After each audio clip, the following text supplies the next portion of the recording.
All right, there we go. We're live. Right now, you got me and Jerry Parker. I did Y'all send the done. link out to Epic Catfisherman, Lyle Stokes, Mark from Catfish and Crappie, We and got hopefully Big Creole will Ranch be joining us. But outdoor in I'm the all odor. baited up. What do you got going on, Jerry? Oh, just reading off some names, buddy. I didn't mean to cut you off. Got all All kind right, of well, folks if in you'll here. hang out with them for a minute, I've got these rods all baited up. All I got to do is sling them in the water, man, and then I can get back here and we can do our thing. All right, you get after it, brother. All right, let me get baited up. I'm baited up. Let me sling them out. All right, we got Big Ranch in the house. We got Epic. All right, Epic. I'll get Danny. He'll send you that link here in a little bit. Once he gets back, if he's got all that taken care of tonight, as soon as he gets back, I'll have him send you that.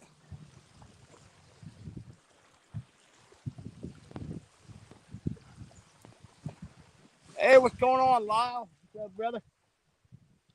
Yeah, Epic. Right after you left last night, I caught a 25-pound flathead, and I lost a bigger one. So, John boy, how we doing? Got a few folks starting to pile in. We'll be here a while tonight, y'all. So hopefully we can get some fish on.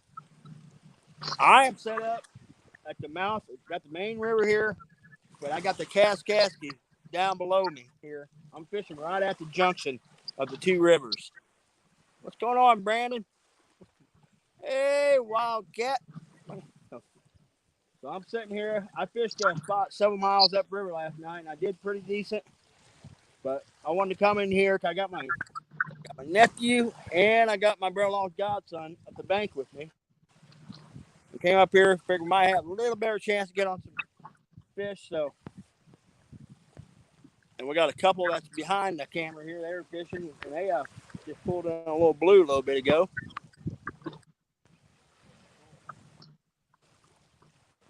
Danny's getting his baits thrown out. He'll be right back. And Abbott, how we doing? Dennis, how we doing? Got a few folks starting to pile in. We'll be here for a while tonight, y'all. So hopefully get on some fish. I might have messed up though. I don't think I brought enough dang lead with me. I'm gonna lose some rigs here tonight, I'm afraid. I've got some skipjack. I've got bluegill. I've got some Asian carp. We've got chicken. All right, we got baits in the water. Who we got here? Brandon Bronner, Wildcat Rigs, Josh. Now, here's the thing. My link for Wildcat Rigs was supposed to be at the top of chat on this. I can't see if that's showing up or not. But I had Hey, a Epic's wanting the link, Danny. hang on. I got some serious waves coming in where I can barely hear you. Now, Epic, what? Epic's wanting the link. Okay, we can do that right now. Well, folks, while Danny take care of that, I've been sponsored by Muddy River Rod Holders now, so I got Muddy River Rod Holders out tonight. So I took them just got them in yesterday, put a paint job on them, and used them last There you night, go. and they worked freaking awesome. Try to get this camera adjusted a little bit where I can see it better. All right, there's the link I just dropped for Epic. I tried to send him the link in Messenger. I don't know if Epic does Messenger or not. I know I've tried messaging him a couple times, and he has never Yeah. responded. Yeah, I sent it to him in Messenger, but it had to invite him to join Messenger or something. All right, we've already got 17 people in here. I was fishing earlier in a crappy spot. So we're going back to one of our old faithful spots to see if it does a little better. I've got, man, I had 3 live bluegill, beautiful, beautiful bluegill in my bait tank up there. And I guess somehow some stuff shifted around the back of the truck and it unplugged my aerator and killed them. Yep, I had about a dozen, same deal. They There freaking we go. killed We've got everything. Mr. Tim Scott, Epic the man himself. What is going on, Tim? We're waiting on you Don? to reel us in some big old flathead tonight. Not one on the. Here we got one here for you already. I hear. Yeah, Oh yeah. better one than we had earlier today.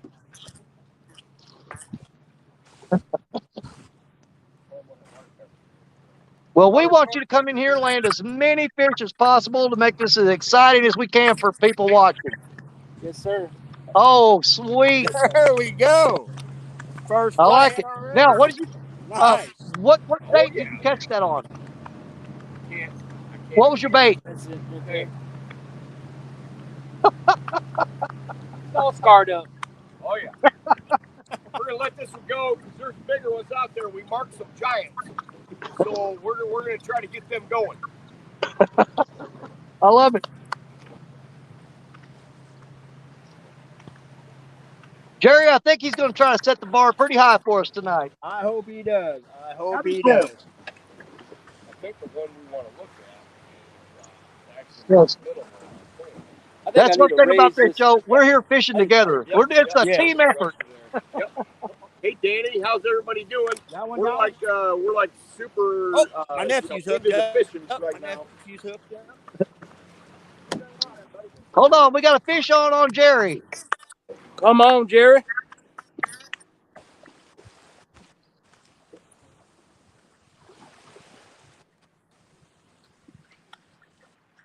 He's running back. And he's grabbing a net. That's a good sign. He's got one. Going. He's got one more. Put that phone up. And he's throwing the net down. That's a I can bad see sign. the frame right here. It looks perfect. You see this? You can't see this little thing right here, but this little. I'm not sure what's going on there right now.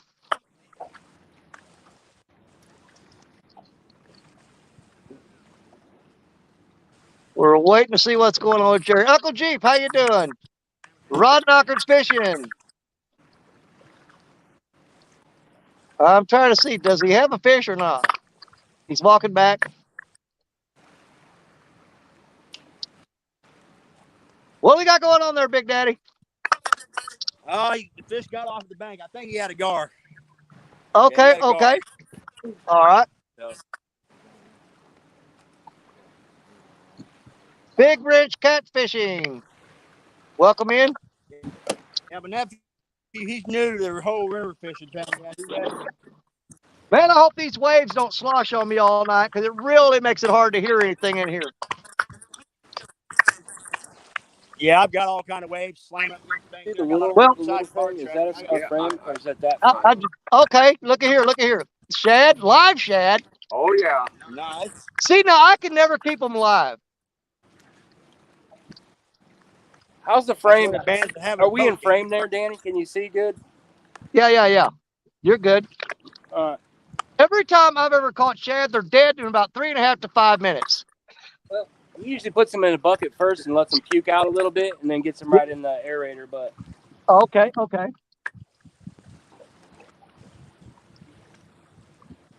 Well, I'm only running 4 rods tonight. Normally I'll run 6 or 7. Danny, that's absolutely key.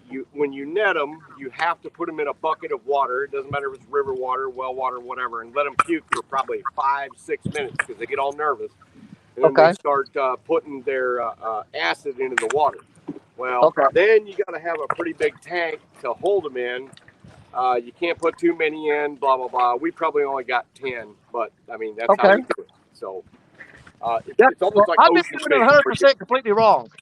What's that? I've been doing it 100% completely wrong. I put them in a bucket, they start dying, I just throw them on ice. Yeah, well, you can do that because I mean, we may get them to bite on dead shad. We don't know. Yeah. We've been using live bluegills all day downriver, and it hasn't been too good. We come upriver in 2 minutes, we got a first flathead in the boat. Well, I've done pretty good catching shad and then throwing them on ice and using them like that. But if I ever freeze them and try to thaw them out, they're just junk. No, Garbage. Yeah. They're Shad are worthless. garbage once they're frozen. frozen shad, man, that's disgusting. Yeah, it's like trying to put toothpaste on a hook. It just don't stick. They're horrible. I can't even stand handling them. They're nasty.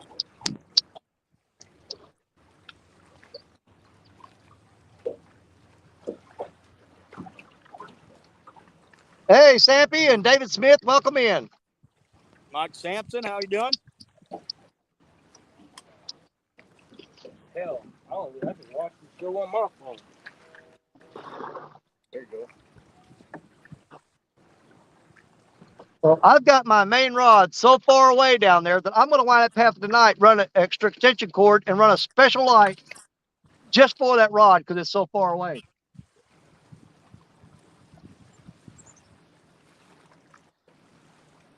Yeah, I got all kinds of lights with me light tonight, on right so. now. You can't. It actually works better when you sleep because if I kill it, then I'll let everything go to sleep and I'll put the bag back on it. Fishing the dot. Welcome in. Welcome to the show. Let's see if we can make something happen. We've got epic catfishman in here tonight. He's already come off the bat with a nice flathead before we can even get started. There's our brother Jello. Hey, I Jello, wish, what's up, you my know man? what? I wish Jello was down here with us. Heck yeah. I've gotten to meet Jello one time at Lake Baldwin. And you know what? That just wasn't enough. I need some more Jello time. No. Catfish Viking, how you doing, brother?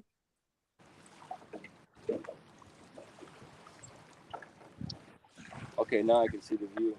All right. So. Well, I've got fresh dead bluegill, frozen skipjack, and a carp that I just caught earlier today.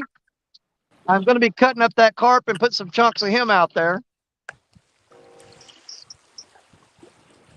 Yeah, I've got skipjack, I've got Asian carp, I've got bluegill, and I've got shad.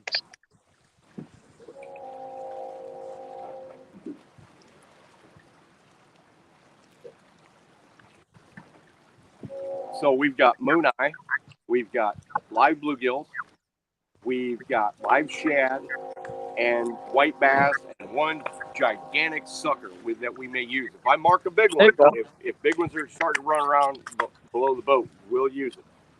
I'm going to change this layout a little bit here. Make this a little bit more friendly, I think. There you go. That's a little friendlier. Yeah, there we go. It doesn't make us look all skinny and stuff. Yeah, that's good. I like that. Well, Jerry, you should be able to do solo layout and all that. I got you set up for that, I think. So if somebody gets something on there, we'll make sure we get them on there. Hot mess fishing, Alicia. Hey, how we doing, hot mess? Alicia, my girl. I just feel really weird fishing with 4 rods. Feeling Yeah, I'm naked just out using there. 3 tonight. I know it. I'm down to 4 right now, and it just does not feel right. But in order to fish more rods than that, I have to stretch them out along this bank, and it's too far to run on these rocks. It's not worth it. So I'll just go with the 4 and see how we do. Yeah, I'm down. I'm using 3. I am mud. I got mud at my rear Yeah, end we're only about 20 feet behind the boat because what we don't want to do is we don't want to long cast on big fish. So Right. we're hoping that they'll come to us, because if you long cast in here, you're going to get hung up. So hopefully we'll be able to, they'll come up and then they'll bite, because we're basically at the head of the structure. Okay. We're at the head of it at the major current break here.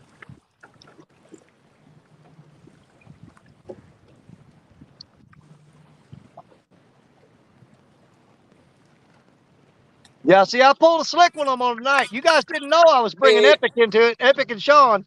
No. They didn't know I was doing that. Hey, I Alicia. snuck them in on you. Yeah, Epic popped in on me last night when I was live streaming off TikTok, and he popped in on me. All right, we got a fish on, folks. Okay, we got Fish a on. fish on Epic. Epic said it's pretty decent. Yeah, it's pretty decent, pretty good. And we got a Jerry, I think we're going to have a pretty good show tonight, buddy. I think so.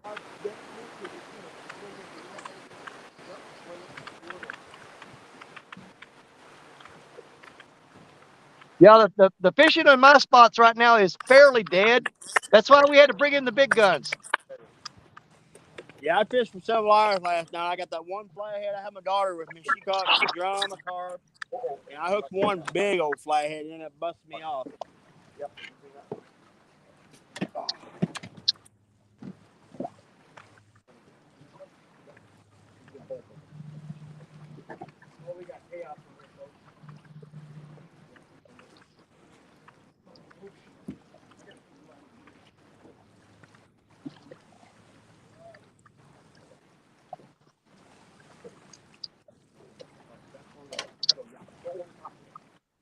Well, it looks like you got a good one. It does.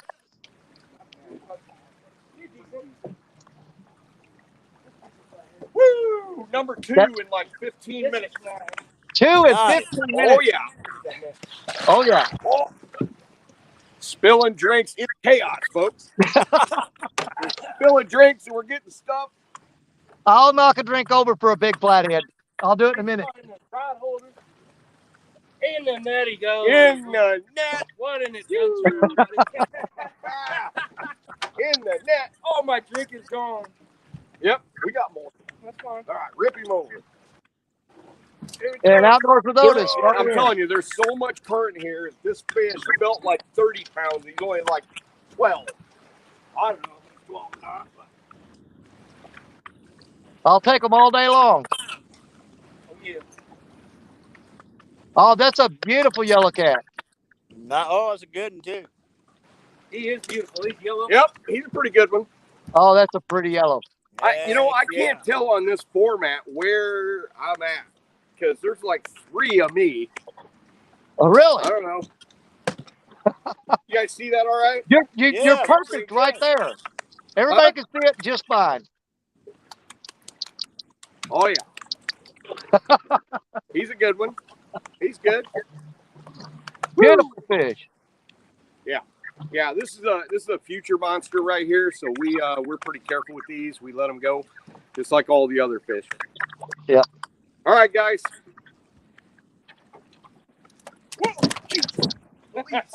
And I'll go in after him. Oh, he's been bit. Oh yeah. Oh. All right. Number 2. I thought you were going overboard. I thought I was too. Got that one on Moon Eye. Yep, Moon Eye. There was some out. There it is right there. And we've got 36 people in the house already.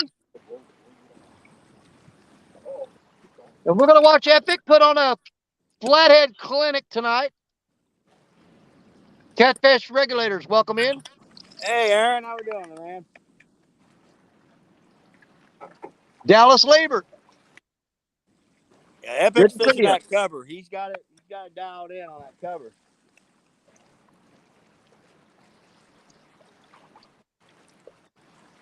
You know, I got a spot kind of like that, but it's in the Kaskasky, about half a mile up the river from me. Well, Alicia said she'd been waiting to see Sean and Epic on the water for months. Well, Alicia, you're welcome. We brought them to you tonight. I got 9. We got 6. We got it all. Who's on the outside? Where was it?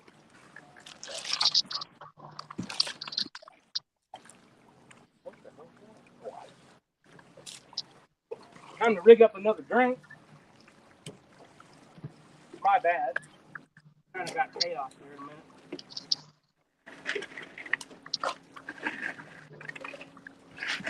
So, Danny, that last fish came from the outside, not even in the current break. Basically, throw about 90 degrees south and let it dribble. We don't want to wiggle. We want to pull down. That's all there is to it. Yeah. So basically, you get it thrown about 90 degrees, and all you bank anglers can do the same thing. And it dribbles down until it starts to catch on the rise, because it's a little deeper out there than it is here. And so I actually have to put this down a little bit. And I'm telling you, that rod barely wiggled. It went like this and went like that, and then just barely moved. And I knew there was a fish there, but there's so much slack in the line, like I talk about in my like seminars and stuff. Yeah. All I did was reel down, and there he was. Fantastic. That's what happened last night on flathead. I caught last night. Sorry if we can't pay attention that much, because it's really chaotic right here. You do what you do best, and let us worry about the rest of it. That's awesome being in somebody else's life. Yeah, it is kind of awesome being in somebody else's life. There's Roger from Muskrat Adventures, and Chris Hooks and Hammocks in the house now. Roger, how we doing? Bobcat Outdoors. Welcome in. We're up to 38 wonderful people right now. And a whole lot of people are just tickled to death that Epic and Sean are with us tonight. We appreciate the invite. Oh, man, anytime, brother, anytime. I've been seeing you guys out here. You guys are Mississippi River rats, and I'm like, I can relate to that. There you go.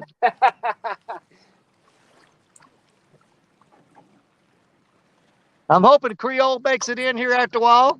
We're waiting to see if he's going to show up.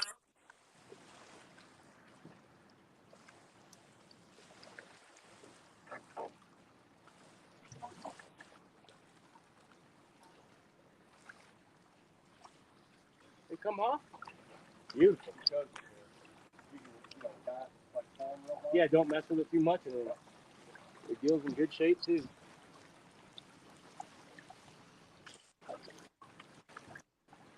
Oh, look out. See where that one landed? Right. Got a big old. I'm going to make a prediction right there. That cast is fish on at some point. Okay. Because what we've got is we've got current busting around the outside. We've got a little slower current on the center, and then we've got a little bit of a backflow right there. So the only thing that could really mess that up is if the backflow pushes that 50-pound test and that 8 ounces of weight up and gets snagged on one of them big giant log type timbers that are down there.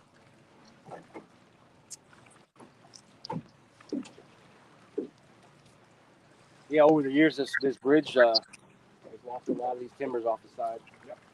A lot of them are stuck down there.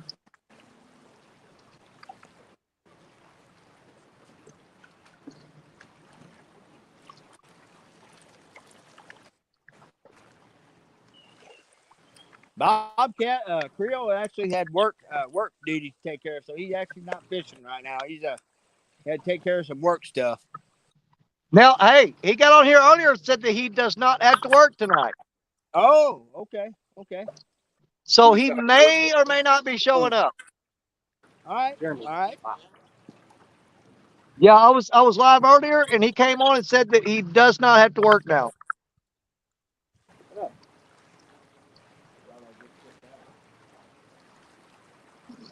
So we're waiting to see how that plays out.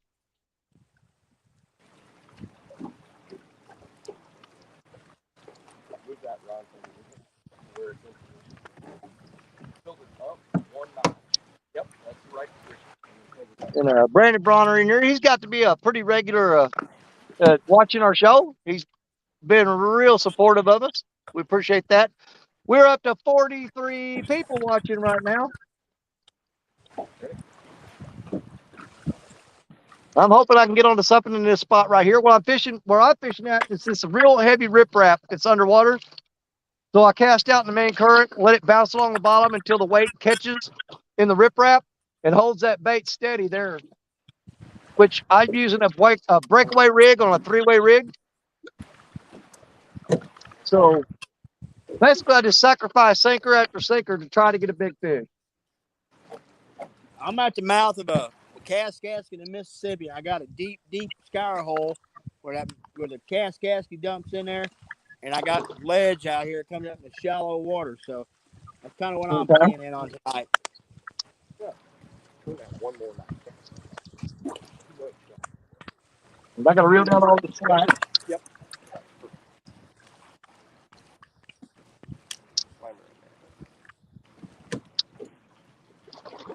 All right, let's go.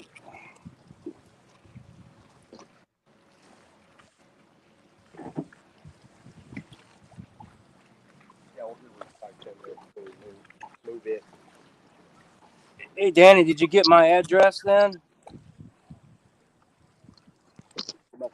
Do what? Avid, I texted to Avid, or it was on Tim's phone, but my address, or you said about stickers. Yeah, I got it. I'm gonna get you took care of. Right on. Yeah, I haven't sent it to me. Nice.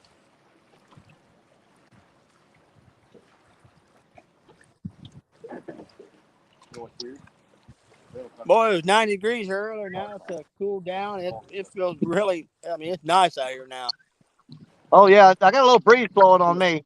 John Boy's Catfishing, welcome in. Look, lady. How you doing, brother? I'm in one of those. It's like a cross current eddy. It's one of those weird situations on the river where you can throw out the line and be real tight, and then the current will actually change directions. Yep. And drop slack in your rod, and it just freaks you out because every one of your rods drop slack, and then the current changes direction again and pulls them tight. Generally, when they drop slack, I try to reel down on them and get rid of that slack. That's kind of the place I was fishing last night. Exact same thing. My rod did that all night. Yeah, it really messes with you. But if you can ever get that weight to catch in a good solid anchor point, when that slack drops, if you reel down on it and tighten that line up, it'll stay tight.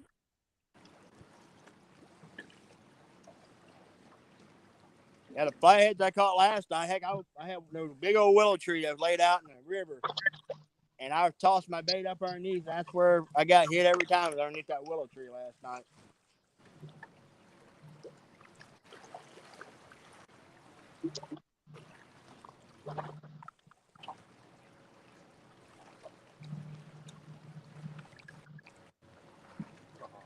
Good thing the breeze picked up. Man, I had a swarm of mosquitoes like you wouldn't believe when I walked down here.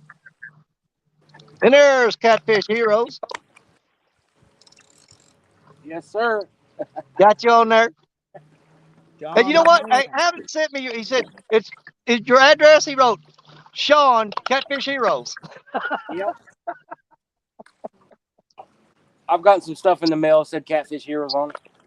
We're gonna take care of it. He said Sean Catfish Heroes and gave me your address. Oh yeah. Sean, the man, the myth, the legend.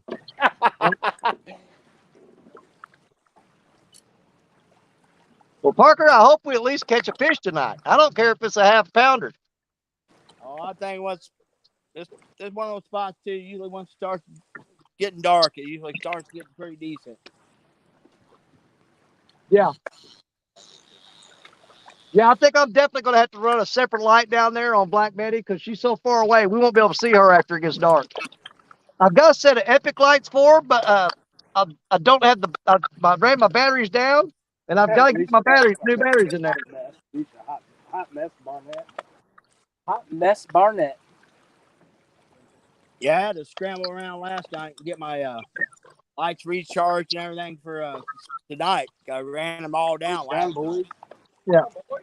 David Smith, what's up? Smith, what's up? Hey, man.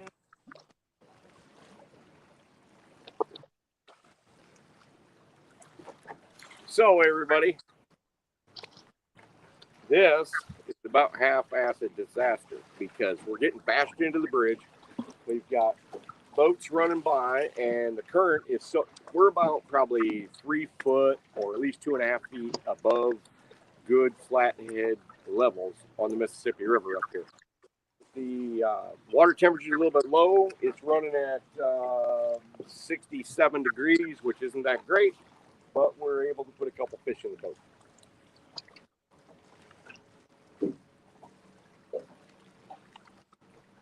They're all yours. They're good.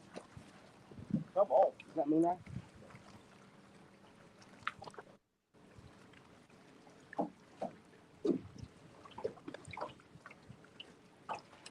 I gotta drink my drink so you don't spill it. I forgot my Yeti cup at home. That's not. That might be good. Eating. You gotta go.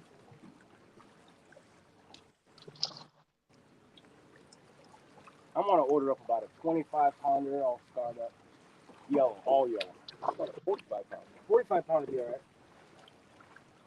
I would think it was a 60 because I haven't seen a 45 in a while.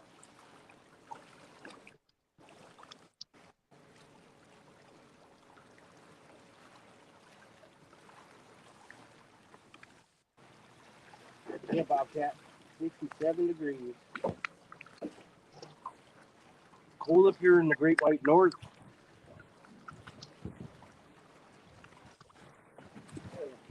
I'm telling you though, after this week, it got crushed. Anytime it wiggles, just pick it up. Oh, dude, it got flathead smooth. Yeah, if it even wiggles, pick it up and start reeling.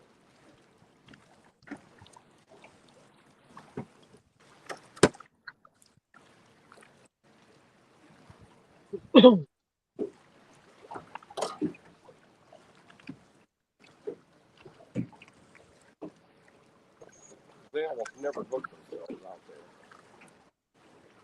No, I'll go deep. Huh? No, so far we've caught 2 flatheads and we had another bite or so. We're doing all right. How we doing, bud?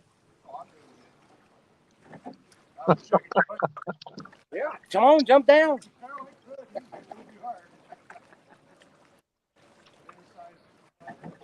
Not yet. 20 pounds, 8, 15 pounds. Nothing big. Thanks, thanks, buddy. Yeah, I've got a couple of holes that I usually fish this time of year. That's backwater off the river. Where there's a lot of stumps and log jams, and usually do pretty good on flatheads there. But there have been so many locals coming in here fishing these spots, and they're pulling those fish out. They have just hammered every one of those spots, and they're pulling those fish out and taking them home.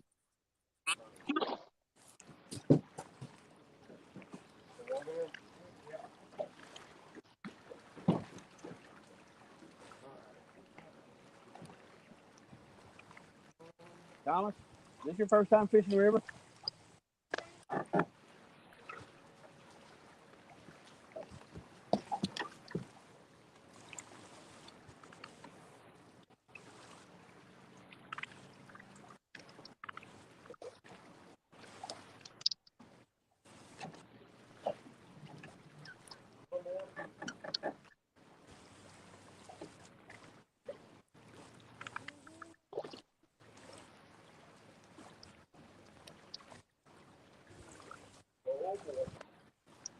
Outdoors Otis, I have Muddy River rod holders. I'm actually, they're sponsoring me now. Yeah, I'm using Muddy River rod holders when I'm running now. I just got it. They sent them to me. I just got them in yesterday. I used them for the first time last night. And, yeah, they did a phenomenal job. These things are all American made. Straight steel, no dang plastic parts. And these things are built like a tank.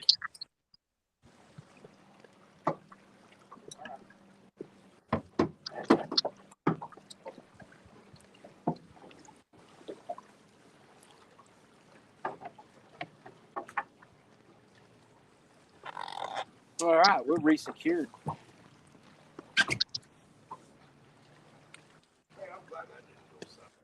Glad you noticed it.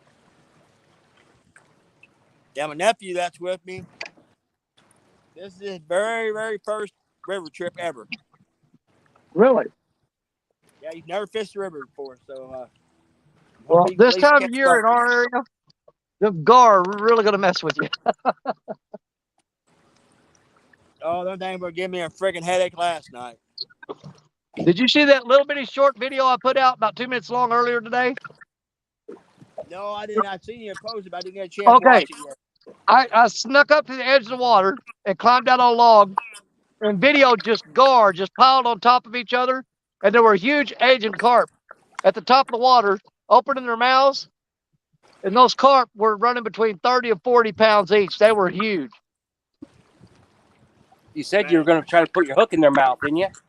I actually wound up getting a little bass rod out of the back of the truck and putting a small treble hook and a split shot weight on there and threw out there and snagged for them. And that's where this one came from. Boy, I'm bass tackle. They're snagged him on a bass rod. And I mean with a really tiny treble hook too. So we're going to be cutting him up here in a little bit and getting him out there. Some fresh, bloody Asian carp will be on the hook tonight. Well, it's like when we were down there in Kentucky and I freaking foul hooked down one on that skipjack rig. Yeah. Yeah, I remember that. That was a heck of a fight on a skipjack rig. Yeah.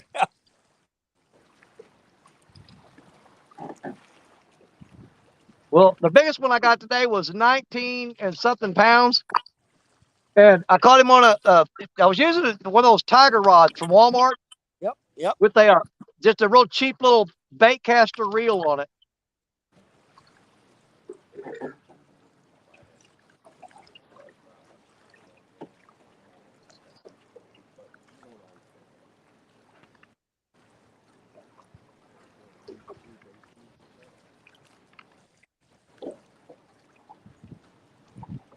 Hey, Dallas, how we doing? Bullets and Barbecue is in the house. Got 49 wonderful people watching now. Oh, yeah, we're doing great.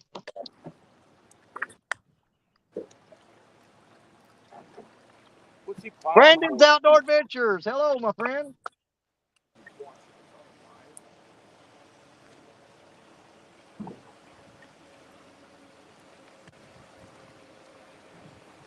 Well, I thought that rod was acting weird. I kept seeing it tapping and jerking. I looked, there's a stick out there bouncing on the line. That was messing with me.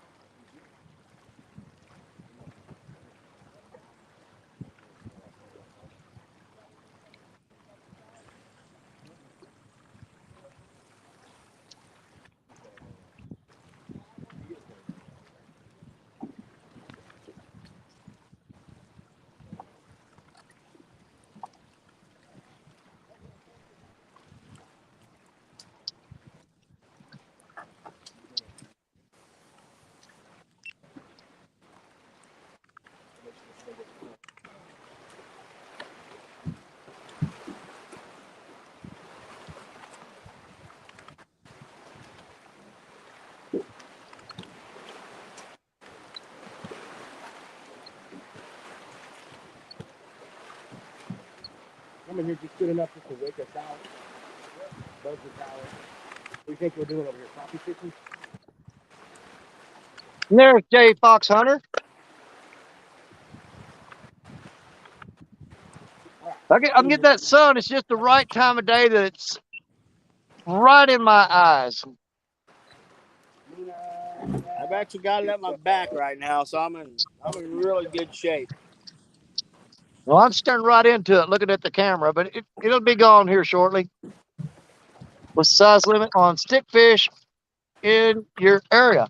We have no size limit on stickfish,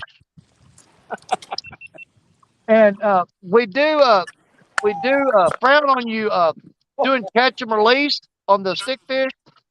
We just soon you throw them way up on the bank and let them just go ahead and rot. Hey, Thomas. Thomas. Let that rod flex down. When it bows over, reel down on them. Don't. Yeah, if you just hitting it, just let it bow down.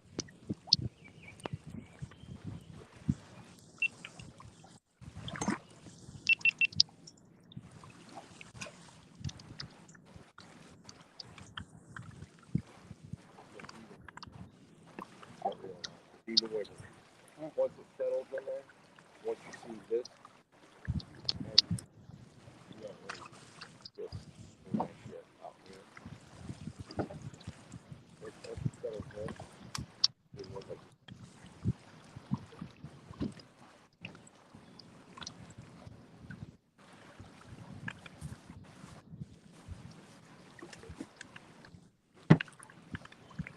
are we still on full screen? No. You just changed a different format.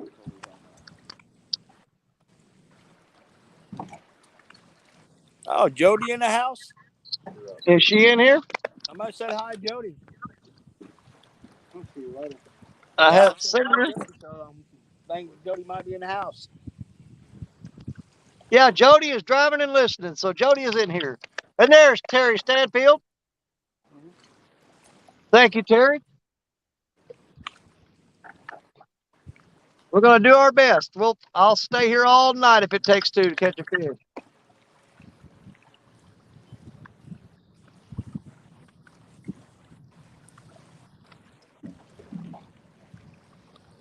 I'm most likely going to fish throughout the whole night here. And before the sun comes up in the morning, I'll pack up and I'm going to move to another body of water and fish tomorrow morning. I'm gonna see how long these boys will hang with me. I've got the Okay. Thomas where we're gonna see how long these boys can hang. Well, I'm pretty much committed to this spot till the sun starts coming up. And then I'll move out in the morning and move to a different location. Oh, you are kidding. Do you see that? Warren Stock, how we doing? Oh, I missed you, Warren. I'm sorry. I got the sun right there. I mean, the sun's right there. Right? Oh, yeah. If I get behind the camera here, it's blocking it, but it's shining right in my eyes right now.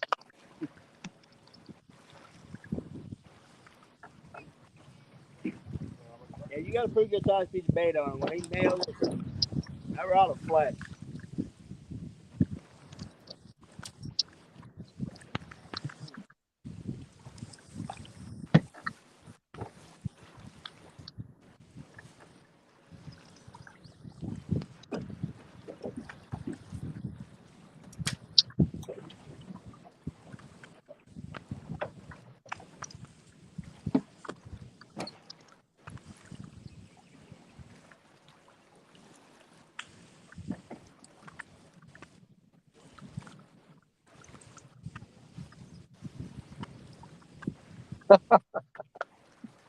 I hear you, Warren. I hear you.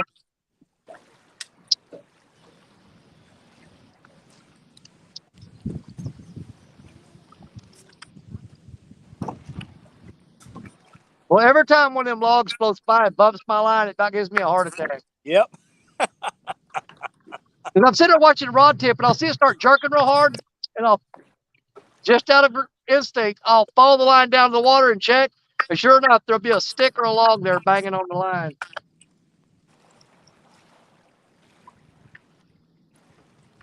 Well, I've got some big old carpet stuff rolling around out here in front of me.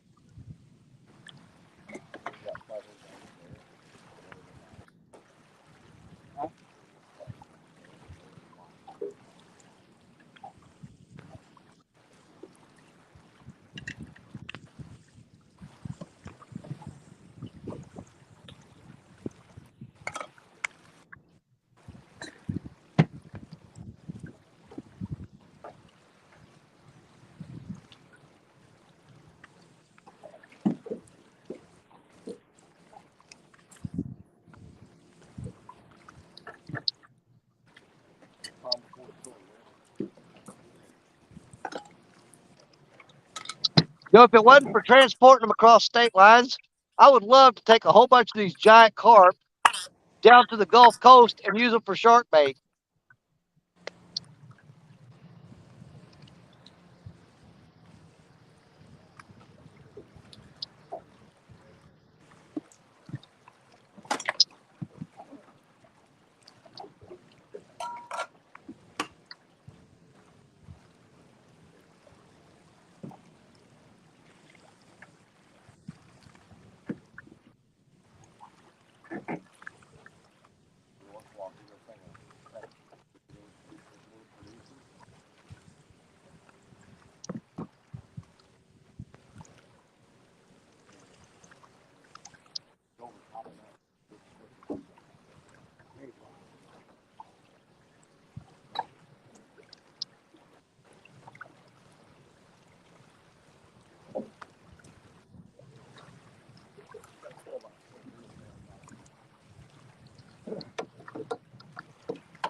Kayak Connie.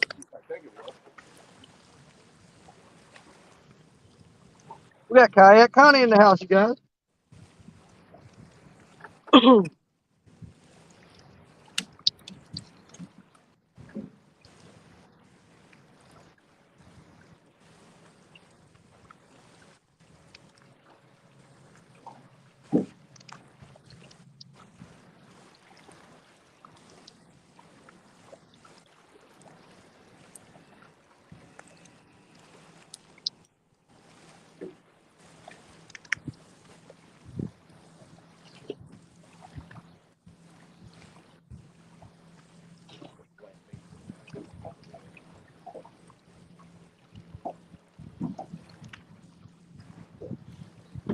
Kayak Connie. Welcome. Oh. Welcome in.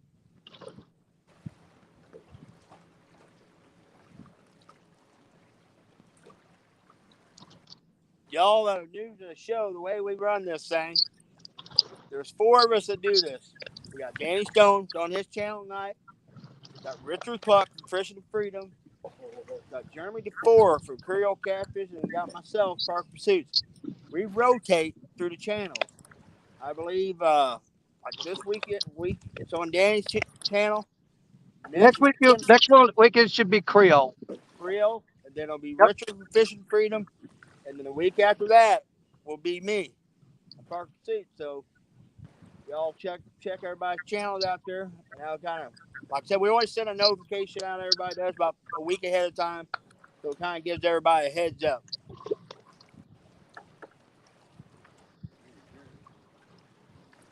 Park.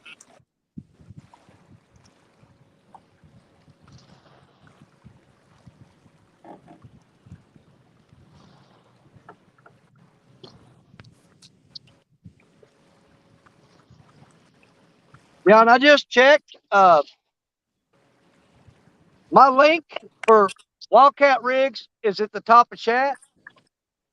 If you click that link at the top of chat, it'll take you to the Wildcat Rigs website. Go over and check that out. See what all we got going on there. And that waves are splashing all the way up here on me. Yeah, I'm gonna have to add the Muddy River rod holders link. Absolutely.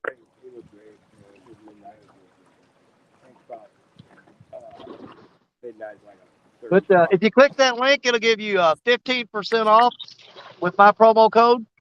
Just go check the website out and see what all we've got coming out for you. The new Wildcat rigs are specifically designed for catfish. So check them out and give us a try. Fishing the Dream. Fishing the Dream. How we doing?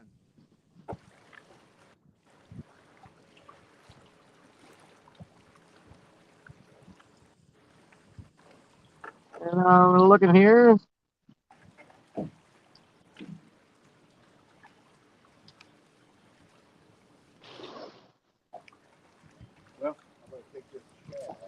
Oh, them waves are coming all the way up here, hitting my camera and my lights. Oh, that ain't what a dang. Hey, David Smith, how we doing? That's not gonna work for me very well. Got me something different better.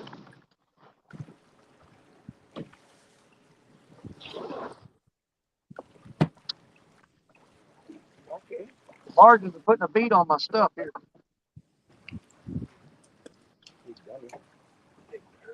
Putting a beat down on me.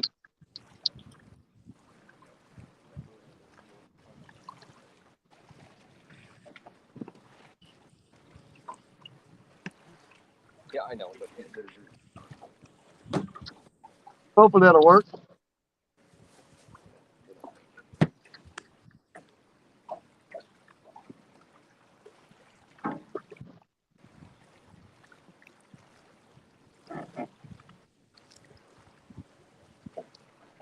Hey, Freddie Outdoors, how we doing?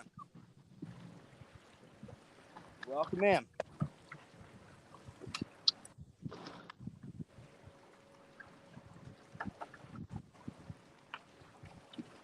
Well, that phone there is way behind.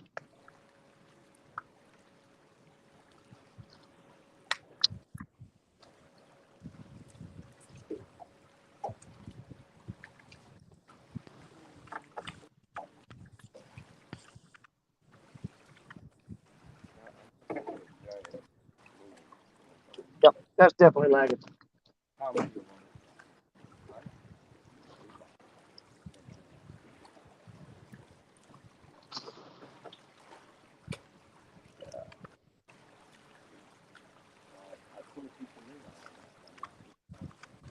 Yeah, next week we're gonna start get rocked with that 100-degree temperatures all next week. yeah, that's gonna be bad. Tuesday's supposed to be like 100 degrees. Oh yeah, the heat wave we got coming, it's gonna be unbearable. My sissy butt's not ready for that. No. Well, I actually got a 3-day weekend coming up next weekend. But Oh, nice. you won't see me doing any daytime fishing. I'll tell you that right now. Yeah, it's good to have all your bait ready and go out at night. Yep. Yeah, it's so dang hard to, like, when you do try to go live during the day, freaking phone overheats and all that. Oh man.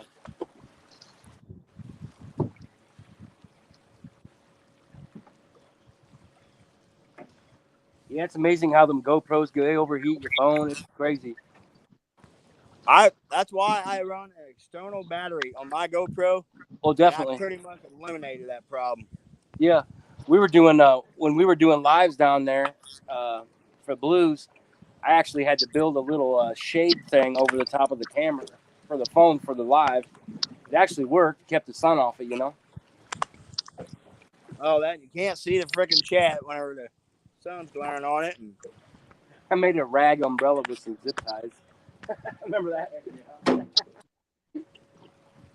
A dirty rag and some zip ties. I made like a webbing over the top of it. That's what it worked, man. It worked. It was hot that day. necessity is the mother of invention. That's right. Yeah, see, that's going to be one of my biggest obstacles when I go to Florida in August, which is going to be probably God, the hottest time to go. I would melt. I won't be able to use a generator on the beach. They won't allow it. So my power packs and all that's going to be overheating. It's going to be a real trick to live stream from Florida in August with the heat like it is. Yeah, it's a hot mess, literally. I mean, we're going to set up umbrellas and try to keep them shade, but yeah, man. Go get you one of them pop-up canopies like they're about. There you go. I've got one.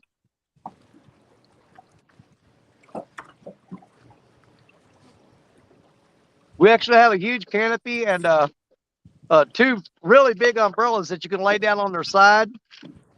There you go.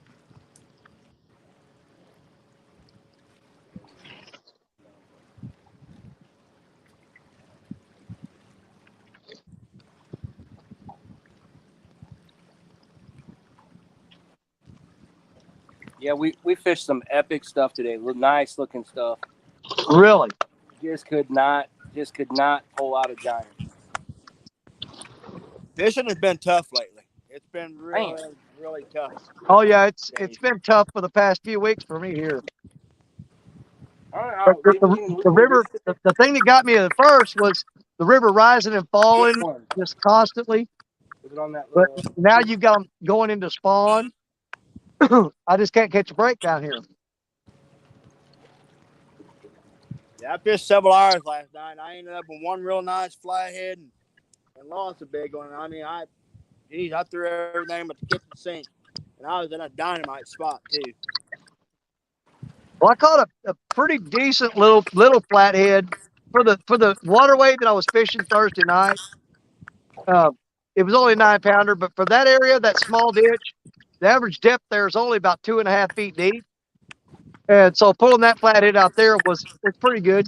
And then is that the one you were hiding from them cars? You didn't want them to see. Yes. Because cars were driving by over the bridge, and I was like, man, I don't want them to see this fish. They'll be calling down here. He just started to act all innocent, like whistling, looking around. Yeah, I was like putting my hand up on my chin and looking around. Nothing to see here. Nothing to see here. Picking a can, not doing nothing. Yeah, I've been fighting the fish for, and I've laid my rod down in the water. People wouldn't see it. Dude, when we go live, we got all kind of people that's there. There's landmarks. People know where we're fishing. Oh, dude, they're killing me here. They're absolutely killing me here because people know where I'm at. And if I'm hooking up on decent fish and I'm throwing them all back, they're here the next day trying to pull them out of here. Oh, yeah. If him and I was underwater catching them, they'd be diving down under there too. That's right. We're going to drive our boat over theirs one day. Well, I will say on most of my spots I fish, I'm pretty fortunate. I fish some really, really out of the way spots. There you go. Where most people are too lazy to go. Exactly. Yeah. That's my favorite spots when I'm fishing from the bank, man. Well, and we don't see people in our spots that are like spots we can't go live from and stuff like that because it's pretty remote. You know, this is one spot we can actually go live from. There's a couple others that we can kind of go live from, but most of the time we just kind of stick to the same spot so we don't have people in all of our spots. Well, we get a good single here, the big city right up here. Yeah, if I do take anybody in my spots, I chloroform them and I put a bag over their head. Then I take them in. Yeah, I don't see any. I don't see any flaws in that. That's good. That's good. They don't fight as hard that way, and it's easy.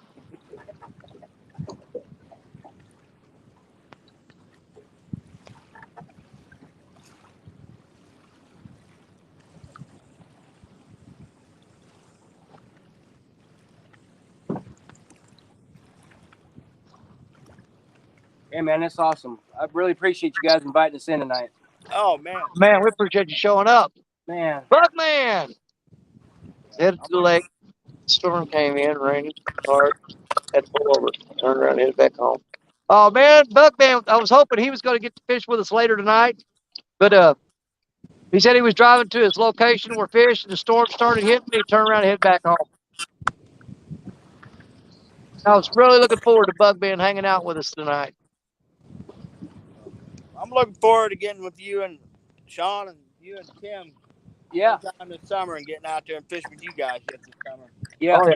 You can only come fish with us if you can come up with some skipjack.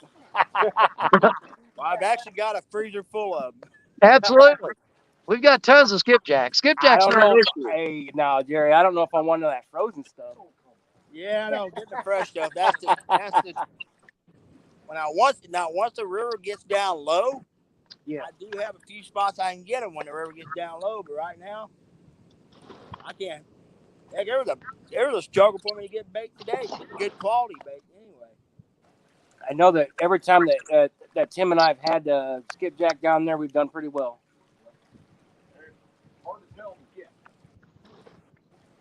I'll be surprised. I've been doing even on the frozen stuff. I've been doing pretty good. I've caught some pretty nice cat lately on that frozen skipjack. Yeah, I get you. We're bait snobs.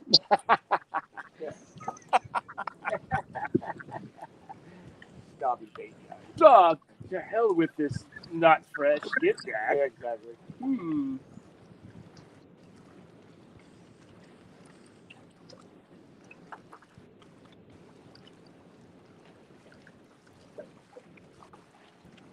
All right, I'm gonna freshen up a couple of my baits here real quick.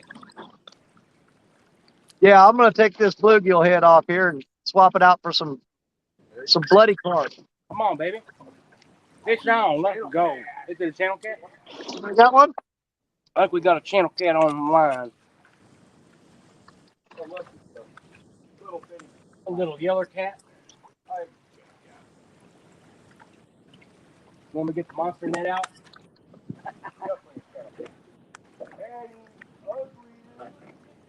Oh, that's not bad looking one for here. I've seen some real ugly ones for here. You just flip it right in your lap, huh? You're like, here, unhook this for me, man. Oh, yeah, that's a pretty little channel. You can tell by the way they bite. Pretty little female, I think. Yeah? Yeah. Well, and that kind of tells me that the flatheads are not really super active. If that Say thing it was ain't able so. to go, I know. That is not super active because you don't come into the flathead Well, territory and they just swoop wait you till the up. witching hour and they're going to have to get out of here. Well, listen. The witching hour's coming up here. We need a giant mudcat come out of this bridge here and start back.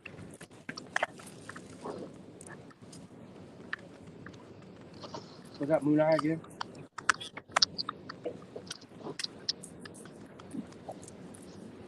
Tell you what, Moon Eye is just about one of the best baits out there. Yep. Yeah, I know a lot of guys that just absolutely swear by it. Oh, man. Yeah, I've seen the magic of it before.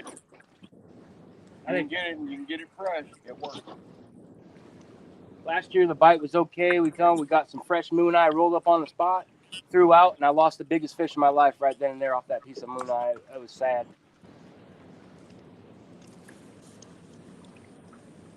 But you love some moon eye.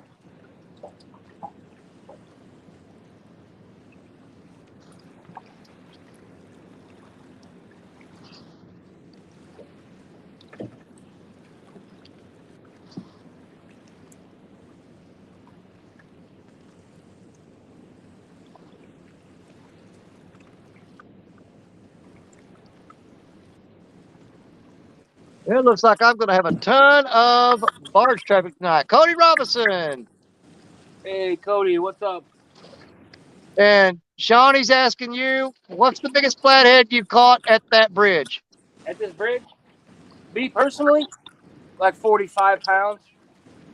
Me personally, but he's caught giants here. 67, and it was all pure yellow. One of the most amazing, like bright yellow cats ever.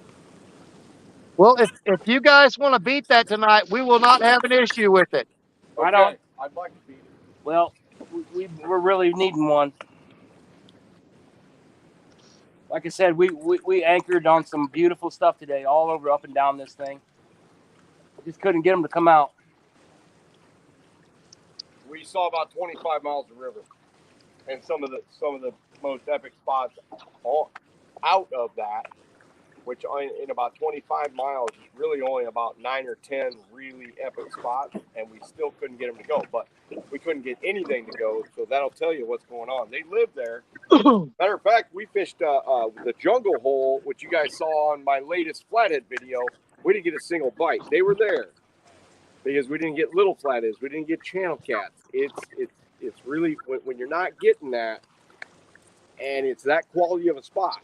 Oh, that's going to be a takedown. Oh, it's the big bluegill too. Can I reel on it? Well, I don't know. Pick it up out of the holder. He's not. Where he's going. If he's going left, he's definitely reel on. Yeah, he's going left. Just go for it. I don't see if you get that time. And Lance McCouga is in here. I want to say hi to Lance.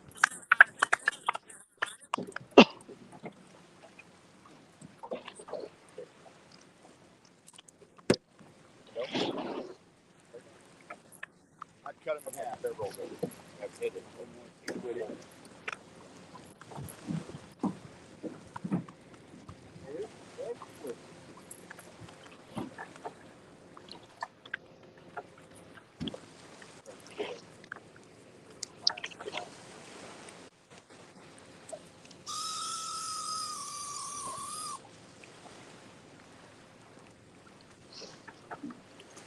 G-Style Fishing, welcome in. I'm getting splashed by waves here, boys. I feel like I'm in the beach in Pensacola. What is on here? Big bluegill. And it's 4 miles away from the top. Coming up off the bottom. It could have been fake. Yeah. Maybe he is coming up off the bottom. All right. Let me go ahead and get this one bait changed out.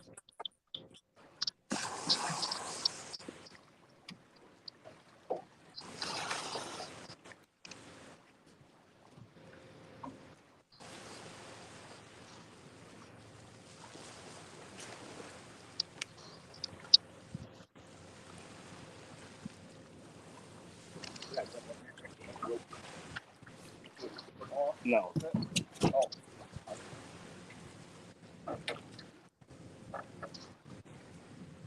G-Style, how we doing?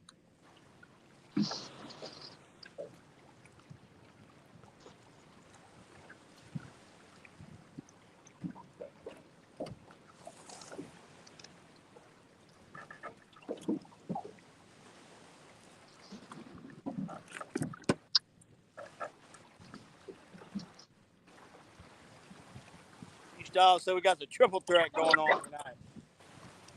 Does he got one on? G-Style, so we got the triple threat catfishing going on tonight. Oh, okay, okay.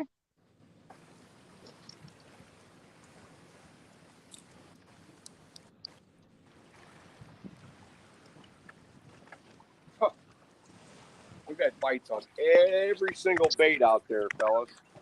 Can you see it on the head? Yep.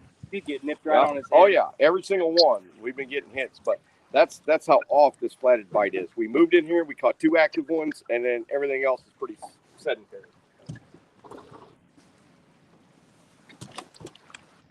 So Sean's going to reel that one in.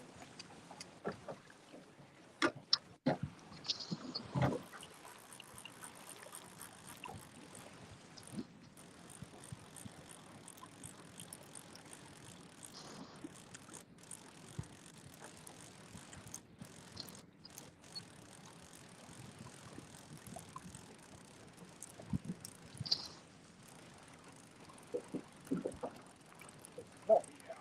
Jeez Louise.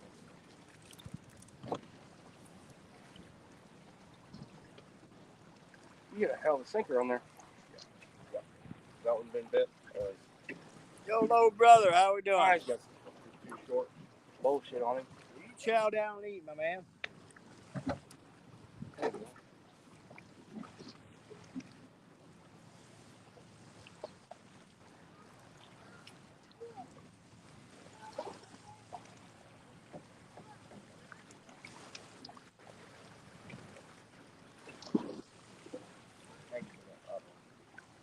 Hang it. Yep.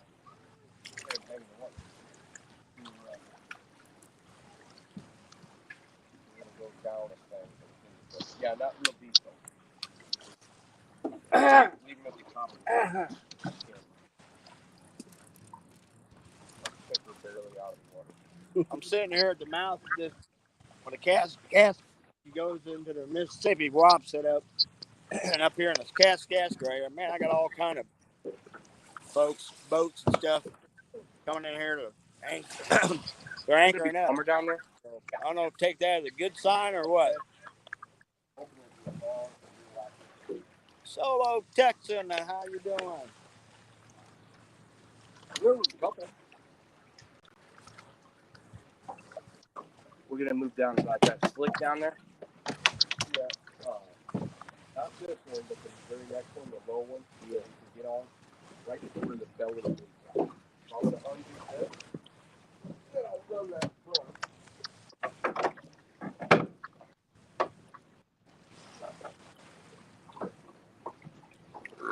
We're gonna sneak down this bridge a little ways.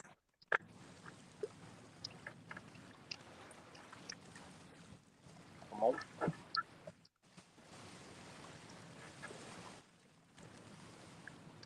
gotta keep that river spike, man.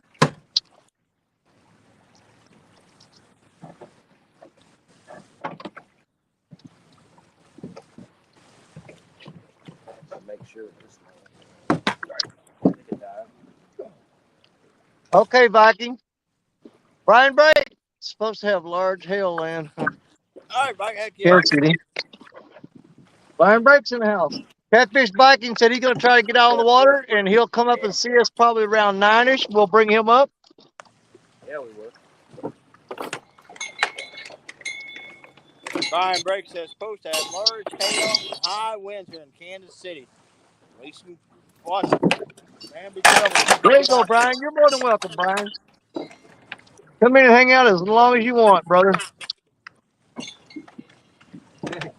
On this bridge, when I go count it, I put my hand on a live raft.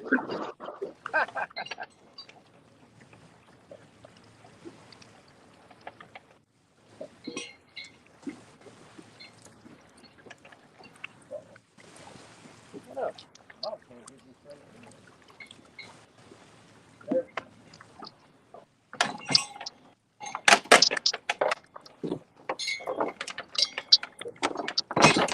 I think we were on a live one when I put my hand on a live raft. Motherfucker, he's like on there. We're trying to, G-Style.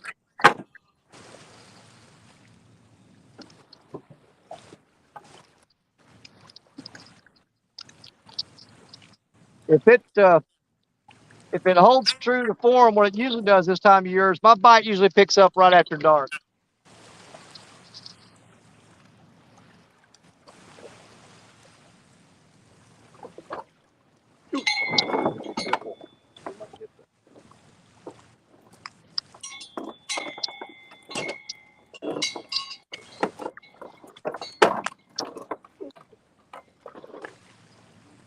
Oh, we got a big moon out tonight, Jerry. What? It's not quite a full moon, but it's Someone's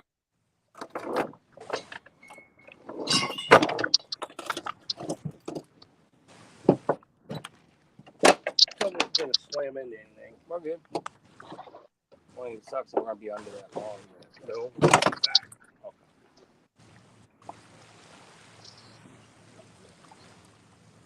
Yeah, you gotta shove it. I'll remove it. We still have to tie up because the barge will send us sideways. Oh yeah.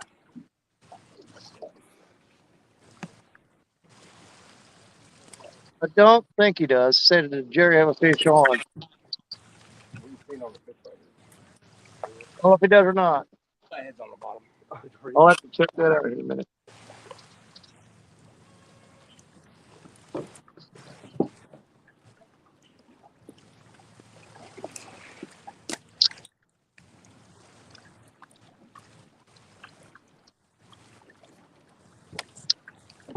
Well, you got your big old car.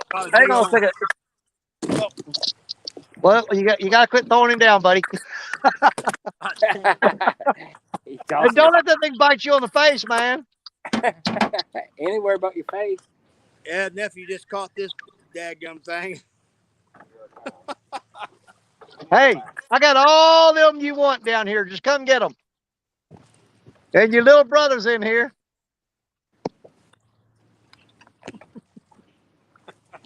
All right, Jerry, since you're back, I'm gonna run up here and start my generator and go grab my grab a couple things out of the truck real quick. Good. But I need to get this generator fired up so this phone can start charging. If you go back a little farther, then you can pull us up.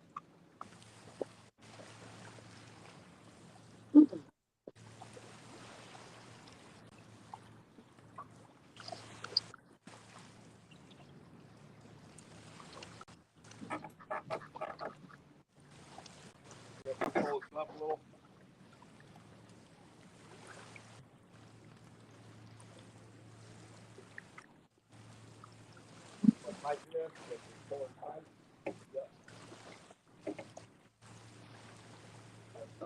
You like? Yep, I like it.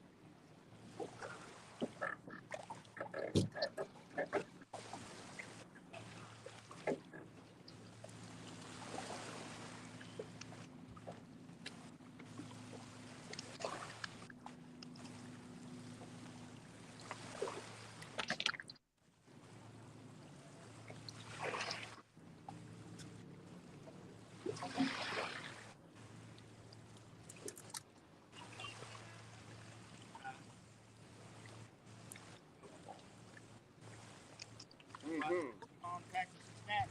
That's a wiggle wiggle. That makes it fold.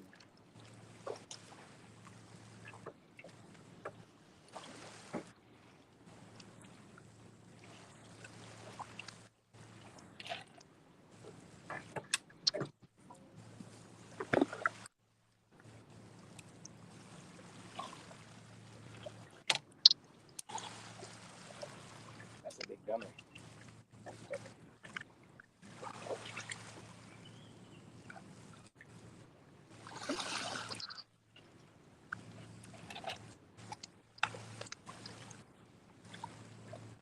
Two stands. How we doing? Stanimal. What's up? What up, Stan? So far, two stands. Epic and Sean. I've got two flathead, and my nephew that's down below me here. He just got a big old gar. And that has been that's the tally so far.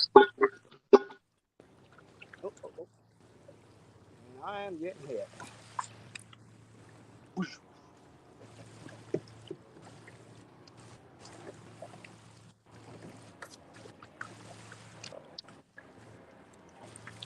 Put my live with that shad. Lively shad.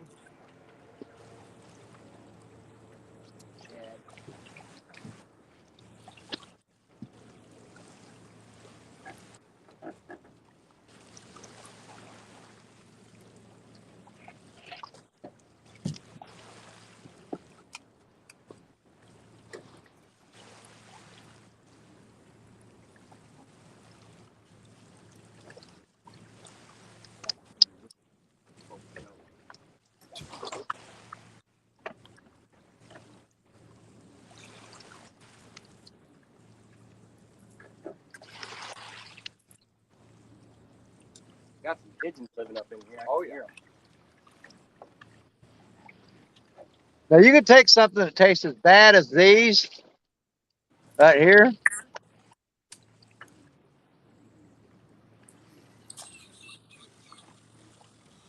That'll fix it.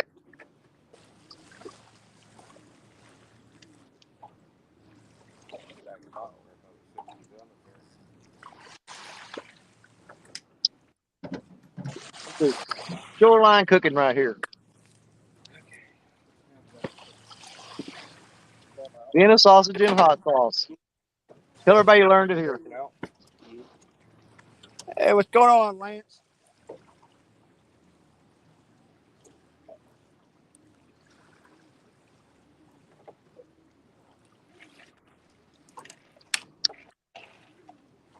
Ooh, that's some hot sauce.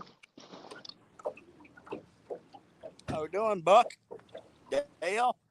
That strawberry bang ain't too bad. I gotta there's a ditch in here. Buck, very good chance. Yeah, I've already I busted my tail big. I was fishing a different spot last night. It was real muddy. Boy, I went down hard. Two Stans. What's up, Stan? Cody Robinson, how we doing?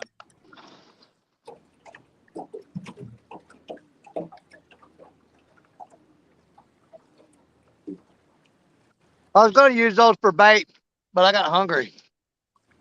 So I'm just going to go ahead on and eat them. Yeah, so that's the meal of champions right there. Yeah.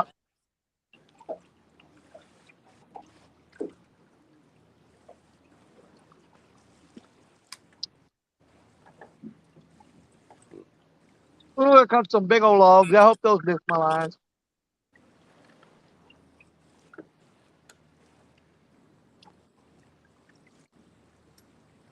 Can't tell. That one may be in trouble.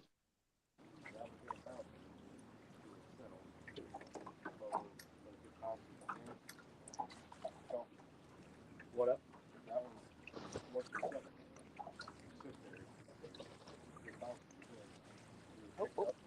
Hey, Thomas, I think it's clear.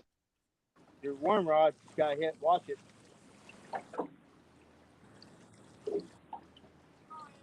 Okay. Cinnamon. Now that one you'll set the hook. That's a different style of hook. You'll set the hook on that. So.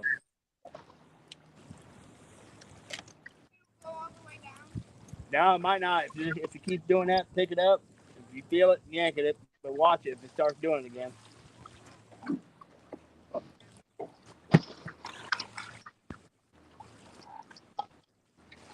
Chucky Morgan, how we doing?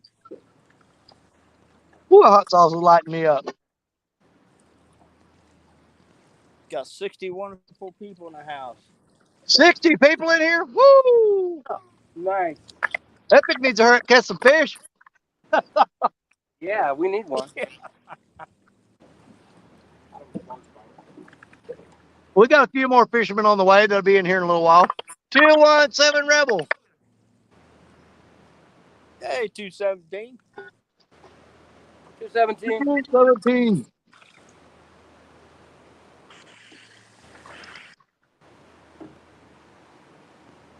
I can't believe nothing's hitting the skipjack though, cause Yeah, well, I had something piled out of mine, but I'm pretty sure it's gar. I reeled in. Oh my God, it was mangled.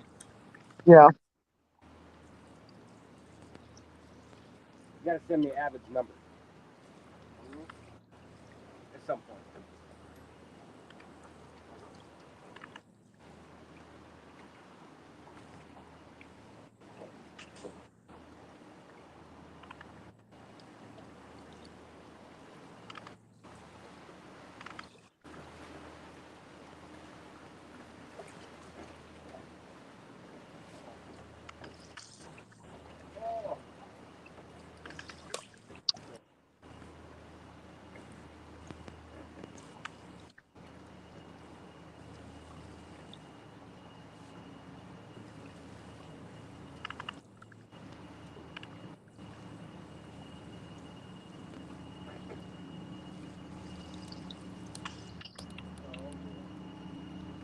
Got a big barge coming through. Big barge bite. Let's go.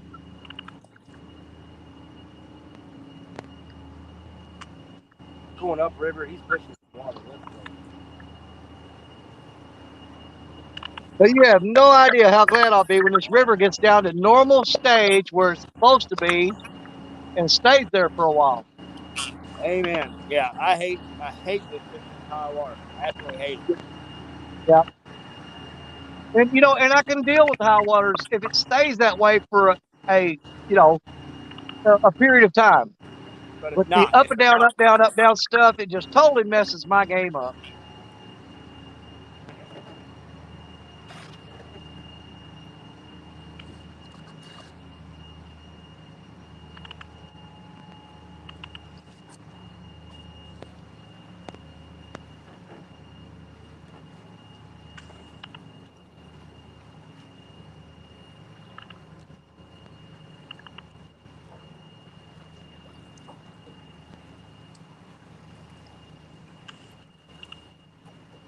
Thomas, you go and check it. Go ahead.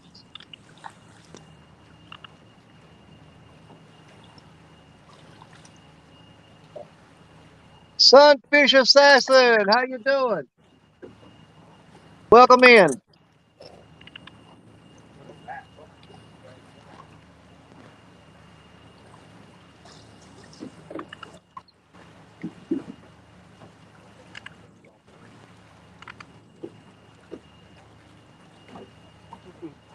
He's out there. Epic hook set while eating with you. Done it. I've done it while eating, while peeing.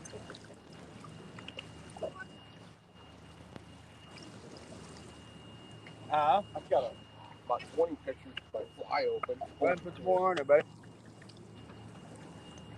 You always be bite when you're not ready.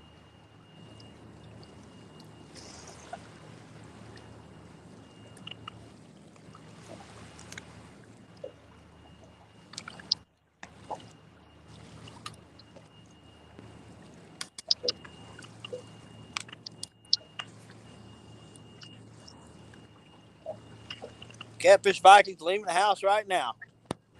Okay, well, we'll drop, when he gets down there, he can holler and chat, and I'll drop him a link.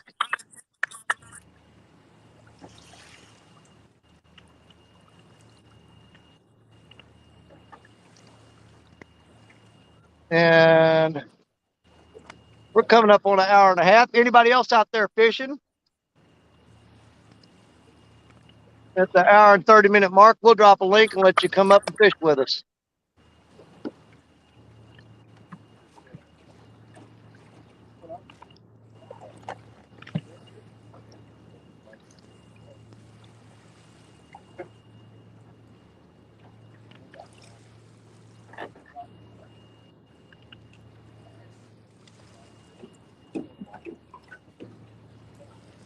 That's good stuff.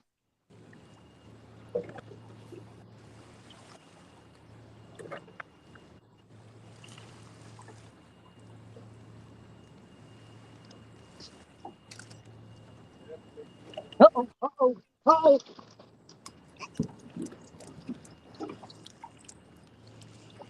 All right, Danny's got something going on. Looks like it's hooked up with Black Betty. Hey, Anthony Duck, what are we doing? Looks like Danny's got something going on with Black Betty down there. He just ran down the bank like a madman. Looks like he's cranking down on it. Oh, yeah, he's got something with Black Betty there.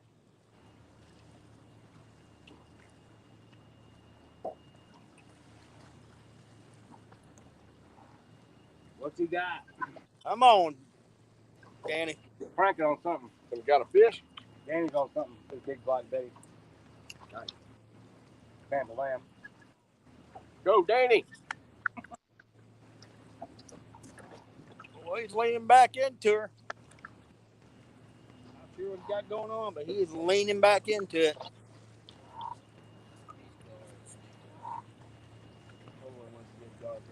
Danny's got one hooked up. He's got, but he's cranking down on something now.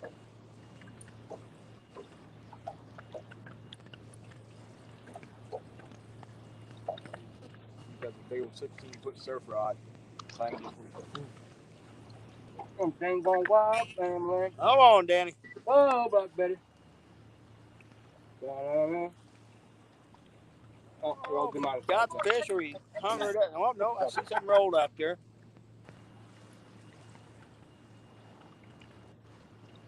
Buck Williams. What up, Buck Williams? Or like silently. Probably. No, they hear me.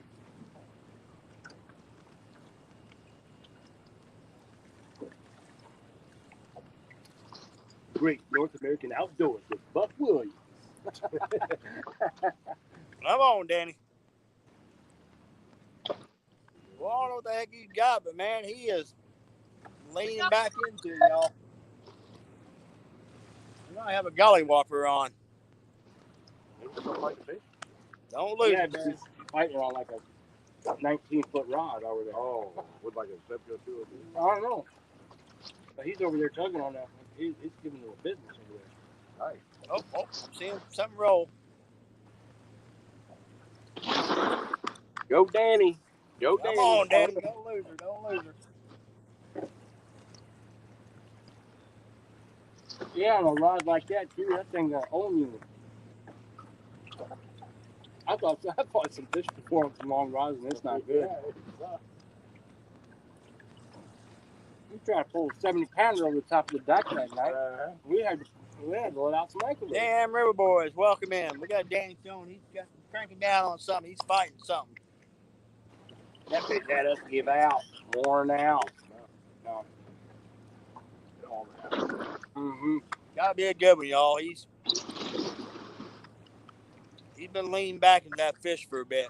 Old Black Betty's got a heck of a bit. Biggest one. It'll fucking do it this way. Ain't going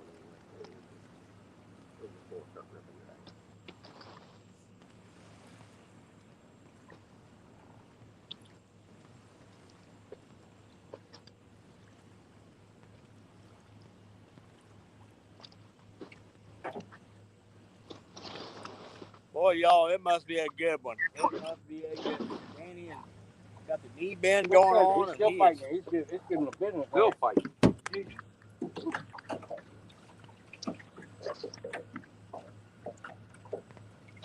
Betty doing work. That's right, look, lady. Betty. Oh, there we go. We got splash. We got the fish closed now.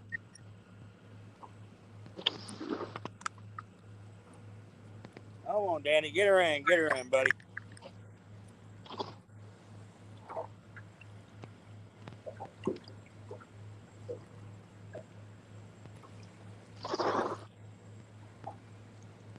Oh, that's a good one, y'all. Go Danny. Go Danny. Don't lose her. Don't lose her, buddy. Man, what's he got? Oh, he's got a Mondo. Damn right, y'all. He's got a good one. Danny's got a good one. Oh, man. He's got a big flathead? Looks like a big blue or something. I can't tell.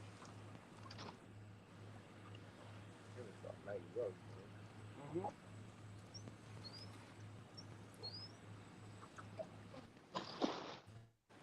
Yeah, if he gets it, he ought to bring it. He will. Oh, boy. Look at this thing. Oh, yeah, Danny. All right. Not on the rocks, Danny. Oh, man. Got me bad. You got to cradle that like a girlfriend, Danny. The old cat did the old Oh. Okay, hang on. Oh, Danny's all right, one. Danny. Way to go, brother. Well, that's a 15-pounder then. Mm. Yeah. What is this? this got me Oh, PB. yeah. Woo! Oh, dude, Danny Stone catches the monster. he got me bad. Oh. Slime all over my blue shirt. All right, Oh, yeah. He got the bloody Congratulations, knuckles. Oh, yeah. Danny. let's see if I can get him up. Get him up. Let's see that beat. Oh. Oh, my goodness, y'all. Oh, That's a good one. That's a good one. Woo. oh, I gotta get my scales. Oh, yeah. Oh, Attaboy, Danny. Attaboy. That's beefy. take me out solo till I come back. Last time on Epic Catfish, we went live on a Danny Stone show, caught a couple of small flatheads that got outflanked because Danny caught a monster. That's awesome. Oh no! This shit just fell in the water. What? His What? camera just went in the water. No. Yeah. This fish rolled off in the water. Hope he gets it. Are you kidding me? Oh my gosh. Oh. Dude, you won't laugh. That's almost happened to us here. Last time on Danny Stone Outdoors, caught a monster, dropped my camera right in the river. Am I still there?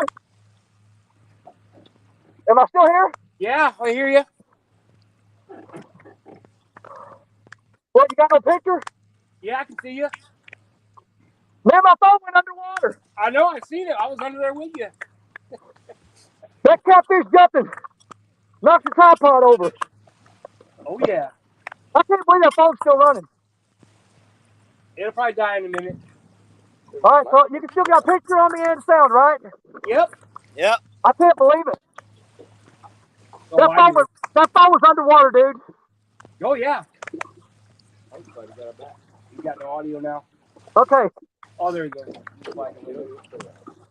Yeah, he started flopping, trying to make it back to the bank, or to the water. Hey, Annette, how we doing? Nice who's catch, fun? man. How big is that beast? Let me try to get him in this net. Yeah. And I gotta go up here and get my. Quit, dude. No. No, he still got him. Still got him. He barely fits in that net. Let me grab my scales. I'll be right back. Man, he wrecked my whole camp. He knocked over my hot sauce, everything. Where'd my chair go?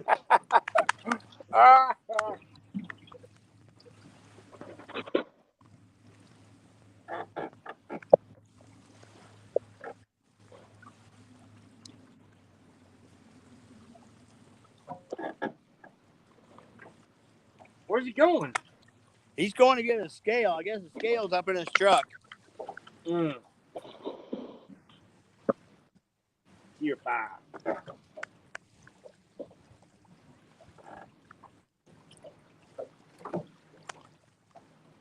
The new Danny Stone fish finder, so effective.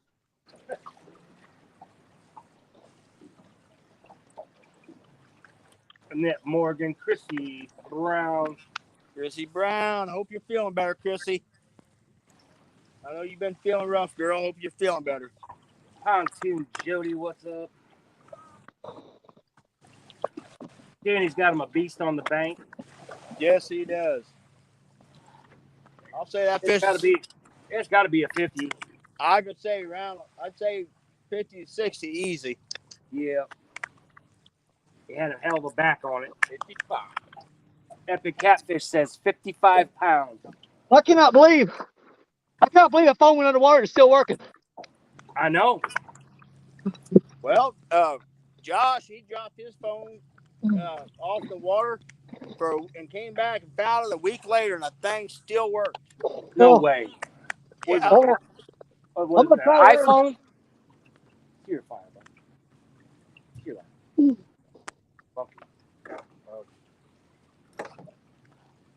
Hey, Jody.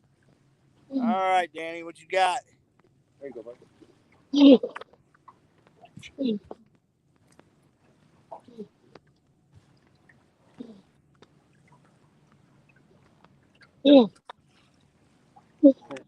Well, it's bouncing forth. 69.70, 69.70, 69.70. What is it? It's 69.70. 69.70. Damn it. Oh, That's a nice fish, bud. I can't get it locked in. It's going 69.70, 69.70. All right. Screw it. My PB was 68. I'm going to call it 69 and turn him loose, you guys. He's been out of water too long. But I'm going to try to hold him up one more time. Captain's log. Did somebody get my 2022. Look, Danny dude. caught a gargantuan Hey, from I think he broke his my phone pinky. down the abyss. Jerry, That's what Stan was. Jerry, can you hear me?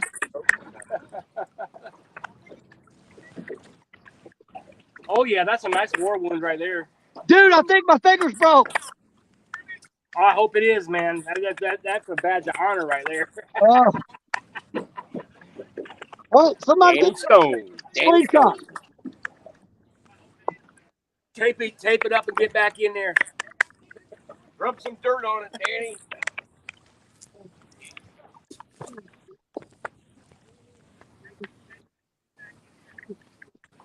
Great fish, bud. Great fish. Congratulations, Danny.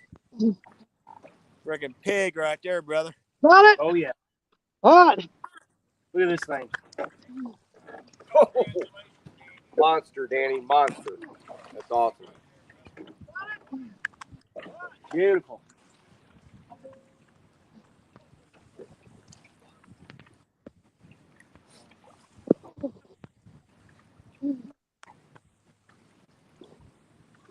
I wonder how far already casted we can get that thing. Probably 300 yards with that thing. Yeah, he was probably reaching across about halfway across the river to Black Betty. Oh yeah. He could reach the other side. I think he Danny. broke my finger. Oh, Oh, well, that's your new PB, ain't it, Danny? they beat my PB by 1 pound. Congratulations, brother. Congratulations. Yeah, my PB was 68. That was going 69.70, 69.70. Oh wait, was my PB 69? I either beat it or tied it. I don't know. I'd say you beat it. Oh man, he cut me bad, Mick. He cut me, Mick. When the nephew's when the godson's down here, and he's got half bluegill, he had a rod just slammed down. Fish was peel and drag, and got him off with some brush, so he's kind of sitting there waiting him out now. And in case anybody was wondering, that was on Black Betty. Black Betty. Old Black Oh, Betty Black putting in the Betty. work. Oh God, that hurt. Congratulations. 69 Appreciate pounds. you, brother. I can't believe this phone's still working. That's crazy. Yeah. It was underwater, dude. For a minute. I know it. I guess it's a rubber case I got on it really does its job. I guess. All right. I'm gonna rest a minute, then I'm gonna bait that rod up and get it out. My hand is on fire, dude. He broke my pinky. What kind of bait was you using on that one? Skipjack head. Oh yeah. A big donkey skipjack head. Nice.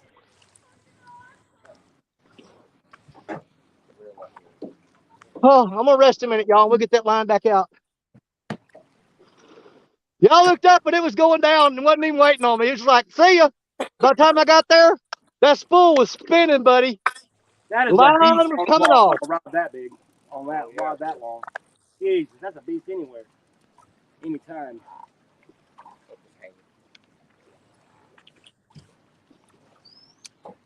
Well, I said at the beginning of this, I said, you know what? I hope I at least catch a little one.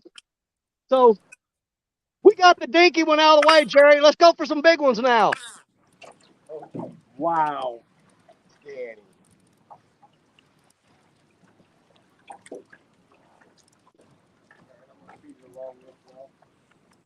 Oh man, I'm gonna have to look in my truck see if I got any alcohol patches. All right.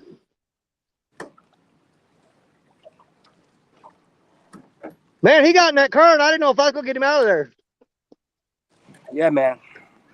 There's the ball on the line. What's up? Hey, did you see that little big kitty cat I caught? No, I do. I literally just got in here. I slid in sideways What? on the computer, and I hear you hollering at everybody. What the hell's going on, Dude, he knocked my phone in the water and everything. I don't know why it's still working. dude? That's why we call you the Mississippi Madman. He's But because of stuff like that. it kept bouncing back and forth between 69 and 70, 69 and 70. So I just called it 69 and let him go. Oh, well, I'm going to have to go back and watch that. Man. It was like, dude, it was like 5 minutes ago. 5 minutes That is ago. Yeah, you got to round up That- on that 9. that is awesome. All day. Yep. What's going on, Creole? What is happening, Jerry? And I Hey, see Creole. over here, the man himself, the legend, Mr. Epic Catfish. Lord have mercy. He tore your hand all up. Creole, Black Betty. Black What up, Betty's the fellas? one that got it. Danny Stone, congratulations. That's one hell of a catch. And 69 pounds, you just well round up to 70. It's a lot easier to say, and everybody understands it better. But it's not as much fun to say. The scale was bouncing back and forth between 69 and 70. 69 and 70. Except we'll call it 70. It's only one donkey bait away from 70. There you Okay. go. I'll There take you go. Well, boys, we're having for episode 5. We've already for this 5 episodes. We put some dang good fish in the bank already. The last few episodes. I'll feed it now. Oh yeah, because I kept looking down at the time on my phone. We were at my dad's eating supper, and I kept looking down like, man, we need to go. We need to go. I need to get out of here. And I knew I was going to miss something cool. I'm still trying to collect my composure so I can go get that rod back out. Oh, that's awesome, dude. Yep. Man, I've ruined my brand new Uncle Lou shirt. I got slime all over it. Hey, but that's what they're for. You see, them shirts look good with slime all over. There. The biggest current break. Wearing the Uncle Lou hat with the Uncle Lou shirt and landing that big old giant catfish for Uncle Lou. Hey, there you go. Uncle Lou, that was for you, buddy. Hey, you catch that on a wildcat? I think I'll be able to get it. He ain't sent me my new rig. It's a Wildcat hook, but I don't got the rigs in yet. There That you was go. a 10-aught Wildcat hook, and I had it on my 3-way rig. That on a 3-way swivel with a breakaway jig, a breakaway weight, and rigged up. But it had a 9-aught, Gotta go, 10-aught 10-aught, Wildcat hook. Yeah, because look, I've been using those same hooks for a while now, and dude, Yep. I like me some wildcat hooks now. I've lost some really big fish lately with smaller hooks, but that 10-aught hook, you saw what that did. That fish should have got away 2 or 3 times, but he couldn't. He couldn't. There you go. There Oh. you go. I can't believe my phone went completely in the water and it's not screwed up. I can't believe that. Hey, it's your night, brother. Hey, it was underwater You're not- for a minute too. I mean, they were seeing fish swim by. Well, if somebody's got a really good screenshot of the fish, or I'll go back and get my own. I'll make you up another one of those pictures like I did last time. I appreciate it, brother. I appreciate it.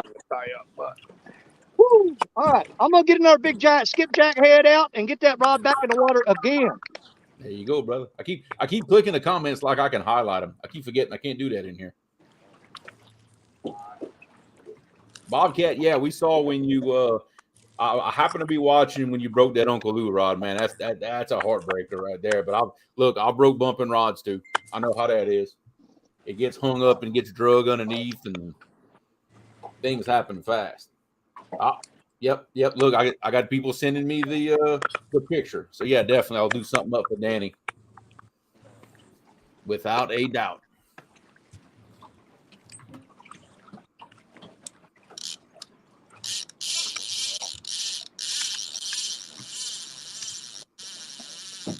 And somehow it is still daylight where Epic is at. Probably not for much longer, but it's still daylight. It's dark even here.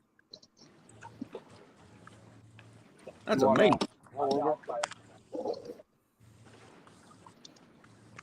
hey, Jeremy. What is happening, Sean? Been a long time, brother. Good to see you we're out out on the water again. We managed to boat a couple flatheads. Good. It does my heart good to see Epic standing in the back of that boat in his position. I like that. Yes, sir. The only thing I like better than that is when he starts smacking his hands together when he gets excited. The only thing that's better.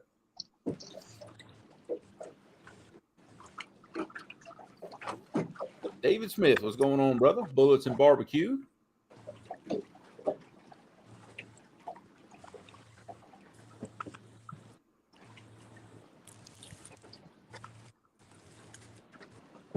Stonefly says he's had a low light recording on his phone. That may have come on the update that I did to my iPhone. I got to keep that in mind because very soon I'm going to be rigged up to do night missions. I'm very soon we're going to be ready.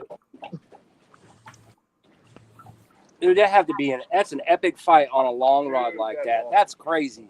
Good job, Danny. Oh yeah, I think Black Betty's a 15 foot, 16 foot. You know what it's like fighting a fish like that on another. That's crazy.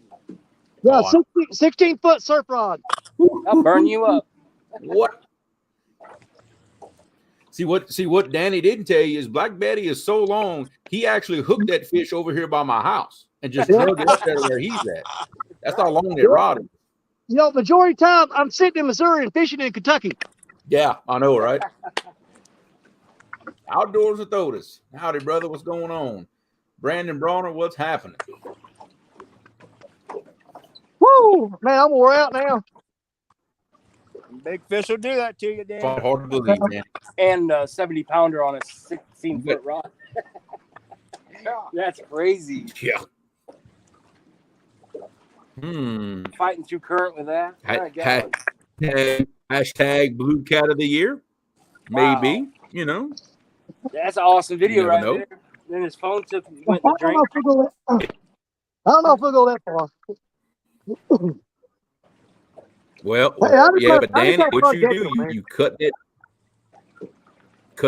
that piece out, Danny, and make sure you submit to the Whiskers Facebook page. Hey, put 100%. It in there. You never know. Sunfish Assassin, what's going on, brother? Bobcat says, reach out and touch someone. You better believe it. Can you imagine how far you can throw a bank set boat away from you? 16-foot rod, dude, that'd be crazy.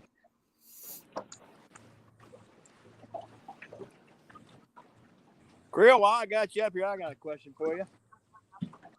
All right, what you got? Going out live, we're on our first episode. I got those two going, dude. We've tried to download and everything else, trying to make a short video out of it, but we cannot get that footage to download to where we can get it to YouTube. Jerry, actually, you got me on that one because I've never attempted to do that myself. I think I know how. I've actually never done it either. So I tell you what, if you've got Mark with Catfish and Crappie on Facebook or something, reach out to him. He's a master at that stuff. All right, yeah, because I mean we fooled it like trying to get the clip of those two fish, and we cannot. Yeah. You know. Yeah, if you reach out to Mark or something like that, those guys are real good at that stuff. I've never attempted ranch catfish going on, brother. Louisiana boys.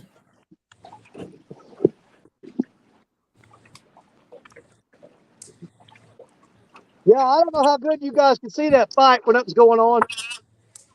Yeah, you were down there a pretty good way, damn it. Yeah, man, I'm gonna go ahead here in a minute. I'm gonna run their extension cord down here, and I'm gonna set up another light down there off that rod. There you go. Just for that rod, I'm gonna set up a light.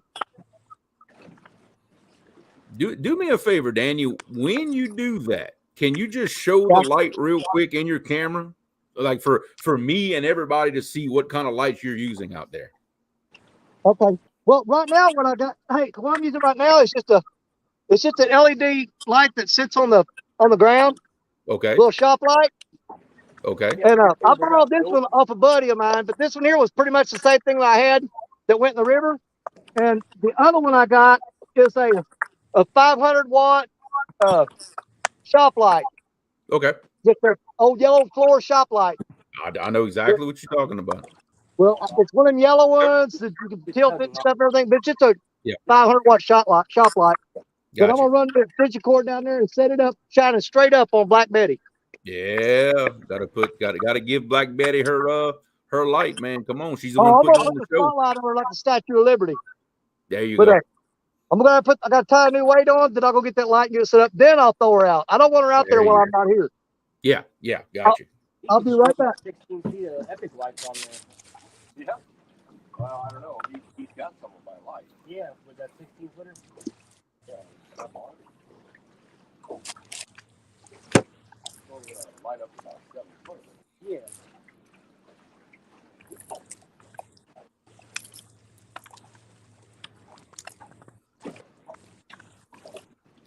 See, if y'all notice now, Epic has assumed what I like to call the donkey stance.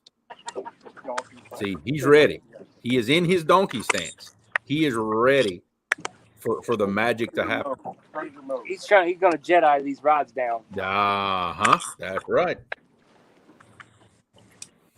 These are the baits you're looking for. That was awesome. A little too That was a baggy good in here. Oh, it's getting deep in here. I love it. John Boy Catfishing, what's going on, brother?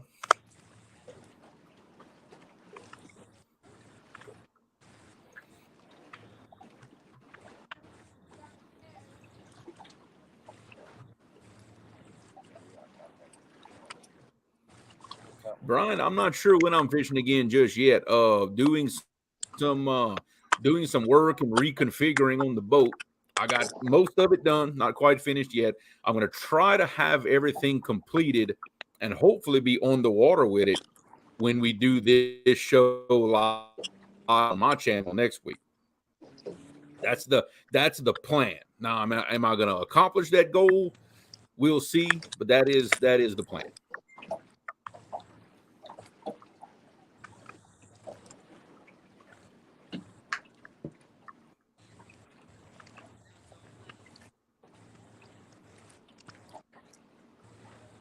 Let's see. I got some people sending me some messages here. Let's see. Interesting. Rod Knocker's Uncle Josh. What's going on, brother? Well, be safe driving. Hopefully we're entertaining you on your drive, my friend. Just Yeah, keep we it appreciate between you coming in. the ditches. We got 72 wonderful people in chat. Absolutely. Nice.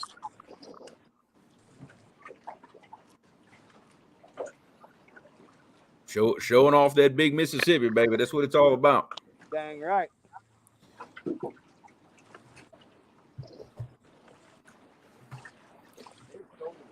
Yeah, Steve, you like that pro tip I sent out earlier, huh? I'm telling you, hey, it works. Hopefully nobody takes those serious because they're sure not meant to be.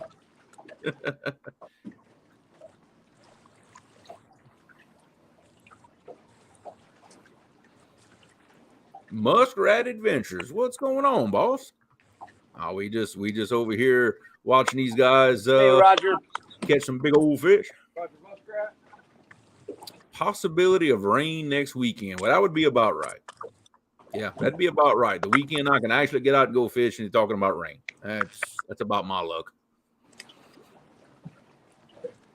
We'll just have to see how that goes. Two Stands, my OG broadcast brother. What's going on, man? See Scott Swift in the house, Miss Joy Stewart, Mr. Buck Williams, Rod Knockers, Dan River Boys. We got a big old crowd here tonight. Love it. Absolutely love it. I had Aaron Elliott send me some rules of Mad Cat's Big Fish competition. This is the first I hear of this. Let's see. Must be caught in a Mad Cat's rod. Must be wearing one item of Mad Cat's gear. Must be a blue channel or flathead. Must use this week's code written on a piece of paper. Okay. Must post fish on Mad Cat on the Facebook page. That's interesting. So it looks like they're doing a weekly thing. If you catch a big fish on a Mad Cat, trying to read down to see what the prize is. $500. Nice. That's what it looks like. Interesting. Very interesting. Mr. Eddie Jernigan, welcome to the party.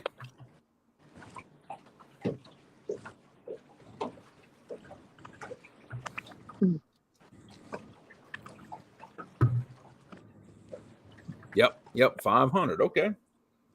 I have one Mad Catch rod. One. I got one of those Patriot 2.0s. Might have A to. very end rod down there is a Mad Cat. Yeah, I haven't hooked anything big on it yet, but just judging it from my other rods, I believe it's going to do me very, very, very good in the waters that I fish. I really do. I've caught some 40, 50, 60-pound fish of mine, and Yeah. it does a wonderful job. Oh yeah, yeah. You can just I can tell how they cast those heavy weights that I believe I'm gonna like the action. I really do.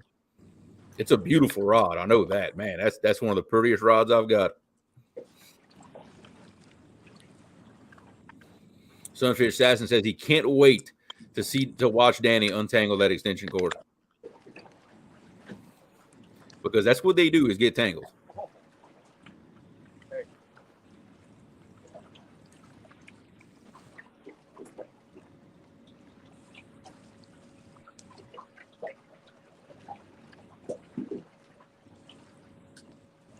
Oh, yeah, Danny's getting himself set up. Joy Stewart, Scott Swift, hello.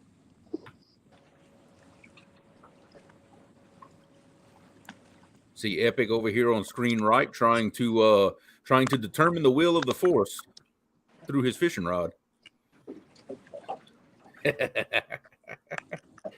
Oh man. So, Jeremy, that last fish hit it in my hand and spit it just as soon as it grabbed it. We got about 67-degree water temperature. Oh wow, because I was gonna actually ask you that as to where you think you are as far as the spawn goes. You're still we're at least 2 weeks away. Oh yeah, you're a good ways out, and they got beat up early because the water got warm about 3 weeks ago. Yep, and they started interacting with each other, and now they're acting like it's springtime again. Yeah, I got you. Yeah, we haven't had a good flathead pull down. Yeah, in 3 weeks. Gotcha. Today, these other bites. One was on cut bait, and that'll tell you right there if they're eating cut bait, it's pretty much kind of spring pattern still. Yeah. So we're probably going to be able to catch flatheads all the way up past July 4th. Okay, well, that's good news for y'all. We got a major. That's what I would think. Yeah, we do have a major warm. This next week's going to shape it up. And unfortunately, we can't be on the water till the weekend, so they're going to go nuts at some point. Hopefully, we're on the water when they go nuts. It's supposed to be 100 degrees actual temperature here Tuesday. We haven't hardly seen 80 degrees. Really? Well, do you want some of my warm weather up there? Because I'll gladly send you some. No. We want it. We want it because the flatheads will eat them. Yeah, but here's the problem. I'm not sending you some of it. I'm sending you all of it. Send me all of it. I don't care. You better be careful what you wish for, dude. My scrotum off just to get a good flathead bite. You, dude. Look, I was laying down on the front deck of my boat about noon today, trying to put the new set of batteries in there. Dude, I thought I was gonna die. Yeah, and I'm from here. I'm used to this. Yes, but we all know the big guys have. They have some sort of, what is that called? Maybe like a heat exchange problem. They hold heat more than us littler guys. Yep. Yeah, they do. Internal temperature. That takes long. That's core temperature, buddy. Hey. Is that a nice way of saying that I got a lot more insulation than you? Yes, sir. Okay. Yes, okay. I'm just making sure. I got my fair share, but no, you ain't. I got a lot of big friends. One. When it's flathead season, he loves, his name's John, and he comes and he dips his hat in the water about 27 times in like 2 hours. Yeah. And his favorite comment is, "Hey, do you think the shade bite's going on?" Yeah. I said, "I don't think the shade bite's going on. Let's get where the fish are." Exactly. I identify as skinny. Yeah. I tried that, but yes, I just finished coming from my dad's where he had a big old pot of griots cooking and green beans, potato salad. Oh my God, I'm full as a tick right now. Turn that light down a little bit. It's all black. Yeah, this light is pretty high, isn't it? Let me turn it down a minute.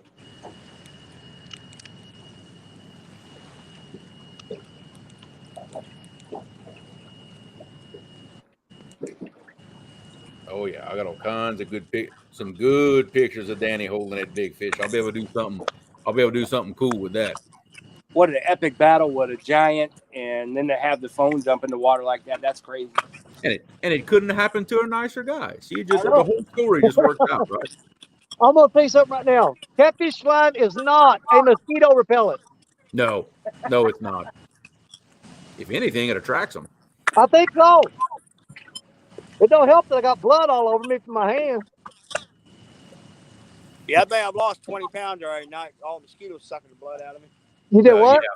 Hold on, wait a minute. He hooked up? Hooked up or hung up? You got a log? Epic. Oh, I see a rod bending. Sean, give me a thumbs up if you hooked up. No. Or he might be hung up. I don't know. Yeah, we're hung Stand up. by. It's moving. It's probably about 100 pounds. Something coming up. Probably one of these big, huge timbers off this thing.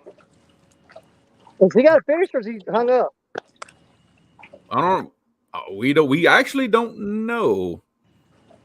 Sean, is that a fish? Give me a thumbs up, bub. No, we're snagged. Snag. Okay, Okay. Like a big log or something. Playing with my emotions. absolutely. We got all excited. Yeah. Especially when I seen Sean run to the back. I said, "Oh, that's it. Here we go." You know, though, hey, when I got Epic and Sean in here, I've got to do something. You know what I'm saying? I had to perform. The only disappointing part about the whole thing, Creole, is that you weren't there with me, brother. I know. Hey, I forgive you. It's okay. Hey, I was with you in spirit. Trust me. I know you were. But that would have been the cherry on top if you could have been here while I was reeling that in. Danny, have you kind of noticed that trend? Every time Creole. Wow. It's the grocery store shelf. What the crap? It's shelving for a Wow. grocery store, I think. That's what it looks like. Oh, yeah, hold it up high. Look at that. Look at that. Hey, is that your PB on the plant parts? Yeah, no kidding. Huh? Hey, it was a flathead for a minute because it did shimmy a bit. Yeah. That sure is a funny looking catfish. I don't know. Well, Danny, I was saying, have you noticed the trend? Every time Creole's not with us, one of us catches the giant. Mm-hmm. And every time I'm here, you see what happens. Nothing. Yep. I think that fish was in honor of old Epic Catfish. Could be. Could be. That was an awesome fish. That wasn't all. Oh, Still isn't all. I almost feel like going home now because I don't think we can catch one like that. Oh, I We doubt don't have Epic. blue cats up here. If we did, we'd be fishing blue cats. I would love to see a 70-pound flathead, that's for sure. Oh, What? my goodness, yes. Oh, my Guarantee. God. You know how wide that head? Oh, it'd be beautiful. I really wish I could highlight this comment, but G Style Fishing says, "Hey, Epic, nice rack." Nice rack. Comment of the night, Yes. right there. Perfect. right there, Perfect. right there. Comment of the night. That is. G-Style. Nice rack.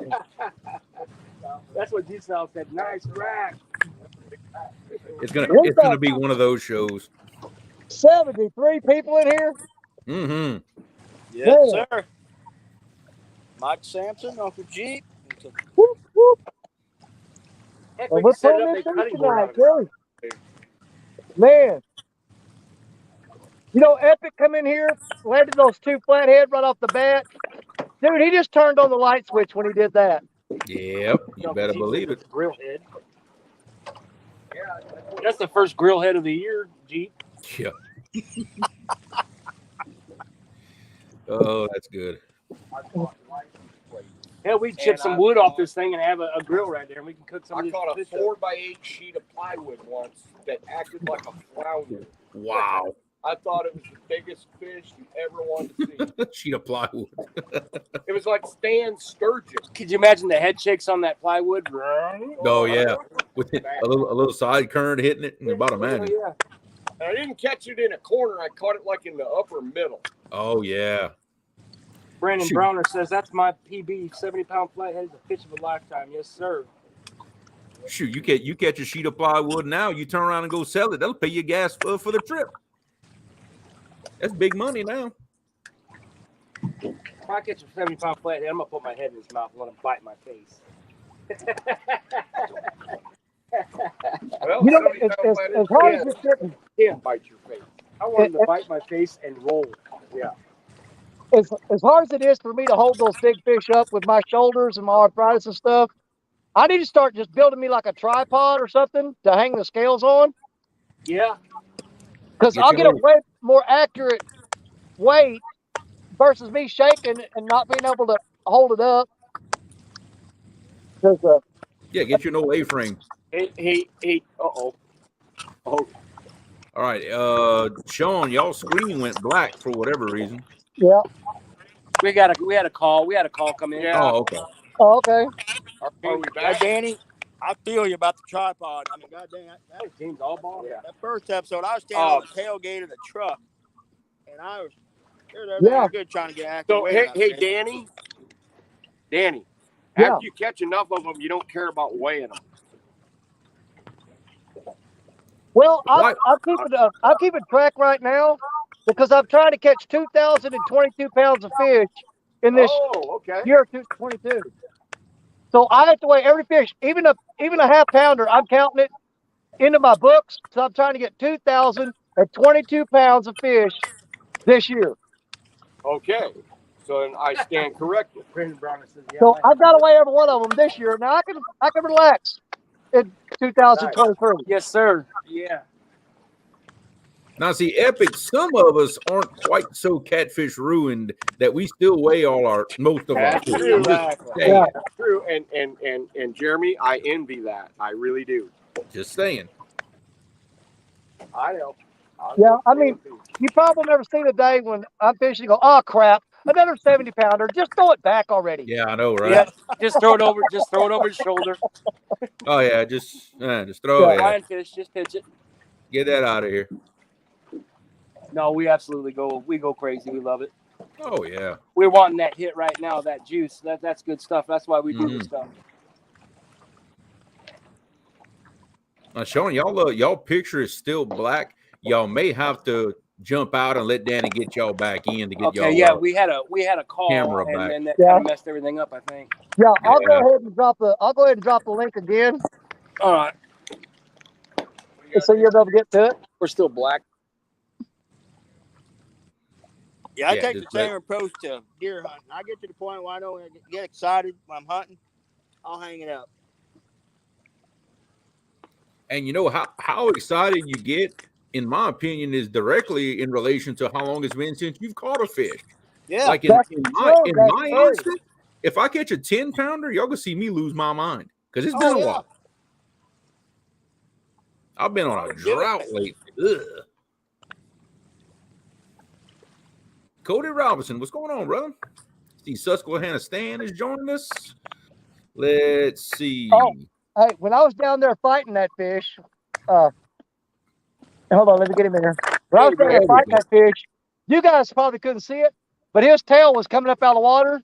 And when I saw how big that tail was, dude, I was almost peeing in my pants because I thought, oh God, if I lose this fish, it's gonna be just I'm gonna be so mad. Yeah. Because I already knew it was a decent fish before you guys could see it. Yeah, that would rip your soul right out of your chest, And, right there. oh my God. Yeah, I cannot lose this fish. I can't wish that on anybody. I was in super panic mode, I'm telling you. Oh yeah. Yep, exactly. Like I said, that moment when they roll over the first time, that's when the heart rate picks up. But that's when things get going. Well, yeah, you might Anthony be fighting Duckworth, again what's going on, brother? and you don't think it's that good of a fish. All of a sudden, they break water, and you're just like, and you just go into full-blown panic mode. Yep. And you know, it's boggling to my mind. I would never do it. But the people that dive down under the water and noodle those, grab a hold of a 70-pounder like that, that's fresh, that ain't been fighting, and he's ready to rock. Man, I don't see how they do it. It seems like it would break your arm and just it'd kill you. Oh, I know Well, they have to break their wrist sometimes. Well, most of them do their best not to go after blues, if you notice. Yeah. They catch some here and there, but really they're more after the yellow cat than anything else. But I mean, still, you put your hand in one that big, it could hurt you bad. It seems like. Trust me, Yes. I know. But a fresh one that hasn't been fighting, and you grab him, and he's full of energy, and he's not been wore out, I don't know how they do it.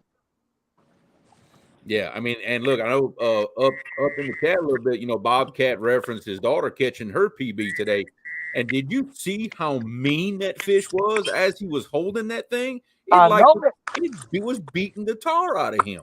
Oh, it slapped the crap out of him at least 5 or 6 times. Oh man, I promise I was not laughing. Oh, I was definitely laughing. Oh my God, I couldn't breathe. I got the utmost respect for those guys that pull those big blues in them kayaks. Oh yeah, absolutely. Man, I'm telling you, that's a beast to be bringing in that little boat. Yeah, look, Roger's right. Bobcat was getting it handed to him by that blue. I mean, it was. Whoo! But I've always said bumping fish are mad. Oh, everyone you catch bumping is just mad, got a bad attitude. I don't know what it is. They are mean, man. Uh-oh.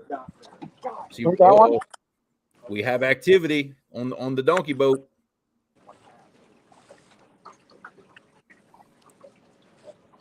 Maybe not. Well, no. Oh, let it go. Let it go.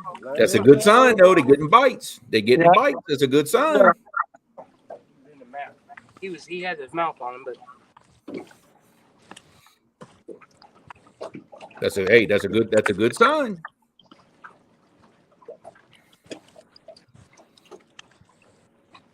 oh, let's go.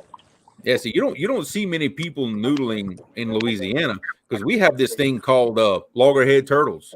Yeah. And alligators. And no. Mm-mm.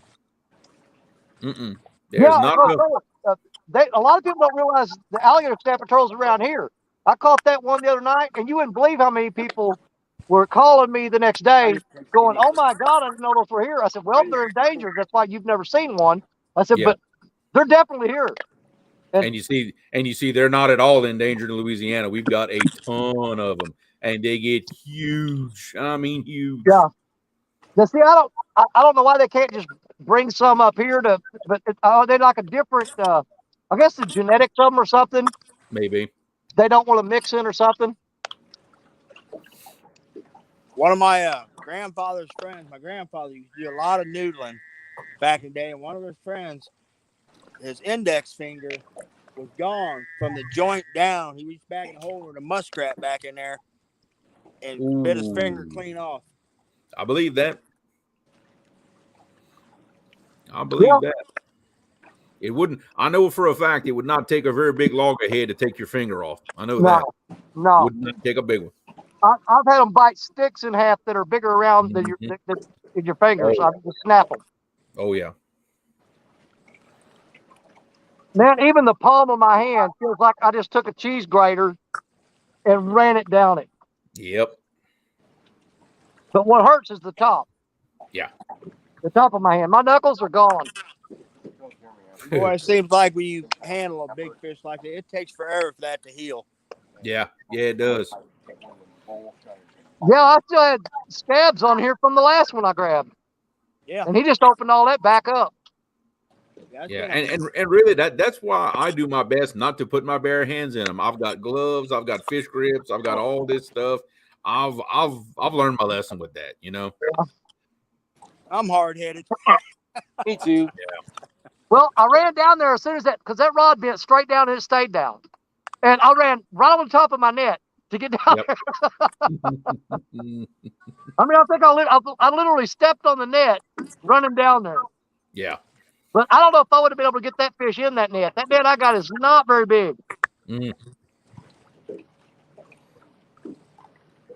Yeah, it'd be a trick sometimes being by yourself and doing that from the bank.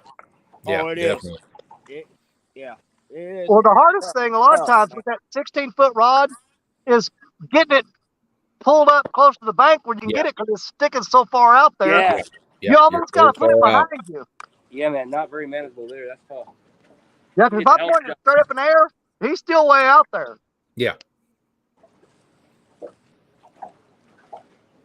About how far out do you throw that thing? Right now, it's probably out about 50, maybe 60 yards. Oh, okay. Well, that's not that long of a cast for that rod. Oh no, I'm not. I know where the channel is, I got and what you. I'm doing is I'm aiming for just this side of the channel. Gotcha. Right where the deep channels the barges travel in, it comes up at a slope, and I'm throwing right at the top of that slope right there. Okay. And that's where I got these lines set out at. That's right. Okay. Now, Danny, you would say that where you're at, you're in maybe an outside bend? Oh, absolutely. Okay. Absolutely. My favorite If you place. look on Google Earth, right there in the bottom of Missouri, you'll see where there's a horseshoe shape in the Mississippi River. Uh-huh. I'm on the east side of that horseshoe, down at the very bottom of it. That's exactly where I'm at. Okay. You can actually pull up on Google Earth and follow the Mississippi River, and it's one of the few places where there's a horseshoe shape. Yeah. And it's right at the boot heel of Missouri, and I'm on the east side at the bottom. I got you. It's probably a big enough horseshoe that in the years to come, it's gonna be an oxbow lake, but the river hadn't cut it off yet. Oh, absolutely. Yeah, decades from now, it'll cut it off. Yeah, so we had a lot of those big bends down here, but over the years, the river cut them all off and made oxbow lakes. Well, that's what's really weird about it is it's a big peninsula of Kentucky sticks up into that horseshoe. Mm-hmm. So whenever that finally cuts through there, Kentucky's going to own an island or I don't know if it'll transition to Missouri because it's on our side of the river. I don't know. Usually what happens in a case like that, because I know Louisiana is like that, in those places where it completely cut it off and made an island, the island, the state line, they actually move it to the river, and then the island belongs to whatever state it's sided ends up on. Yeah, that's what I'm thinking. Yeah, that's all they do. Well, as soon as that comes to island, I'm going to get a bunch of guys together. We're going to buy that island. There you go. We have an island on the Missouri side that the Illinois actually owns from back when that big earthquake back in the 1700s hit. Yeah. It hit, and now there's an island that's considered Illinois. And I mean, it is deep in Missouri. Yeah. Is that the one that hit in New Madrid? Yep. Yeah. I know which one you're talking about. That's the one that actually made the Mississippi River run backwards for a little while. Yes, it is. I know that story very well. Well, that's how Real Foot Lake got formed, isn't it? Yeah. Yes, it is. By the earthquake.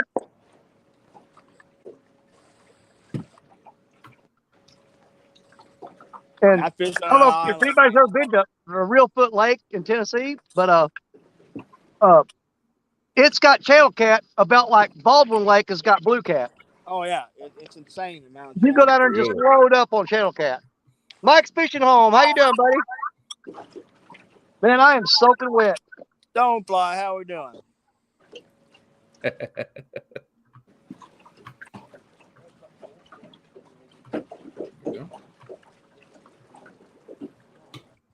And I'm going to definitely have to let Uncle Lou know. I got in my new Uncle Lou hat and my Uncle Lou shirt, and I thought, I'm going to wear those tonight. My wife was like, you're going to take that beautiful shirt and that beautiful hat out there and get them all muddy and dirty. And I'm like, absolutely. Those are lucky hat and lucky shirt.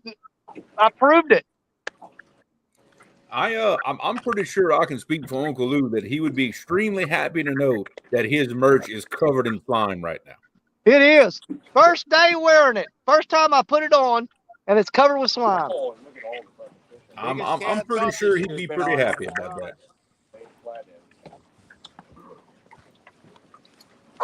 We have to turn that light to the side. Y'all's probably gonna see me wearing this shirt every time I'm fishing from now on. I'm looking at your spot right now on Google Earth, Danny. Are you? Yep. I'm Well, waving. no, Can you see me? yeah. Yeah, Oh, good luck with that. I'll shine the light up in the air.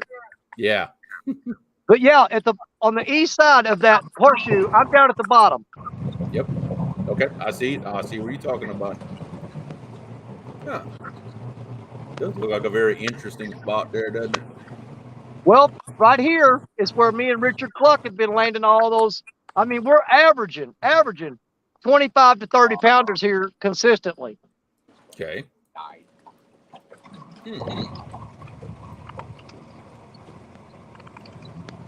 But I can see why these real sharp bends this river takes right here. I can definitely see where it makes some very interesting structure. That is a hot spot right there.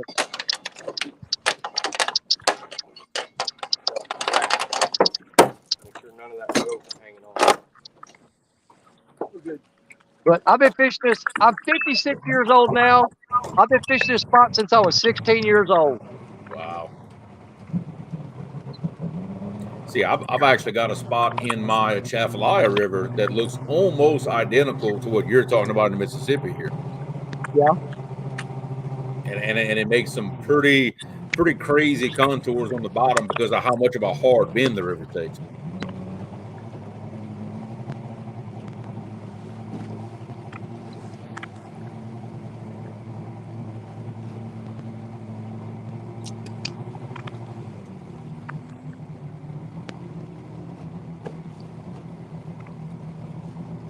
Go all the way up, plug it in that hole. I think so. Just be very careful. This thing's flowing around.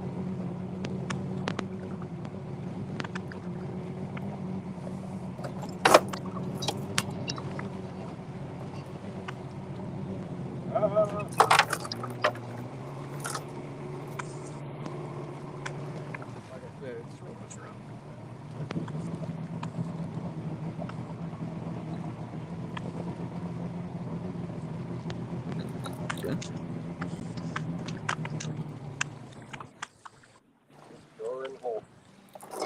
Danny, Zach is telling you he'll need the link in about 20 minutes. Okay. Yeah, just tell him to holler in Gotcha. when it's ready. Yep. And we'll sure drop it for him. Gotcha. Now, in fact, I'm kind of back and forth looking at Google Earth trying to decide where I might fish next weekend. I hadn't made up my mind yet.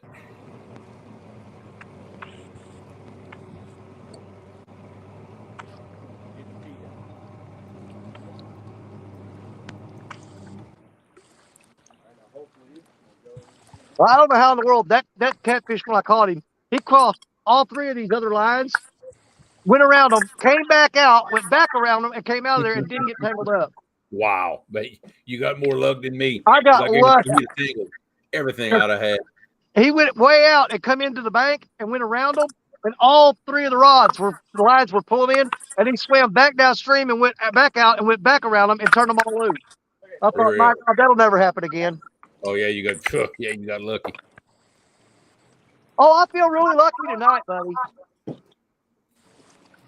Because I was worried about you was going to get to show up. And so not only did I get you here, I got Epic here, I got you here, and I caught a really nice catfish. So I'm going to call it a good night. Hey, if you're fishing, it's always a good night. Yeah, but nights like tonight are always better, though.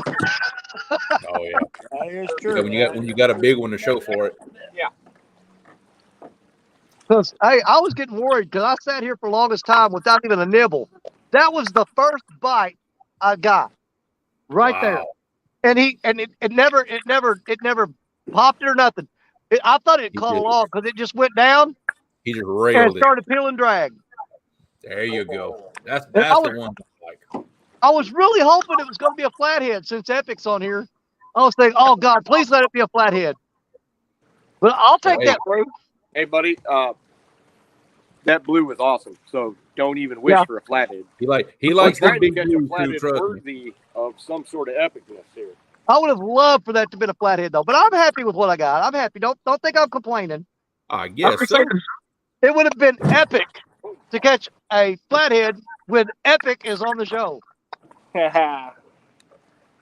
that was pretty damn epic as it was. Yeah, exactly. Yes, sir.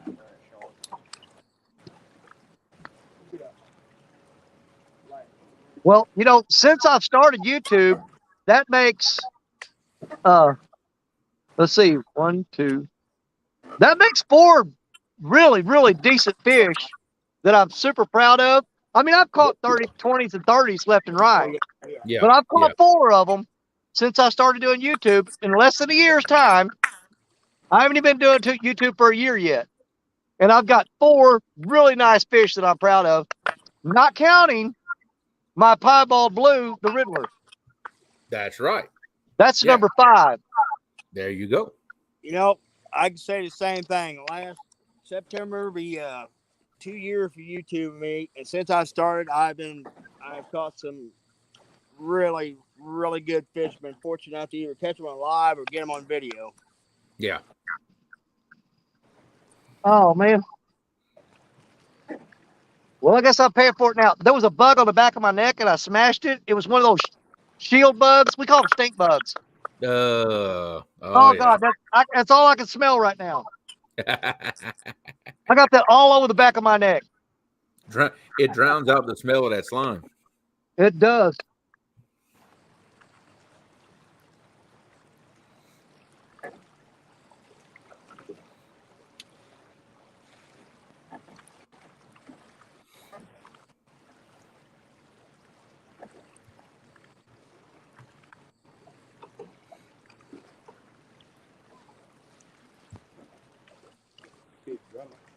Well, I don't know if Jerry's realized it, but our very first episode of River Rats, Jerry landed all those big fish on the night that I was hosting.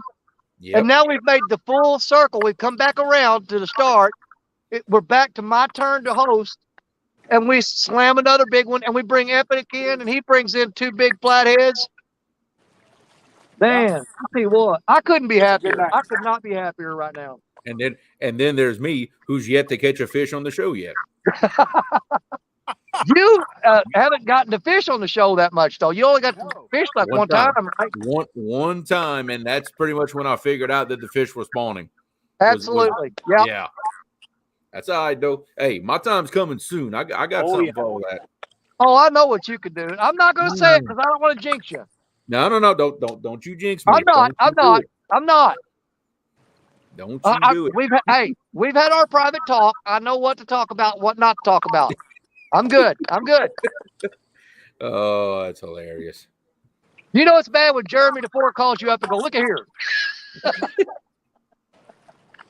There's a couple things I want to shut up about. I'm trying not to. Oh God, I'm gonna tear up. I'm crying so hard. Yeah, he called me up. He said, there's a couple things I want you to shut your mouth about. Dude, stop talking about it. Seriously, you're killing me. Oh man, that was it. You know what? All that was just so much of a coincidence. I mean, I knew the bite was fixing to just go to nothing. I knew that, and it just so happened that was right about that time. So I'm like, oh yeah, this is going to be hilarious. Well, I mean, you look at it. Your past, let's say, victories and stuff. Yeah, you were on fire. Your river was on fire. You knew that was going to catch up with you eventually.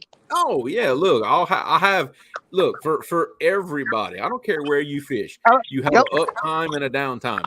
It's just so many of the YouTubers live close to each other, and then there's me that's way down here away from everybody else. I have hot and slow times when other people don't. Like mine don't line up with everybody else. I know. You know, my pre-spawn this year was happening at times where some people still had ice in their river and they couldn't fish. You know, it happens that way.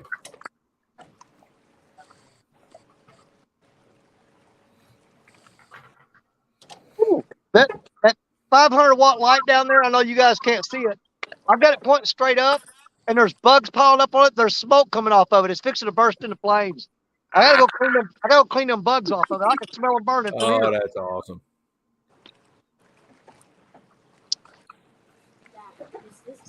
Danny's having a bug hibachi out there.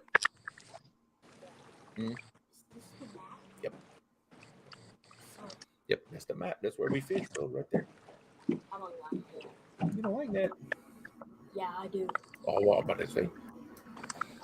That's the Red River. Yes, it is. That's the outflow channel, and that's the Mississippi. Yep, that's right, bro. That's what you're looking at. Uh-huh. Hey, where's our favorite fishing spot at? Which one? You see it? Hey, that's where we go bumping at. It's right there. And look, remember this spot. Huh. Mm-hmm. Ooh. This is a car point. That is right here. Right there. That's it right there. I've got all these other rods that I know I need to rebait them, but I absolutely dread pulling them in because I know they're hung in that riprap, and I'm gonna have to just tie a new rig on every one of them. Yep. You know, once you throw it the one time, if you don't get it back with a fish on it, you don't get it back.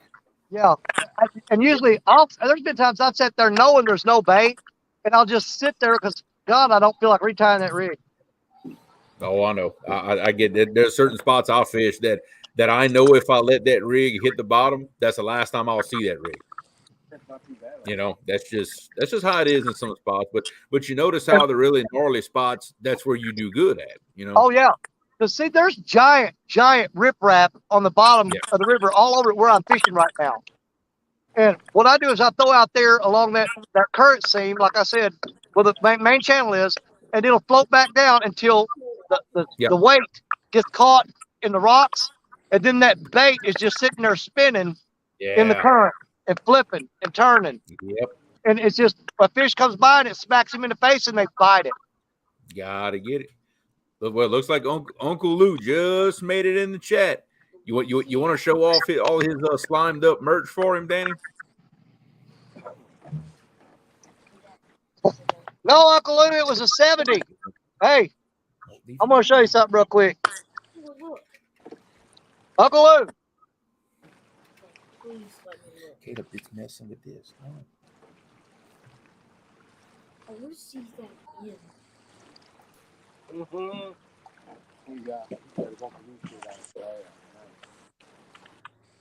I got slime all over my brand new Uncle Lou shirt. First time I wore my shirt and it's slime all over it.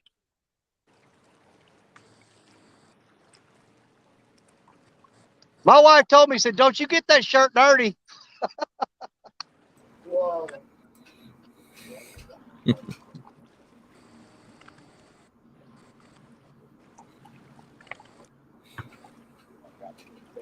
Stop, Gary. I get that slime on my work shirts, and they look clean, but you go to work in there, get all sweaty. You can smell the fish coming through. Yeah.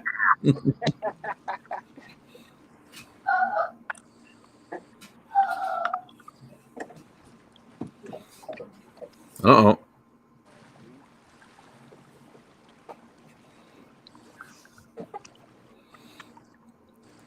Is it just me, or does everyone else's heart skip a beat when they see Epic like jump up like that and go to a rod? Man, I caught myself holding my breath for a second.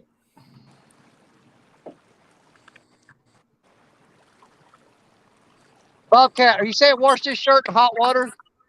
Yeah, that's what he's saying. Get that slime out. Yeah, it was a 70-pounder, Jeremy. Yeah, buddy. Big old slimy blue. And I really think he broke my pinky. I think it's broke.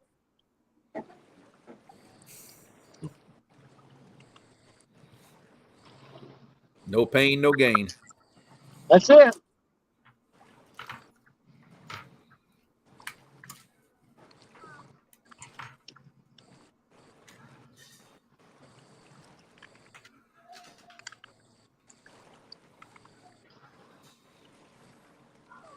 Now, Jeremy, quick question. Okay. Would you grab a fish that big with a pair of fish grips? Yes and no. To weigh it, no. But what I'll No, do, not to weigh it, but I'm talking about instead of grabbing it with my hand to get it on the bank, would you grab it with a pair of fish grips support the body of the fish and pull it up onto the bank where you get control of it. Then put him in the net to weigh him. But don't lift it. Because I'm getting kind of tired of grabbing them with my hand, to be honest with you. Well, gloves. I'm telling you, Muskrat says no. Bobcat says no. So get you some gloves. A fish that big, the only time I'll put a grip in his mouth is when he's laying on the deck of my boat. I'll fish grip him so I can hold his head still to unhook him. But that's not putting any weight on that fish grip. That's just controlling the head. We're gonna stick to the hand, boys. Yeah, I'm telling you, get you some gloves, Danny. You'll be thankful. Hey, I'll take a beating to save that fish. I will. Quit catching such damn big fish. I've got 3 fingers and a thumb left. He can break those. Yeah. I mean, look, a pair of those mechanic impact gloves, that's all you need, brother. That is all you need. Shoot, just some of the little brown chore gloves, the little gardening ones will work.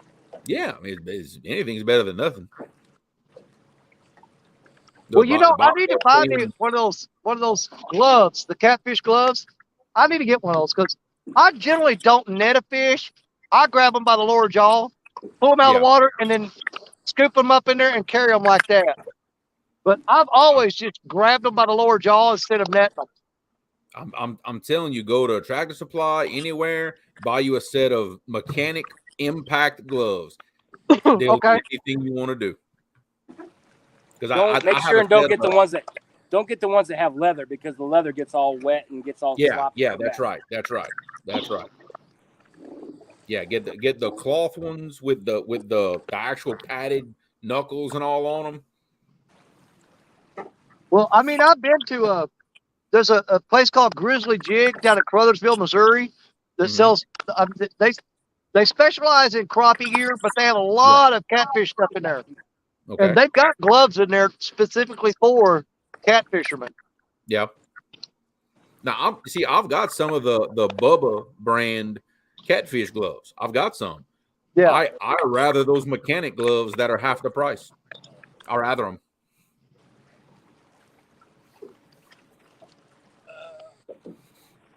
Yeah, Bobcat. That's what I was saying earlier. That's the only time you'll see me grip a fish, especially that big, is just to keep that big old head still, so I don't get a hook in my hand. To have the fish under control. Oh, dude, I've learned my lesson with that. I've grabbed in on a small 10-pound blue cat one time, and he spun and dug. It was just a J hook, but he dug that J hook into my thumb, and it popped out the other side. Thank God, because if I would have had to pop that barb out, because that's all you can do is force it through it and cut the barb off and then pull it back out. Well, luckily it went all the way through my thumb and popped out the other side. Yeah. So I was able to cut the barb off and then pull it out. Whew, that's not fun. But it was just a 10-pound blue cat that did that to me. Yeah. It don't take much.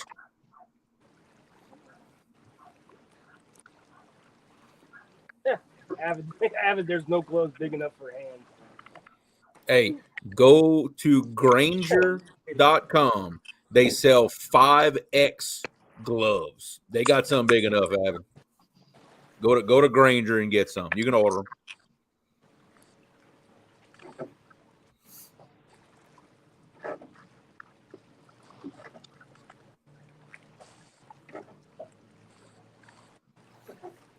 Holy crap. There was a bat just flew right into Black Betty and tried to land on it and fell on the ground right there by that light. After all them bugs.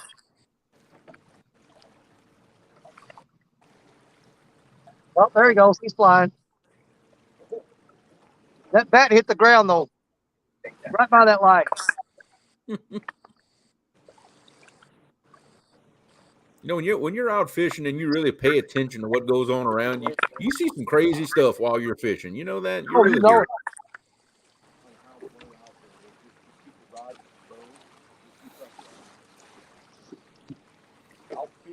Yeah, this was years ago before I was filming on YouTube, but I watched an eagle take a dead raccoon away from 3 buzzards on a riverbank one day. He landed in there amongst them, spread his wings, got him away from it, picked it up, gone. See you later. Yeah, Bobcat, I don't think he ran into the rod. I think he was trying to land on it. Because he like hovered there by Black Betty and he was hanging on there and then he flew down toward the ground. He didn't like physically smack into it. He was trying to find a leg hold. The rod's too slick. I guess he couldn't get a hold of it. Yeah, Bobcat, you didn't know Black Betty was a stealth rod, huh? Not even that Stealth back rod. could see it. Hey, she's Stealth slick. rod, She's baby. crazy. Stealth technology.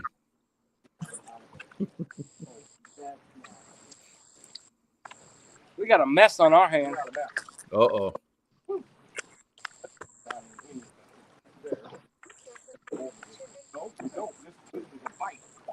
Well, does the mess include a fish? We got doubles here. Oh, okay. I got heard something going? doubles. I heard something about doubles.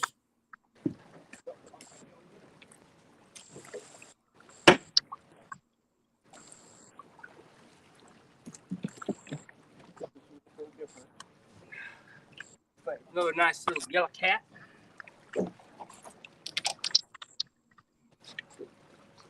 Yeah, 3 bite at once.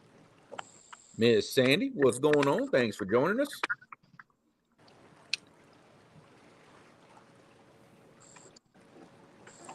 On that moon eye. Was it? This was Go. All right. See one little yellow cat in the boat. Well, pretty decent one. Oh, the first 5 minutes of him being here earlier, he landed 2 flatheads. we got 2 more. Yeah, he came on the screen reeling in a flathead. Yeah, that one in Epic's hands, what about maybe 12 pounds, Sean? Something like that? 12, 15 pounds? Oh, these little twins. Yeah, look at that. Oh, yeah. Awesome. Yeah. We had 3 of them bite at the same time, and we grabbed the 2 small Got ones. a double. Heck yeah. Nice.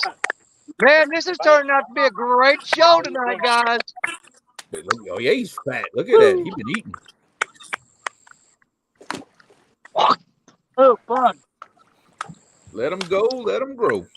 There we go.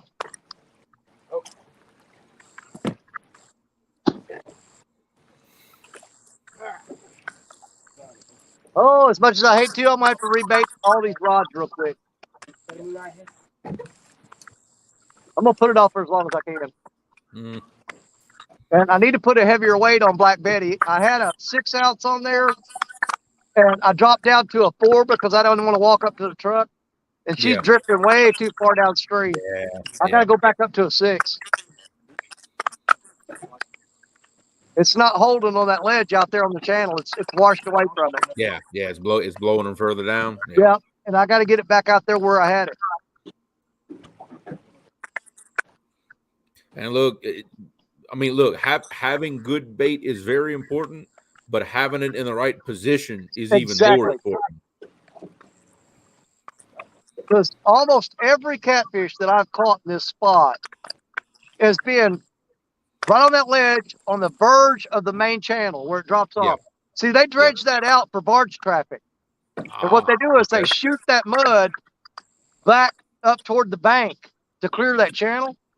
Have you ever seen one of those dredges going through? I mean, it's wicked cool. They're basically sucking up like a vacuum cleaner off the bottom and shooting it out. And it causes a ridge along that channel. And if you throw just on the other side of that ridge, the catfish lay up in there on that ridge. That's what I found to be on this spot right here anyway. I got you. Okay, well look, let me ask you a question pertaining to that, Danny. Yeah. Okay, when they go through an area and dredge, yeah, it definitely affects the fish. It affects the bite. How long does it take for the bite to get back right after they go through with the dredge? Here's the thing.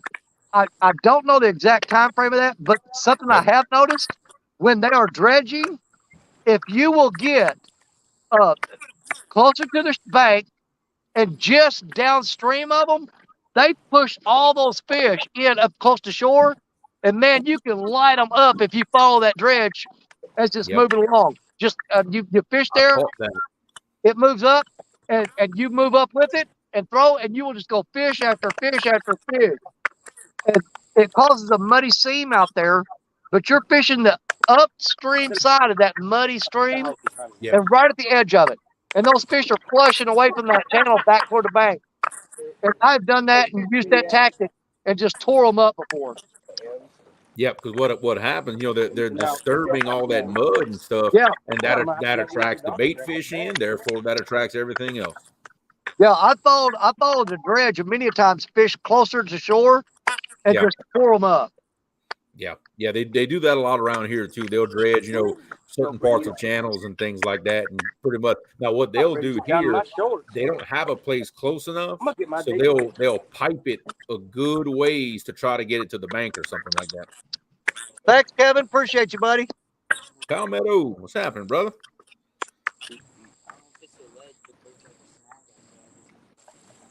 You know what? With the last two fish, now here's the thing, guys. I'm in bad shape physically. I've got arthritis. I've got bad shoulders. I've got bad knees. I got a bad back. The last two fish I caught, a 58-pounder and now a 70-pounder, they were about all I wanted. Yeah. I'll tell you right now, I don't know. In my physical condition now, I don't know if I can handle a hundo. I don't know if I can handle a 100-pound fish. Yeah, but wouldn't you love to find out for sure, though? You know what? If I could get it in, yeah. But people with adrenaline can lift up cars. Oh yeah. I don't know if I could physically do it. To be honest, right. The adrenaline, you'd be pressing that thing over your head. Oh yeah. You wouldn't feel that until later. Afterwards, Danny. Yeah. Yeah. Oh yeah. See, that's the thing. I know what's coming tomorrow. The night that I caught that 58-pounder, the next day, I was sore all over my body. I stressed every muscle I had. Now this one here, tomorrow, I'm gonna be in the same shape. I'm gonna be laid up. I'm not gonna be able to walk through. My back's gonna be hurting. My wife's gonna be yelling at me. It's gonna be a bad day. A lot of Motrin is what you got coming tomorrow. Yeah. Oh yeah. Yeah, I know. I wake up in the morning, pop some leave, and I have a Bloody Mary. You'll be fine. Yeah, you'll be fine. Sean, we had a question for Epic back in the chat a little bit. G-Style wants to know if Epic is still selling those lights that he puts on his rods. Are you still selling your lights? No, I don't. The Epic lights. No, he doesn't have any more left, and he doesn't have any more. Okay. At this point. And I've actually got one that I usually have mounted on Black Betty, but I procrastinated about buying new batteries for it. I need to get new batteries in it because if I had those lights on there, you wouldn't need that other light down there. Seriously, you'd see it looked like a tower or something down there. Yeah.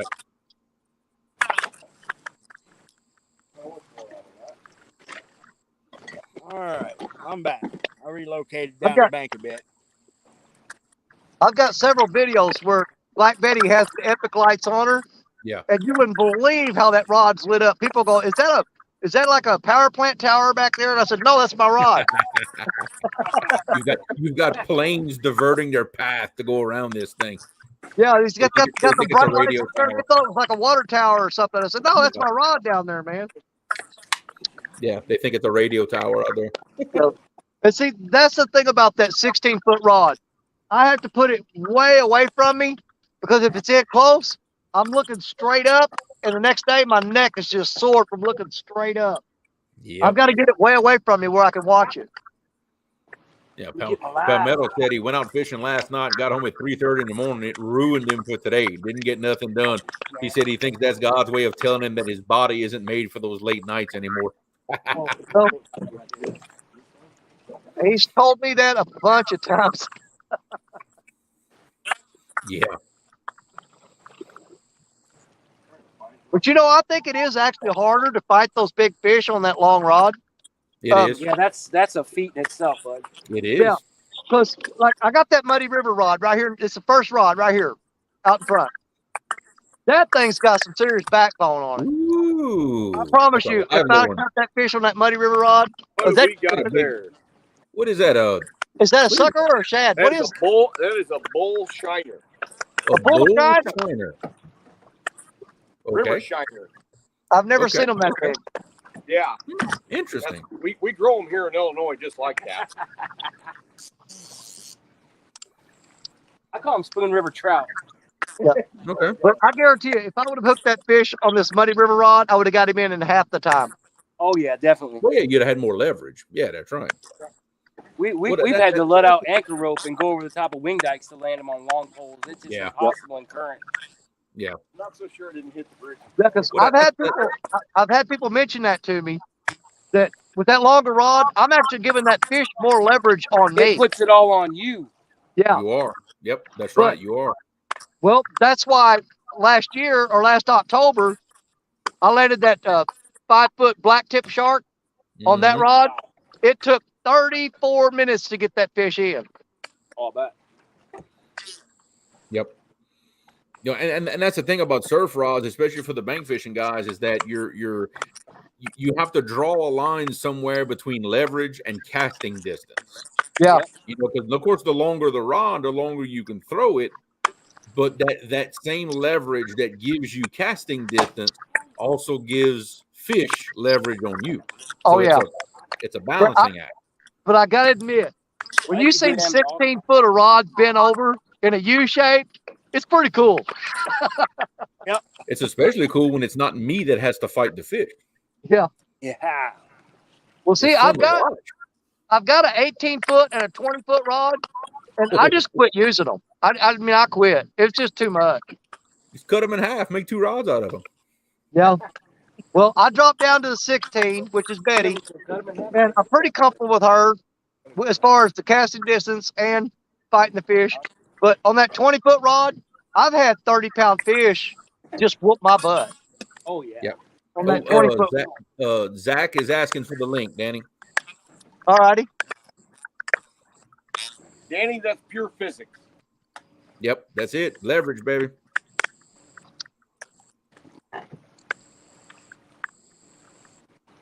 There you go, Zach. Come on down.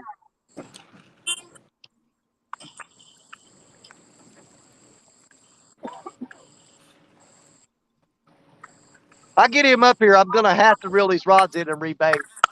Yep. I've got no choice, but I know I'll have to retie rigs on every one of them. See, and you asked me earlier if I had Wildcat rig on there. I haven't received all my package from him yet. I do have a ton of hooks. So right now I'm running the Wildcat hook. I'm still waiting on the rigs to come in. And once I get them, I'll be throwing 100%. Yeah, same with me. I've got I think I've got a 1 or 2 Kentucky rigs left, if I remember right. But yeah, same thing. As soon as the packages come in, and I got a whole bunch of hooks coming. Oh yeah, we're gonna rock and roll in. Oh yeah. Package should be in just in time for the fish bite to pick up. Well, see, when I get mine in, you know, he's got the cat caller rigs that he's sending us. When I get those, I'm gonna go up north and I'm gonna meet up with Jerry Parker, and we're gonna take those cat callers and go way out on the wing dike or wing dam and throw them off there. Because if I try to throw them from the bank, they're gonna sweep right back into shore. But I'm gonna take those up there and meet up with Jerry, and fish off of them wing dams where we can keep them out there, you know, more in the middle, and we're gonna put those to work. Awesome. All right, there's Viking with a circle of death. I think the things would work good. I think those cat collar rigs, which I haven't seen them yet, but I think they'd probably work pretty good dragging the kayak. Yeah. Well, Jerry, when I get them in, I'm going to come up in one weekend that you're not working, and I'm going to get with you, and I'll probably throw you a couple of those, and we'll go out and we're going to test them out on the wing dams. Heck yeah. All right, look like Roger's calling tonight. Remember, day 2 Catfishing for Kids tournament tomorrow morning, Muskrat's channel, and I will be co-hosting with him on that channel. So y'all be sure and y'all come pay us a visit.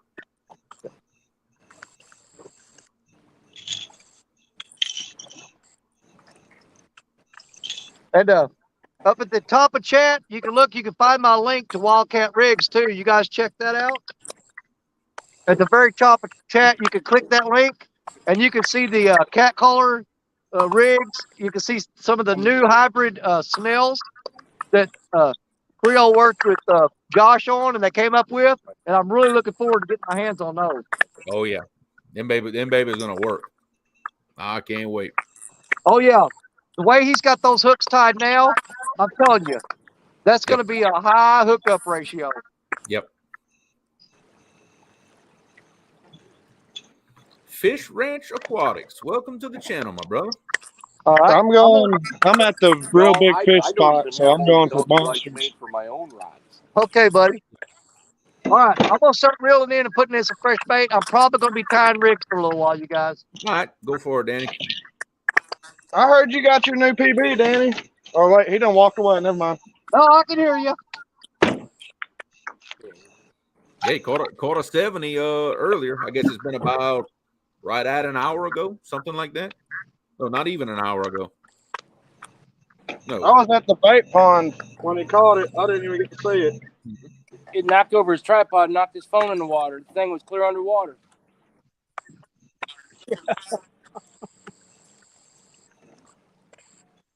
I think I seen some minnows swim by the screen.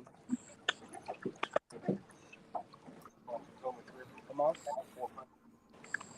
All right, David Smith put up the link for the Catfishing for Kids. Appreciate it, brother. Where's your fishing spot? Right. Right there. Ooh. Right here and right there. And right here and right here and right there. Yep. But does that bridge alarm go off? Not no more. But next fishing weekend are they gonna have it on? Yeah, we're not gonna go over there though.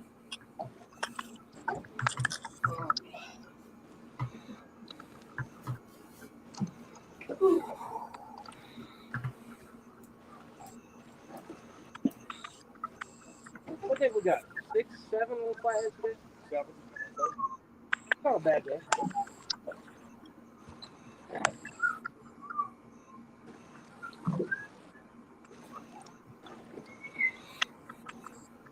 About 60 pounds worth. That's a lot of fish. That's a lot of fish tacos, man. 160 overall.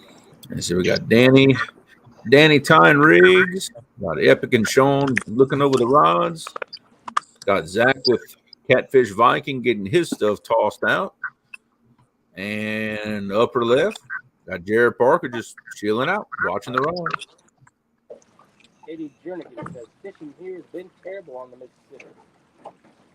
Yeah, I just made a move about, probably 60 yards up, 70 yards up river to get Okay. the head of this Eddie I'm fishing. Ah, gotcha.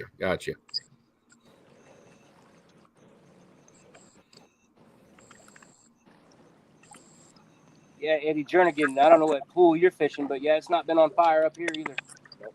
Yeah, it's the same thing. Been rough. We've been struggling down here lately. Him and I busted the 3 weekends in a row. We've come out and busted some nice, put some time in. We contacted some fish, but they were so tight to cover we couldn't get them out. One was on his son's barge, and 2 of them was at like a 4 foot in a boat length from 4 foot to 20 foot with a big tree down there, and they broke both because we couldn't get them to come out tonight. Sometimes you only get one shot, and that's it. Yeah. This spot's been on fire for me lately. Good. Heck yeah. I pulled this is the one I pulled the 51 out of. I've caught several good fish off this spot here lately. Good. Our fish are just now starting to come out of spawn. Okay. So I'm hoping that for me by the time next weekend comes. I really am. That I'm gonna start to catch some that are coming off the nest or something. How long does that spawn usually last? I bet we're dead middle of it. 10 days or so? Phew, Last year, ours lasted all year. Really? It seems like ours drags on forever. I don't know. I find it hard to believe that the spawn lasts 2 months down here. But it sure seems like it because it took forever last year. to finally catch a few fish. And boy, they were skinny, scarred up. But we had that bad flood last year. Maybe this year things will be more normal. I don't know. I guess we'll find out. Yeah, last year we had low water all year, I think. Really? Hell, this is 6 foot, 8 foot. But we had a big flood in the spring, and then by the time the fall came, we were down to record lows. So go figure. Yeah, wow. And then that was the second year in a row we had a flood. The year before last, we had another big flood. Yeah, that's a crazy obstacle when you get adverse water conditions like that. Yeah. Well, when you're on that river, it's always adverse conditions. Like it's never normal. It ain't ever normal. We try to look at trends, you know. I mean, if we get time to go, we go. But you know, we like to look at the water levels and stuff on the pools and see when the drops and they're raising and all that kind of. Well, I'm like y'all. You know, I can only go when I can go, regardless of conditions. And sometimes you just have to find a way to find them and make it work. You know. Yeah. Can't catch them on the couch. No, you can't. Yeah. I'm usually sitting there on my couch watching you guys. Yeah, I know, right? Praying we catch a fish. Oh, I'm trying to Jedi him down. It works. What's been good bait for everybody lately? See if everybody's having the same. Yeah, well, see, it's slicker for us. That's the one constant is the bait for us. Well, we got Mark down there in the bottom left corner, but he's black screen on me. Now, something I wanted to talk about real quick. There he is. Hey. I was trying to get in the chat so I can tell you, let me in, because I've been down here for like 10 minutes. Hey, we've had a pretty good night so far. Good. Welcome to the red light district. There we go. All right, we're going to the red light district. Hey, Mark. What's going on? Hey, Mark, what's up, buddy? I broke my PB tonight by 1 pound. Oh, nice. I jumped from 69 to 70. Yeah. Well, that's a good night. Yeah. I really like that 69 number, though, for some reason. I love that number. I was born in that year. I held on to that number for as long as I could. There you go. Don't be all. But no, what I was fixing to say, now, in this really fast current when I'm fishing from the bank, now I've got all 4 rods baited up, right? And got them in a line. You want to throw the downstream rod out first every time. Because if you throw the upstream rod out, it'll sweep down and they'll tangle up. But if you throw them out and work your way upstream, they'll all come down together and settle and not tangle up. Yeah. But if you go the opposite direction, you'll have a tangled up mess. So you start with your downstream rod and work your way upstream when you're casting them out. So they'll sweep down together and lock in. Because I've made that mistake and learned it the hard way too many times. So yeah, we're all baited up again with 4 rods. Let's get them out there. Yeah, I had a take on one about maybe half an hour ago, and it went right down into the rocks, and that's where she stayed. Oh.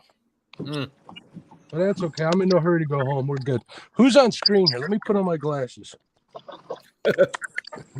I know Danny. I heard him. I heard Parker. Is that Tim? What's going on, Tim? Sean and Tim. Catfish Vikey. What's up, Sean? What's up? What's up, buddy? What's going on?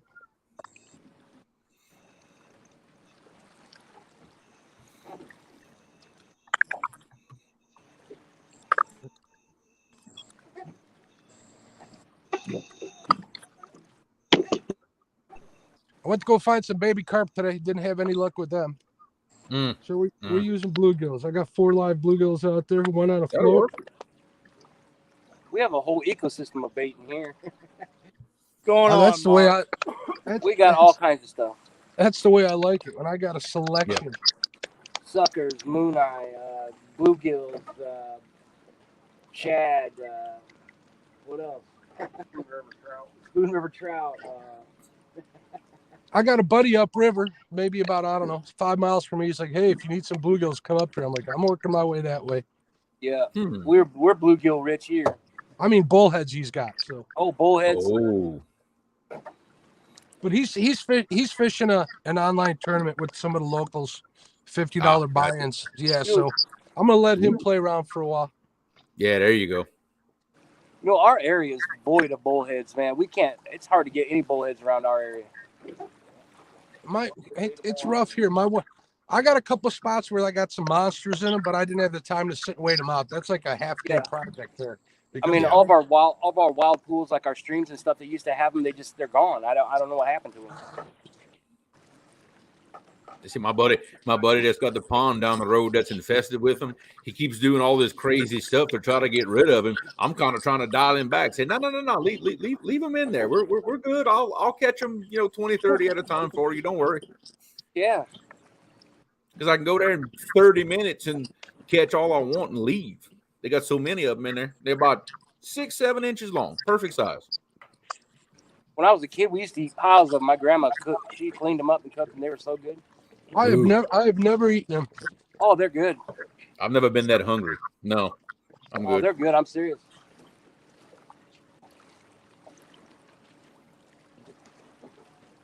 I imagine that it depends on where you catch them too, but yeah, they were pretty damn good.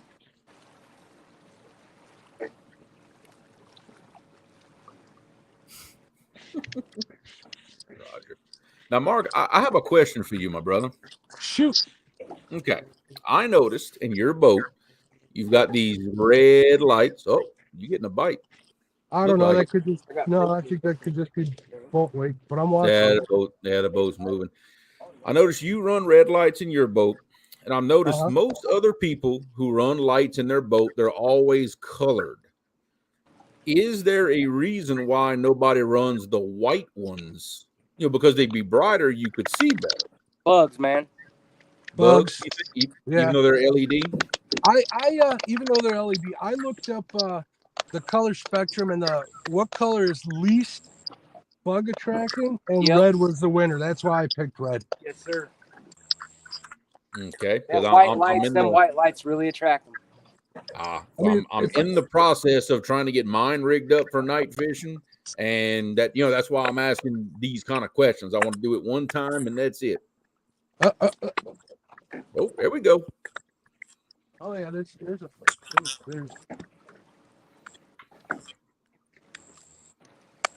Hell, with Epic's white lights on the back of the boat, we could almost shovel out the mayflies and the bugs in the back of this thing sometimes. Yeah, and I knew there was a reason, but I'm glad I asked anyway, because I definitely don't want any more bugs than we already have.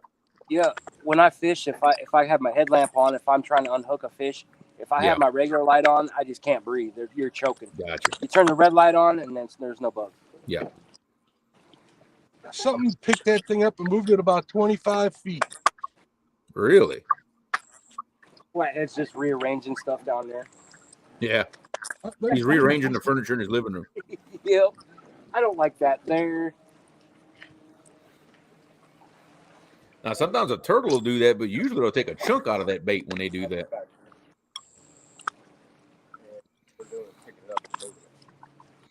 See, Whisker Greens, that was the color I was thinking of running in my boat, was the green one. I was thinking about that. But I like what Mark said about the spectrum for the bugs. I'm going to have to look into that. Red is the way to go with the bugs, really. Red. Baby flathead. Whoa, check it out. All right. Baby flathead. Mark got him a little mud. Oh, he inhaled 4 or 5 pounds there, Mark. If that, maybe 3. Awesome. Heck yeah, that is awesome. Let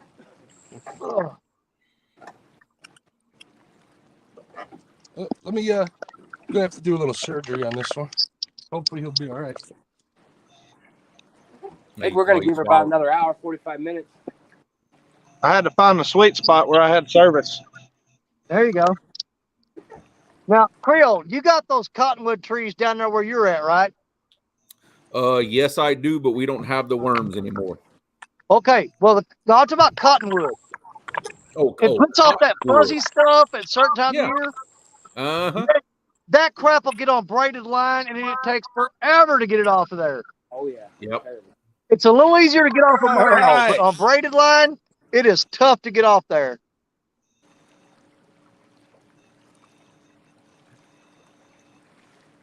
Uh-oh. What happened? You got a bad connection or something? Let's see, Mark. Let's see, Mark's froze up on my end. How about y'all? Yeah, he is. It froze up on me too. Danny, you want to take him off of solo? Yeah, I can. Okay, there we go. Oh, back on solo. Okay. Well, I don't know how that happened. Oh, Parker tried to take him out the same time I did, I think. There we go. Okay. Yeah, he'll be back in a second. Technical difficulties. Just let it sit there and spin. He can sit and spin for a minute. Yeah. Creole, about my question I had earlier before I lost service. Okay. They've been missing skipjack and going straight to brim. They have not been hitting skipjack here. Really? Yeah. To be honest, when I first got started trophy catfishing, we tried using brim. I maybe caught one decent fish on it in a few dozen trips, and I pretty much haven't used it since. I don't know. I mean, hey, if that's what's working, then that's what's working. You can't argue with results. Well, that's what surprised me. I had skipjack out almost in the same spot I had brim out, and they ate the brim before they ate the skipjack. Well, I mean, here where I'm at, number one baits, without a doubt, skipjack number one, shad number two. Yeah. Now, but if you ask Daryl from Trophy Seekers Outdoors, dude, he swears by bluegill. That's his number one bait. But that's on the Tennessee River. That's true. Yeah, completely different. That's on my river. Yeah. My river. If two guys are fishing the same area, then okay, then you can debate about what's the best bait. But once you move from one body of water to another, that whole conversation changes about what the best bait is. Even obviously different stretches of the same river. Like take the Mississippi, for example. It's so long that what my best bait isn't nearly what Epic's best bait is, or even Danny's. It's totally different. I was just wondering what everybody was catching them on lately. Well, so far to me tonight, my number one bait is not just skipjack, but my number one bait is the skipjack head. And I'm talking about a big donkey head with part of the body section still attached to it. I mean, you don't chop it off right behind the head. Leave part of that body attached and cut it off and leave it attached to the head and throw that donkey bait out there. That's what I caught that 58-pounder on a few weeks ago or last month or whatever. And that's what I caught the 70-pounder on tonight. Yeah. Every fish that I've caught in the past year that's been over 40 pounds has been on a skipjack head. Yeah. The 51 came on a small midsection of brim that I caught. And that's when I started realizing, hey, they swashed over from. Now, where were you at when you caught that? Right here where I'm at right now. I'm at the ledge. About 3 to 5 feet off the bank, the channel runs so close that it drops to 25-foot deep water, which is about the average depth of our channel. Yeah. So I'm sitting right on the edge of that ledge at the bottom of it, and about 30 yards past the drop, it goes back up into a flat. I got one in the channel and one on the flat. Now, so just so everybody knows, where are you fishing? What river? I'm fishing Wheeler. Oh, you're fishing Wheeler? Yeah, I'm on Wheeler tonight. Okay. I'm on the Tennessee River fishing the Wheeler Reservoir. I almost went to Wilson, but I decided to come out here to this ledge. I've never fished it at night. I've only fished it during the day. I wanted to see what it would do at night. Yeah.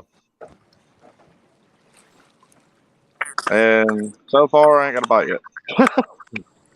Well, that first episode, that 85, they came off body. But we've caught a good bit of fish out of the spot here lately, and nobody else fishes the spot. It's a big open spot, but everybody passes this spot up because they're throwing small livers or something like that, and there's no channels here. Well, Yeah, exactly. they're focusing on channel cats then. Yeah. And I'm throwing brim, skipjack, all that for the blues. And I've been wearing out blues here. They need to keep doing what they're doing. Right? Yeah, exactly. Leave my spot alone. That's right. But I have a feeling eventually somebody's going to roll by, see me pulling in a big blue, and start hitting the spot hard. Because it's on public refuge. So, Yeah, but you see what's going to happen. They're going to roll by you and see that, but they're going to come there with their little chicken livers or whatever, not catch nothing, and then they're going to move on again. You see? which when I pulled the 51 out, Amanda, my wife, she hooked into something bigger. We got it to the bank, and it popped the hook out at the bank. I had a feeling that it's probably around 60 mark that she lost. And I'm talking about them fish come within like an hour of each other. Yeah. And they're not tapping it here. I mean, they're taking it down and screaming rods when they hit. So I'm wondering if this is just an active feeding spot for them. Could be. It's probably a travel spot to some feeding grounds. That's probably why you're catching these big ones coming through, moving from, let's say, one location to another. Yeah. Because I did fish downriver a little bit. And then I got to looking on avionics, and I'm like, wait a minute.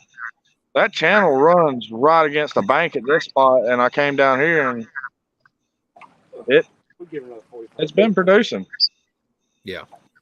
And my next spot upriver has a 45-foot hole right on the outside of the channel. So if we don't catch nothing here within like an hour or so, I'll move up 5 minutes to the 45-foot hole.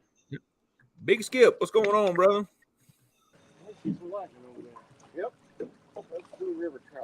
Yeah, I'm surprised. I could have seen that one that I lost last year. They're in one of those 1 versus 1s. I wish I could have just seen him one time. That'd have been awesome. Which the only reason I got to come out tonight is Amanda got the kids to bed. She laid down and she was about to pass out. Like, I'm going fishing. Yeah, 2 hours. And I made new rod holders today, so I want to try them out. Of course. I love asking questions in chat because now I'm getting people that are messaging me pictures of their light setups in their boats. This is awesome. I love it.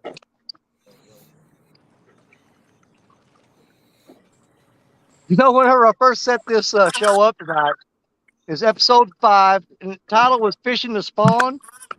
I really thought it's going to be a suck night, and we're showing, and I wrote in there, said, tactics for fishing the spawn. Well, my tactic is put the bait on the hook, throw it out in the water, and pray like crazy. Hey, it worked. It worked, though. Yep, My just bait up tactic- the hook, throw it out, and pray, pray, pray. My tactic of fishing the spawn is jump on the kayak and go find them. Yeah. And that tends to work. Well, You know, I've think about just this, though. got A to lot do of a the better fish job. spawn. Go ahead. Now, go ahead, Danny. A lot of the fish spawn right here where I'm at because of these big rock piles. They get up in them rocks and stuff. And sometimes you get lucky and your current carries your bait right in there on them. And they'll have their head just sticking out of that hole just a little bit, and they'll grab it. And there's been times I've hooked up and know it was a fish, and he'd back down in that hole, and you can feel him tugging, but you're not pulling them out of that hole. Yeah. Oh, yeah. If that hook stings them hard enough, sometimes they'll shoot out of there, and then you'll get them. But if they decide to back up into that hole, yeah, you ain't pulling that fish out. That flathead I just caught wasn't even hooked. Really? He had the bluegill caught in his throat. Wow. Yeah, he choked on a bluegill. Wow, that's awesome. I ain't never caught one like that. Maybe I've done it a couple of times, but the little ones will do that. That baby was hungry, boy. He wasn't letting that thing go. He's a little Oh, bit. I Well, drug he a was- channel cat. I drug about 12-pound channel cat up on the bank one time. The hook was nowhere near him, and he still had a hold of the bait, holding on to it, wouldn't let go of it. Yeah, they'll do that. I've had them do that too. But you know, I'm Travis, sure Jeremy's done this. I found big holes on the side of ditch banks and stuff, and we'll put a piece of meat, fish, or even, I hate to say it, bacon on a piece of string, drop it down in that hole, and lift it up and have 5 or 6 crawdads on there. Shake them off into a tub, dip it back down in there, pull it up again, and you just dip that meat on a string, no hook, down there, and those crawdads will grab it and they won't let go of it. You lift them up out of the water and drop them in the bucket. Yeah, they're greedy too, ain't they? Oh, yeah. Turkey neck, Danny. Turkey neck is the best thing you can use. What's that? I've heard that. Turkey necks. Yeah. Well, any kind of meat, but you got turkey necks. I've caught them on chicken thighs, cut up bluegill, just whatever.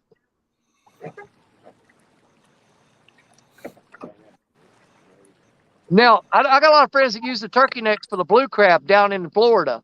That same thing. Yep, they make very good bait. Now you know a blue cat will eat a blue crab, right? Really?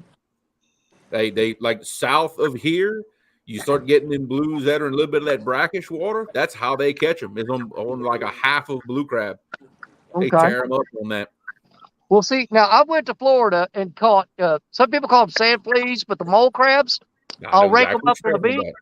I brought them up here and tried them in the river, and nothing would touch them. I've caught one channel cat on a mole crab up here, but never had nothing else touch them. I got you. But down there, they call it sand fleas.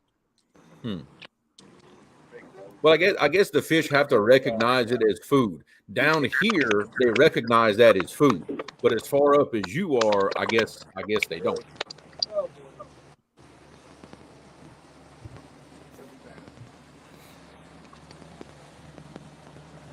Yeah, Parker's definitely having connection issues. He's kind of in and out. Okay. Well, he can get in and out anytime he wants to, because he's got the link. Nah, I got you. We got to remember when we go to the ramp, string all the way out on the right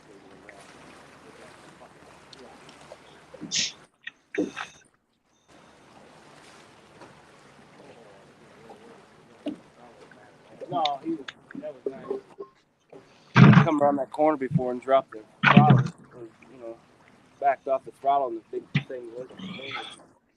That was one of the worst ones ever. Hey, fellas, a pleasure boater just smacked a buoy. Oh, yeah. I bet that woke him up. Oh, yeah. Slowed him down, that's for sure. I bet. Oh, now he's sputtering. I wonder what's up with that. All right, we make it to watch Mark pull off a water rescue.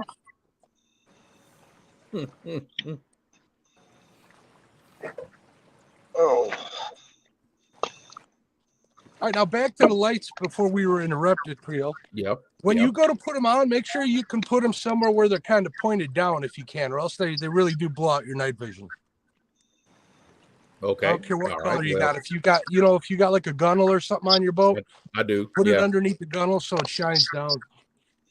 Okay. All right. I'll definitely because on mine I have like a gunnel that makes like a big lip that sticks out like over the side, so I can undermount it. Yeah, because I'm trying to rig it completely where you can see and do a live stream and do everything that y'all do, because I really don't night fish. I never have, because I've never been set up for it. But it looks like in your boat, just with those red lights you have, it's plenty enough. We can see you great. Now I can't see the rods perfectly, but we can see you perfect. I'm gonna change that pretty soon. I got some black lights. I'm waiting on some new rod racks. Once they come in, I'm gonna set up those black lights. I got to put another battery in the boat. We'll be good to go. Gotcha. Okay. Because I was looking at one of the Conpex lights, like what a lot of the other guys use. But like I said, looking at your set, now keep in mind my boat's a lot wider. It would take more light to to shine the whole bottom of my boat, but still, just with those, see you perfect. I could have got away with just one side. I got it on both sides though. Yeah, so I would definitely have to run on both sides because I'm, my gunnels are 100 inches apart. Yeah, you got a lot of room in that boat. Oh yeah. Mine's just a glorified rowboat with a steering wheel. But that's okay. You know how much gas the last live stream I did, I put a bunch of miles on this. You know how much gas I had to put in on the way here to fill up? What's that? 1.4 gallons. Oh, yeah. I'm jealous.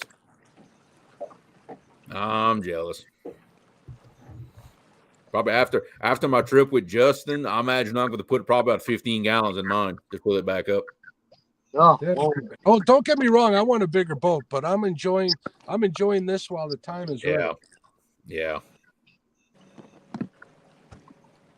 But I wouldn't take this where Tim is at. If he's out, or where any of you guys are at out on the Mississippi, I don't think I'd take it out there at night. That's for sure. Yes, maybe I'm not.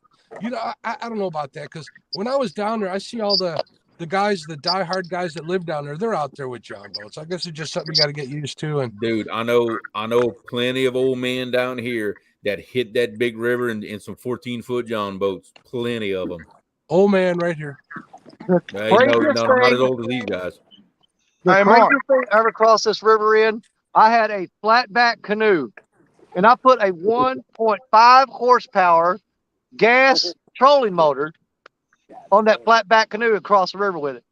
Wow. Now, what I had to do was go along the bank and shoot way upstream and cut across because it carried you downstream as you were crossing. Yeah. So you had to go upstream and shoot for your landing spot. You know what I'm saying? And the same thing coming back. You had to go way upstream before you started to cross because you would drift back to the point you wanted to be to it. Yep. It would sweep you downstream as you were crossing. If you tried to cross point to point, you'd wind up way over downstream of where you wanted to be. Now, I fish Main River on my kayak. Well, I'll tell you what, big boy, bring it up here. Let's see how you like it. Yeah. I'll do it. I'll just launch, take the trailer downriver, and float. Now, that being said, I've actually got a video way back, one of my older ones. There was a guy that's he was a college student, and he started out at the very beginning of the Mississippi River, way up in, what is it, like Minnesota, or where the hell is it at? I don't know. But he put a kayak in up there and floated. He was going to float all the way to the Gulf of Mexico. And he came by me last year, and I got him on video and even talked to him. And it's on one of my channels there somewhere, one of my videos. I seen that guy on his social media. But he pulled over and talked to me, and he showed me a picture of himself when he started out, and he was like clean cut, shaven. I mean, upper class looking kid. But by the time he got to me, he looked like he'd been living in the mountains for 3 years. Bushy beard, shaggy hair, and he'd been living on the river, and he would stop in towns, and his parents were financing the whole thing. It must be nice. They had drop-off points. They had drop-off points set up for him to resupply all along the Mississippi, all the way from the beginning to the end. Yeah, but I don't think he made it like down to where I'm at. He didn't make it all the way. I forget how far he got, but because I kept thinking to myself, like, hey, if I hear he comes in my area, I'll make sure to be out there on my boat, And for some reason, he didn't make it down to here. Probably a good thing. Yeah. Well, what's that one crazy guy that used to be on that show, Axemen or whatever? Danny Stone? Oh, wait. No. That's what I was fixing to say. No, the guy that used to be on Axemen, and then he got called Shelby or whatever his name is. Shelby Stangham. He bought that pirate ship. Remember that? Oh, yeah. Hey, there were people came over here to New Madrid in hordes that were lined up along the bank because he passed by here with that, taking it home. Yeah, but wait a minute now. There was a very good reason for all that. Very good reason. And it was, are you going to tell us? Well, it was. See, how can I word this in chat? Aftermarket substances. Let's just call it that. Oh, okay. Yeah. If I was on all that stuff, I'd probably do some crazy stuff. Me too. Yeah. So I'd never heard that about him. Oh yeah. I knew he did some pretty wild stuff. I mean, he did some stuff that make me cringe. Well, there was a reason for that. Let's see. Didn't he let like a water snake bite him on the tongue or something? Oh yeah, that dude. Yeah, he's yeah. Let's see. 922 Crumpet Barbecue. What's going on? And Good Big Lord, Skip, we got yes, 59 our senior people in live. here. Mrs. Viking is in the house. So Zach, you better behave yourself. Hey Amanda, how you doing, girl? She's making sure he's where he said he was going to be. That's Yeah, what it is. Hey, YouTube is one of the best tracking devices a wife can have. My wife checks on me, or she just goes to my channel and goes, "Yep, he's still alive." You know, I think that's a PB for me today. I should have waited. That's like the smallest flathead I ever caught. Interesting. Oh, I see some Bend and Epic's rod. What we got going on here? Where's he at? Okay, I see him. He's I got over him. there. He's over there. See, I see Sean reeling like crazy, getting lines out the way. Now you see how those lights light that rod up? That's Yep. what Betty looks like when I've got hers on. Well, he's got his lights on there, don't he? Yeah, Yeah. he does. Yeah, the Epic lights. Now I've got a set of them that I usually have on Black Betty, but I'll let the batteries run down on it, and I haven't replaced them yet. Oh wow. You got What do you fish? call that there? Creole Sackaway? No. What's the drum? Big dummy. Big goo. dummy. He caught a goo. Big dummy. Big goo. Hey, those are good eating, man. I'm telling you. Food eye out. And Wow. Look at that thing. That's a big one. How big? That's a big one. Is it a barn dog? Just about, dude. I guarantee he's 15 pounds, every bit of it. Nice. Yeah, look at that thing. Wow. Oh, yeah, that'll fill a bucket. Oh, yeah. Put a couple hooks in them, Tim. Put them out there. Yeah, live bait. Yeah, throw that for a live bait. You know, I would actually use this thing for live bait if I could for like big blues, but flatheads, they'll just bite them. They can't. Well, they could eat them. Might get stuck in their throat like that little baby I got today. Hey, he's thinking about it. He's thinking about it. And wheels are turning, I'm telling you. He thought about it for just a second. Yeah. You know, I've tried drum for bait, and just a few months ago, I caught my first fish on drum. The first time I ever caught one on drum, and it was a little bitty drum about 6 inches long, and I chopped him dead in half and threw him out. I've tried the bigger ones, and I've never even got a bite on them. No.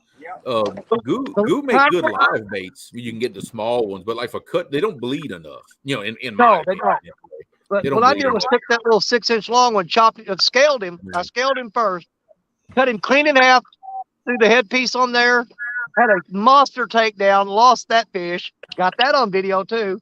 I put the tail piece on there, and the next fish I caught was on that. Yep.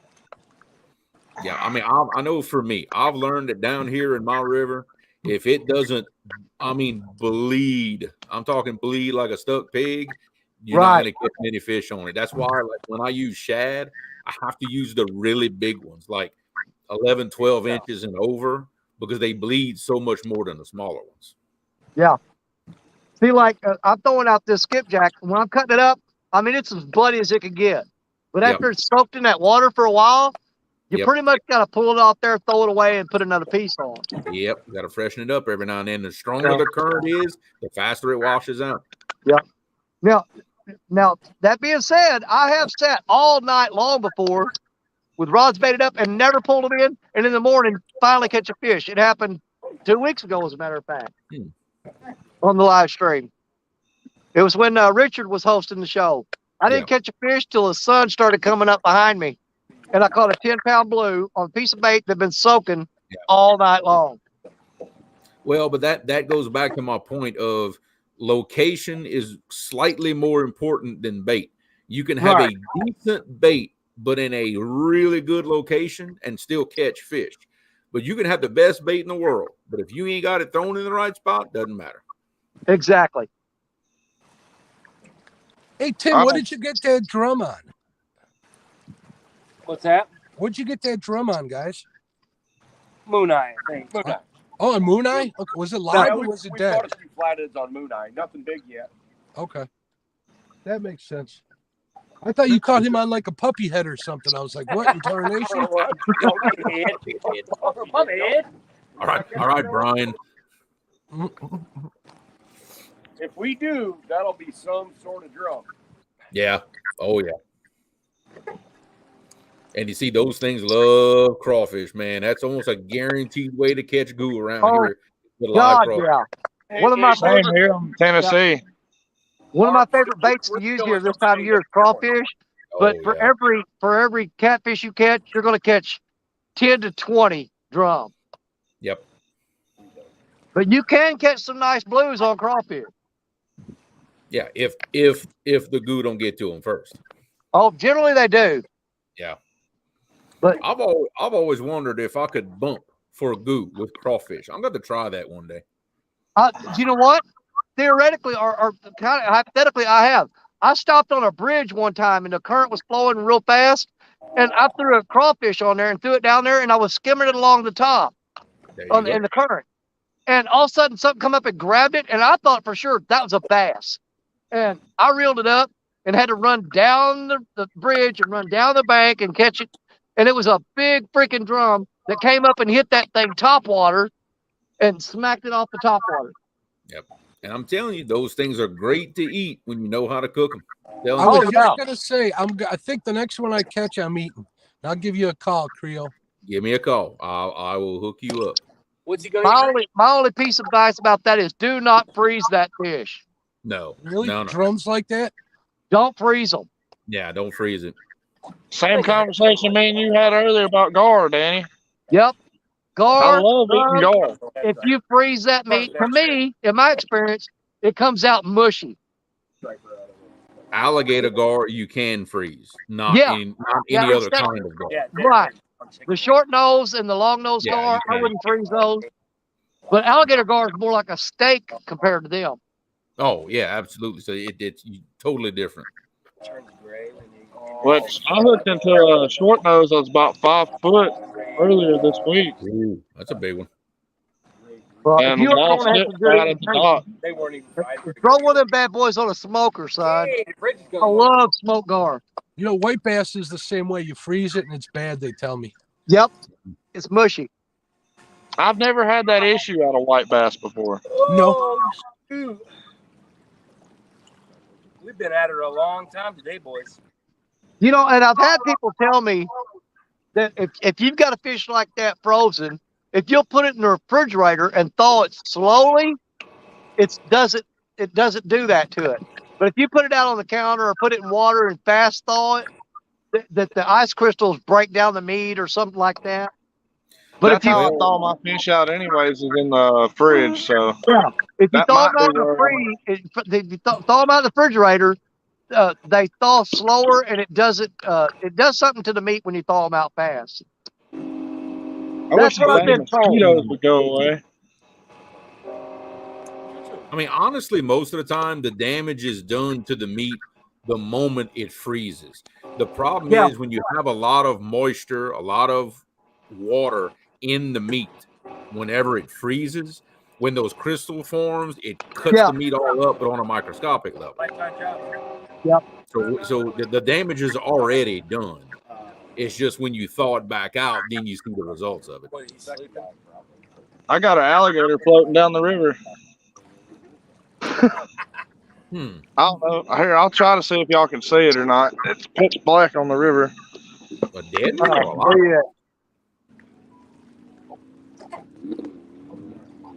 So I got an alligator floating down the river. Ride live. I don't see anything. Yeah. Is that his eye? Let's see if I can turn the light and we can see him that way. Is he alive? Is that his eye? He's right there. Right there. I still can't see him. He's going that way. Now if he's alive, you hit him with a light, his eye will shine red. Yeah. Oh, the Should be able to see that. Oh man, we're getting inundated by drums. Oh, He's not the first one I've seen on this river. Won't be the last one. You guys want to see another giant drum? Heck yeah, let's check them out. you caught another one? Oh, yep. Look at him. There he is. Oh yeah. Yeah, there's some big ones. We're up here. We're on the thing. Look at here. Oh boy. You know, that's the chance you take when you're using cut bait. So, Man, are they talk about chrome? They're ridiculous, ain't they? Yeah, and this is about half the size of the really big ones that are in here. Uh-huh. Yeah. The really big ones in here, they're all goldish colored. They're older, and this one's kind of not a real young one, but not super huge. See, I like catching drum because they'll have a good takedown here, but after they realize they're hooked, it's like you're pulling in dead weight. They don't fight very hard here. Yeah, it's kind of like that here too. Yeah, I just try to get them to the surface, and then I kind of water ski them. Yeah. Now, see that first one that Epic caught a little while ago. That's about the biggest one that I'd want to eat. I like them that big or smaller. Those big ones he's talking about that kind of turn different color, not the same. We're going to put a stop to the drum. There you go. No mas. Yeah, I'm thinking I'm going to move here in a minute. I'm catching a little flathead like that. Don't fare well for the big ones. Well, at least the skunk's out the boat. Yeah, well, that is true. And actually, side note on that, I have a rule. If I don't catch a fish on a rod within 3 trips, I hang it up and I never use it. Some of us don't have the budget to do that. No. Well, you know what? I'll fish extra long to make sure I get a fish on that one. That's more like it. I'll try to make it happen. But I got 2 rods hanging in my garage. I use them for rentals, I call them. When I have a newbie on the boat, I'll let them use them. There you and go. they'll catch fish on them, but for some reason. That's what I've got all my Walmart tiger rods for.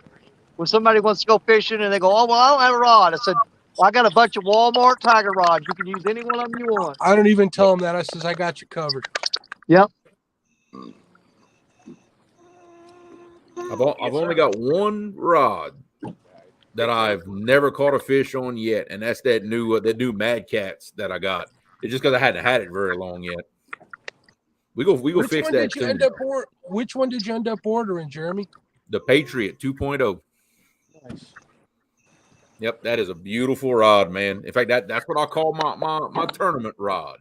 The Mad Cats was a prize for the tournament, and the Pin Squall 2 that's on it was bought with the money from the tournament. So that was all. That's right. That's the March Madness rod. The whole setup. Well, you better catch a lot of fish on that one. Make me proud. I'm gonna try my best. You froze up now? No, we're back.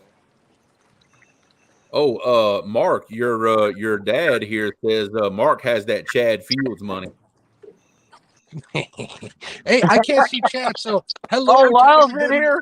Hello to everybody in chat. Hello, Lyle. Pops is in chat. You better behave, Mark. Well, I ain't gonna For some do reason, mine's not letting me scroll down into chat, so I can't look at chat. For some weird reason. Pops would be happy that I caught that flathead on his rod. Oh, did you now?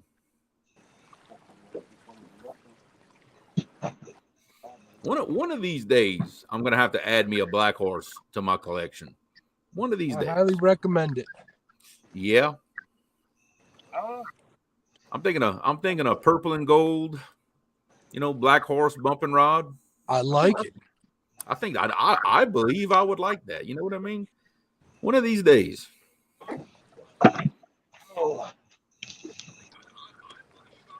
partial to black and red, right? Right. And white. So mine's flat black red marble, and it's got white in accents on the tips. Ooh. We're good to go. Yeah. Yep, that would be killer. Yeah, I like chicken. Yeah, if you guys ever got around me and saw some of my rods and reels, you'd probably crack up. Hey, they catch fish, don't they? Yep. Black You- Betty's my number one, but you know what? The only two brand name rods that I got that anybody would even recognize is the Muddy River Blue Cat rod, Yeah. and I've got the Sumo Chopsticks rod, the 2.0 that Michael Murillo gave me at CatCon.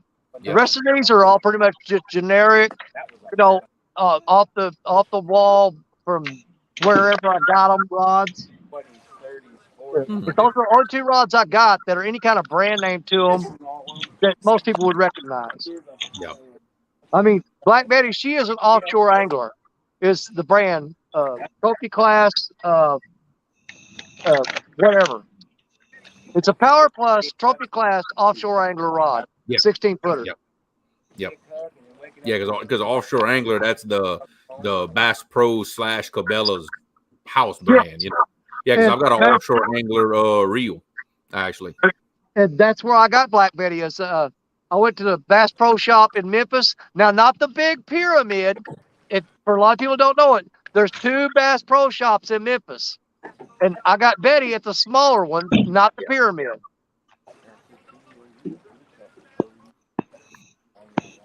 But she was the last one they had left. They had her sticking over in the corner with dust on her. And I walked over and I looked at that 16-foot rod and I go, how much is that?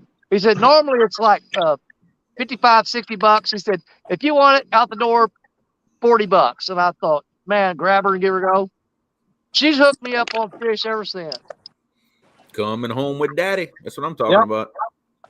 And I had a old crap. I put a brand new reel on her that I bought from Walmart. One of those contenders. Yeah. And that thing, whenever I was fishing 3+1s, 1,000 or 1K giveaway, I won that tournament with Black Betty. But I had that contender reel on there and it tore up during the tournament. It wouldn't lock. You could reel it backwards or reel it forwards. It wouldn't lock. Oh, it wouldn't lock in no more. Yeah. And Bugman saw that and he sent me a brand new Akuma Avenger 8,000. Wow. That's what's on there now, and I love that reel. 8,000. I had a 5 and that thing was a monster. Woo. That's a horse. But I love that Akuma Avenger reel. See, I need me a new big spinning reel for my snagging setup because I need one with a metal handle because this is the second reel that the handle breaks clean off of it. Yep. I need to get me one with a metal handle. But I like a spinning reel for the snagging rod because when you snag one of those big carp and they take off running, you can hear the drag singing. Oh, yeah. It's good for the camera. You know what I mean? Exactly. It's more than that. That's good for the soul. When I'm out on Lake Michigan, I hook into a salmon and they start peeling drag. It gets me all giddy like a schoolgirl. Yep. Well, if you've ever watched me snagging when I'm hitting them like back to back, because these things are packed in here, it's not hard to snag them. But my favorite snagging rod I use, I've got a 13-foot Akuma Tundra. Yeah. And that cotton picking rod, because it's so long, you get a big long sweep on it when you jerk it. Yep. But man, when you hit one of those 20 or 30-pound carp, it'll almost break your arm when you lock into that fish, swinging it hard and fast like that. That's why I broke in 2 handles. That's why I broke in 2 handles. It's doing the same thing. In fact, when Justin's fishing fetish, when Justin come down to fish with me this past weekend, that's what we ended up doing the rest of the day is just letting him snag huge Asian carp. He caught one that was 40.5 pounds on my snagging rod. I loved it. It's fun. It's a blast. Wore him out, dude. Wore him out. Oh yeah. It's actually. We lose Danny. Oh, he back. Lost you for a second there, brother. Oh, you lose me for a minute? No, yeah, you're about 2 seconds. You're back now. You're good. Danny's phone ain't missed a lick. Nope. You know what? The water may be getting into that phone. It was underwater for like 30 seconds. It may be getting in. I can't believe that phone went in the water for 30 seconds and is still running. You dropped your phone, Danny? The catfish knocked the whole tripod in the water. The phone went underwater and I didn't know it. And I was Went there underwater, talking to there was everybody. minnows swimming by it. I seen them. And I was sitting there fighting that fish on the bank. He was flopping around. I looked up and my phone was gone. I looked down there and the tripod legs were sticking out of the water. I grabbed the tripod and lifted up and I'm thinking, oh crap. And it's still working. Did you guys see it on the live stream underwater? I did, yeah. It was like kind of dark. It's kind of dark. Muddy water. But yeah, when I pulled it up, my screen was black, and I thought, "Oh crap, that's the end of it." And I could hear everybody talking, and they were laughing. His phone went in the water. Oh my God, I can't believe this happened. And I could hear everything they were saying, and I had to reset everything and get back up on there, and it worked. But I could hear everybody talking when I pulled the phone out of the water. That's what makes the story just that much better. I know, and there was a whole lot of people laughing too. I noticed. Did they sound like they were underwater, Danny? When I pulled it up, I mean, the screen was black. I thought, that's it. I'm done. But I could still hear them, you know. So I was like, what the crap? But they couldn't hear me. No, they could hear you. All they could hear was, that's all they could hear. It's been a great night, you guys. I've had the time of my life. Heck yeah. I've had a great time. Yeah. How late are you all fishing? Because I think I'm going to be out here till sunup, to be honest. I don't leave till the sun comes up. Ooh, Lord. Or I run out of bait. Oh, Jesus. Well, I've got a cooler pack. I've got a cooler packed with ice and everything, and I've got a ton of frozen skipjack up in the truck. Well, I've been saving the bluegills as I've been pulling them in and swapping them out, so I'll switch to cut bait if I have to. There you go. Look at that, Mark. I'm even representing the cup tonight. Check it out. Look at that. There it is. I saw the hat earlier. Yeah, buddy. I didn't even know you were coming on screen. See, I was being honest about it. Danny invited me this morning. I want to thank him for doing that. Heck Oh yeah. man, I just absolutely had to get you up here, man. Art with the 1 Ton Fishing Club. What's going on, brother? Hey, Art.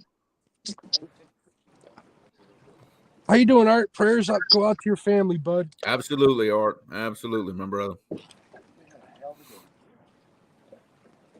Well, while we've got a lull in action, I'm going to eat another can of Vienna sausages. Oh, Lord have mercy.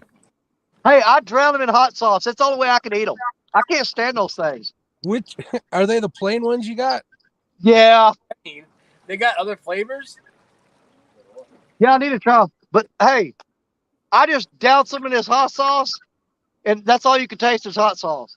That'll do it. But, Yeah, hey, what yeah, kind- Sean. They got like smoke and barbecue and a couple Really? other ones. Yeah, they do. What kind of hot sauce is that, Danny? Hang on. Let me get it where you can see it here.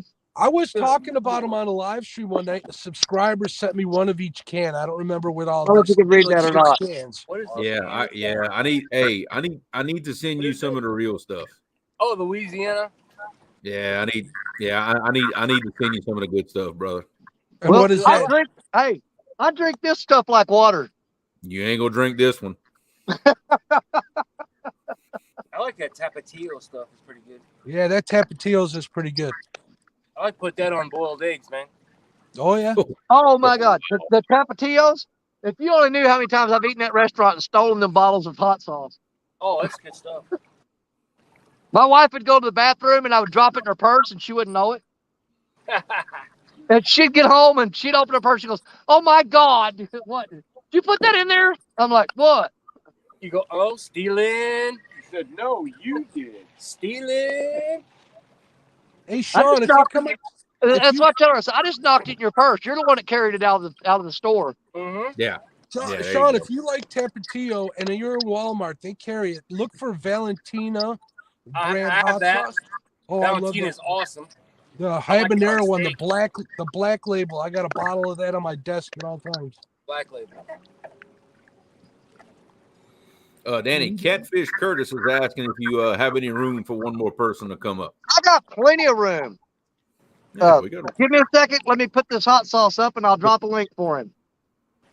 Oh yeah, the more the merrier. How many people we got up here? I got 10 spots for everybody. Let me get it up there. Yeah, I would love to fill up every square here. There you go, Curtis. We've got what, 1, 2, 3, 4, 5 people. We got enough room for 5 more people. You know, Danny's eating them Vienna sausages, and I'm starting to think I came undergunned. I got like 2 little packages of trail mix and a sandwich. I bought a whole case, a 12-pack cans of Vienna sausage, and a roll of fig bars. And a roll of what? Fig Newtons. Fig Newtons.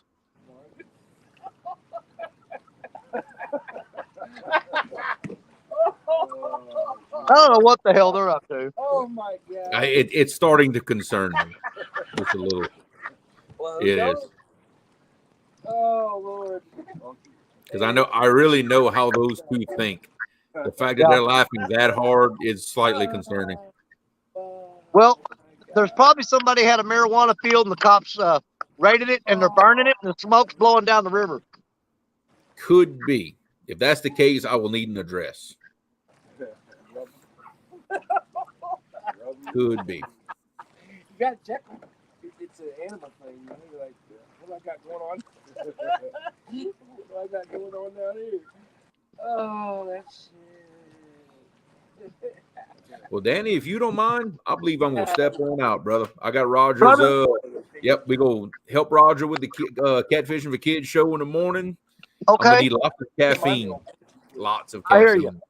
Hey, Creole, man, I'm just happy you made it, brother. Hey, look, hey, I love coming up here with y'all, man. It's always fun. We're not gonna hang out, watch y'all catch some big old fish. Yep. And everybody, remember that next week River Rats will be on Creole Catfishing channel. Yeah, baby. So next week, be looking for us at Creole time. And with any luck, I will be on the river during the show. We'll have to see if my my boat work gets done by then. Well, you know I'm always going to be on the river. Oh yeah. All right, guys. I'll be there for you. See y'all Have later. a good night, Jeremy. You too, Mark. It's been fun hanging. Bye, Creole. He done gone. Dang it. I was throwing out 3 more rods.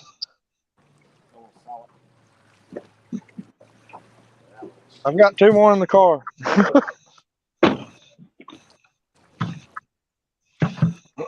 I threw out most of the whisker seekers. I've got 1 more whisker seeker in the car and a 12-footer. I'm just going to stick with these 4 for the rest of the night because they're starting to get a lot of logs floating down, and I don't want to have to untangle 7 or 8 rods. 4's not that bad.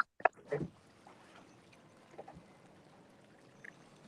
me see your flinage.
I sat down and these mosquitoes are about to kill me.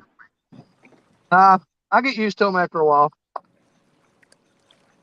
not the mosquito itself that's annoying, it's the buzzing I hear. Oh, now that is irritating when they get right outside your ear and just sit there. Yep. I hate that. Well, I don't love it.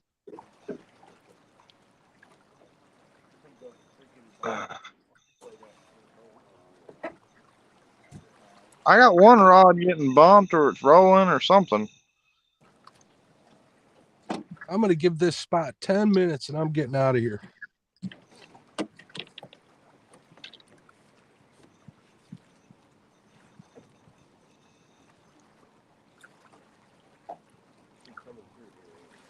I'm going to go find me some current at a choke point, get in the channel, and wait for him to come by there. Yeah, at this point, I'm almost betting I'd have been better off fishing my dock or going out on the kayak and finding them.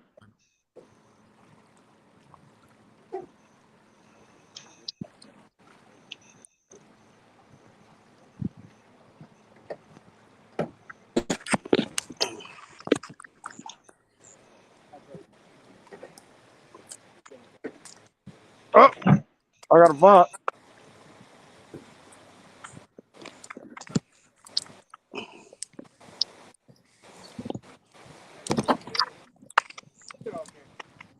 Nothing big. Okay. How about you? I didn't catch any catfish.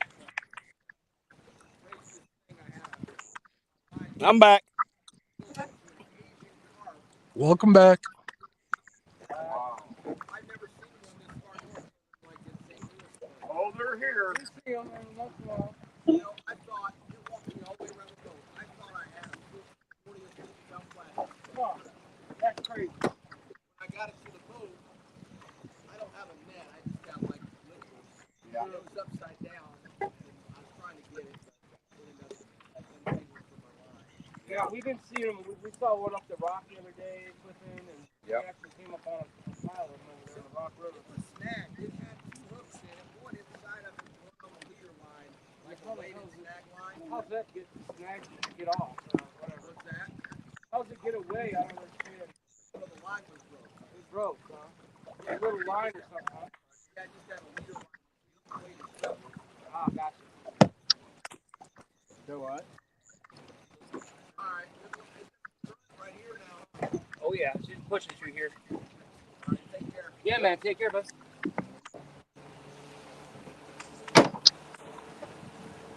It wasn't a bite. They started pulling water. Now my stuff's rolling. I might have to reel it back in and throw some more weight on it. 'Cause I've only got 5 ounces on it right now.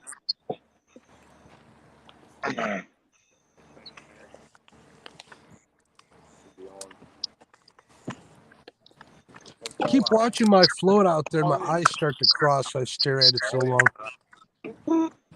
That's what we're doing wrong. We're staring too hard at the rods. Usually, if I stare at them enough, they'll look like they're moving at least. Oh, mine are moving. Mine are moving with the current, though. Should we say goodbye? Yeah. I want to see what one of these new rod holders I built does. I sent Danny a video of it earlier. All right, everybody. We got about an hour and a half home, and the drum had moved in, and the flatheads had stopped. Thanks a bunch for having us on. It was a good time. Thanks, guys. Thanks for having us tonight. Oh, It was a great appreciate time, it, man. Danny. You guys did great coming up with them flathead right off the bat. Yeah, man. I Nice even seeing you appreciate. guys. Hey, I even appreciate the dadgum drum, man. Those are cool too. We got up at 5 o'clock this morning, and we ended up with 8 flatheads today. Yeah, 8 Heck yeah. flatheads. That's a good day. Well, you know, with everything's happened tonight, with the fish you've caught, fish I've caught, and just Congratulations having you on on the that, show, buddy. it was definitely an epic show tonight. Oh, yeah. We might be back out next weekend. We might catch up with y'all again. Okay, well, we'll be on Creole's channel next week. So, Sean, Tim, absolutely, we'd love to have you. Yep. All right, guys. Have a safe ride home, fellas. Yep. Thanks, Mark. Everybody take care.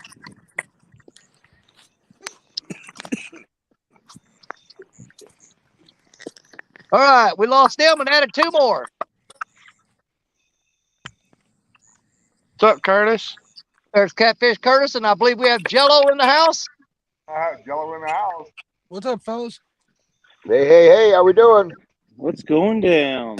I'm Hey. just I'm tying on these I just got some rattles in. So All right, well, hey, the number to beat tonight, buddy, is 70 pounds, so get to work. 70?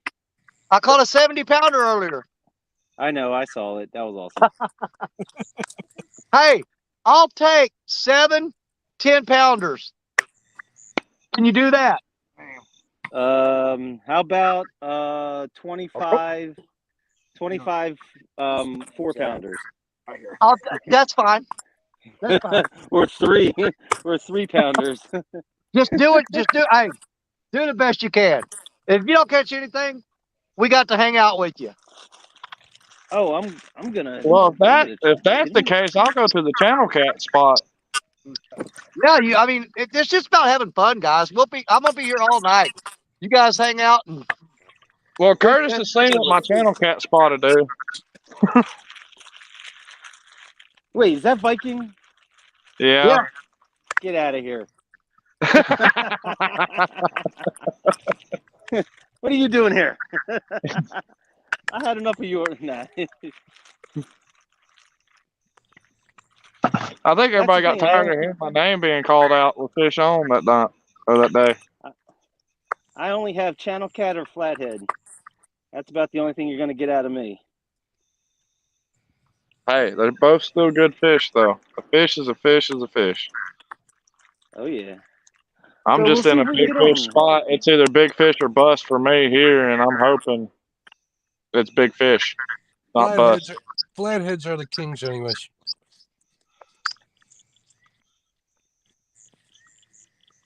As the chat goes quiet. You scared them away.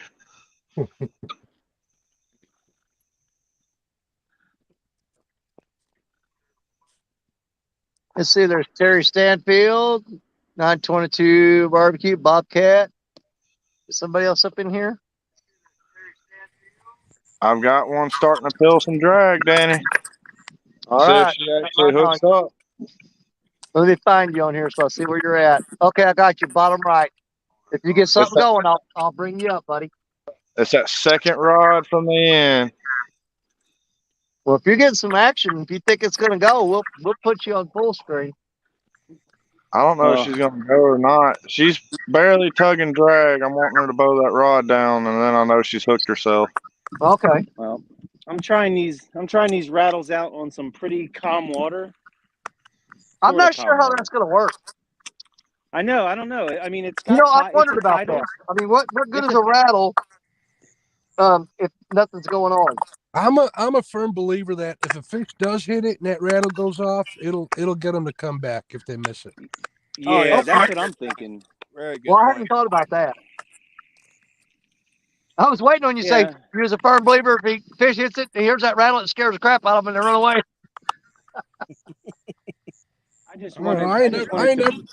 I don't think I've ever caught a catfish that I would call scared of anything. I know whenever I drag baits in a kayak, I have a way better success rate with the rods with the rattles on it. There you go. Well, we're gonna give it a shot. We're gonna see if the waves bobbing it and just enough to get it to rattle a little bit. You know, this is gonna be I'm kind of prepping for tomorrow, the kids challenge, because I got Adriana. We're gonna be at 2 different spots tomorrow because it's calling for rain. So we're gonna try this spot later in the day, like later towards closer to the afternoon, because it'll be high tide and we might get small fish. And I'm going to try in the morning at my other spot, because it's low tide, the tide will be coming in. So I'll see if things start to bite in the morning. Yeah, I got to fish till the sun starts coming up. Then I got to pack all this crap up, drive 20 miles west of here to a smaller creek that's got carp in it, so I can fish in Stan's catfishing carp challenge. Oh, in the morning, yeah. Yeah. Oh, Danny, one of these dang mornings, I'm gonna have to try to get in on that carp challenge. Try to go to that carp hole. You know what I'm talking about? Oh God, yeah, man, you will kill them there. Right now, the guy to beat on carping is Potomac River Monsters Smoke. Smoke has been wiping everybody's butt with those carp, man. How That's many has something he I've been never catching? fished for before. How many has he been catching? Oh, he's been tearing it up, but I mean, I don't know how many, but they've all been big, beefy ones. And he makes his own pack bait. And I don't know, he tried to tell us all the ingredients in that pack bait, and it was like making a nuclear bomb, man. There's like way too much stuff in there. I can tell you a real easy one that always used to catch carp for me, like all the time. It's just cornmeal, sugar, water, and sometimes a little bit of Jello, and that's it. Okay. I use range cubes, molasses, flour, and chicken crumbles and water, and I tear them up on that. Man, I just throw a whole kernel corn on a hook. Yeah, that's what I do. I Yeah. was gonna say I use green and I put some giant in there and I put it on the number 2 eagle claw and I go to town. Do you guys All use the carp treble I hooks or catch, just single hooks? a whole kernel corn, man. Single hooks.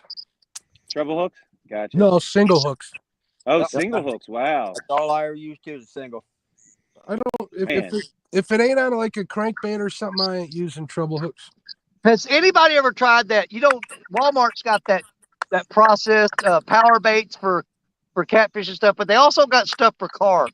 Have Yeah, any of I y'all got ever tried that? Danny, I got a whole case of that stuff. I'm not gonna name it from them to try out. I didn't catch anything on it. They sent me carp bait, catfish bait, bluegill, and crappie nibbles, and I didn't catch anything on them. Really? Yeah. Not a big They fan think of like processed blueberry. bait. They put that blueberry stuff in that too. It doesn't make any sense. I know guys who do better with bread balls with a couple of drops of strawberry oil on it. Oh man, I just took bread, yeah, and smashed it up and put it on the hook and made. Oh yeah, dough balls, yeah, they work. I didn't think I've about that. never I could have fished a brought a little carp. bait with me.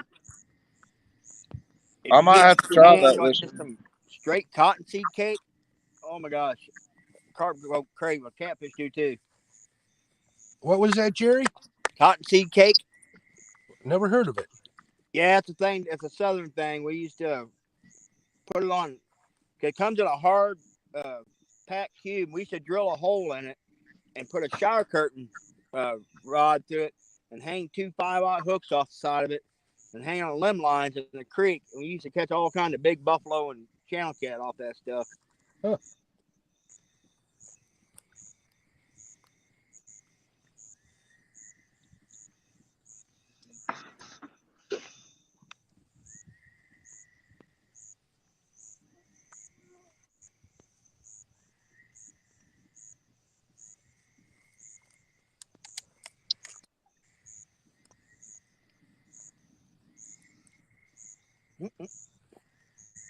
Well, So right what you now the way fishing the for bite. tonight, Mark? Do what? What you fishing for, Mark? I'm fishing for flathead tonight. Gotcha. I lost one and I caught a little baby one, probably my PB small one. Oh, I was worried I gut hooked him, but it turns out that the hook wasn't even in him. He was just stuck with the bluegill in its throat. That's crazy how they do that. Yum yum yum yum yum yum. I'm gonna give this spot probably about another 30 minutes, and then I'm gonna pack it down and head to the 45-foot hole and see, since they cut the current on, if they ran into there. okay. I'm thinking they may have ran into that hole since they started pulling water. What time is it, fellas? Can somebody tell me? 11:14 here. 12:15 Eastern. All right, 14 Central, Mark. because the last pass through the lock is at midnight here, and that's when they all come raging down from the bar. So I got a spot that I like in a channel that I don't want to be in when they come racing home. Well, you got about 45 minutes.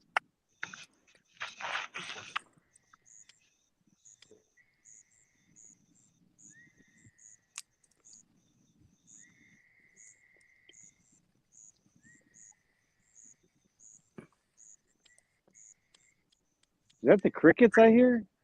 That's frogs. I got frogs all around. I made a move up. I'm up into the Kaskasky now. I'm up here by the lock and dam, there's all these pilings. I'm thinking, oh, maybe these fish are tight to some cover. Oh. And there is Asian carp. You know Everywhere. what, Jerry? Right there at the corner, going into the lock. Yep. All the way up there, there's that big concrete wall that's kind of rounded like an oval. I've seen a 40-pounder come out of there. I'm sitting here looking right at it. All right.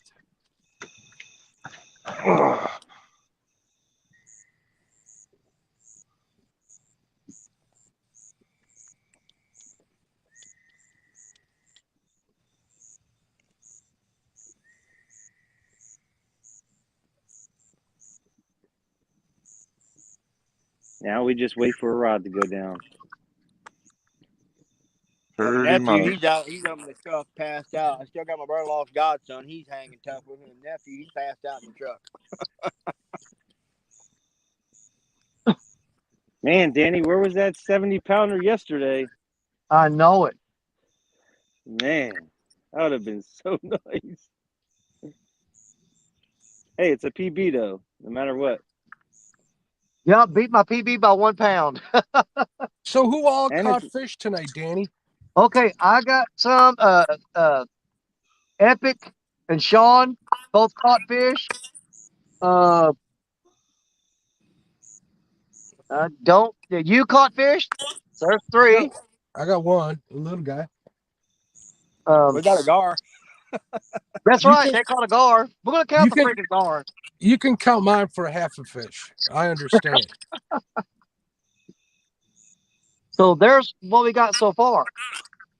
To be honest with you, I think these fish are really into the spawn right now. So for me to catch that one there I'm absolutely calling it a miracle.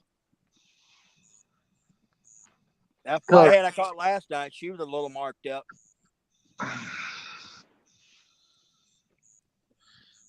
I got 2 spots I'm thinking about hitting. I'm either gonna go hit the dock since they're pulling current and that's a choke point, or I'm gonna go hit the deep hole and see if they moved into there. The dock's a further drive. It's about 30 minutes for me to get there, and then about 20 minutes for me to get everything to the end of it. Well, I'm gonna be here all night, so you got plenty of time. But the 45-foot hole's only like 3 minutes down the road. Yeah.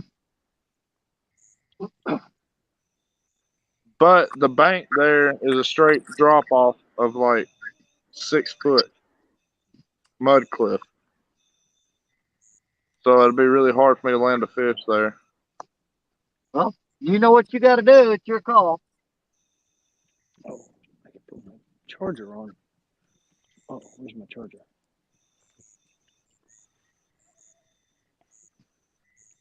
That's when you need one of them pier nets for that type of hole. Well, I've got the large whisker seeker net that extends, so I could use that to get them up. It's just if I get a big fish, that's going to be hard to hoist them up there.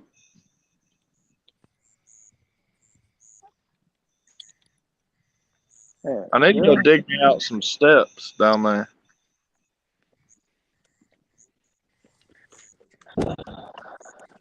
All right. Jeez. Oh, pet the rods. Guys, pet the rods. You didn't tell me to pet the rods. Curtis, pet the rods.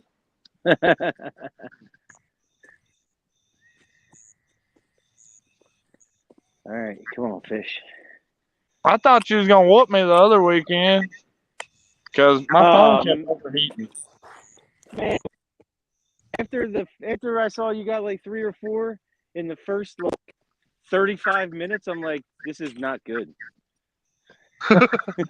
Then I ended up catching 27 and went after blues in the last 2 hours and missed a monster blue. Sorry, but the trophy seeker hat and the shirt fit well on me. Do they? I'm happy they do. I had biggest fish for a little bit. Do we have any tournament results from today? Did Stan end up beating Pork Chop at the end there? I don't know. I was watching the kids tournament today. I slept right through that. I went to go turn it on and it was like 5 minutes done. Yeah. I was Oh welding man, rod holders together. Bobcat was out there with his daughter, and they had 9 minutes to go, and she landed her PB blue. Oh heck yeah! Yep. What was it, like 50 pounds or something? It was 40, either 41 or 49. I can't remember.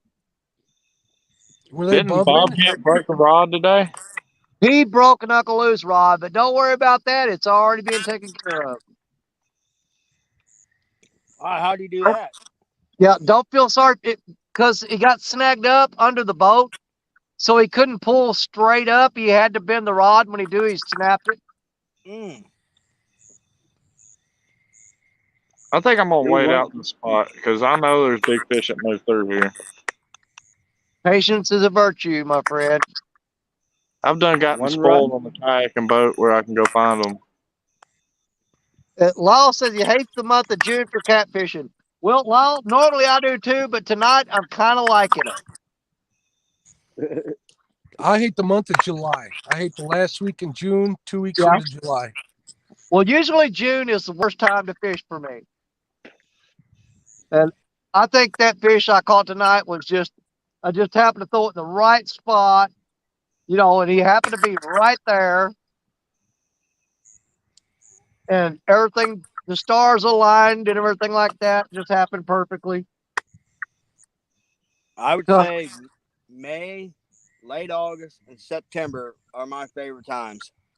August is my favorite. My birth month. Yeah, I'm a post spawn kind of guy myself. Oh, absolutely. I am too because they're so aggressive after spawn. They don't short strike anything. Not here, at least, they don't. When they hit it after spawn, they're hitting it to kill it. Speaking of that, I'm surprised I'm not getting any channel cats killing my bait in this spot. I might need to throw out a channel cat rod just to see if there's any here. It'd be a thought. My biggest disappointment tonight, though, man, I went out and worked so hard and caught me like a dozen bluegill, and they were all like 6, 7 inches long.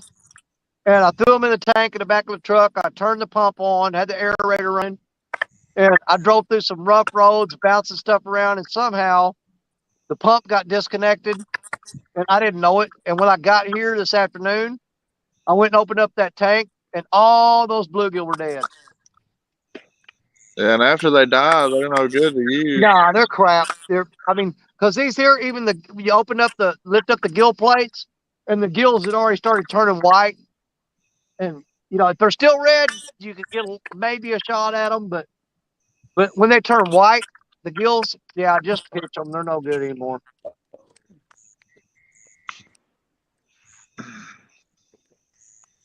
I don't use them after they die. If I cut them up, they have to be. Alive when you do it. Yep. Yep. I've got about 8 more left in my bucket.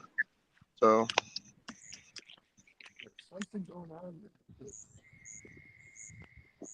Well, I can almost guarantee you, if I had those live bluegills right now, throwing them in this riprap down on the bottom, the flathead are laid up in there. Oh, yeah, they'll come out and slam it. Yep. I've got one live bluegill out, and then 4 cut bluegill. The live bluegill's on a Demon Dragon rig.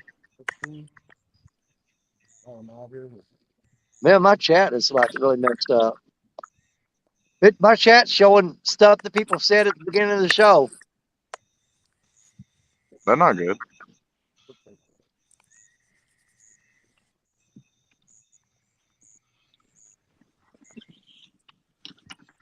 But here at night, the light don't turn on until about 12 anyways, on this stretch of river, from experience.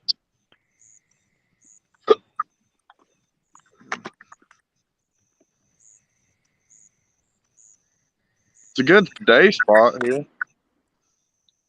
Hey, Chadwick.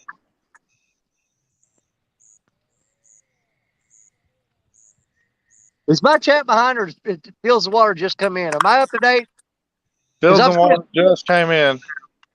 Yeah, but on the last one I got on there, it says Catfish Weekly, Chad. Yeah, that's what I'm seeing too. Yep.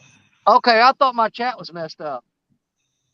Because it's still got Epic in there talking. He must be in chat. Well, it's Chad's bedtime. There ain't no doubt about that.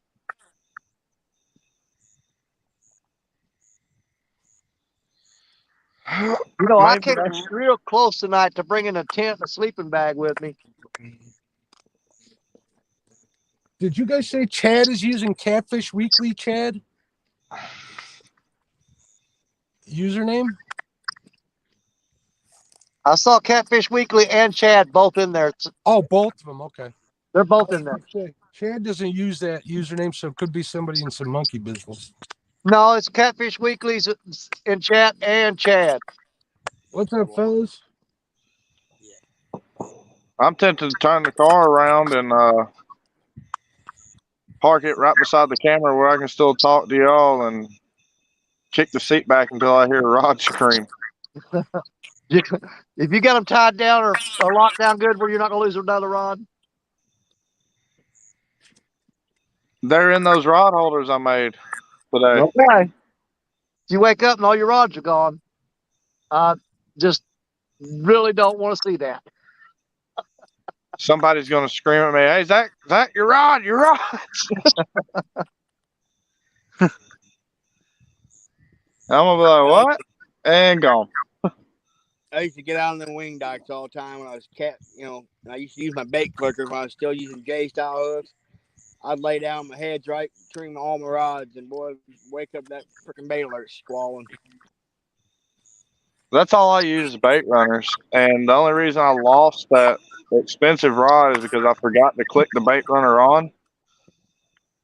And it snapped one of the rod holders I had made, the old style ones I made. Danny got to see the new style today that I welded together.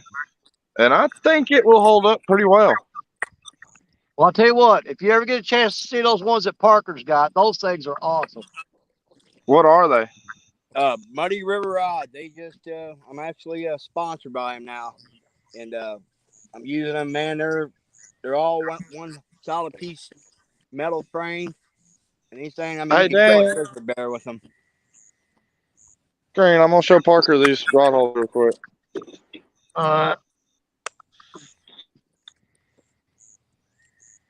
I based them off the Muddy River rod holders, by the way. Okay.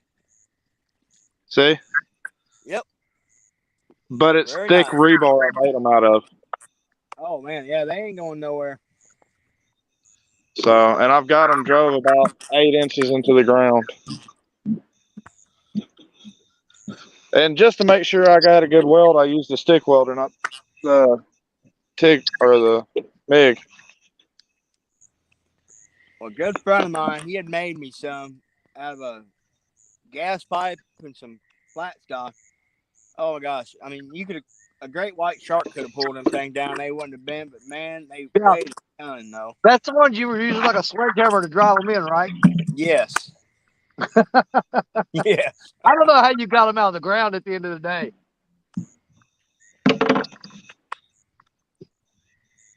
The first one I made kind of looked wonky because I couldn't figure out how to bend the rebar where it wouldn't wave. And then I finally figured it out on the second one. Now the second two I made look really good. I'm going to make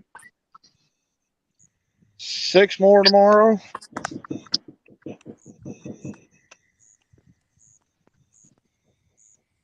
These rods right here need to be swapped over. Well, as soon as that moon come out behind them trees and got straight overhead, man, it just killed my bite, I guess. I don't know. I generally don't believe that. But, of course, we are in the spawn, so I kind of figured it was going to be slow tonight. Well, Danny, on our first episode, we had a full moon. That's true.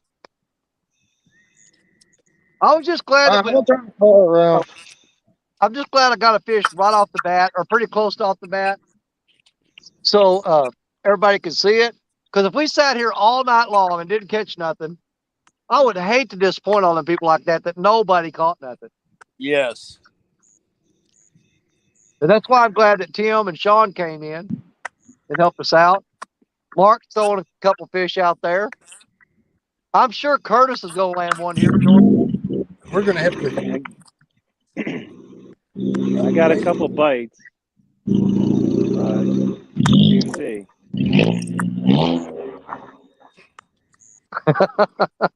That motor sounds like a weed eater.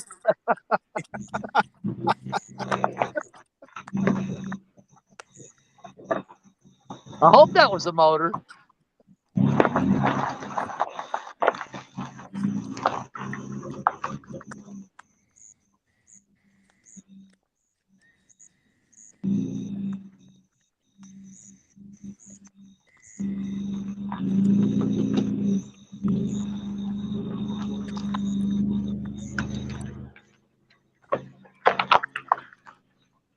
Oh, come on, fishies.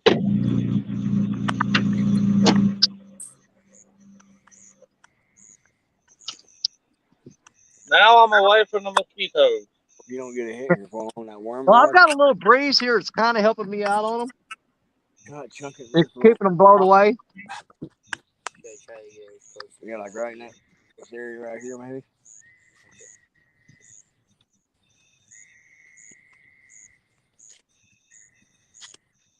All right, I almost had a disaster. What'd you do? I ran out of juice on my bubbler without noticing it. Ooh, don't do that. No. Oh my gosh. I'm scrolling through Facebook and there's Chad holding up a little dinky fish about the size of his finger. Yeah. I saw that earlier. Oh All my right, fellas, God. I need to make a move here. I may be back in a little while. I may not. Either way, I'll be checking in on you guys some way or another. All right. All right, brother. We appreciate you. All right. Later, everybody. Bye.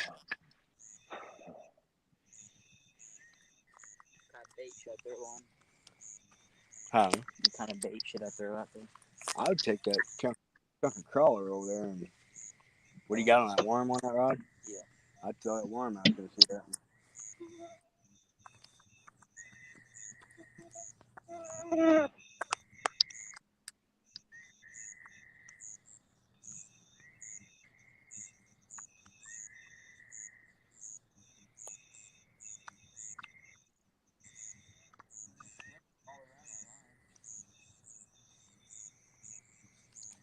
Sitting on the dock of the bay, watching the Fish on. tide go away. Who is it? Tell him I got fish. Parker has a fish, guys. Is it Parker?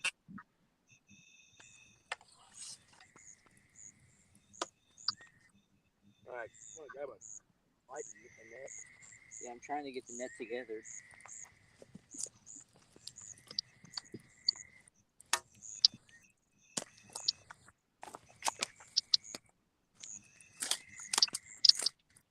Come on, Parker.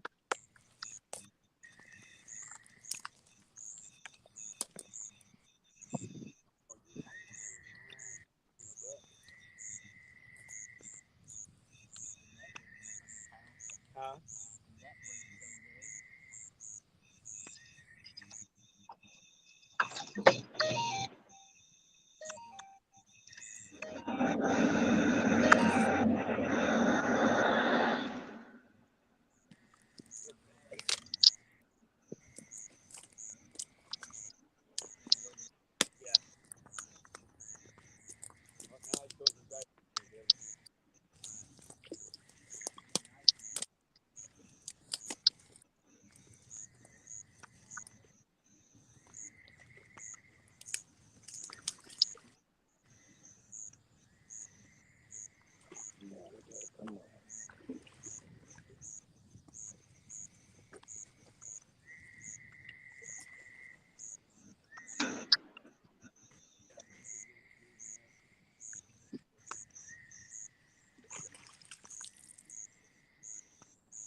Did he catch it yet?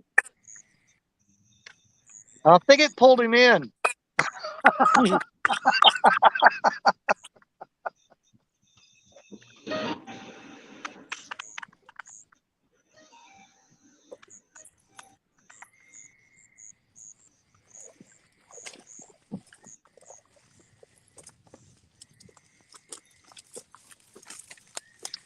Woo! Dadgum, there's a big old log laying out there. And the dadgum thing run up underneath the log. And Did you lose him? no, I got him. He's a good Okay. one. Well, thank God you got to catch a fish on the show.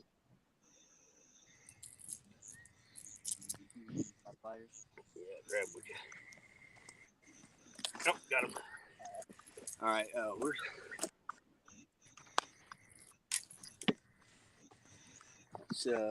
that other light at? What light? There we go, boys.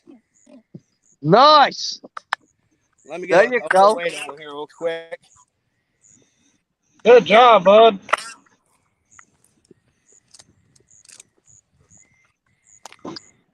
Nice fish, Jerry.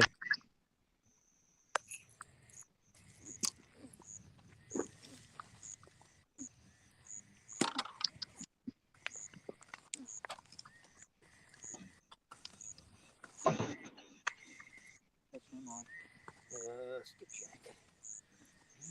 Scale. Yeah. All right. Hey, here's part of your camera. Oh, good deal. Back in the net.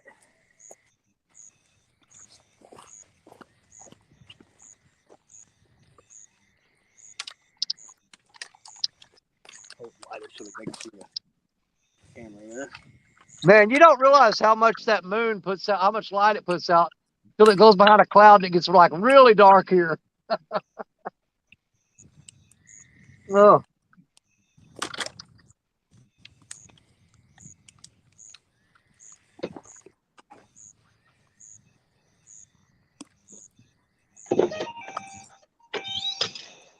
$48.5, boys. 48.5. Nice. Good one. We've got some decent fish tonight, boys. Take a picture of this thing.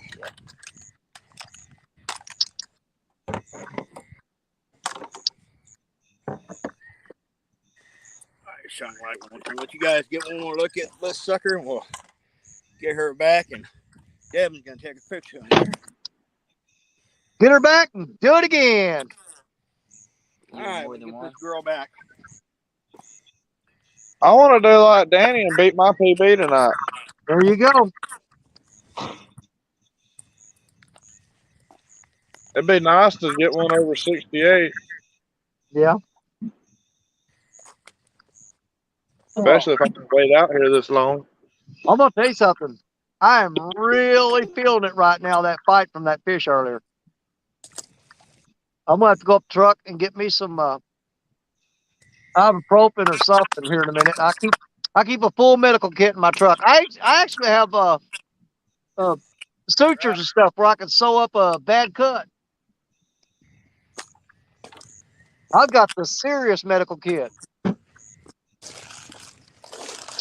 Man, you guys are looking for a 68 pounder. Jeez, I'm only looking for a 6.8 pounder. Oh, I thought you were going to say 6 or 8. I'll be happy with a 6.8. Well, hey, Well, Tony, You know, I don't want to jump straight. I mean, I'm not going to be mad if I jump straight to 100, but my next goal I'm setting is going to be an 80 pounder. hey, we were talking about them catfish rattles. Yeah. That's what I had on that rig. Look For at real. that. Yeah. See, I don't really have any current here, so I'm just, I'm trying it out to see what they'll do. And they glow in the dark. Well, I've actually got right now, I've got some of those spooks that Uncle Lou sent me.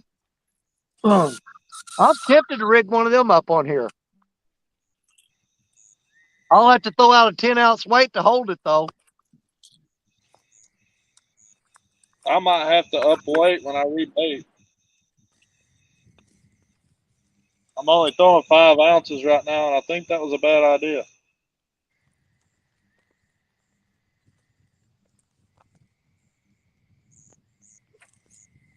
Yeah, I'm having to throw at least a 6 to hold this stuff.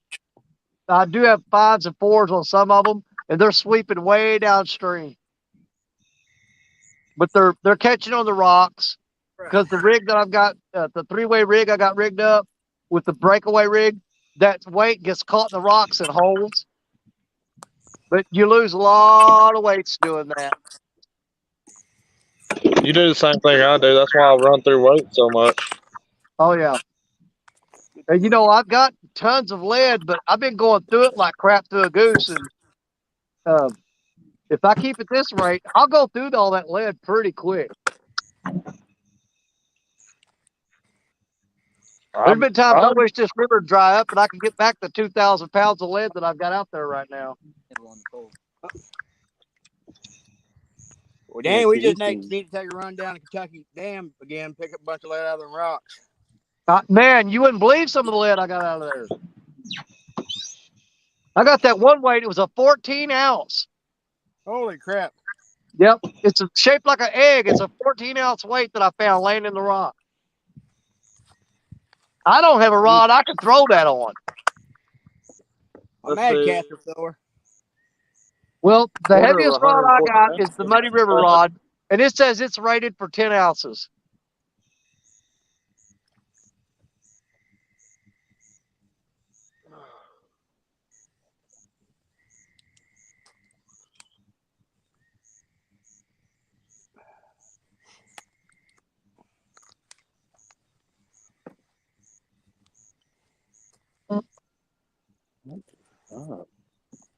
Let's reel down a couple of them, see if we can get those rattles moving.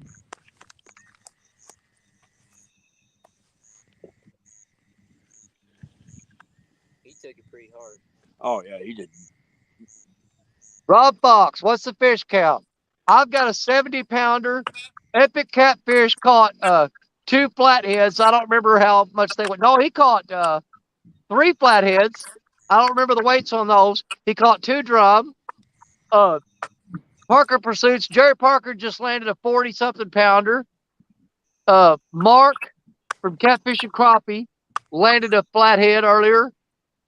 And we're waiting on Curtis and Viking are going to load up on some fish here in just a little bit. Because I believe in my brothers.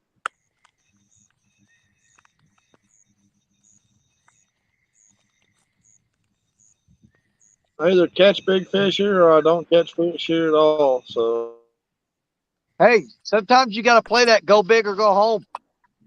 It's one of those spots. Yep. I've went out and thrown donkey baits in spots that I knew that didn't hold anything but big fish, and I went home skunked a bunch of times.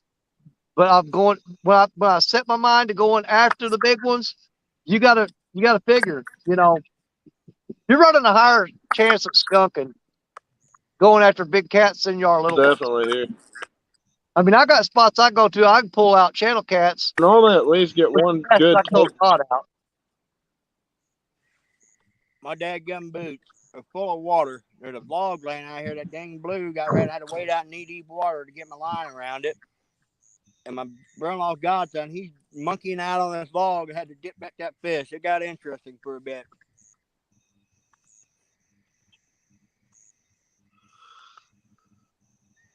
So, Danny, you called it. You had to go in the water after the fish. I had to. Which here, if I land a big one, luckily I got the net with me today and I didn't forget it like normal. I need to get me one of those big nets like they were selling at CatCon.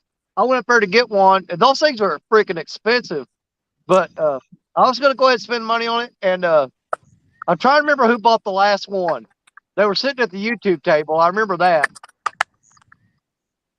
But yeah, the net I got, net. There's no way I would have got that fish in that net that I got. Because I had to flip him around just to get him in the net when I had him up on the bank. There's no way I was going to get that fish in that net in the water. And I knew it too. I've got this Hydro Web 150. Man, I can freaking put a bull shark in that thing. See, that's what I need.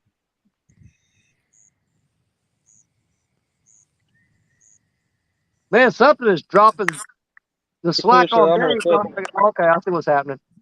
Current's changing direction.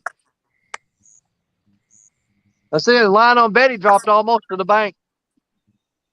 I'm going to have to go tighten that up. Oh yeah. Oh, I stood up and my legs and my back are killing me. These mosquitoes are killing me. Oh, that first spot I set up, oh my God. I mean, they were like in clouds, but where we're sitting now, we got a nice little breeze and don't hardly have any bugs at all. We don't have any wind. The water is dead calm. So they're just swarming me. I would welcome a breeze right now. Devin.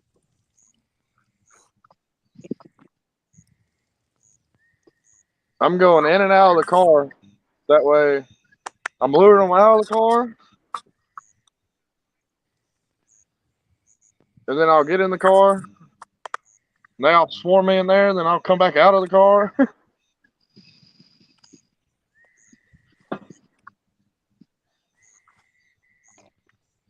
Oh. Mm-hmm. I'm hoping they kill the current. If they kill the current, I might actually get into a fish. I think it's fish. I don't care what the feet on these Asian carp and all this bait fish that comes around this slack water at night.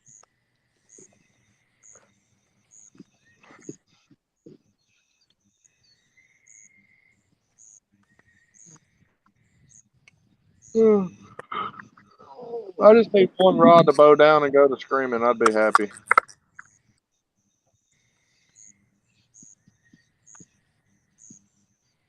Yeah, we got to get you and Curtis on a fish. So far, I think everybody's caught fish so far. You guys need to land something.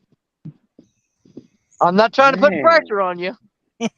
I'm cheering for you. I've just started fishing. I know it. You'll do well. I know you will. I only have maybe a few hours, a couple hours here, because the tide will be going out soon. Yeah, but you'll get on one. You always do. I just want to get at least one. I had 2 little taps, so I mean something's out there. I got 4 other guys fishing down the bank from me over here. Yeah. So I don't know. I mean, it's like this cove is the area to fish, and wherever the fish are going to find bait, they're going to gravitate toward it. And I hope that they're not all sitting on the other side right now. Yeah. I hope they are moving around. You're right, Rod. Rod on the right.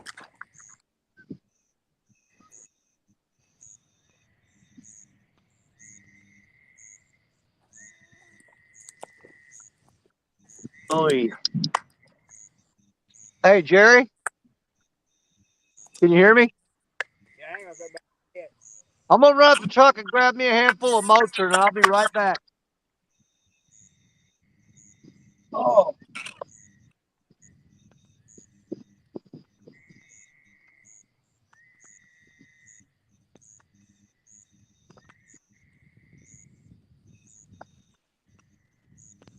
Do you have rattles on all of them? I never heard of those rattles. Now, do you fix your rattles on there, or do you just let them go free in between the float and the hook? What were you saying, Danny? Oh no, it's Curtis. I was. What were you saying? Are you when you're using the rattles? Do you like float them in between your float and the hook, or do you fix them? I let them float. Okay. Unless I'm dragging baits, then I secure them on each side of my peg float, But what I'm doing now tonight and the one rod I just caught that fish on, I got a demon dragon with an 8-inch leader with a freaking with the catfish rattle. It was free floating. Gotcha.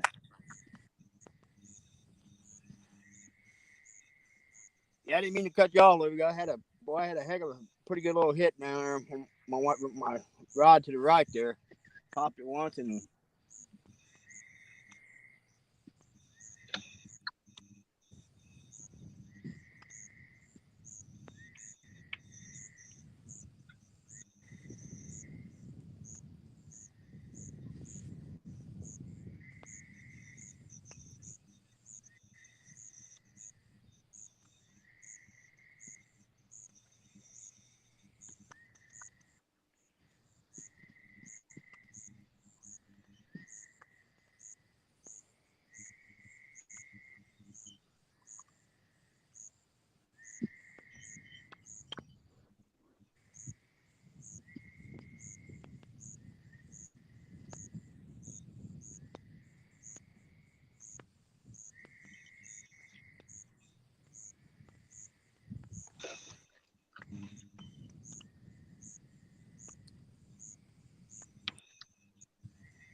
check that bait. That fish, he hit it earlier, like 2-3 times. Hit mine pretty good earlier. Man, I was walking through the woods to go to the truck and ran right into a freaking deer, man. That thing scared the crap out of me. It was just standing there on the path. Have you done that in the middle of the night with a horse? No. Man, I mean, I was walking, I stepped over this log, and I was keeping the light shining on the ground in front of me, and I raised the light up, and it was a deer standing 3 feet from me, staring at me, scared the piss out of me. Well, I was like the other night when we were doing our show, Danny, that one ran up in the freaking right at my rear. About the joys of bank fishing.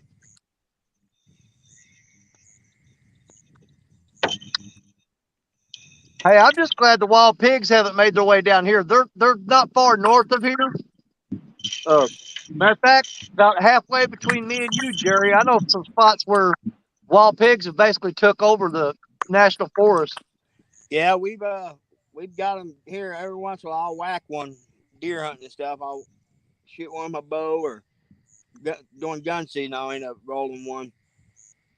Well, a friend of mine killed one in the cornfield about 5 miles from here, but that's the only one I've ever heard of around here. But you go up toward Mark Twain National Forest, where I deer hunt every year. Oh my God, man, they're in there thick. We got one at trail camera last year. I bet that thing's shoulders would have came up to my hips. Dude, you need to, hey, next deer season, gun season, you need to come down to Mark Twain National Forest up there by close to Van Buren. Yeah. I've got a campsite up there, and I take my camper. You need to come and stay with me and hunt that ground up there. All right, yeah. All right. Heck yeah. Man, I pull my camper up there, run the generator. We got TV, air conditioning, shower, whatever you need. Now, my question is there like big deer in there? Well, I killed a huge 9-pointer last year. Okay, and the year before that, I got another 9. I've killed a bunch of 8s, but to answer that question, if you go on my channel, I've actually got a video of last deer season where I videoed a huge 10-pointer, let him walk by. I had 7 bucks on that video. And I sat there for an hour filming deer, and then finally decided I'd shoot one, and that's when I shot that 9-pointer. But I've got a big old 10-pointer on camera right in front of my deer stand, right below me. I'm on the climber stand, and he's stomping the ground like a bull walking past my stand. I got it all on video on my channel. That's awesome. I'm really part. I'll whack the crap out of some doe, but man, I am very very particular about what I buck wise what I shoot. Oh, well, we got more does up there than you can shoot at. But the spot I hunt, the best time to go after the bucks is between noon and about 3 o'clock. Believe it or not. I've killed a lot of big deer during midday. Every one of the bucks I've killed up there have been between 12 o'clock noon and 3 o'clock. Everybody else is back at camp. Yep. They hunted all hard all morning long. They go back to camp and they're eating and hanging out.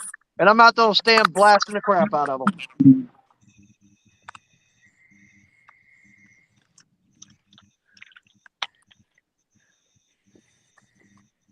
But yeah, I got a video of a beautiful 10-point, and he's 30 feet from me, straight down, and got it all on camera. I'm trying to remember the name of that video. It's on my channel. I got my first two hunting videos last year on the channel. I killed a 10-pointer on video, and I killed a doe on video last year. Yeah, I saw those.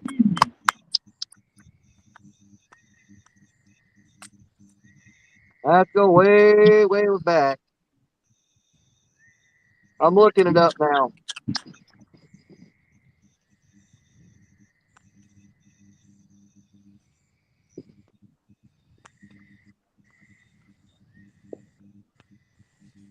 Yeah, it's a video called Nothing But Bucks, because every deer on the video is a buck.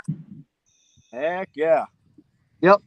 It's a 9-minute, 51-second long video, and every deer you see on there is a buck.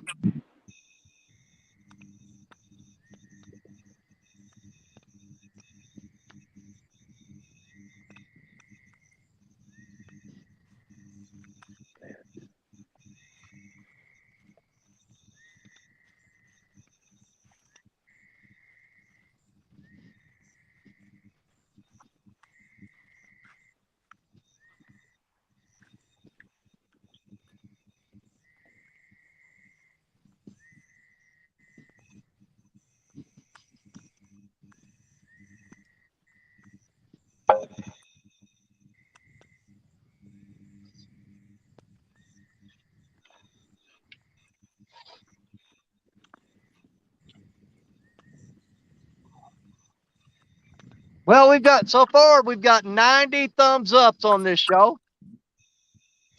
Man, it'd be nice if we get 10 more thumbs up and make it to 100. Yeah. That'd be the second time I've ever made it to 100. Should have freaking bought my GoPro. I have a GoPro. Because I usually don't even push the thumbs up.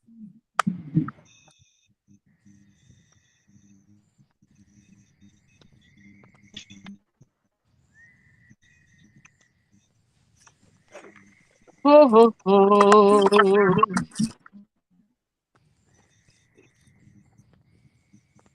Boy, it's going to be rough on me to make it all the way through tonight. Because I am sore right now.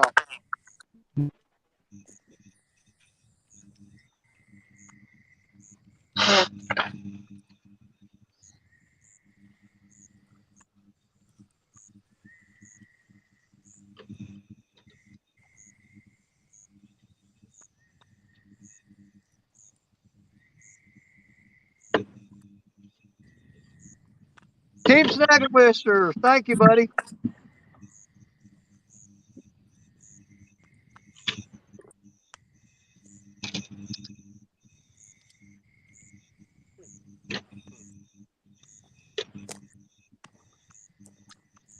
On credit.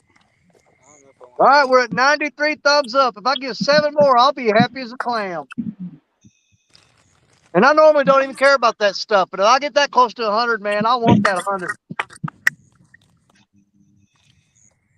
What's that show on? Is that show on YouTube? Yeah.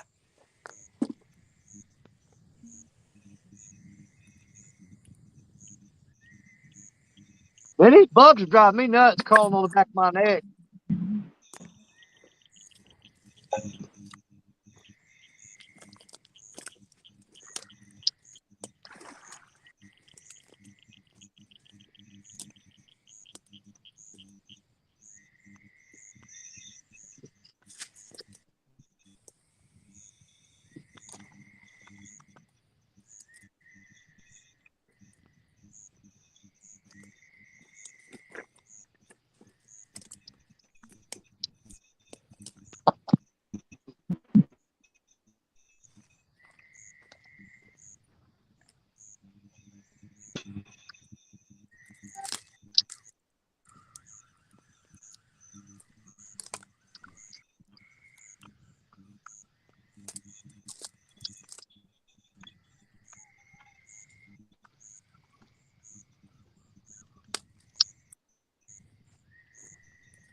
You know, while we're sitting here in silence right now, I don't know how many of you guys have been checking it out, but if you know Aileen's Welcome to My Kitchen and Piggy Piddles, man, if you ain't checked them out, check them out. I absolutely love them.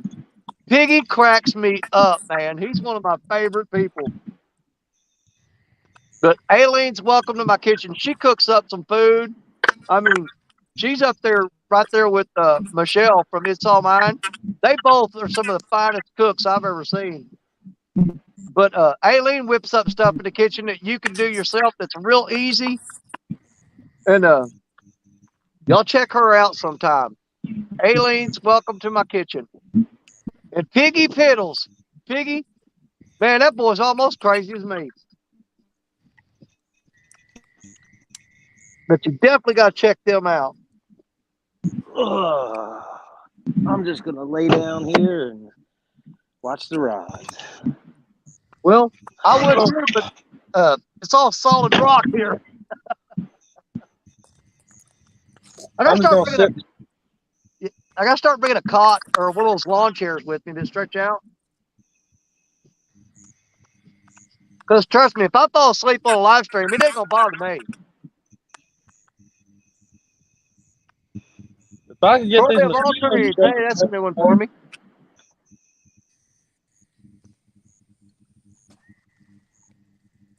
Oh. Gonna be a long night, boys.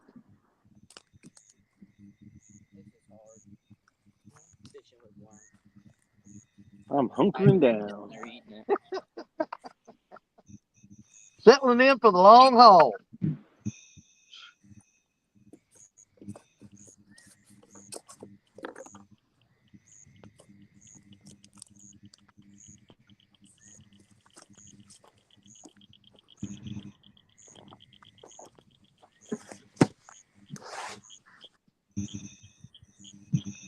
Oh, my knee. Arthritis is a sucks, boys. I tell you what, when you get old enough to get this crap, you're going to be wishing you had them. All right, got it, Danny. Oh, everything hurts. Yes. But my left knee's the worst, man. I tell you what, that thing gets the sharp pain in it. I'm falling apart.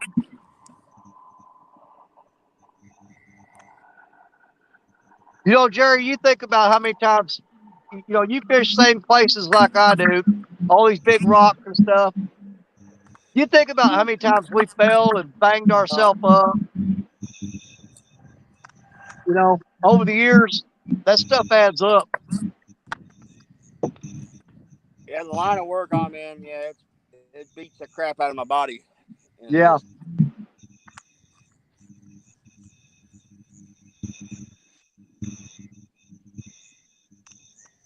Oh, there comes a barge. We ain't had one come by in a couple hours. Troy of the trades. Rough man.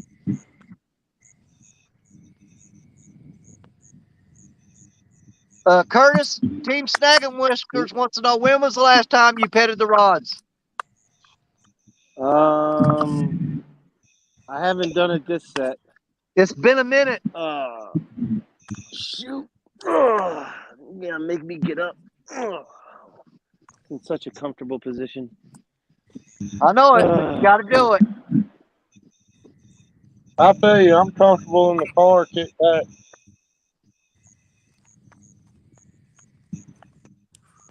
All right, let's see some movement on those rods.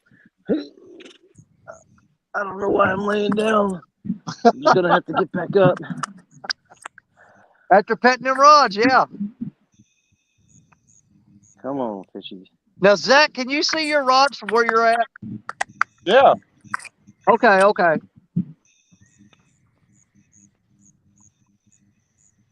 Woo! You by me where I'm at too.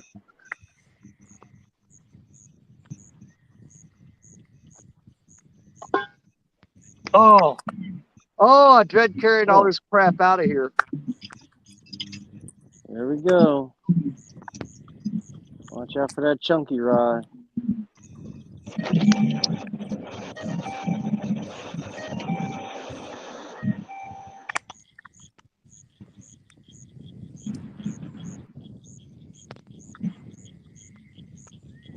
These fish are gonna There's make me lightning get bugs a. everywhere. Look at that crap.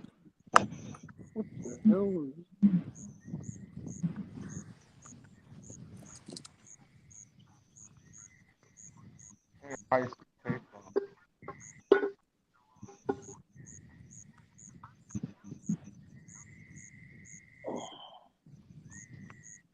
Oh. Yeah, I'll definitely have to take this live stream and download it and chop out the clip of that uh, catfish and make a short video on that.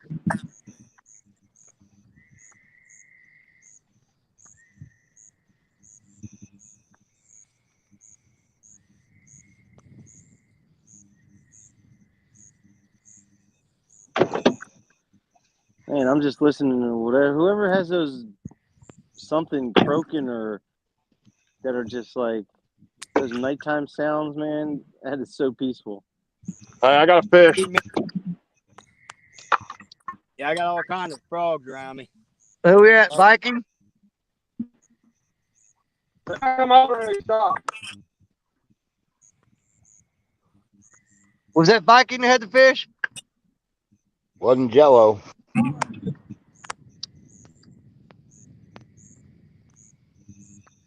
Jello, you're so quiet. I keep forgetting you're even in here.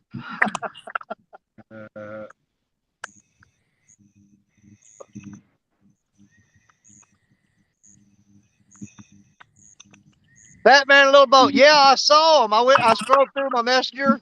I appreciate that.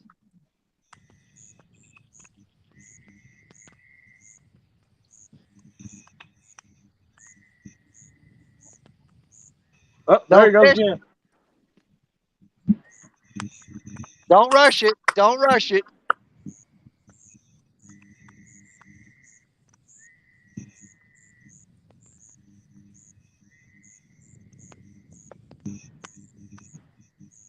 Yeah, we're down on Mississippi. We ain't got anything yet.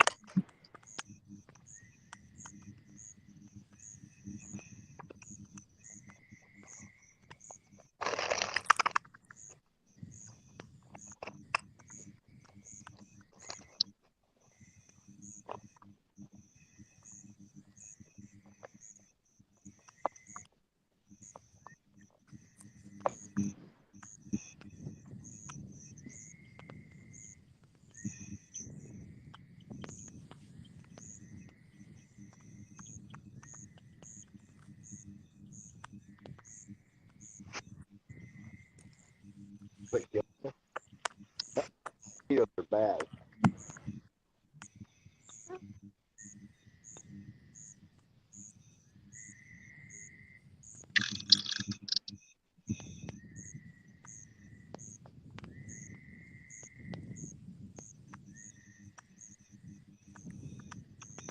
Oh, this guy down here's got a fish.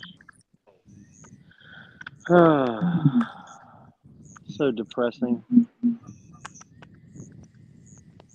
They're all standing up. What we got here? Yeah, if you want to go for a walk. Oh, it's a fish.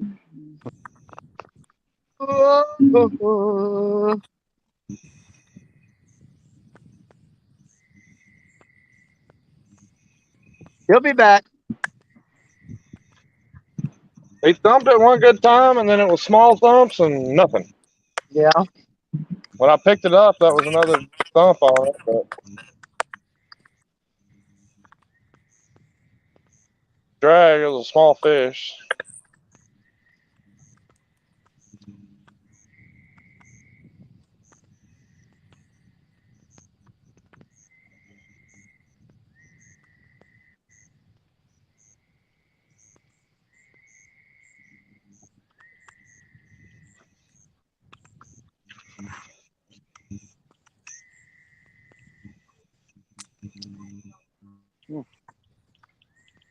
It again. I'm just gonna let him set the hook on himself. Even a small fish can load up that rod. Yeah. He wants it bad enough. He'll snatch it. See, that's what's getting me is the only bite I've had tonight was that fish that just took the rod down and held it. I haven't had anything even so much as hardly peck these rods. Well, normally I won't even jump up for a peck here. I won't even mess with it at this spot unless it bows that rod down and screams drag. That's how it's been here tonight too. Just some real light casts, and that fish I just caught, he buried that rod and it stayed down.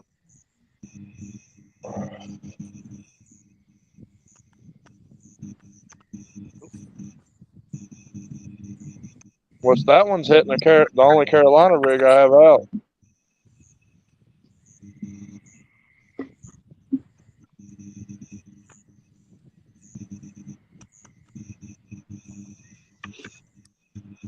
I think I trapped all the mosquitoes in my car. I rolled all the windows up while I was in there.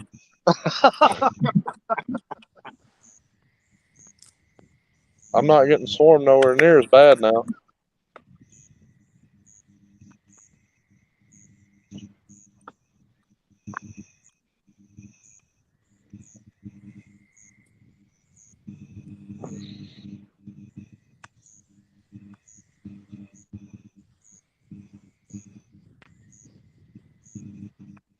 Maybe I should have tried to net me some shad.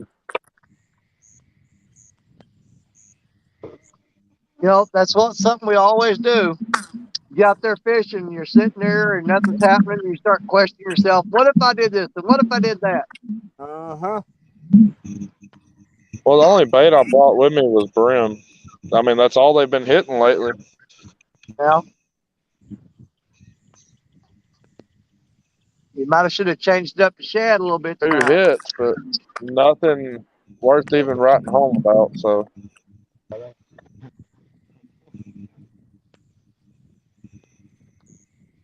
Expect me to run.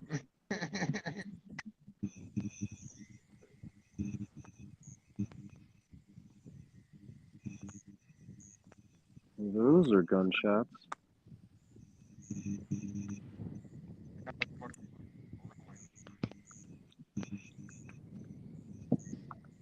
We had another one get thumped. Well, maybe they're starting to move through.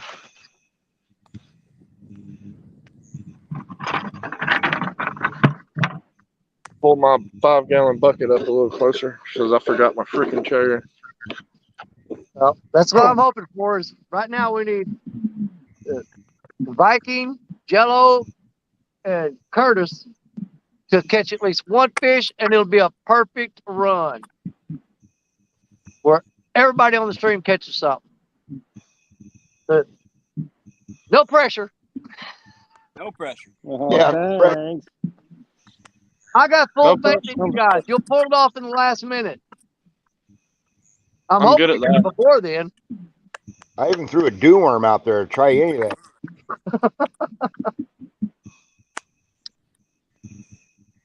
If I want to catch fish, I'll go to the dock. But Well, generally, that's why we go fishing, ding dong.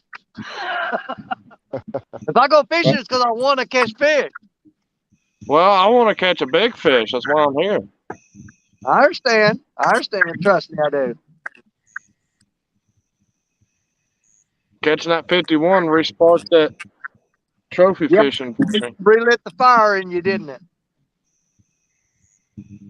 I've been hunting, other than that tournament the other weekend, I've been hunting nothing but big fish. Sometimes you just got to kick back and take some little ones, man. You got to put some little ones under your belt, too. Yeah, 27 of them.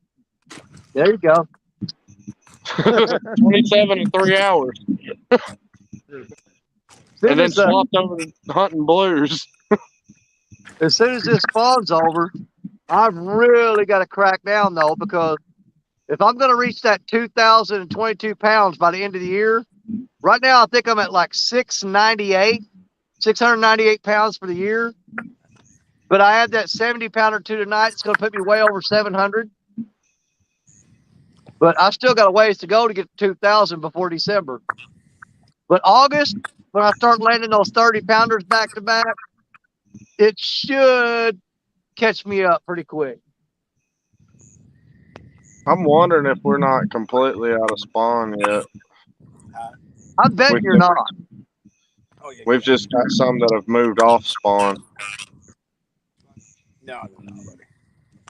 Yeah, because I'm seriously thinking right now we're full on spawn here, and that catfish I caught tonight was just some freak out there that's either late for spawn or earlier or whatever. I don't know. Was it male or female? I didn't get a chance to look. Big mouth or little mouth? Yeah, little mouth. Female. Yep. So she's already laid her eggs and she just moved off to feed. That male's guarding that nest. Yeah, because her belly was pretty saggy. I mean, it was. I mean, good sized belly on her, but it was saggy. So I don't know.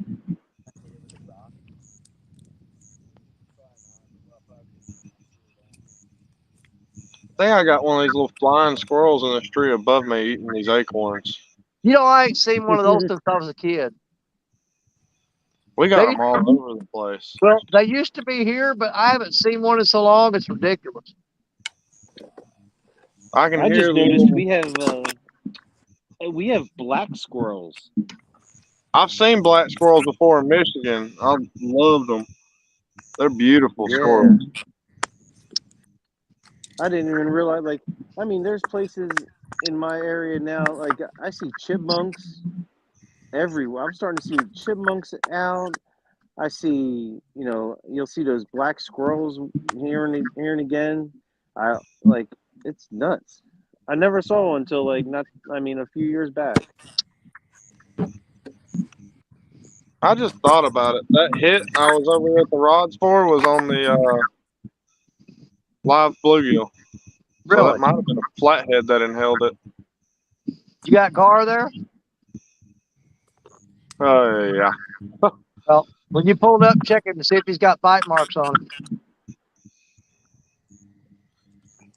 But I keep hearing like little acorn shells hitting the ground, so I'm thinking I got a flying squirrel in the tree above me. Hey, if you catch that squirrel, we count it. Hey, don't tempt me to climb that tree. Hey, I'm gonna tell you what, you don't want to do that. When I was a kid, I grabbed one of them to catch it, and that thing bit through my knuckle like an acorn. Rodents, man, I'd rather take a snake bite than a rodent bite. I'm scared to death of big ass rats. I can't stand for a rat to jump on me. We used to feed the really, really big rats to some of our retics. Yeah. The one I had when I lived in California, he was eating rabbits. Now our bigger ones we fed rabbits and piglets too. Yeah, I had you're a breeder, aren't you? I had a 15-foot reticulated python, and he'd eat rabbits and whole chickens. Well, I sent you pictures of some of my retics. Oh yeah. But they banned them here in Alabama. So we can't have them. Python breeder? No, now I breed crested geckos. Oh, okay. I started off when I started the snakes. I started off with ball pythons. They just bore me too much. Yeah. It's like having a pet rock. I mean, what do they get? Like 3.5, 4 foot tops. And the bigger snakes, they're so smart. You can actually see that brain working, and I love that about them. I used to have they have the retics. They are constantly thinking. Well, the only reason I've ever gotten bit by one of my retics is because I smelled like food, and they thought I had food, so they got me. But other than that, most of my retics were puppy dogs. Majority of people who get bit is because they're handling the food and don't realize they still got that smell on them. And it's not the snake's fault; it's the person's fault for not being cautious. Well, I always fed mine with a big, giant, long tongue. I used to have a big Burmese. That was man, you had to watch it because man, as soon as you got near the cage, boy, that head would come up, and you take that cover off. He was trying to come out. we used to Yeah. work with green tree pythons too. I had a male, and green trees are known for being aggressive. Well, defensive. I would open his cage to feed him with my head off to the side because he was coming for my face every time I opened that cage. They're more of a look at me snake. They're bright green and they're beautiful snakes, but they don't like being messed with. Yeah, I had a back in when I was younger, I had a albino Burmese. That thing got to about 12, 13 feet.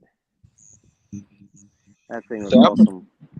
Well, I only I'm getting a bite on. I'm getting a bite on a rod. Okay. Come on, hook up, hook up. He's there. He's there. All right, we got you. Good fish, good fish. Real good Now fish. we're cooking. Big fish. All right. Don't lose it, brother. Man, if he loses that fish, y'all gonna see he'll be badder than a hornet. Famous last words. Yeah. Oh yeah, you got some good bend going there.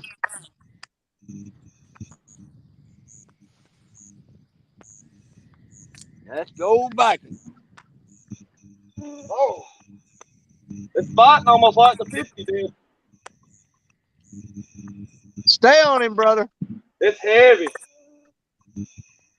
Dude, that rod's getting the top. Stay with him. Stay with him.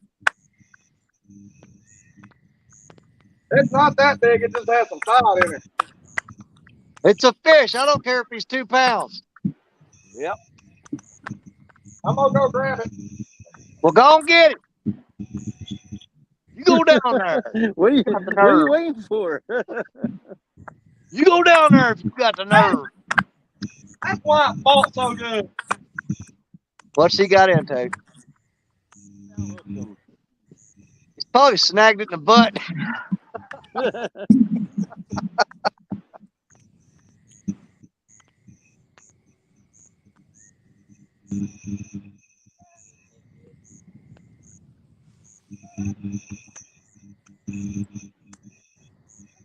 He got himself a turtle. Are you serious? No, I'm just playing.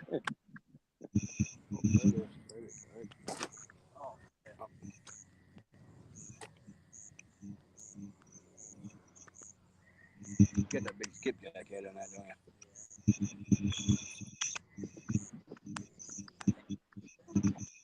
Where are these fish? Golly. Keep doing that. Once you pick that rod up, you got several of them. Tide's going out. I don't know what I got going on. Flexing fit. Real fast again. What about a little 10-pound flatty? Oh, heck yeah. I'm gonna weigh it just to make sure real quick. We love our flatties.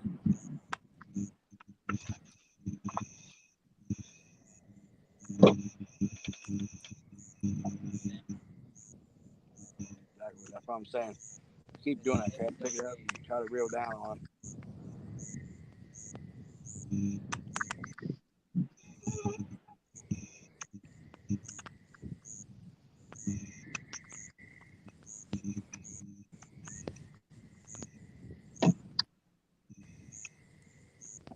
Where did my grip go?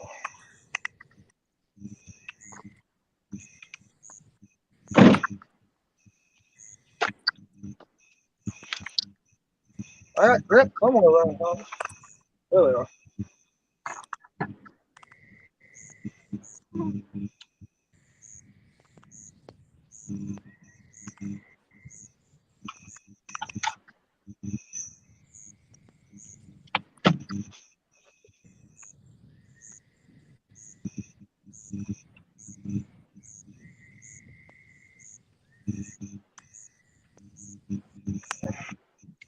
Still messing with it?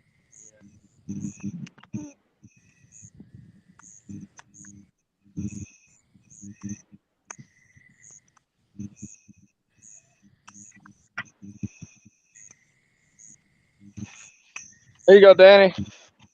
All right, let me get back over there. Let's see what you got going on. 10 pounds, 6 ounces. I was over messing with a rod. Hold it up. I ain't seen him yet. Oh, you ain't seen him yet? No, I had a rod going down. I had to run over there real quick. Okay. Heck yeah. That'll work. Flatty. That'll work.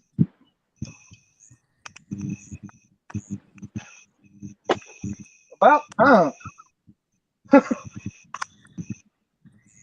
All right, 2 to go.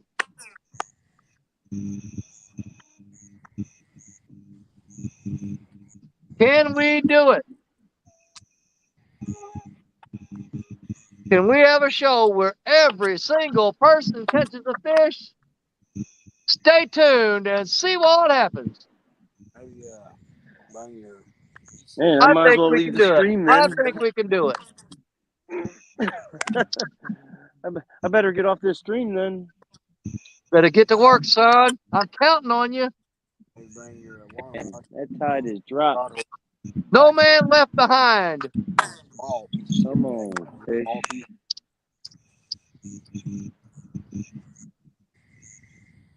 Let's rebait.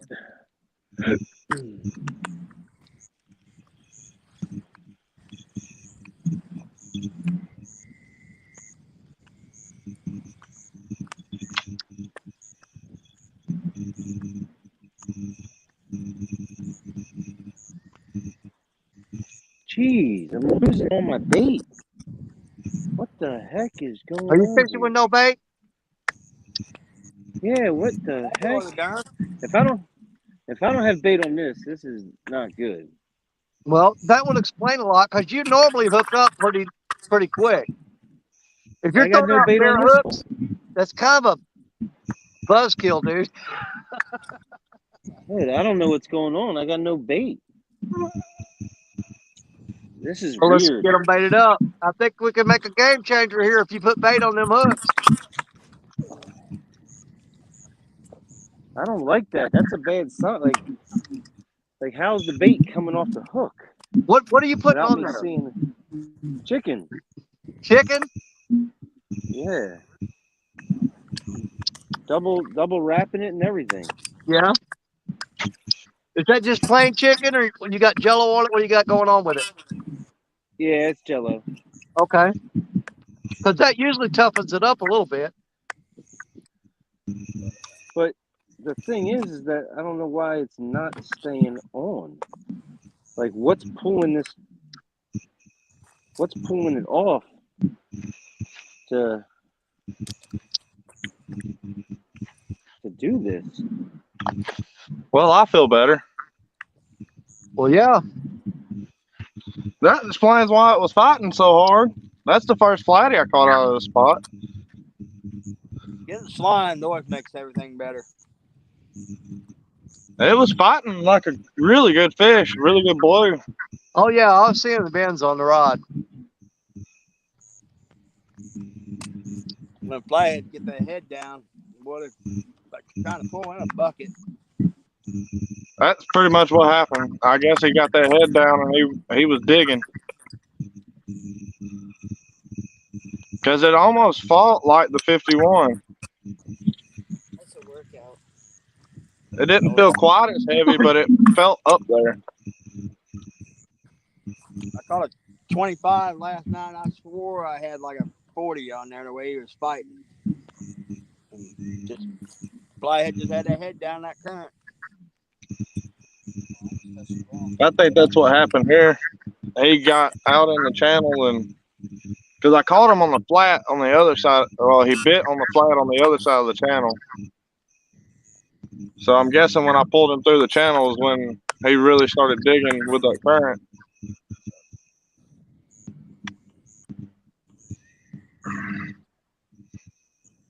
But still, that's a good size flatty. I think I got little catfish tearing up my bait. Yeah, you think they're picking it off there? They might be. Like if I threw a regular ultralight or something out here with a bobber and a worm, I guarantee those little things are gonna come out. Well, if that's what it takes you to catch a fish, do it. Well, I only brought 2 rods. Downsize hooks, something. Now, if you got little ones in there, they'll pick that hook clean. They'll peck at it like piranha and just nip it off there. Thing pretty good. He was working on it for a long time. I'm debating on checking that rod that got bumped a little bit ago. It probably wouldn't be a bad idea. I would. If you get a hit and it goes for a long time without a hit, because I don't know how many times I've sat with all my rods, they'd get tapped and nothing happened. And I'd go reel them up an hour later and none of them would have bait on them. Yep. This one has bait on it.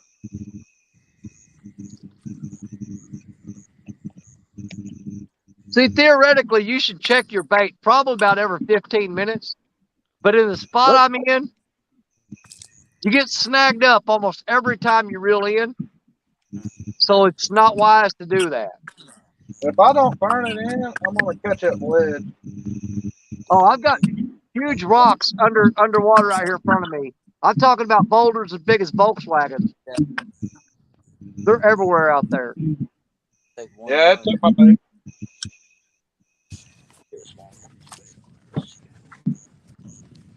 You had your bait gone? Yeah.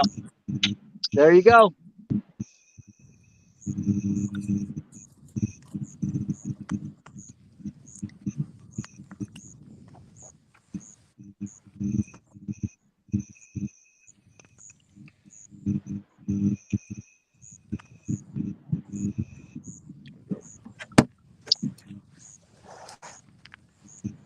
So why do you take the scales off? Well, you just gotta make sure you pick the scale off the point of that hook, and that'll you'll miss them every time.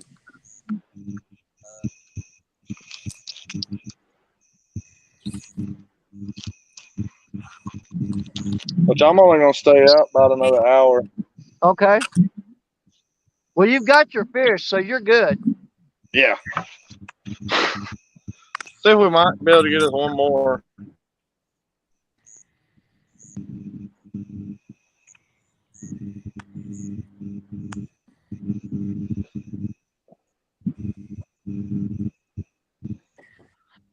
I'm really liking this rod layout I got going with these rod holders.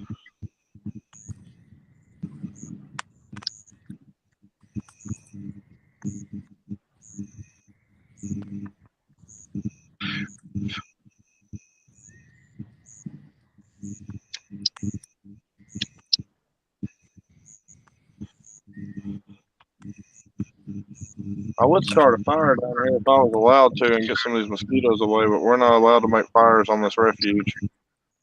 Yeah, and plus, if you're only going to be there for another hour, it's really not worth it. You can just suck it up, Buttercup. Pretty much. If I made a fire, I'd stay here until the fire went out.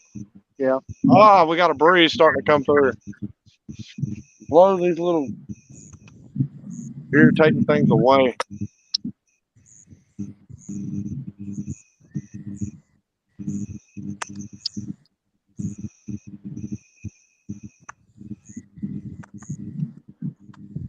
Oh, God.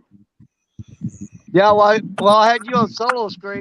I had a takedown on one of my rods, but he didn't hook up. I've only got 3 full brim left and 2 tail pieces left. Which I wasn't planning on being out here too long. Right. That's kind of why I didn't stop at the pumps and throw the cast net for shad too. I just stopped by the little bait pond and threw cast net once, and what I got was what I got. Well, my plan was to stay all night, but if everybody else peels out and I'm here by myself, I'm gonna definitely shut it down, go home, because I am hurting bad right now. My back and my shoulders and my knee are killing me. I mean, I'm in some serious freaking pain. Was it from fighting that fish, or? Well, I was already my back was giving me a little trouble when I got here today. But yeah, that tore my shoulders up. And walking down there, I kind of twisted my leg a little bit. It got my left knee kind of worked up a little bit when I twisted my leg. When you're running down there and you get hurt, you don't realize it because you got all that adrenaline going through you because that rod's bent down double and the drag's peeling. And you don't care. You just grab that rod and go to town. You know what I mean? But then after that adrenaline settles down and I sat in this chair and didn't move for a long time. When I went to stand up, everything had stiffened up. And I was like, oh, everything's in knots and sore. I'd be better off if I stayed standing up, walking around. Sounds like it. Danny, I figured all them aches and pains from your mama dropping you all the time because you're so ugly. I know it. Yeah, you do something like that and then you sit down and don't move for a long time. When you get up to move, oh, you feel every bit of it. I got willow flies on my lot, and I didn't even notice it till just now. But either way, I'll have to be up early in the morning to fish the 2-stands deal. What time? Closer to home.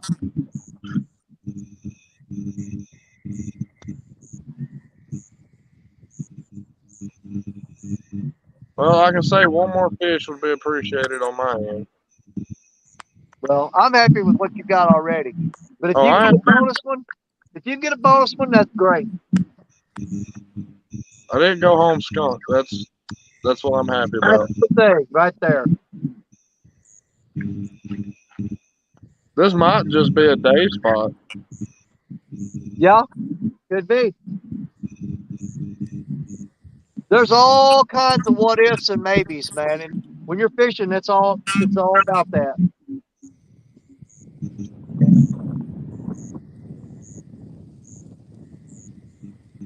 Because I float this in the kayak quite often, and I normally catch good fish during the morning time and midday. Yeah.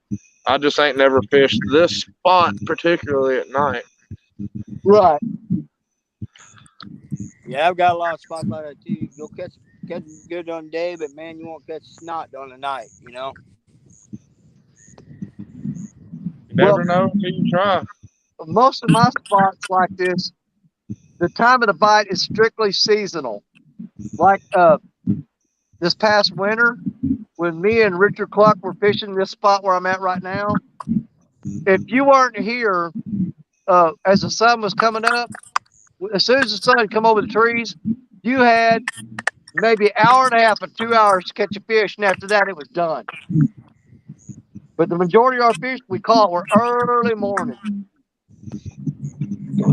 But by the time it got to be about 9 o'clock, it was just like shut down, nothing. Which I got a creek that runs 35 to 25 foot coming out the main river. That's a no wake zone. Yep. And I've been hitting that on the kayak lately. And I have a feeling once I get a camera set up where I can do videos from it, it's going to be nice. Hey, there's Team David Vlog been in here. I didn't even know he came in. And Troy of all trades, that's a new one for me there. I saw you earlier though. I did pick up 9 new people tonight. I think I'm up to 120 now, so. No, I picked up 8 new people. I had 771 when we started. I'm at 779 now. You get you a good jump then. Oh yeah. What I got going for me, okay, my followers, they're building up like super slow. But the ones I've got are really good people that are loyal to the channel and they watch it. Dude, I'm almost at 7,000 watch hours right now.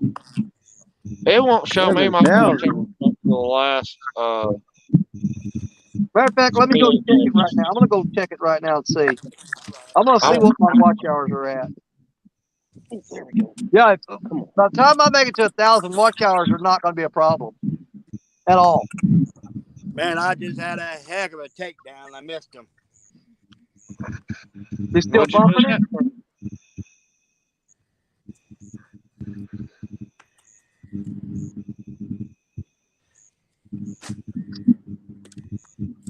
Yeah, I'm gonna check my watch hours real quick.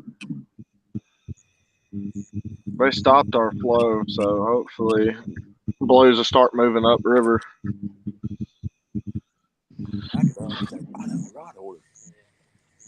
Yeah, ever since I got that one video that got 10,000 views, Yeah. I got my watch hours are good now. My watch hours have been good for since the beginning of the year. I don't even know how to check mine for the whole time. I've only got the past 28 days on mine. Okay. If you do it on your phone, okay, you scroll down to studio and you click on studio. Then it'll pull up views, watch hours, all that. Now there's a little arrow up there where it says 28 days. You tap that arrow and it'll say 365 days, lifetime. It'll have all that. What you want to tap on is the 365 days. Right? Right now, mine's at 6,990.4. Yeah. Okay. Can y'all still hear me? Yeah. Okay, I'm looking at it right now. I'm curious. Yep. Okay. But I am less than 10 watch hours away from hitting 7,000 watch hours. Should have written down one holder.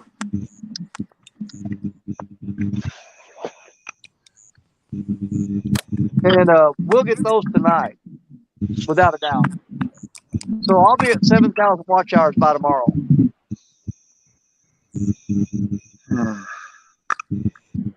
Hey, Danny, I'm gonna have to plug out of here. All right, buddy. My battery's at 4%, so that's my charger all the way up the truck and half Okay. mile. I ain't one. Well, hey, we appreciate you popping in and hanging out with us anyway. Yep. I'll do it again. I'll get back here to Mississippi. Yep. Be All good. right. Just Good night. remember, next week it'll be on Creole's channel, and Right. we'll do the same thing. When those guys leave, I always hang around for quite a while longer. We'll be there. I'll have the battery charger next time. All right, and we'll fish next weekend because All we right. always do the show, and whenever they end the show, then I'll either stay on their stream and fish all night or fish through the night, or if they want to drop off and shut their stream down, I'll open up another one and keep going. But I always fish late Saturday night, most of the time all night long. But on a night like tonight, I don't know if I'll make it all night or not. We'll see. But you're always welcome, man. You're always welcome in here. All right. We're going to try it again. Thanks, guys. Appreciate it. Yep. Bye.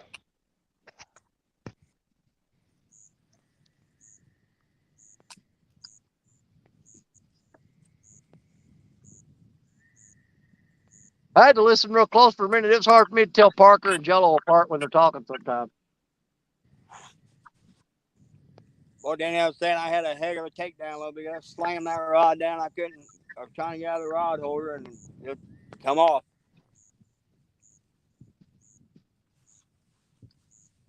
Well, any kind of activity at all is encouraging. Yes. Right now, I'm sitting here dead in the water.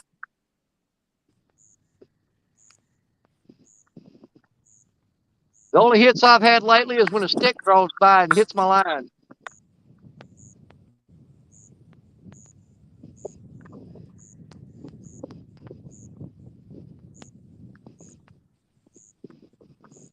Oh.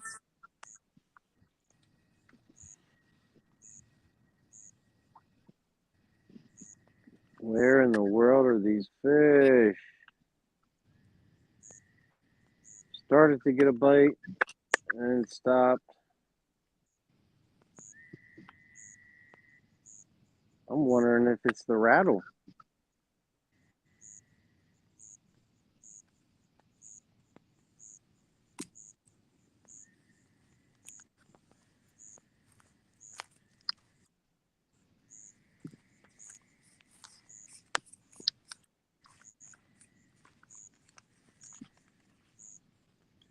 Well, we still got a lot of people that believe in us. We got 48 people watching.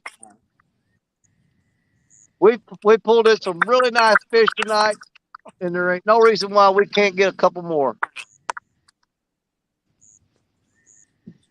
Well, there ain't no reason to hope for it. Not to hope for it.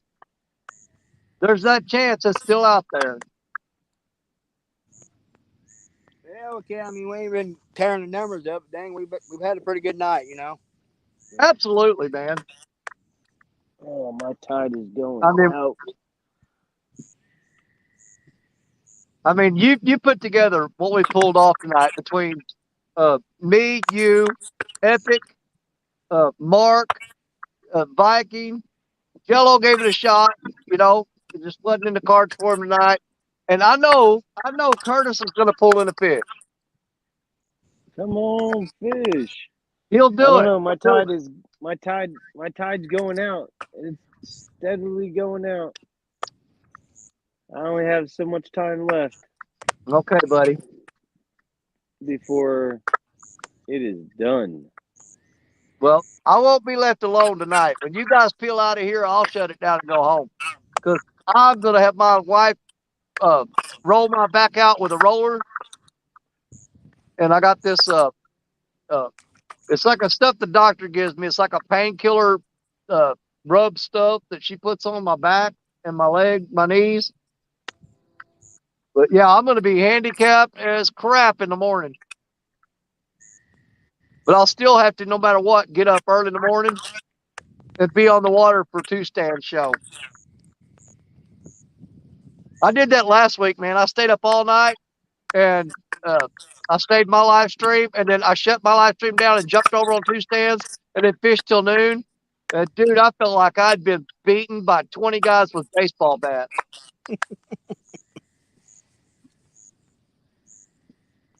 That's a lot of fishing.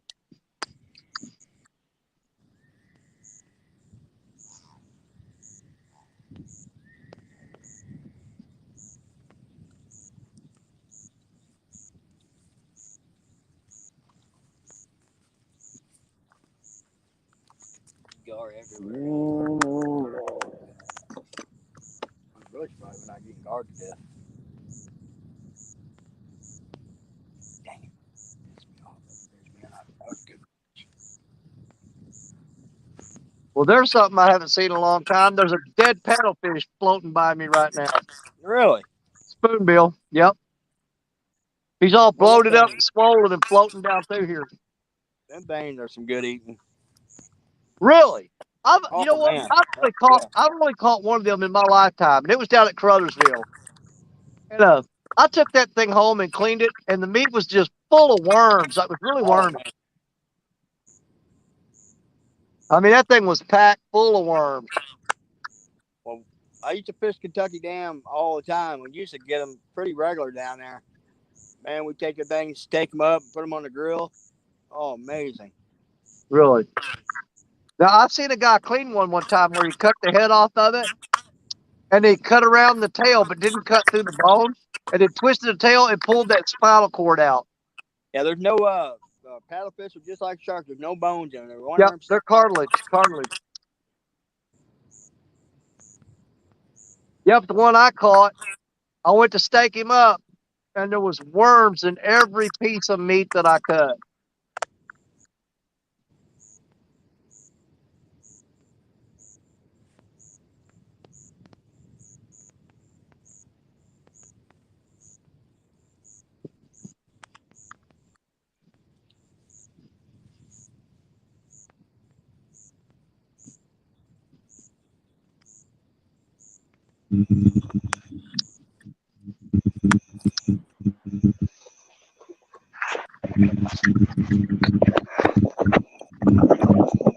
Be my luck. I'm trying to figure this out, and I get a hit on a rod.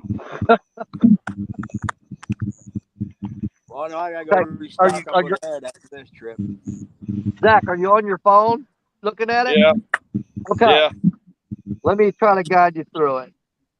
All right. If you go in there and go to your page, okay? If you look down below your the name of your channel, it'll say Manage Videos. You see that? 1 second. Yeah. Okay, to the right of that, there's a little square box. You see that? Yeah, I clicked it. Tap that. Okay. Now, scroll to the bottom. See where it says Okay. more analytics in studio? Yeah. Tap that. And then wait for it to load up. It's going to be like a funny looking stop sign looking thing. And it's going to come up and it's going to have, okay, it's going to show your channel views. You see that? Yeah. Okay. Now swipe from left, right to left. Swipe it. And it should show you, let's see here. Let me get it right here. I'm on the wrong one. Yeah, views. The next one should be watch time hours.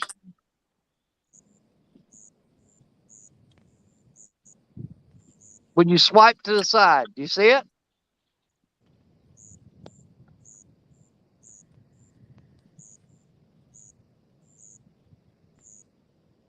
You still there? He probably swiped himself off the screen.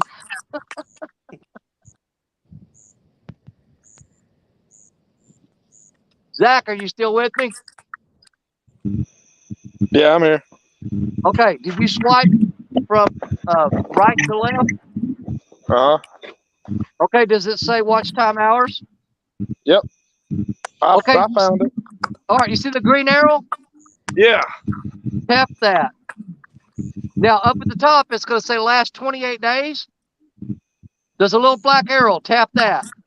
Okay. And it's going to give you a choice of options. You see it? Yep. 28 days, 90 days. What you want to tap on is 365. I got 375 watch hours. Okay, well, you got to start doing a whole lot more live streams and video production. Yeah. I've only got 365. videos out. Because right now mine's at 6,990. But that's how you get to it, to see what your watch time hours are for the year, which is what you want. Because it goes by the year. Okay? So now you know how to look it up, right? Yeah. Okay, buddy. Glad I can help you out with something. Oh. I'm still learning this app and everything. So. Hey, it gets better. It gets better. Because you just really started, you just really started picking up subs here recently. And, you'll grow pretty quick. The main thing is time on the water, fishing. If you're not doing live, do production videos. Now, your lives are going to get you way more watch hours once you start getting more people watching. But I still like to mix in production videos to kind of break it up. Because, this is just my opinion for anybody listening. If you disagree, then, you run your channel how you want to. But if you do nothing but live streams, okay, not many people will go back. Like if they missed your live, they're not going to go back and watch a 4, 6, 7, 8 hour live. The majority of the people won't do that. So you've got to throw some production videos in there that are, 5, 10, 15, 20 minutes long to give them something to go check out, related to your channel if you catch a fish, to keep them interested in what you're doing. Then they will show up there for your lives when you have them. And a tip that I'm going to give you that I do, if you do a live and you catch a lot of fish on that live and you catch some good fish, download that live, okay, and cut them fish out and make a video of the fish from the live and make a shorter video, and people will watch that and they'll see the fish that you caught on the live that they missed when they didn't watch the live. Make sense? Yeah. Because people are more likely to go watch and look, but they're going to go watch that fish. You go, oh my God, I caught this massive 50-something pounder. It's in my live stream that's 8 hours long. Most people will not sit there and scroll through 8 hours and try to find that unless you've time stamped it. Which I did a video of me fighting the fish and getting it to the bank and dropped that video. Oh yeah, that's a great video. I watched it. I could tell you were a little worked up and excited. Well, I mean, we had a long spawn last year. I didn't really get on anything that big, and then this year, the first good fish I catch out of my home waters is 51 pounds. I got excited. Oh, hey, if you didn't, then there's something mentally wrong with you. Right? I mean, you heard me. As soon as she rolled and I seen her, that's when I went crazy. Yeah, I know it, brother. I loved every minute of it. Trust me, I did. I watched that video. I love it when my friends catch great fish, and I love watching their videos and watching the excitement. It's almost like I'm there when you're pumped up, and I'm watching it. I get pumped up too. Man, Danny, we've tried everything. We cannot get that video where we can put it on YouTube from our first episode. So we've tried everything. Well, there's a way to do it. I'm just not smart enough to figure it out. I've got to get with somebody. I'm probably going to try to get with Stephanie and Richard and see if they can figure out how to do it. I don't know if you can reduce it down to because every time I try to email it, it says file too big. Oh, we got the clips you sent us, but we've tried it, and for some reason it will not let us. I don't know. We cannot download it. Well, I don't know why it won't, because see, here's the thing. If I had it set to private, that would restrict you where you couldn't. But I've got it set to public, which means anybody can download it.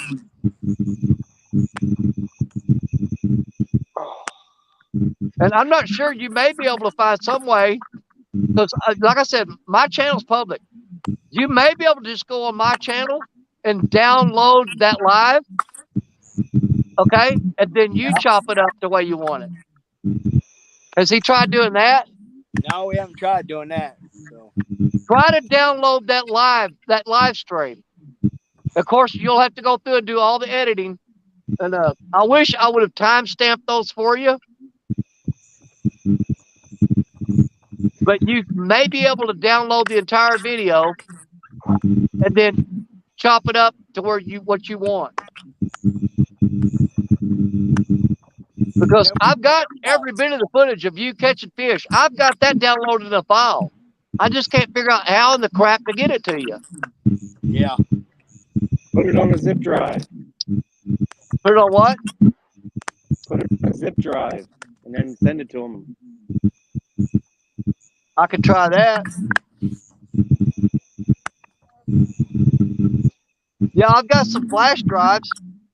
I got a whole drawer full of them. Jerry, I'll try to do that if I can figure that out. If I could download that to a flash drive and send it to you.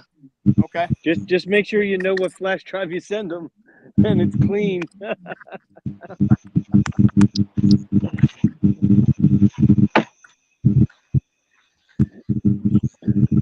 Yeah, I've got a whole box full of flash drives that haven't even been opened yet. They're still in the package. There you go. I just had a huge takedown. Well, we want to see a fish attached to the end of it, brother. All right. Well, you almost did. Well, we're not giving up. Almost I'm not. Almost only counts in horseshoes and hand grenades.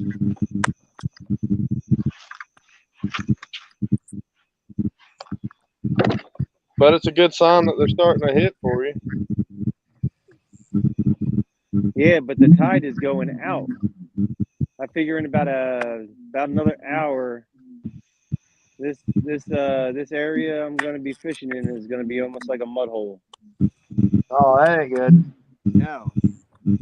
Well, I'm pretty sure they just come in to feed, and then when the high tide they come in to feed, and then low tide they go back out somewhere. I don't know where though. If you can ever figure that out, you're golden. I got that alligator going back upriver now.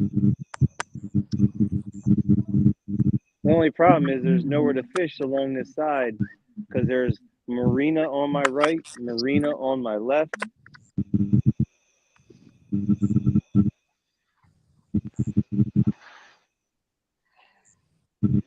I'm probably only fishing in maybe 3 to 4 feet of water right now. Oh, Mr. Duggar's in here. Hey, Mr. Duggar. And a 1-ounce sinker saying, "Let's go, Curtis."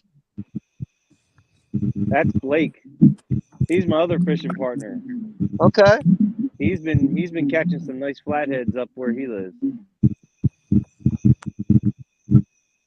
I need to focus more on flathead this year. I think I'd have a better chance of breaking my flathead PB than I would my blue PB at this point.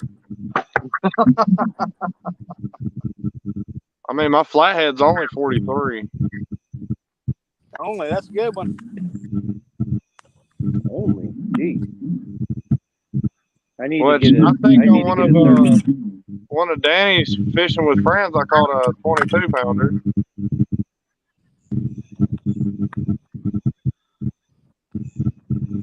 I was 25 last night. And I just caught that 10. So to me, 10's a good fish. Heck yeah. That's not a dink to me. Well, it's all relative to your water. I mean, if a 10-pound fish is a trophy fish in that water, then it's a good fish. Oh, there's way bigger ones out on Wheeler. Yeah, come on. I've seen people pull out 80s out of here. I got a buddy that fishes the big tournaments, and he pulls 80s, 90s out of Wheeler all the time. But he's at spots I can't get to from the bank, and he's at spots that I can't. It's not easily accessible for me to get to from kayak without going for hours to get there.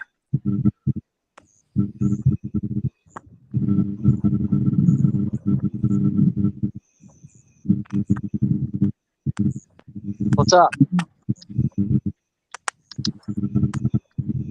Which I'm gonna be honest, Wheeler does not have very much bank access. It's very little. You're kind of stuck with what you got, and a lot of people fish the same spots as you and overfish it and stuff like that. But there's not many people around here that fish for trophy size blues other than a select few people, and I'm friends with most of them.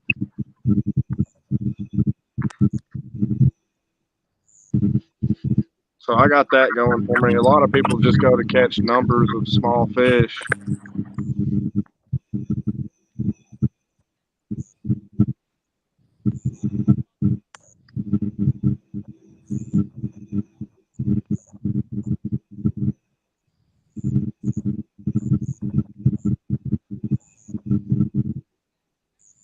I just noticed we dropped down to only 4 people.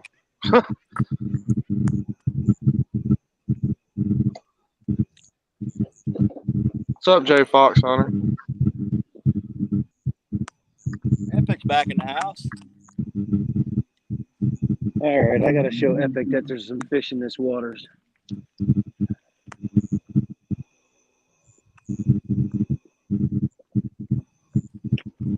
Yeah, Epic says 70s aren't. Oh man, 70s aren't considered big by most who fish on Wheeler. Yeah, 70s are actually not considered big fish on this reservoir. But I can't get to the spots easily that they fish to catch the bigger fish. I'll look up into one eventually. Oh yeah, put the time in. Like one of the spots I actually fished, a guy caught a 98 last year from the bank. Believe it or not, night crawlers. A flathead? No, blue on night crawlers. Oh. And it was 98 pounds. He got in the newspaper and everything for it. And I fish that spot all the time. I haven't here recently. I might need to start fishing that spot since spawn's coming to an end. But it's only like 9-10 foot of water. It's a big flat, and it's got little pockets throughout it that are like 5 foot deeper than some spots.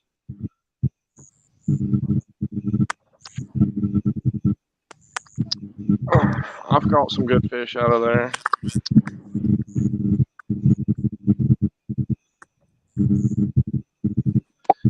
Not Epic, you ain't wrong. 70s are small fish here.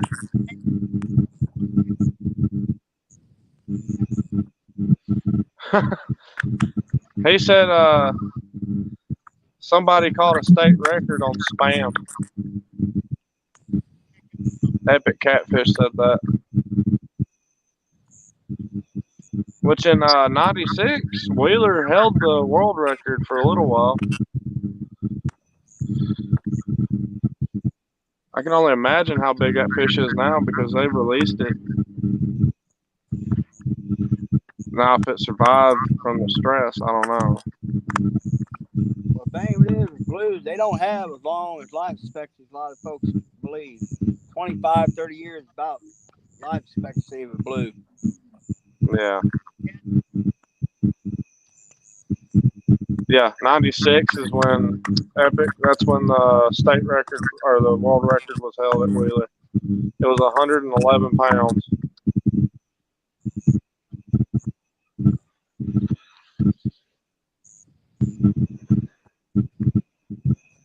I'm just hunting one over my PB and I'd be happy. I've had my PB for almost 4 years. It's time to get one bigger. Which I got my flatty PB last year, and the year before that I got my channel PB.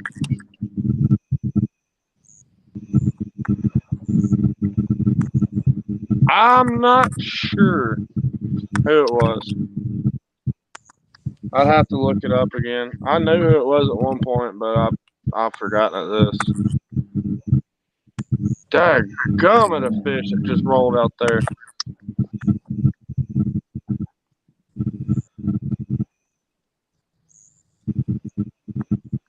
Whoever that was huge. Come this way. I have food.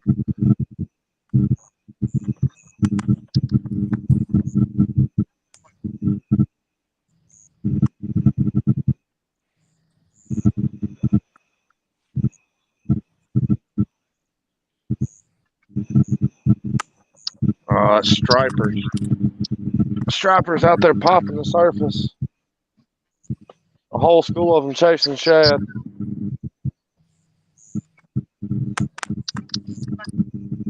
That's something I ain't caught yet either. I haven't caught a striper yet.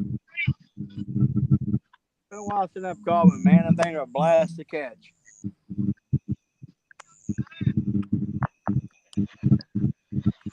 Which Jody caught a sturgeon not too long ago, so it had me wondering if we got sturgeon down here. Because she fishes the Tennessee too. I doubt it, but it'd be cool if we did. I'd like to catch one. If they're upstream from you, they're definitely they definitely made a run through there at least.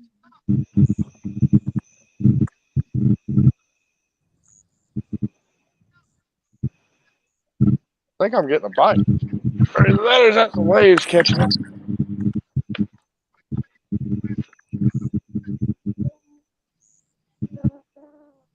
That's waves.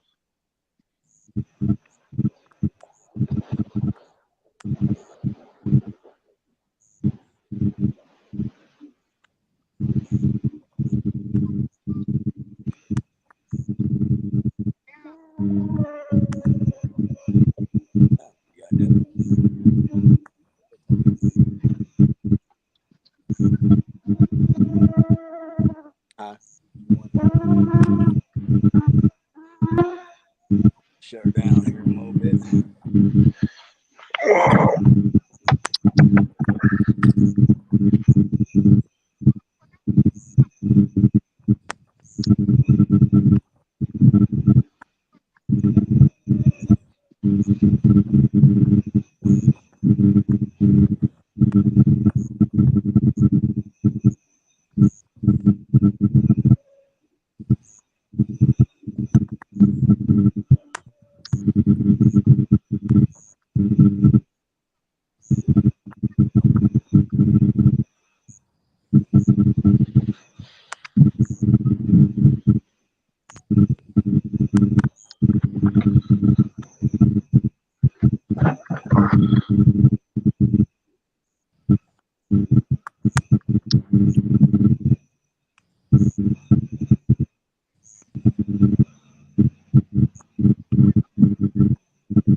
Oh, man. Yeah, I think I'm going to call it. Yeah, we're not too far behind you. My nephew's in the truck leaving. Probably need to get him home. Yeah, I was gonna give it to about 1:30 and start packing up. Yeah, I got to get up in the morning. I got think this the spot. kids tournament tomorrow. I think this spot's only good during the day. Yeah, look at that. Fishing on credit again. Man, these little fish are fighting.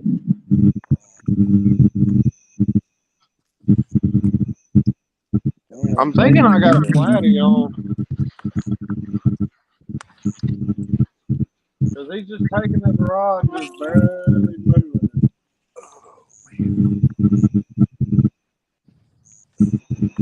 Shoot, drill down, find out.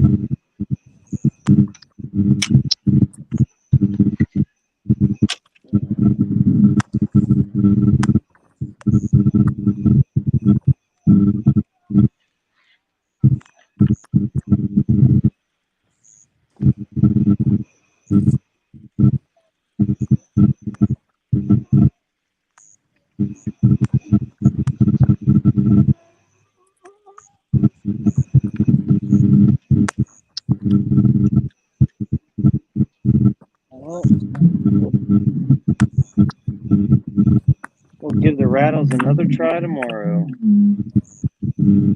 Our record, we need to beat all the anglers tomorrow, and we got to get more than 5 fish. That's our goal. That's the most fish record right now for the kids.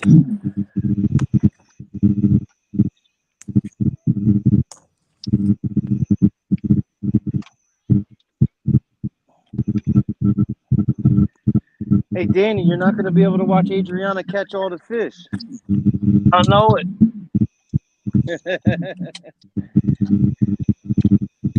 What's going on? There's my dog. You guys missed it. I just doubled up. Oh, I believe it. Doubled up.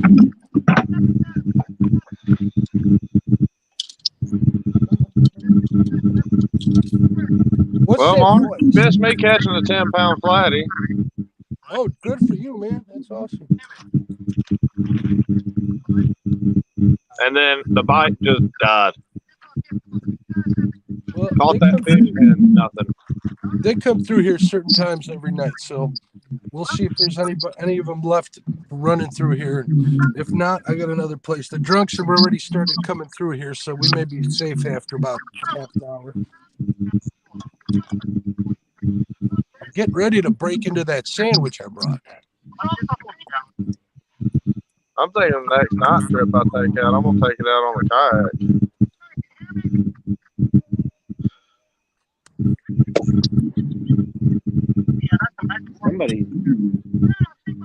Somebody's yelling. All right, Danny. I'll catch you later. I'll see you tomorrow. All right, buddy. Who's that, Curtis? Yeah, I'm out of here. Good night, Hey, buddy. Curtis. Check it out. I'm going to be fishing on Tuesday and show in the morning, but I'm going to have my other phone, and I will be watching and cheering on Adriana, buddy. I think she might be the youngest angler, too.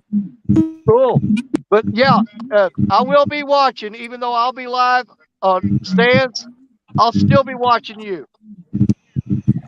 We're gonna put some on the board. I know you are. Hey, the Catfish All right, Princess ain't no joke, buddy. All right, guys. Take care. Have a good night. All right, brother. We'll Have see a good you. one.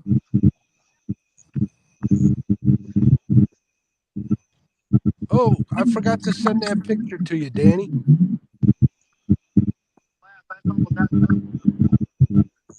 What picture's that? The fish? Yeah, I need to send it to Miss Jody. Maybe I'll do that. Yeah, I've got about like 12 shots of that fish. I can imagine. Oh man, my messenger started going ding, ding, ding, ding, ding, ding, ding, ding, and it was like I was flipping through, and everybody had pictures of that fish. I'm like, cool, I'm covered.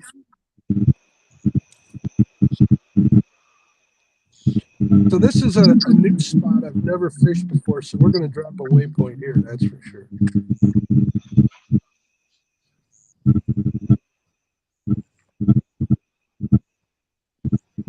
Well, I'm hoping it picks back up here in a little bit. I mean, I think I've had one little bitty bite since I caught that fish earlier. The only bite I got was that flatty. No, I got one that stripped that live bluegill off, and I put a live bluegill back on. Forgot about that one. That's all the action I've had tonight. Hey, you caught a fish. Yeah. If that's the thing, I mean, we're running pretty good percentage.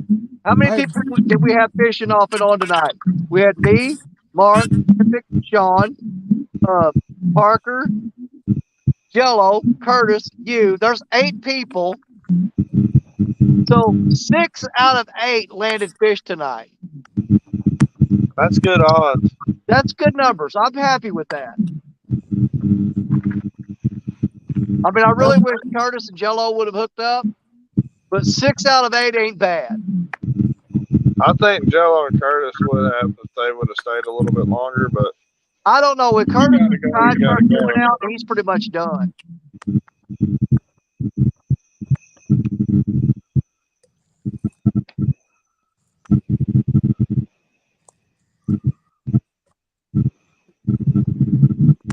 That second one I got was a good one, Danny. Better than the first one? It was 20 pounds. Nice. I got a 20 and a 7 there, doubled up. I like it. This has been a good night. In my, I put it down in the books as a good night. It ain't over yet. Oh, no. And I'm going to pull all these rods in and rebait here in a little bit. I'm gonna try and squeeze 3 more out tonight. I got a couple of spots. I'm about 10 miles from the boat ramp, so I got plenty of river to fish on the way there. Fantastic. Like I said, unless I run out of bait, it's gonna be a long night. Well, it's gonna be a good night. Hey, I've still got 2 big old packs of there's 4 skipjack in a bag, frozen, vacuum sealed. So I've got 8 more big skipjack in a cooler up there on ice. And I still got 2 more down here that I ain't even cut up yet. I've got 3 brim left and 2 tail pieces. In worst case scenario, I've got a bag of chicken up there in the cooler too, but I'm not going to use that chicken. Yeah, I think you got enough bait, Danny. I'm sticking with the skipjack. I probably should have brought some skipjack with me. Oh, you didn't bring any skipjack at all? No. Dude, you handicapped yourself. Always throw out at least 1 or 2 rods with something different. I try not to ever come fishing with just one bait. I normally try not to, but it is what it is. No. In the perfect world, I'll have live bluegills, skipjack, and shad. That's when I know I'm gonna do some good. In the perfect world, I got shad, bullhead, and bluegill. There you go. Oh man, you know I didn't even think about that till you mentioned that, Mark. I've got a huge bait tank at the house, aerated. It's got a pump on it and an aerator. And I've got like a dozen bullheads in there, and I forgot all about them. Well, that'll get you on a flathead. I've never caught a channel cat on one. Well, that's wrong. I've caught 1 channel cat on it. I've never caught any fish on cut bullheads. It don't mean I haven't either. Happen. I just haven't. You know what? I'm gonna just confess right now. I have never caught a flathead on bullheads. I've caught a huge monster alligator gar. I caught an alligator gar out here one time that was 68 pounds. Or 58. Either 58 or 68. I can't remember. I mean, it wasn't huge. It's not a massive alligator gar by most people's standards, but it was for me because that's the biggest one I've ever caught. For me, But it bullhead ain't are the awesome. freaking bullhead. Bullhead are awesome for two reasons for me. They live all night on a hook, and they catch fish. Well, I had about a dozen of them. They weren't real big. I think they were running like 4 or 5 inches long. Oh, that'll work. I gotta find me a creek that has bullheads. Oh crap! Any creek around here, I've never caught a bullhead out of Mississippi, but any of the small drainage ditches coming off the fields or anything like that, man, it's just packed full of those stinking things.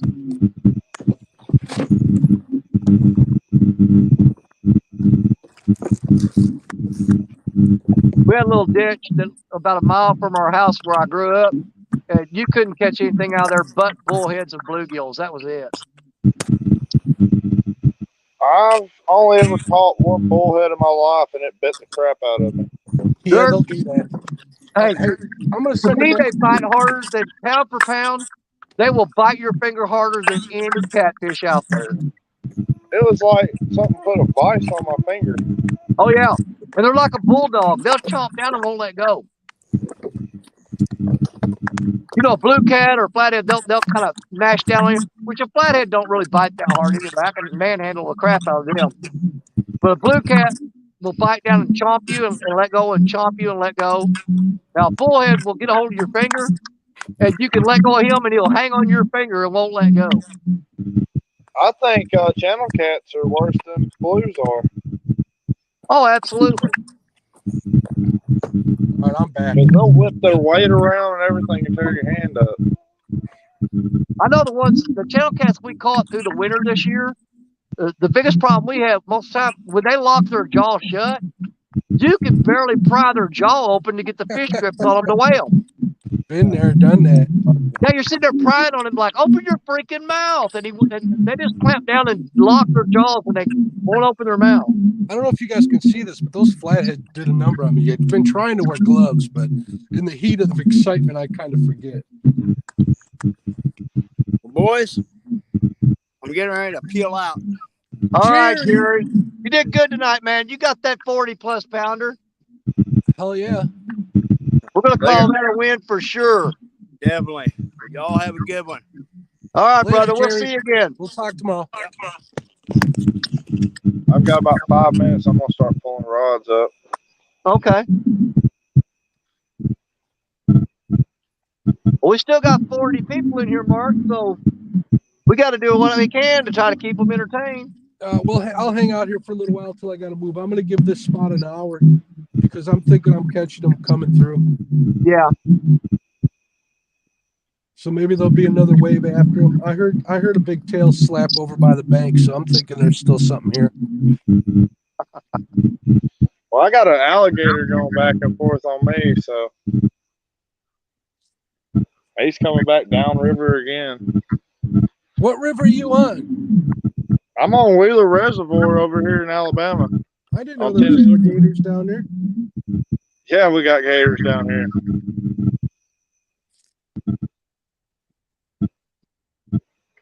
A lot of people don't believe we have alligators down here because you very rarely see them on Main River, but the ones you do see on Main River are huge.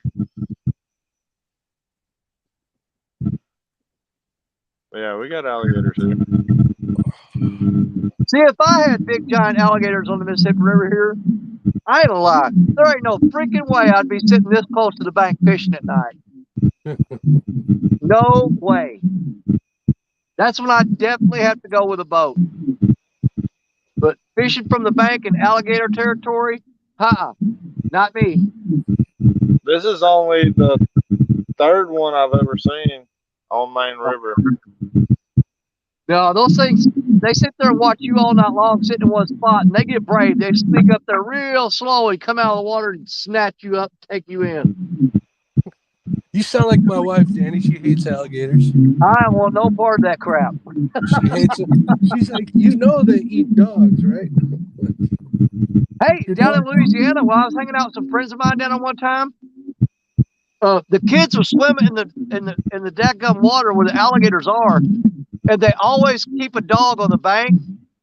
And they said, well, what's the deal with the dog? They said, well, if that gator, you see him swimming toward them kids, you throw that dog out there, and the gator will turn and go for the dog every time. Oh boy.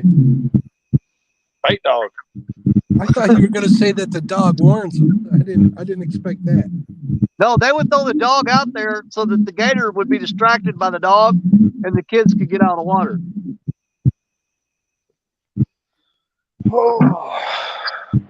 I mean, it's cold-blooded, but you know, to me it didn't make. I was like, well, why would you swim there? And, your kids are your kids. Yeah, exactly. That's where I would start. I'd be like, don't swim there if you're that worried about it. Yeah, but they would keep a dog on the bank to throw out there to distract the gators because they're going to swim. And I'm like, my God. I think I'd buy one of those blow-up pools at Walmart. I'd just keep my kids out of that water. And then no doubt. I wouldn't risk it, dog, no dog. You know, it's just not worth it. And then I'd give that dog some scraps at dinner time when we all sat down to eat together. Hey, I saw a guy down in, I'm trying to remember what part of Louisiana I was in, but we went over this big bridge. It was back when I used to drive semi-truck with my brother-in-law. We went over this big bridge, and you could look down the water, and there were gators everywhere. And we pulled off the side after we got off the bridge and walked back up there, was looking down at him. This dude comes walking up with a cinder block. And he throws that cinder block off the side of the bridge and slams it right on one of them alligators, man. He said, oh, we kill them like that all the time. I'm like, that's got to be illegal. Will that kill him, though? But yeah, they were dropping bricks and stuff. I mean, I'm talking the big cinder block off the bridge on the alligator's back. I do not condone those types of actions. Me either. I thought it was completely ignorant. I'm like, why? What's the point? You know? I mean, are you going to go down there and get that gator? No, you're not, because there's 10 other ones swimming with him. So you're just killing that gator to be killing it.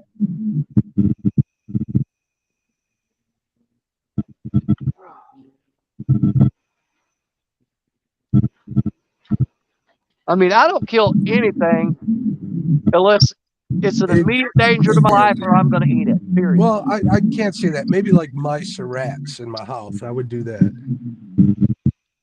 Well, yeah, those are fun to shoot with a pellet rifle. Yeah. But if you ain't going to eat it or make use of it, that's senseless. Well, even then, when we killed back when I was growing up as a kid, we'd kill the mice and rat stuff.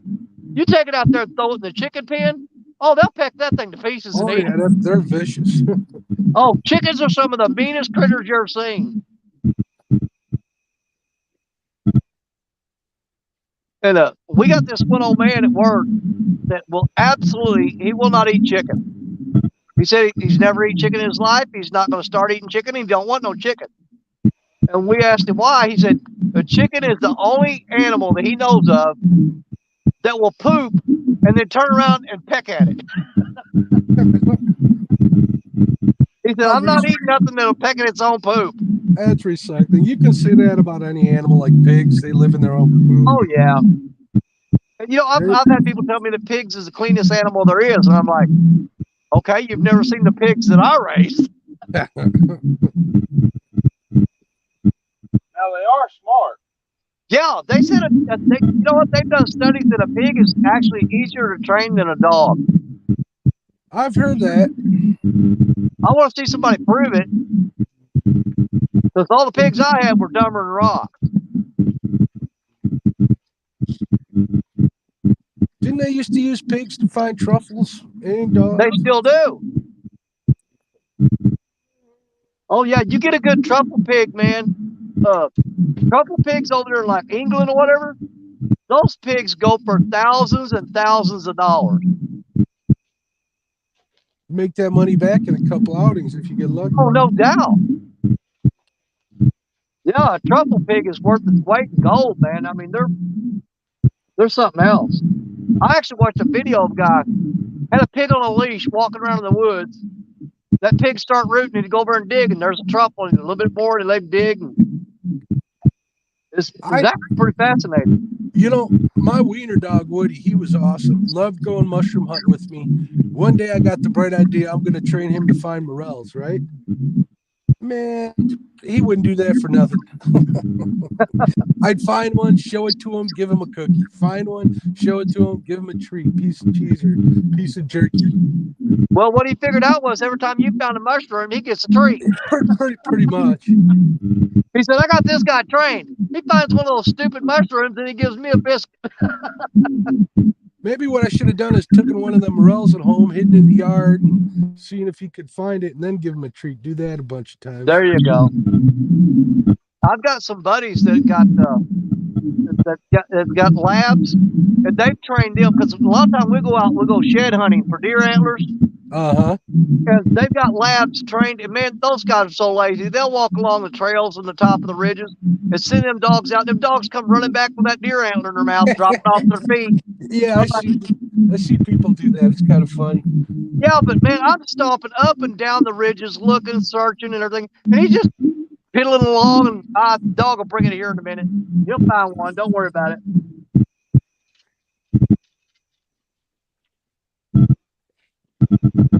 I've never come across a shed out mushroom hunting.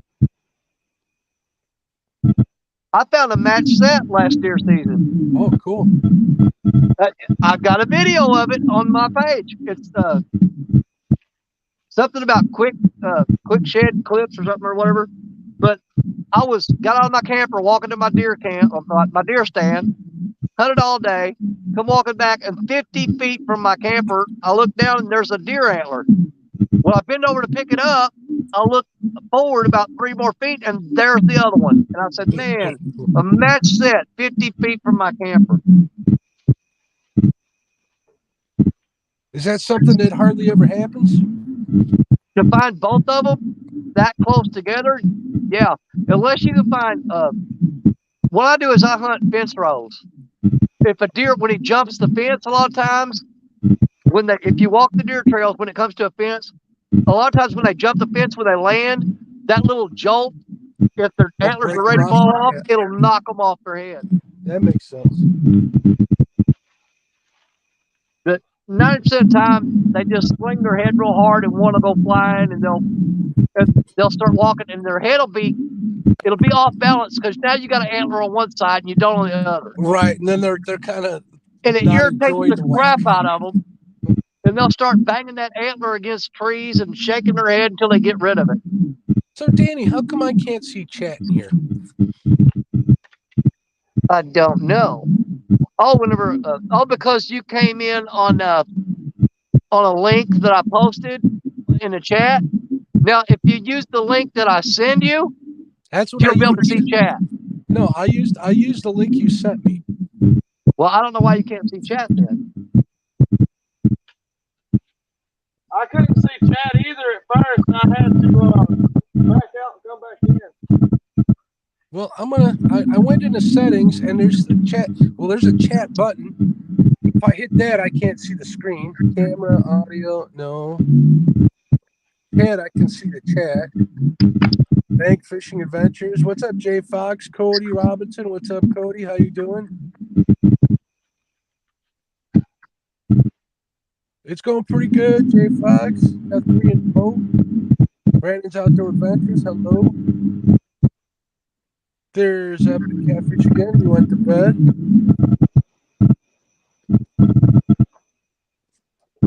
But it doesn't let me see it live. That's weird. Yeah, I know. If I come in on YouTube, just straight YouTube to do a live, my chat, I have to hit the screen and it'll show up and it'll fade away, show up, fade away. On StreamYard's the only way I can see chat. Well, if you scroll with your finger, that chat will reappear on YouTube. Yeah. But it doesn't stay long enough for me. I read really slow.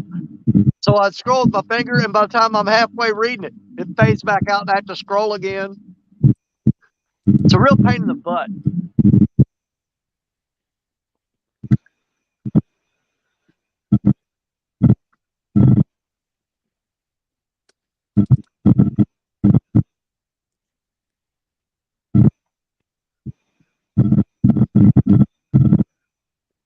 getting a little feedback or interference. Is that you, Danny? Like a buzz? I was hearing that. I wonder if it's because my phone went in the water. That could be. Because I kept hearing that. It's like my speakers. All right, I'm going to mute myself. Let me know if it's me. All right, hold on. All right.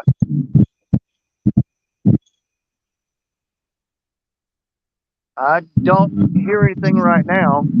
No, it's happening. I can hear it. I hear it now. It was happening too. I'll mute myself again. Yep, it's still doing it. All right, let me try it.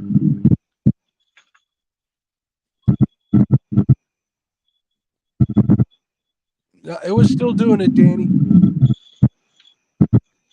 Yeah, I was muted and still doing it. I don't.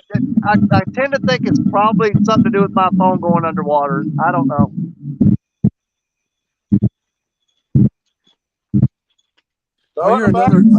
I hear another flathead feeding right over here.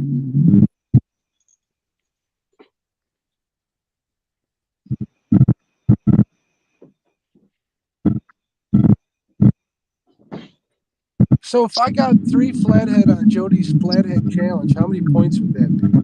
They're double the weight. Like if you got an 8-pound flathead, that's 16 points. All right, so I got 14, 40, and that little one I'm going to call 4, 8, 48 points. Well, the 40 would be 80 points.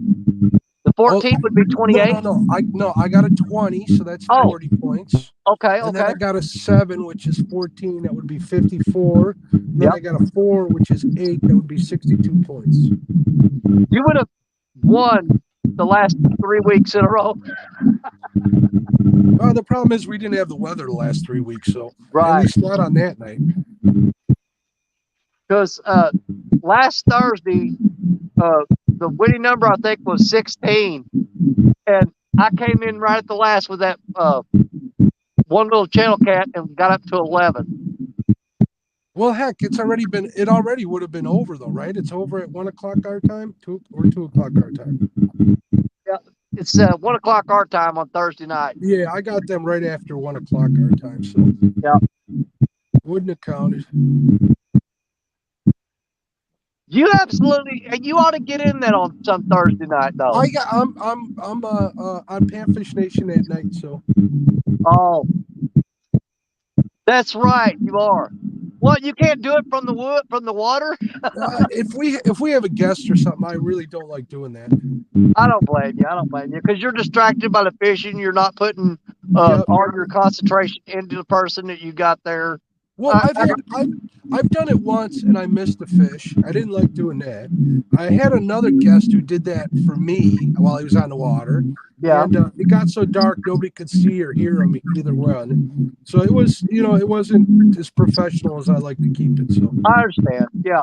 Anytime you're doing an out and out interview, it needs to be done, in a studio. Exactly. People are taking their time out. I like to give them a little respect. So you know me though. I'm gonna figure out a loophole.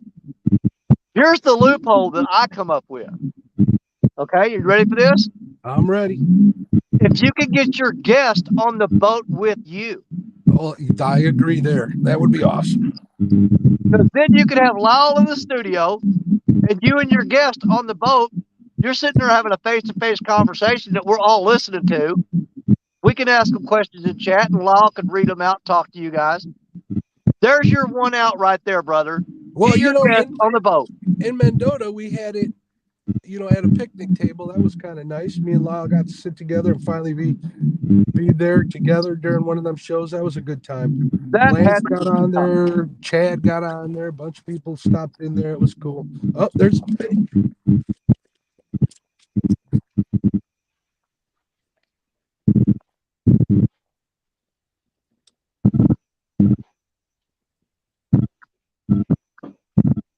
Missed the hook set on that one, dude.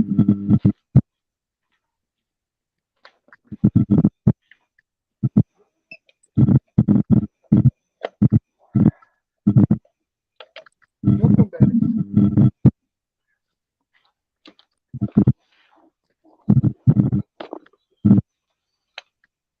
That was on the float rig. I missed the hooks. They pulled them right out of the mouth.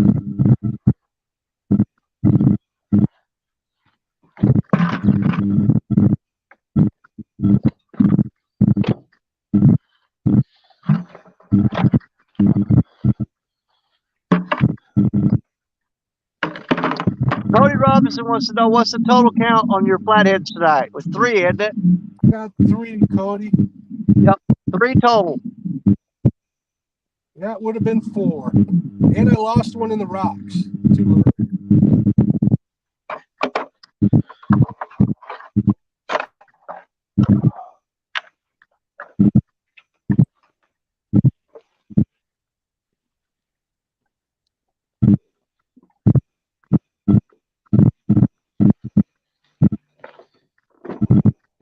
All right, Danny. I'm jumping down, buddy. All right, buddy. We'll see you. Later, Thanks for coming out and hanging out with us. I appreciate you for having me. I'm gonna get Yeah, this message. anytime, brother. Anytime. You know I'm fishing late night Saturday night. You're always welcome. Opportunity, always jump in. I'm gonna go home and get some rest. All I got right, a buddy. long day tomorrow. I'm welding some stuff together around the house. There you go. All right. I think this is a good spot. I hear your feet over here. There's a little inlet. Well, we'll see you, Zach. See you, buddy. Later, Mark. Later, Zach. And then there were 2. All right, now I need to reel this in, Danny, because I need to see if that hook turned in. That's totally your call, man. I'd like to leave it sit, but it felt like that's exactly what happened.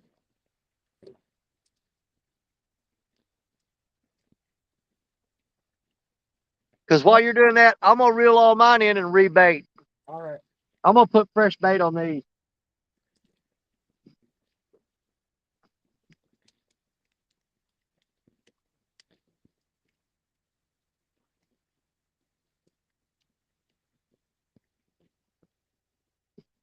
Yeah, I want to put a fresh one on here, too.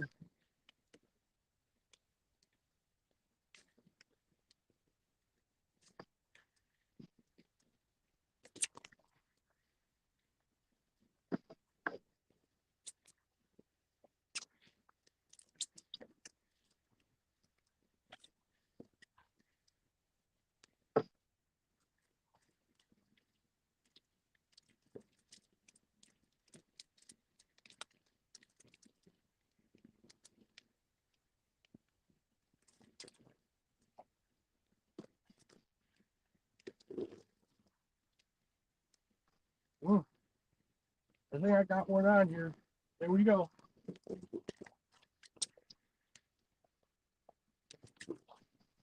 Fish on.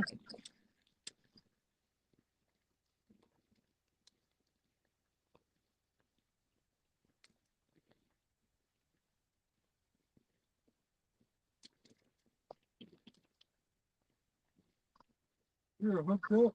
Stick this GoPro in my door.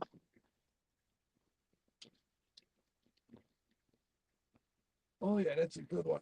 Oh, yeah.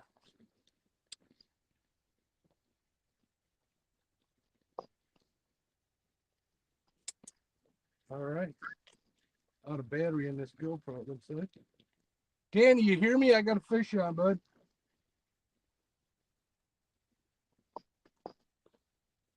All right. Let's get over here.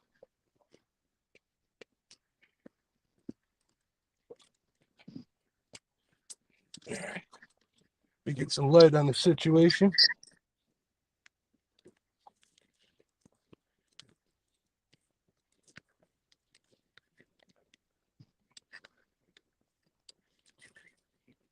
Feels pretty good.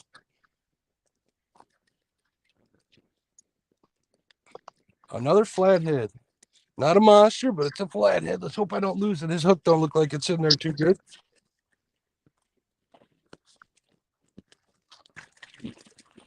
There we go.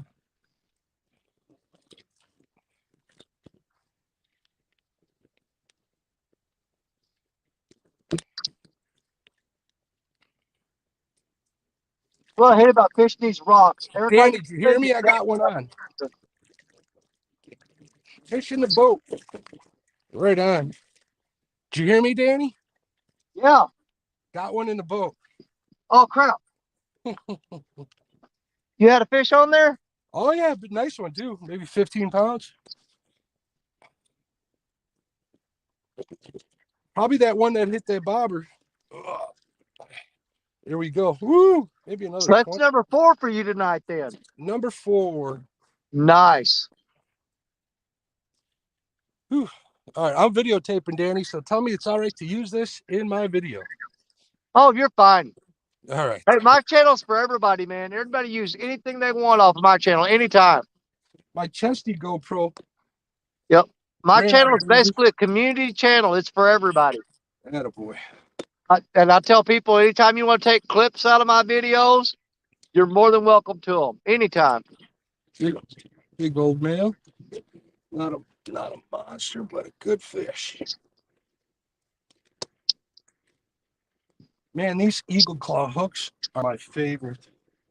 They don't come out for nothing.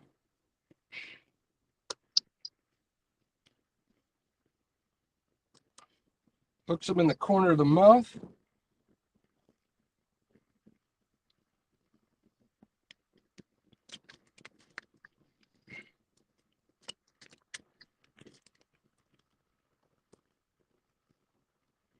And you can't get them out.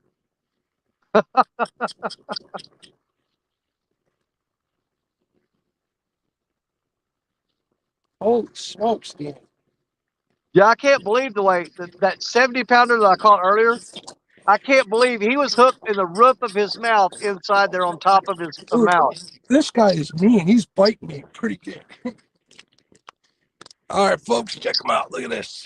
Oh, yeah. Now, I always love the fish slap. All right. Let me get a weight, and then I'm going to do some video stuff here for my channel. Okay.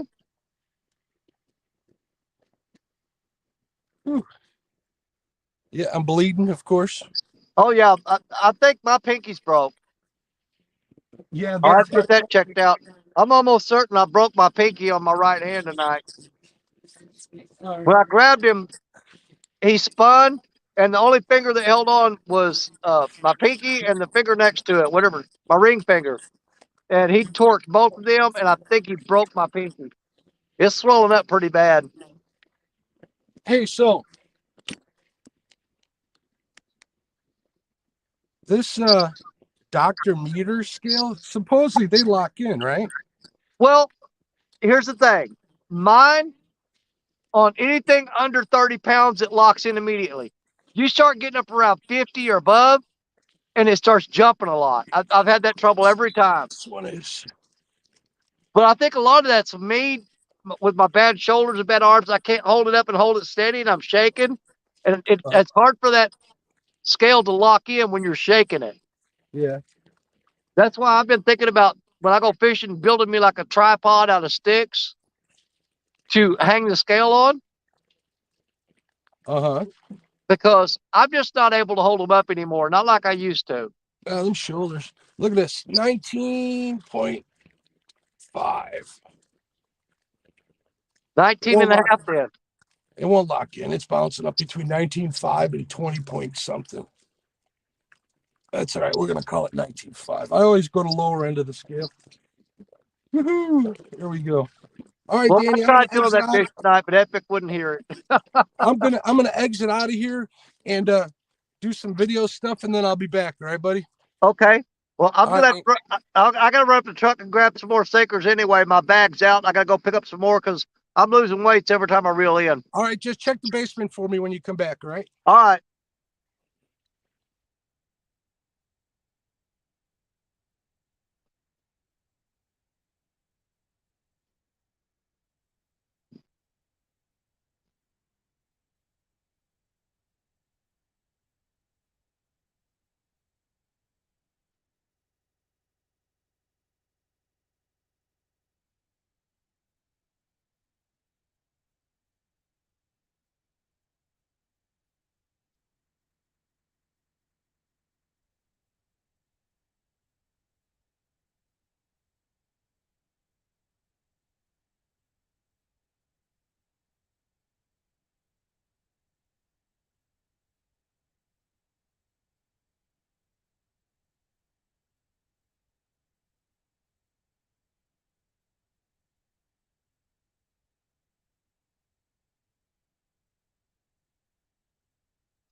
All right. We got all new fresh baits on there.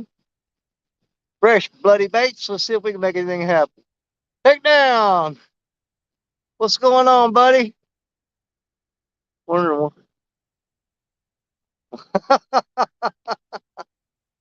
You guys, we've had a pretty good night tonight. I got me a 70-pounder tonight right off the bat. Mark from Catfish and Crappie, he's up to 4 flatheads right now. He's going to be back in just a minute. Parker Pursuits landed a 40-plus pounder. Zach from Catfish Biking, he got a 10-pound flathead. Epic Catfishing was on with us, and I think they wound up catching 3 flatheads and 2 drum. So been a pretty decent night. Yep, I got my 70 tonight. He broke my finger. I don't know if you can see that or not. It's hard to get in the light. But yeah, I grabbed him to pull him up, and he spun, and he broke my finger. It's broke. We're going to keep going, though. Ain't no point in quitting now.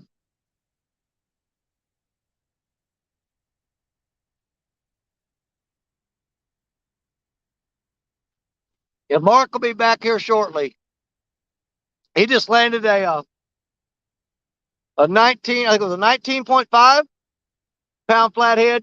He's shooting some personal video footage of that, and then he's going to be right back up here.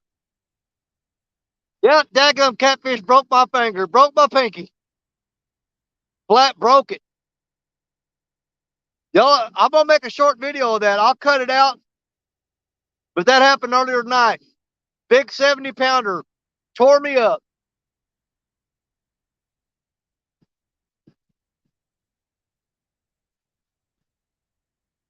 And yes, we caught him on Black Betty.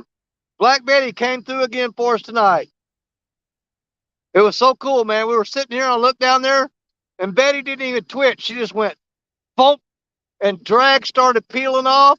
And I took off running. I got down there and I grabbed her.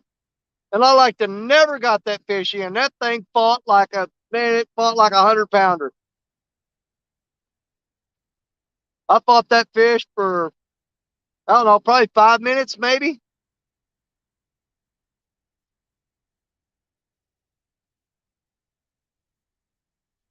It seemed like 15 when I was reeling it in.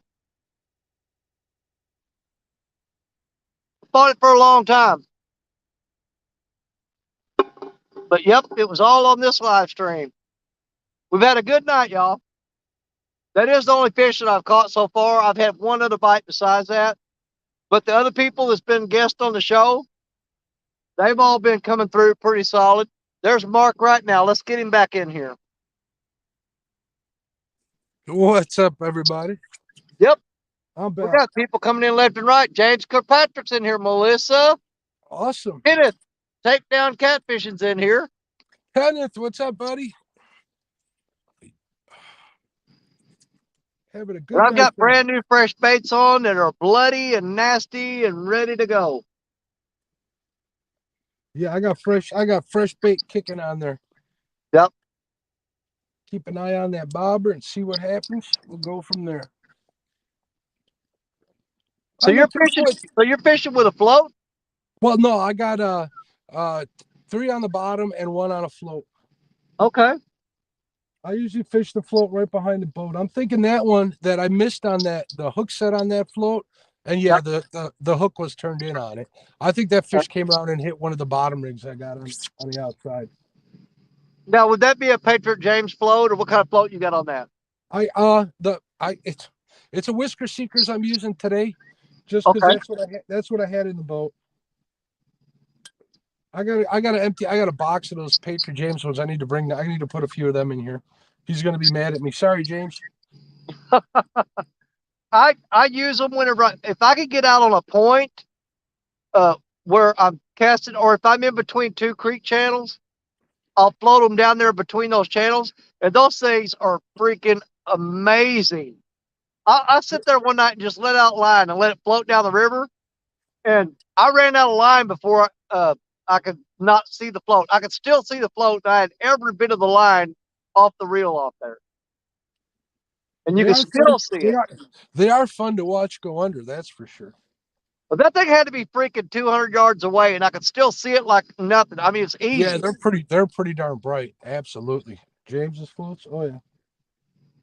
Yeah, he built those right. No doubt about it. You know, it's a good night when you got to get a fresh bait towel. You know it.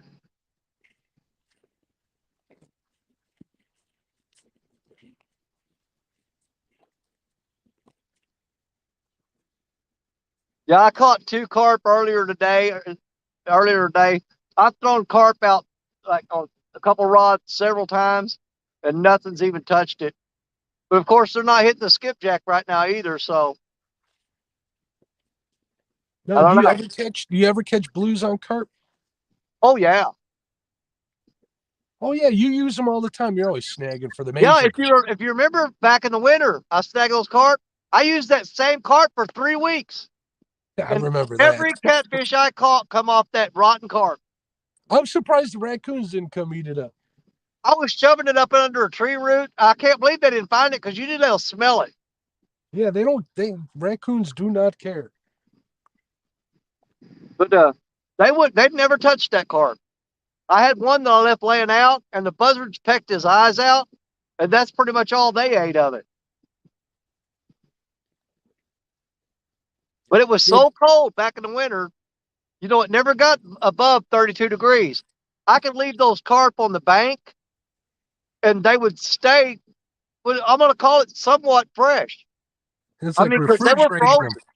It's like refrigerating them. Yeah, well, they were frozen. I would cut them off. The chunks would be frozen. Yeah, I remember watching you do that.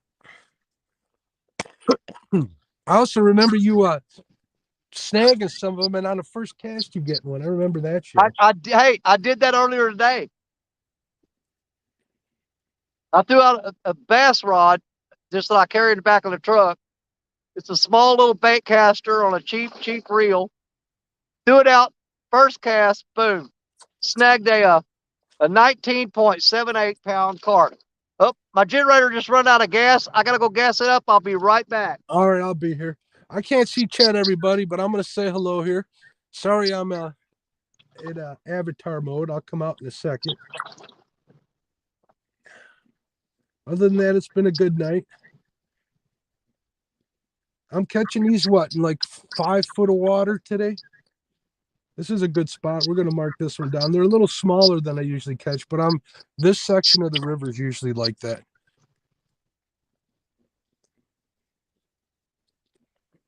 I wanted to get that one on that float. That'd have been 2 on that float for the day, but that's all right. He came around and hit one of my other baits, so I'm not mad at all.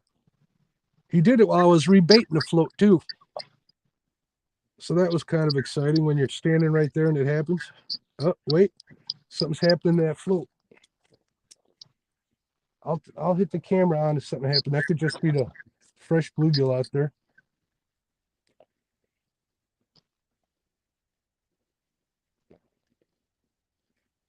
It just bobbed up and down, and I think that could just be the bluegill.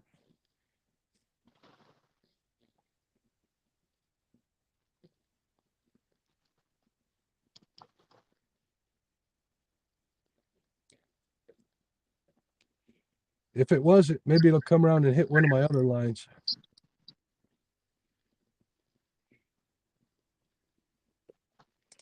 I'm guessing the sun starts coming up out here this time of year, like 5:30. So 3 more hours.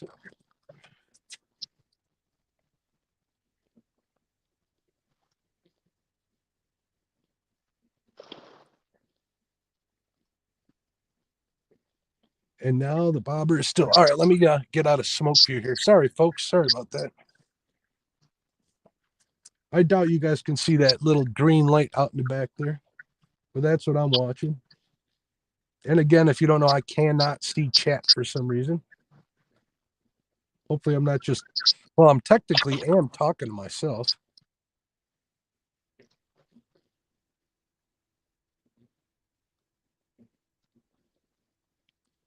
Yeah, but I'm gonna have a flathead scarp marked up hands tomorrow for sure. Been a while since that happened.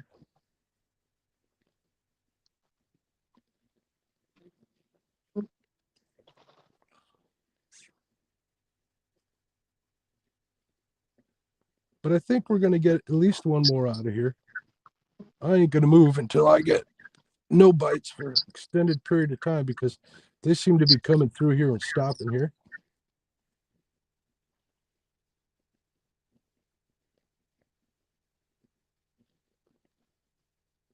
But yeah, 4 flathead night for me is a good night here. Good night. I'm a happy man. It ain't over yet though. I do have one spot that I'm gonna stop at before I put the boat back on the trailer, and that's definitely a float spot. I have high hopes for that spot. Are you back, Danny? Did you get her filled up? Well, I got about a quarter tank.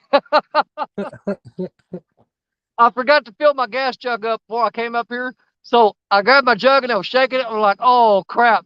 Well, that'll last you. That'll last you a few I hope hours. it'll last a while. We'll see. I don't think it'll make it through the night, but I dumped everything I had in there, and it gave about a quarter tank in the generator. Well, we only got like 3 hours left before sunup, Danny. So okay.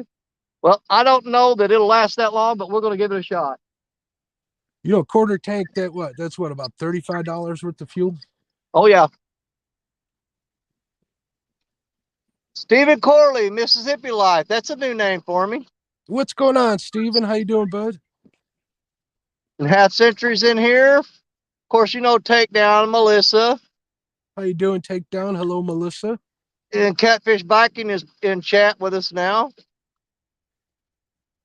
It's showing we've got 43 people watching. Heck yeah. Let's see if you we know, can I'm really surprised when I do these all night Saturday nights, how many people actually are up and are hanging out at all hours of the night. Yeah, they're everywhere. Well, the first Saturday night that I did all night, I held between 45 and 50 until the sun come up. A couple weeks ago, I did an all night show, and Mr. Duggar came on panel, and he stayed up with me all night. And it came up to about 6:30 in the morning, and then here come Lee Evans and about 20 people with him. And they were wanting. I was packing up to go home because the sun was coming up. I'd been up all night. And Lee was like, "Let's keep going. Let's keep going." I said, "You keep going all you want. I'm going to bed." Yeah, tomorrow's going to be a good day of sleeping. It's still going to be the last day of cool weather for me here, so I'm going to enjoy it. I'm going to open up the windows, sleep the day away, maybe catch an hour. So what time does Rogers Kids Tournament start in the morning? Do you know? I'm not sure. I'm supposed to fish Stan's catfish and carp challenge tomorrow. I'm gonna try to do it. The weekend before last, when I did that, I stayed up all night and I was falling asleep in the chair during the whole show. So I don't know if I'll push myself that hard this time or not. You know, there's a little photo tournament going on here on a Fox between like 8 guys that I know. Really? And my one buddy, Tony, who I launched with today, he said he was going to be out all day. I just sent him some pictures of those fish to make him jealous, and then I tried calling him. He ain't answering. So either he went home or he's sleeping on the boat, not answering his phone. Yep. Or he's a little ticked off that you're catching all the fish. No, he didn't even look at the message, so he don't even know. Oh, okay. Oh, well, I ain't in the tournament, so he ain't gonna be mad about that. Yeah. But still, you know, you got to be like, man, why am I getting those? You know. Well, time on the water, you know where to fish, and it's got the water temp, known in this post cold front, pre cold front crap. So yeah. Today was a good day to come out. I'm glad I came out. I should have came out yesterday. I know they were on fire yesterday too, but one day at a time. Yep. Well, I managed to pick up was it 8 new followers tonight anyway, so I jumped from 771 to 779. That's awesome. Speaking of followers, you know who I'm having for a guest on Monday, Danny? Surprise me. Who is it? I'm having Tara Lindsay. Who? Tara Lindsay. She's a young woman out of Minnesota that fishes with Luke Henges. She's been tearing up the channel cats and the flathead here lately. Okay. So I'm having her on the show. She was on Catfish Weekly maybe a month or month and a half back. Up. Are you getting some action there? Yeah, we are. We definitely are. On the float.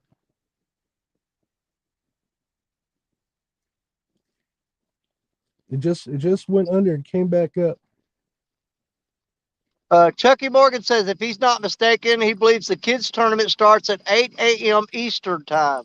So that's 7 a.m. my time. I can do that. Yep.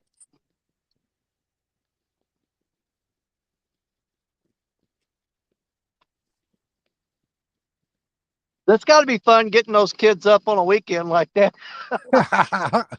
Well, the majority of kids I know, they don't get up to like 9 or 10 on the weekend. Well, if they like to fish, then it's not too bad. My granddaughter, she's almost a teenager, and she stays on her phone. Wait. Stop right there. What? You ain't old enough to have no granddaughter, Danny. Oh, yeah. Oh, yeah. Dude, I'm 56. Oh, my God, you're older than me. I know it. That's why it hurts so much climbing up and down these rocks. You ain't kidding. You ain't kidding. Oh, that bluegill's going crazy. What is going on over there? Either that or I got a really small fish on there.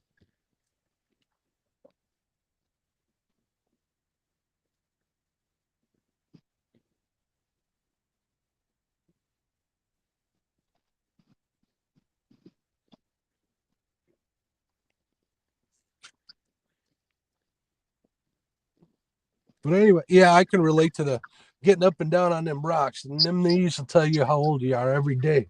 Well, I've got arthritis that's starting to set in pretty bad. It's in my knees and in my hands and in my shoulders. And that's why I was telling everybody. I said, when I ran to that fish earlier today, I kind of twisted my left leg a little bit. It's really got my left knee really throbbing now at pain.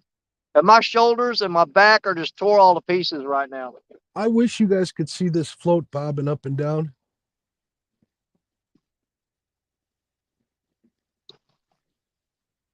Well, I know what they look like, and they are totally cool. Something's got it spooked.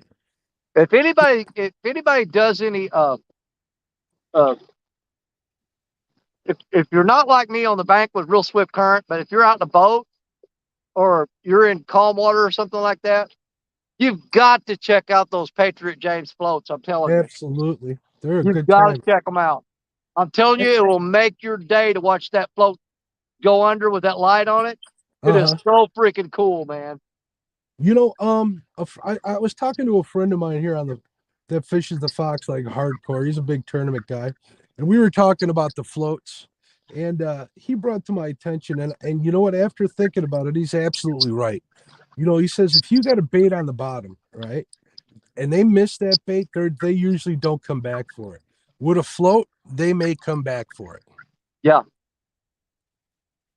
So that's another reason to be using them. And as far as I'm concerned, this probably as natural of a presentation as it gets. Absolutely. And I think it probably would even be more effective for flatheads. Which they say. Wait. There are no other fish, Danny. Do what? There are no other fish, Danny. Hey, I'm a blue cat man. I'm sorry. I am. I know you are. I love the blue cat. Now, here's the thing. Flatheads are, I catch them, quite a few of them here, but not near as I do the numbers of blues. So when you catch a flathead, it's a big freaking deal. It is a big deal. It You know? absolutely is. Even for me, even the little ones are a big deal. Yeah. Well, I mean, when you're consistently catching flatheads and blue cats and channels, and a flathead comes along, it makes your day. And I don't care if it's big or small. Flathead's just a cool freaking fish, man. Oh yeah. You know, I mean, they're I don't so claim, different from the other two. Because I know people that they have a hard time. I actually know people that can't tell a blue cat from a channel cat. And you know have what? to explain to them. We got people on the river here that call channel cats blue channels because they sometimes are lighter in color. Right. It's kind of funny. But anyway, I don't claim to be but nobody's an going to expert. mistake a flathead for a channel cat or a blue cat. No, never. You know, I don't claim to be an expert on flatheads. All I claim to be is somebody who loves learning about them. That's all. I love looking for them. As frustrating as it can be sometimes, let me tell you. Yeah. I've come home after a skunk and hated myself, to be honest with you.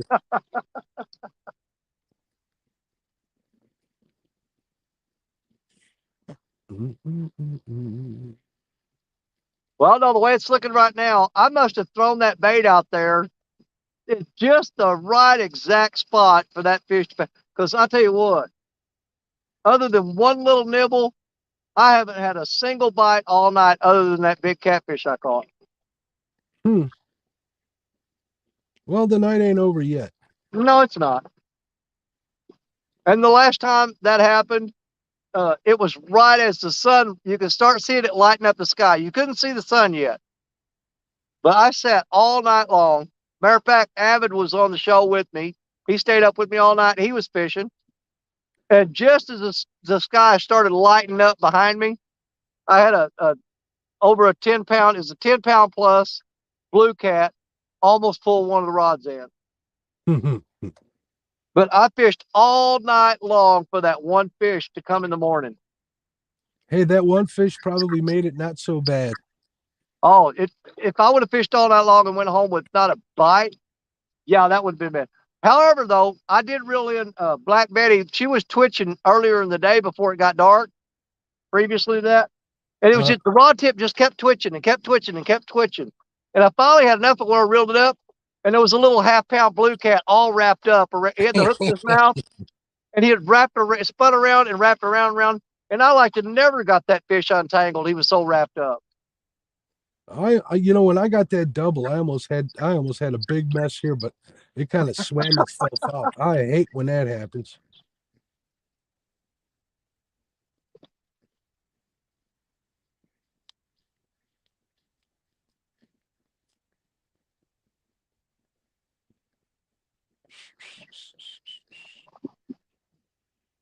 Yeah, the moon seems to be going down a little bit. Yes, it is. It's getting low on me over here, and it's behind some clouds right now.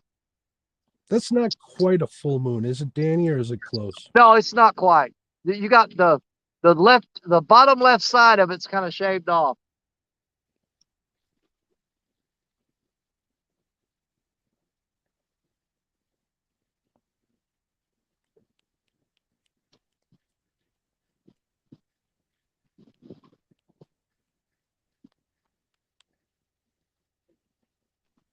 All right, so I got fish here at 1 a.m. I got fish here an hour later.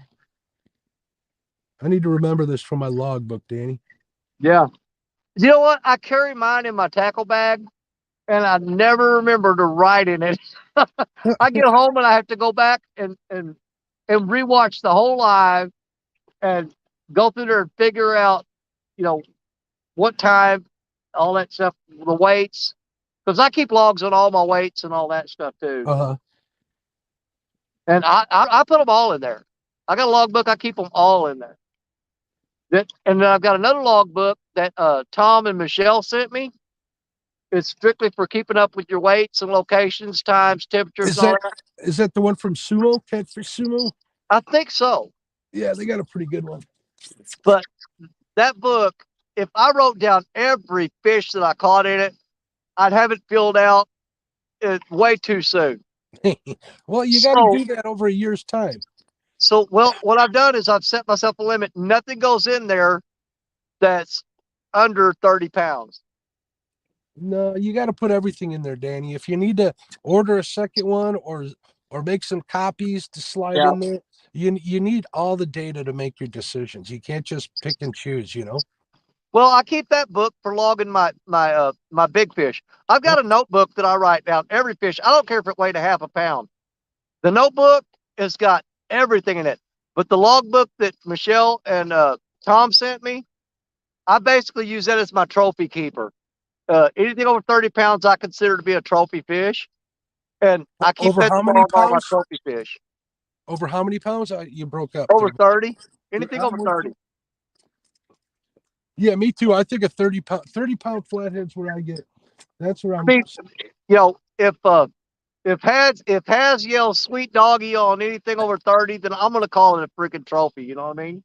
I hear you. And I've got to get in touch with him. He owes me a sweet doggy for that fish tonight. He sure does. He's out camping though with his family, I believe.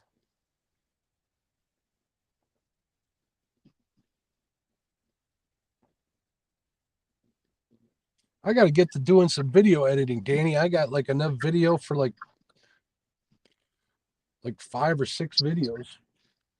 See, that's where I've been killing myself. I haven't been carrying my my little it's not a GoPro. It's called an Activion or Activision or something. It's a cheap knockoff of a GoPro. I think you can get them for like $19, but somebody gave that one to me. It's not very good, but it does work. And I was carrying it, and I would turn it on every time I catch a fish, and I would make my production videos out of that. But I've actually gotten where if I have a good night of a live stream and I catch some good fish, I just download that live stream and I make a production video out of it. That way people don't have to watch the whole live stream or hunt for a timestamp. Well, it might, you know what, it might bring them into your lives as well. You know, you can put chapters on your live streams, right? No, I didn't know that. You can put chapters on them, and it'll automatically list them. Oh, we got catfishermen coming down here. We got let's hope I don't get a fish while they're coming down here. And it'll take them. They click on the link in the description, and it'll take them straight to that part of the video. Oh, okay. Oh yeah, this is a catfisherman. They got a spotlight out and everything. I wonder if I know them. They know me. They'll recognize the red lights. Let them. Danny, shh, don't say nothing. Okay, you ain't caught nothing all night. Oh, they're slowing down. They're going awfully fast to be looking at their sonar, so they know where they're going, or they're done for the night.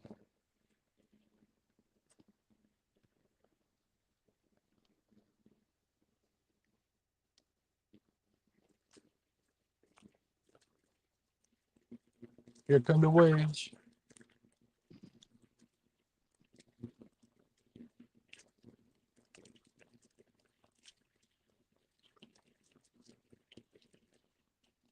£70 blue cat. That's awesome, Danny. Good for you, bud. Oh, you don't know how bad of a panic mode I was in when I first saw that fish's tail come out of the water when I was getting him in close, and I realized how big it was, and everybody was watching. I thought, my God, please don't lose this fish in front of all these people. Just don't do it. Yeah, that makes you nervous, don't it? Oh my God, yeah. Even if no one's watching, it's like, get him in the boat. Get him in the boat. That's it. But then, you know, I knew at the time that I had over 50 people watching, and I thought, God, if you choke and lose this fish, they're going to talk more about that than they would if you landed it. Because our friends, you know how they are. No, they wouldn't do that to us, would they? They love it when we succeed, but they have way more fun with it when we fail. This is true. That's a good way of putting it. I'm not going to lie. When I was watching Pork Chop and Stan go at it today, I was having fun I was razzing them a little bit. Oh, yeah. You got to give them the crap, man.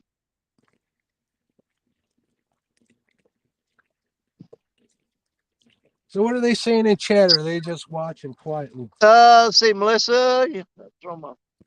Yeah, Melissa said she'd throw her rod and run.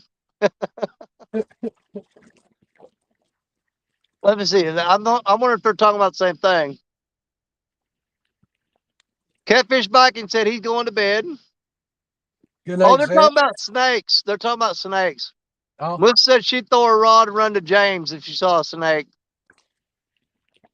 Take down catfishing. Kenneth said magic hour is daylight. Yeah, that's one of many here, Kenny. Yeah, and Indiana Chris said watching this fish is like watching NASCAR. You want a wreck, you want to see a wreck, but you really don't. This is true. This is true. You can't look away. And Stephen Corley of Mississippi Life said he's doing dishes and listening.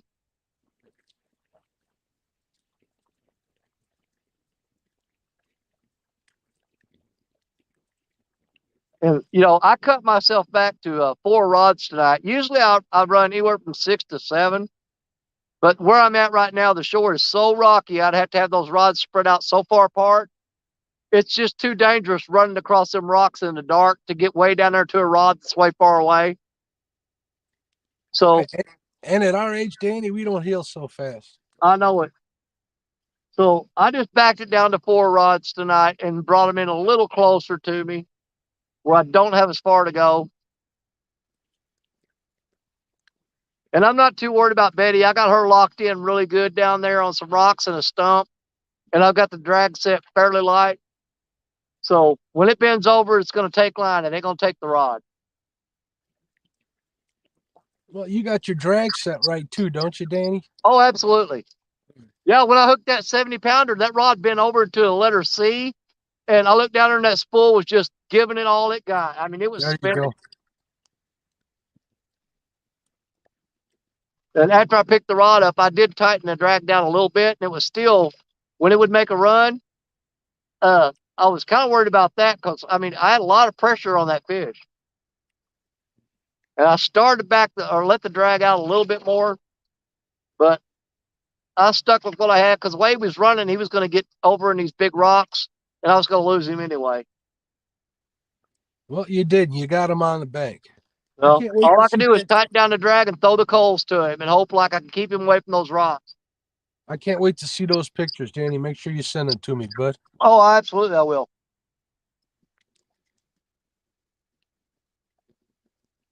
So who all is live tonight? The last time I checked, the only other people live right now, I think, was Carolina or Real Screamers. If they're still alive, I don't know. And then wasn't JTC live too?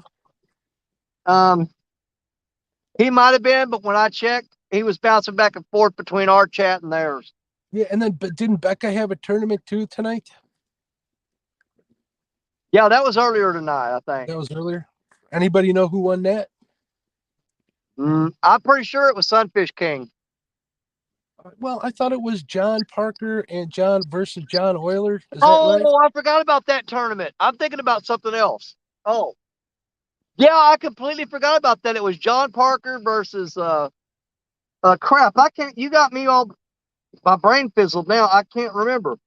I completely forgot about that. I'm sure Chad will tell us. Tell us in chat, guys. Yep. It was CRS just talking. Hold on. Jeremy's in here.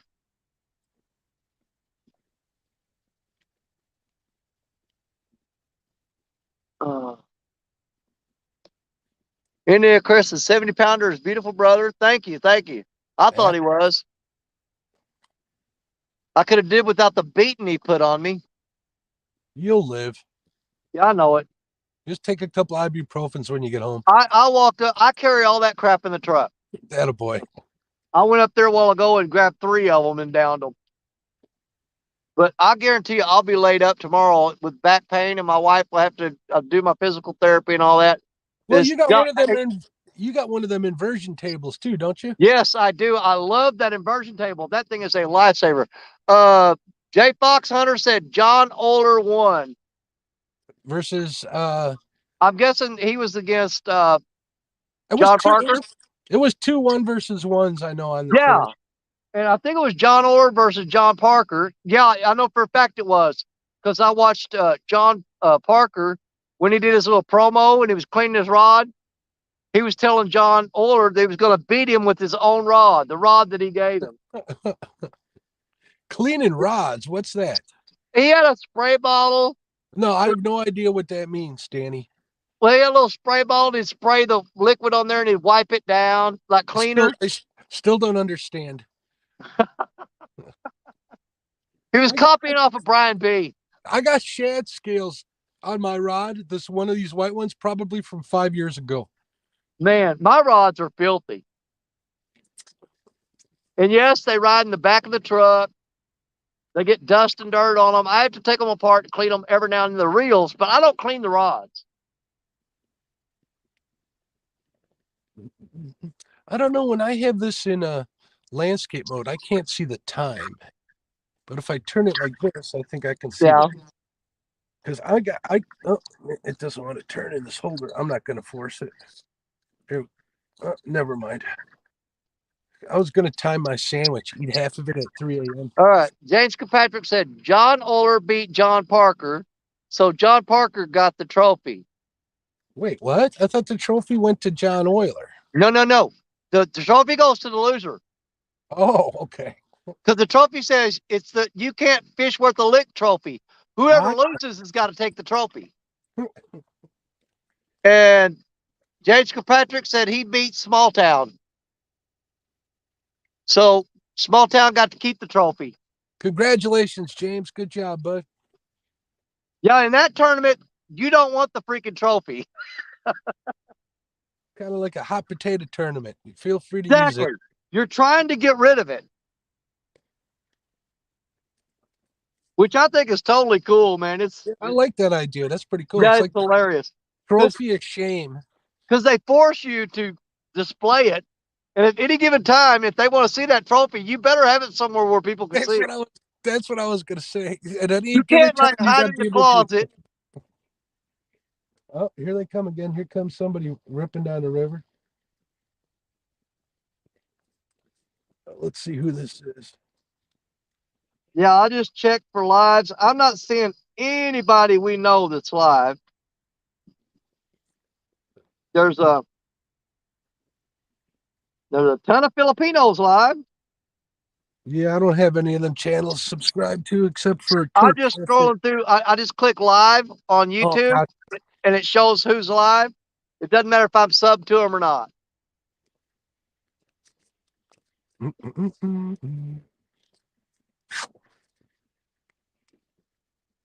Oh, they're stopping over there.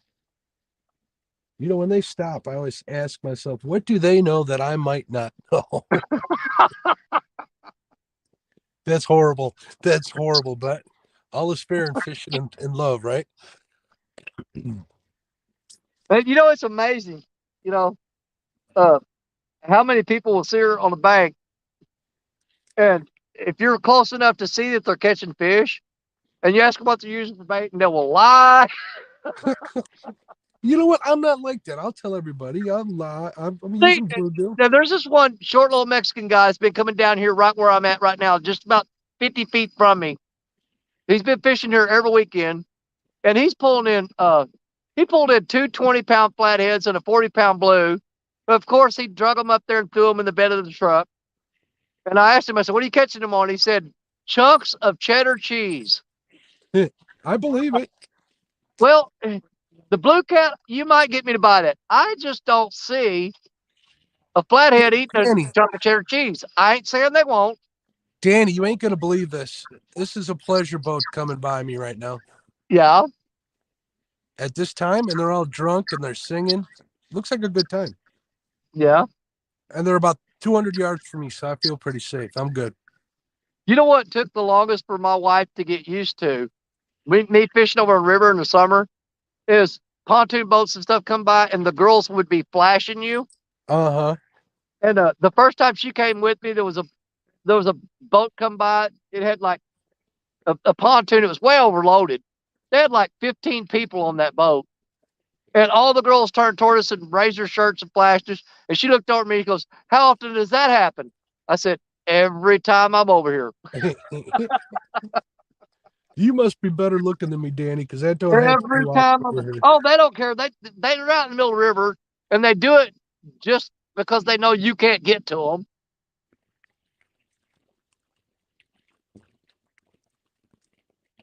I mean, it's just a fun thing for them to do.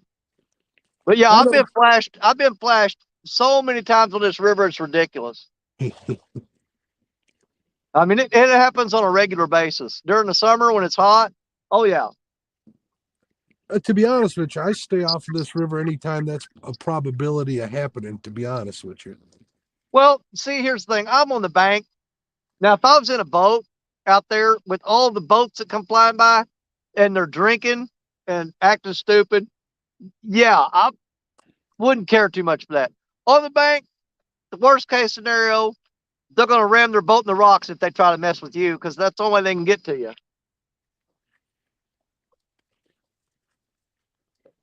I mean, basically, there's nothing they can do to me out there. All right, it's going to get dark here in a few minutes. Daddy, that moon is behind the trees officially. Well, it's behind a cloud on me.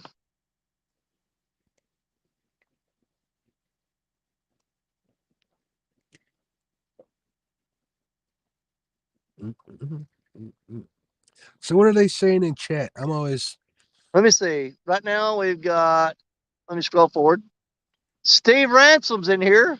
He said, "Catch any more 70-pounders tonight?" Not yet, buddy. Outdoors Addiction. Saying hello to Wright's Trapping. Indiana Chris. He said, "Fishing and tatas." Yep. Other than that, they're pretty much all just saying hello to each other. James Kilpatrick. Wright's Trapping. J Fox Hunter. Outdoors Addiction. Steve Ransom. Indiana Chris.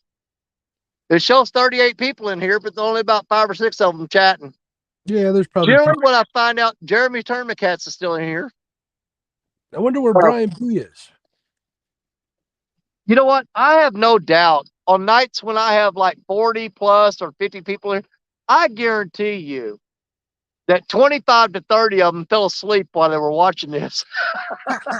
I think you may be right. And so, you know, I'm still getting the watch hours for it, you know, but they're not in chat talking, but they're still watching the live stream theoretically, but they're asleep.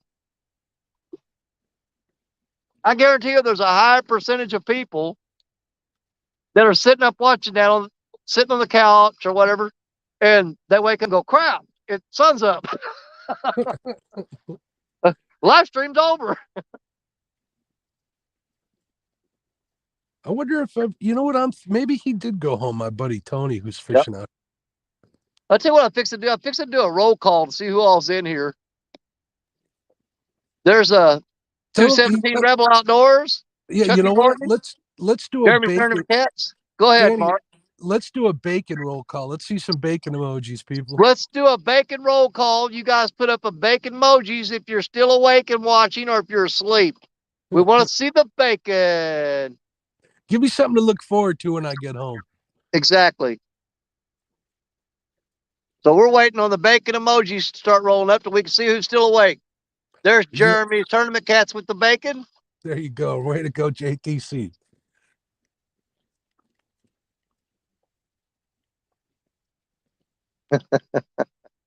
Steve Ransom, the bacon. Indiana Chris, the bacon. There we go. Chris Everett, a whole lot of bacon. That boy. Steve Corley, Mississippi Catfish or Mississippi Life, bacon.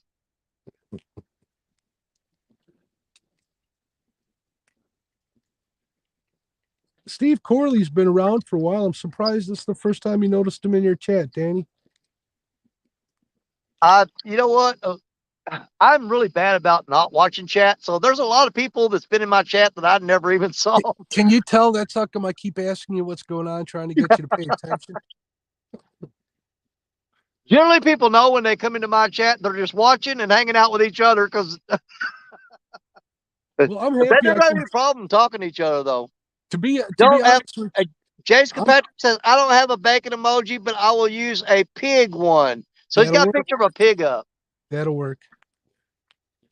That's a lot of bacon. Jay Foxhunter put up a whole row of piggies. Chucky Morgan with the bacon again.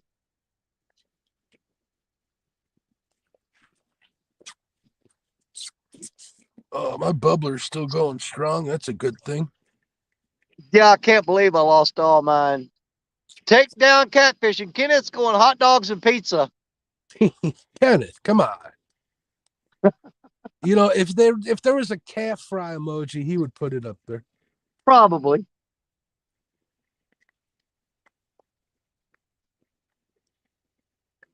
And Steve Ransom said he had to add some coffee with his. Coffee. I got coffee. I'm gonna have some. And Kenneth Powell says no bacon for him. You know, if Mr. Mike Morello's watching, I'm enjoying some coffee with some Willy Wonka chocolate caramel sugar-free creamer he recommended. It's pretty good. I feel all fancy drinking out straight out of the thermos, Danny. Jeremy's Tournament Cats threw up crab emojis. He said inside joke. I like crab. I actually love crab. Out of seafood, crab's my favorite. Jeremy's Tournament Cat says crab life. I'd love to go fish Moultrie over there. That sounds like it'd be fun. Someday. On the East Coast tour, if I ever put it together. Oh, yeah. But I'm thinking we got to come up with a creative way to keep Stan from saying sturgeon or 222 while I'm there. Never going to happen. I think you're right. That man's going to be 90 years old on YouTube going, there's one time, did I ever tell you about the time I caught the 222-pound sturgeon? Yeah, you're doing East Coast. Man, I tell you what, I love the Gulf Coast. I am a Gulf Coast nut. I agree. I went down to Louisiana for work once, or every year for a couple of 3 years. Oh, yeah. 3 years. And that's a special place. Special place, Danny. Is that where you go shark fishing, bud? Oh, yeah. Down around, anywhere around Destin or Pensacola. Places like that. I love Navarre Beach is pretty cool. Gulf Shores, Alabama. That's an awesome place.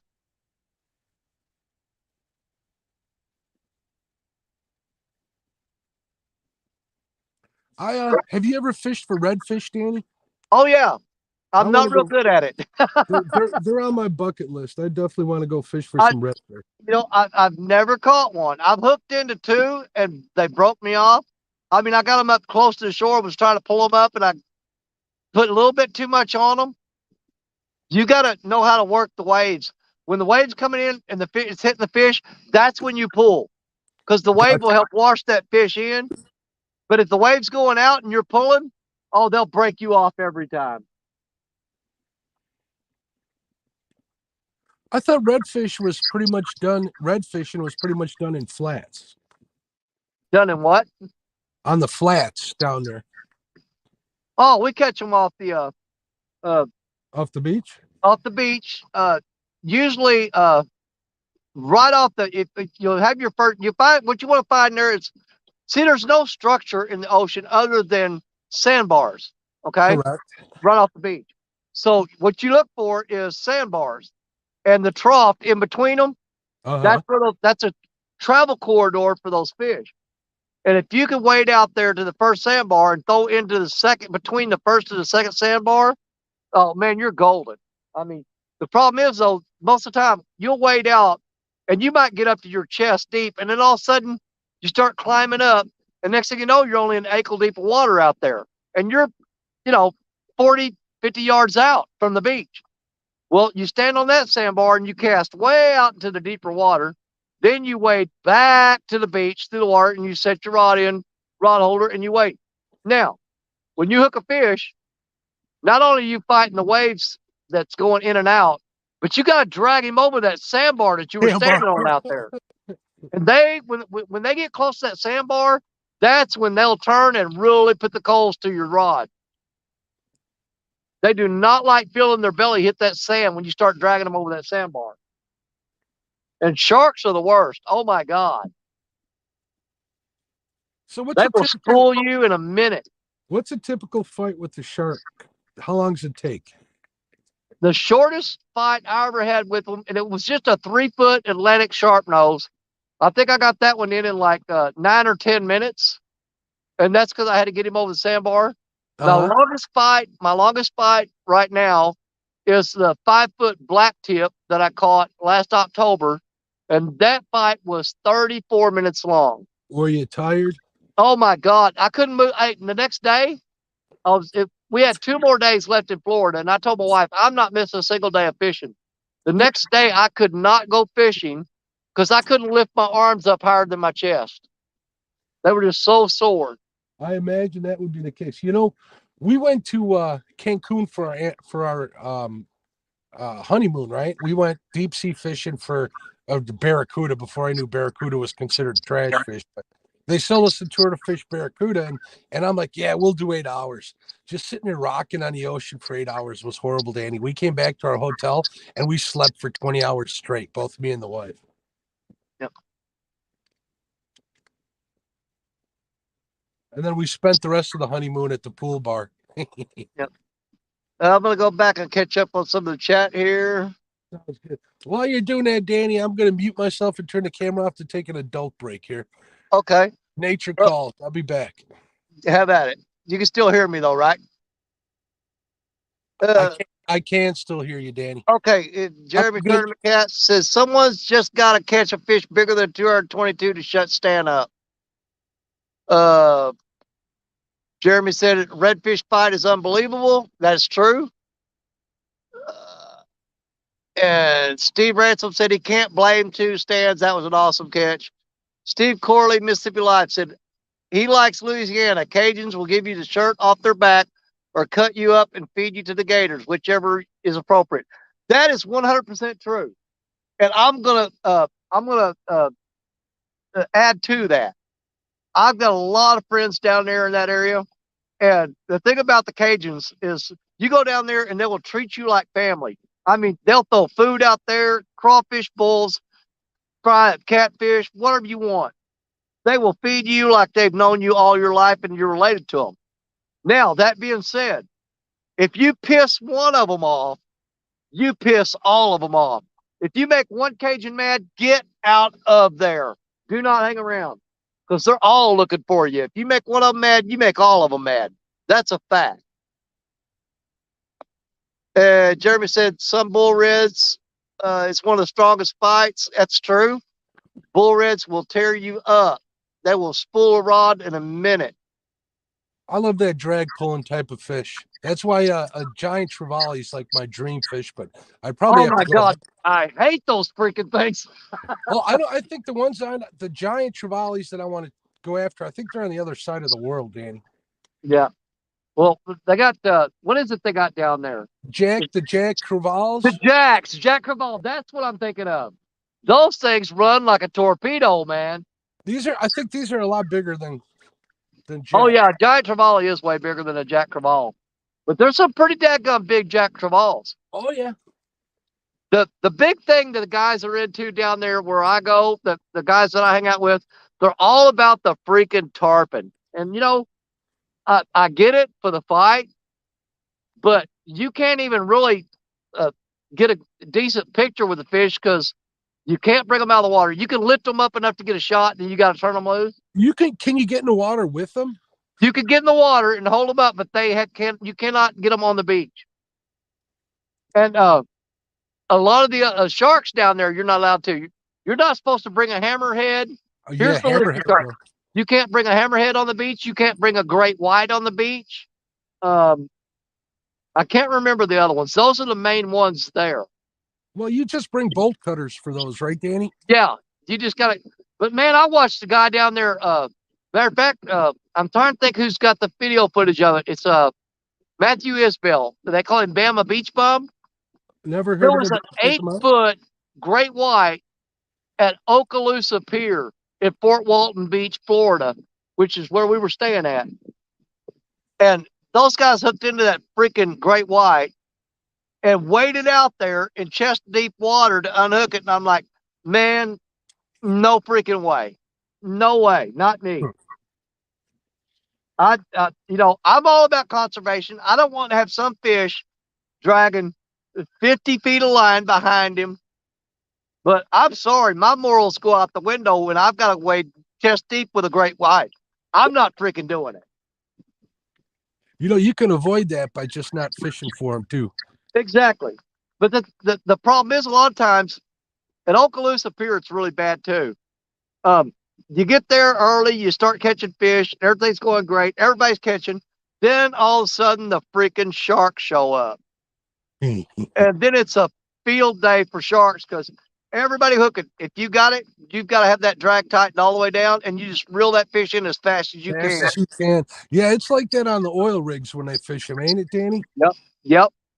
You better, if you're going to lose him, you're going to lose him. But you're going to either lose him to a shark or he's going to pop off the hook because you're pulling on him. But the only shot you got getting a whole fish in is to tighten that drag down and throw the coals to him. Because 9 out of 10 times you pull it up and all you got is a fish head on there. Because they will bite it clean off and leave nothing but the head.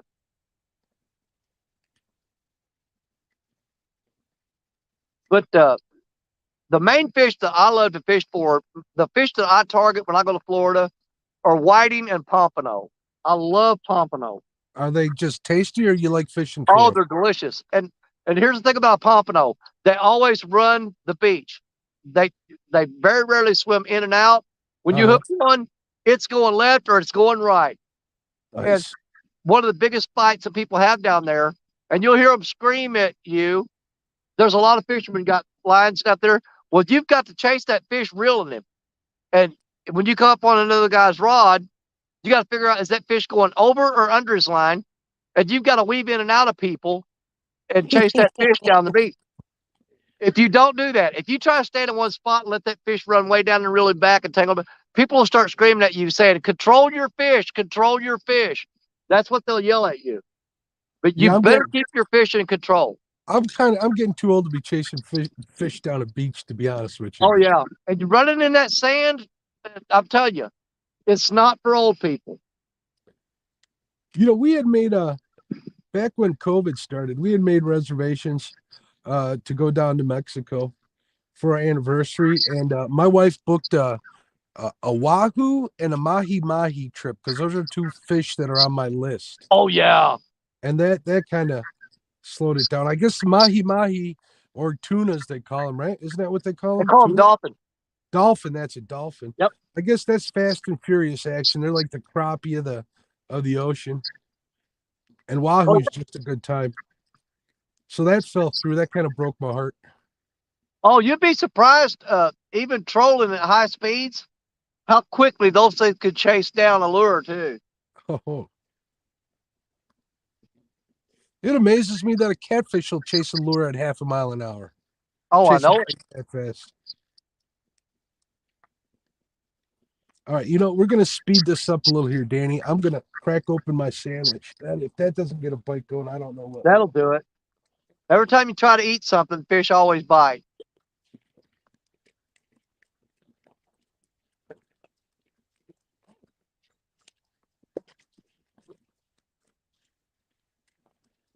Yeah, right now I'm just hoping to maybe pull one more out of here as the sun's coming up. So basically, I'm just sitting and letting these lines soak for right now. I would have moved by now, but we're having good conversation, and I did get some fish. And I keep hearing something here off to the starboard side of me. I can tell like when a flathead's feeding because they do those. It's not a slap. It's kind of like a broom being swept across the water. Yeah. NJ Fishing Maniac says he had a thresher shark on for about 15 minutes until it tail cut the line. Sharks will definitely tail cut you. You have to have a really long leader for sharks. that was one of the first things I learned. I was running just like a little 2.5, 3 foot leader off of my hooks, and they were cutting me off and cutting me off. And a guy named Brad Warren, they call him.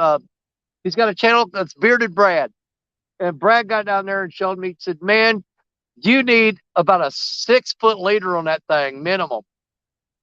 He said, "I'll even go longer than that a lot of times." But I've seen them run leaders down there, 10, 12 feet long leaders. So how'd you get started shark fishing, Danny?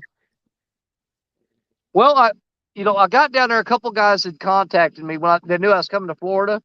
I was set up it was supposed to be a guided surf fishing trip with a guy named Blaine Roberts, and his name in YouTube is Perdido Blaine. And I had scheduled a trip with him. Oh, I think I just had a But bite. that's when I went down there, and there was like all kinds of hurricanes and stuff like that and everything. And he canceled the trip on me and didn't charge me for it and all. But he showed up down there on the beach because he was watching me fish one time, and I was posting on Facebook at the time. And he saw that I was posting videos that day, and he drove down there and he was showed me the lines that I was using, and I was just fishing for pompano whiting.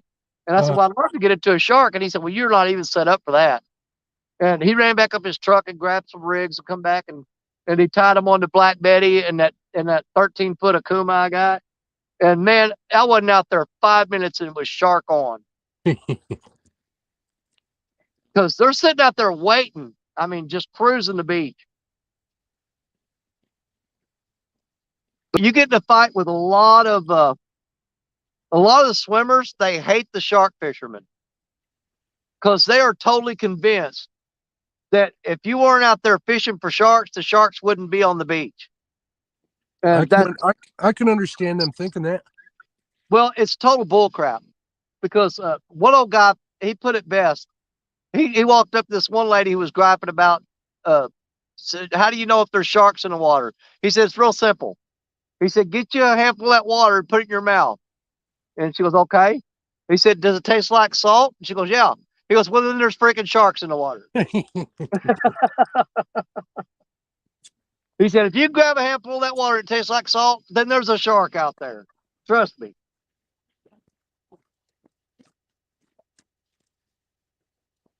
While you were talking, Danny, I had a pull on this number 1 rod.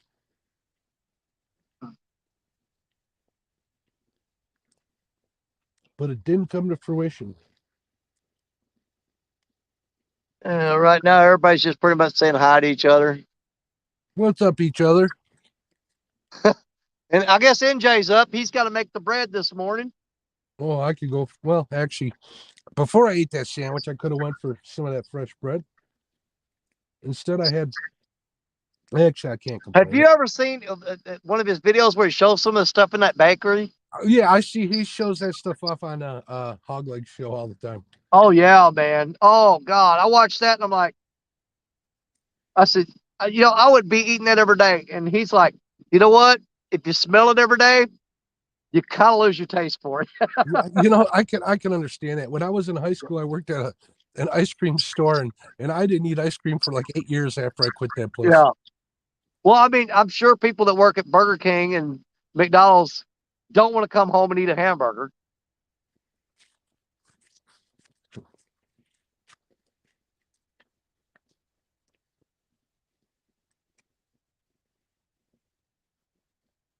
I hear a car alarm going off in the distance. Hey, Josh from Wildcat Rigs is in here.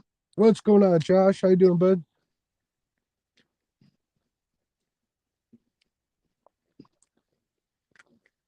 Yeah, Josh has got some whole new redesigned rigs for the Wildcat rigs. Cool. I think the way he's basically, see, before he was just running the line through the eye of the hook, and he would bring it back out and crimp it. Now he goes through the eye, wraps it around the hook, comes back out the eye, and crimps it like that, which gives it a tighter. I don't know how to say this really. Does it But give it it holds the hook stiffer instead of letting it flop loose in a loop. Nice. So Does it give I it a think trigger? it's almost like a snell, a combination snell and a crimp. That's cool. And so maybe it keeps the trigger effect on them. Exactly. That's what we're looking for. And he's got a bunch of those made up that he's sending me, and I'm waiting to get those. And we're going to start slinging the crap out of them out here in this river. So did you catch that 80 or that 70 pounder on one of his rigs tonight, Danny? That was on one of his hooks. I don't have any of his rigs right now. He sent them to me. Uh-huh. What I have is is not the Wildcat rigs. It's the Down East tackle rigs. Now, Okay. Down East tackle is saltwater. Now, Wildcat rigs is freshwater. So a lot of people don't know the difference in that. But the Wildcats rigs are basically a catfish rig. Cool. They're all catfish rigs. Now, the Down East tackle is separate from Wildcat. If you want saltwater gear, you deal with them on the Down East tackle side. If you want catfish rigs, you go to the Wildcat. But there's a promo code at the top of chat, in my chat here, where it's Danny Stone 15. You get 15% off of any of the Wildcat stuff that he's got in stock. You click on that link at the top of chat, and it'll take you to the website, and it'll show you he's got the cat collars, which is basically kind of like the demon dragons. Uh-huh. But I like the way he sets his up, because you can custom order the length of the leader you want, the distance between the cat collar and the hook. Right.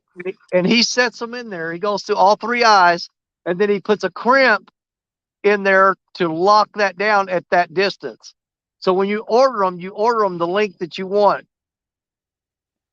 So if you fish a 12-inch leader between your hook and your cat collar, then you order them for that, and he will lock them in at that. Well, if you're smart, you'll order them at all different lengths, so you got them on Yeah. hand. And if you want to, I'm sure you can have him.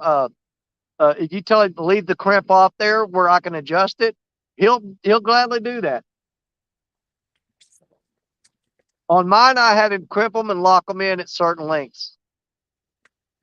Because if I like fishing a 12-inch between my hook and my cat collar, I'm pretty much going to stick with that.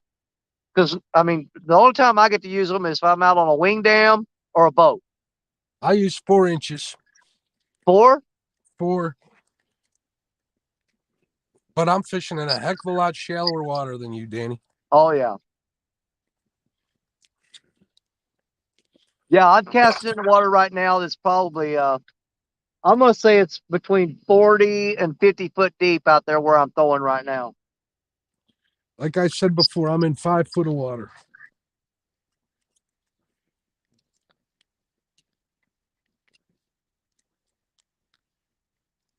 Because where I normally fish is about 200 yards upstream from here. But the water's so high, it's up in the trees down there, I can't get to my spot. Well, Now, aren't you glad that you couldn't get to your spot tonight, Danny? Oh, I know it.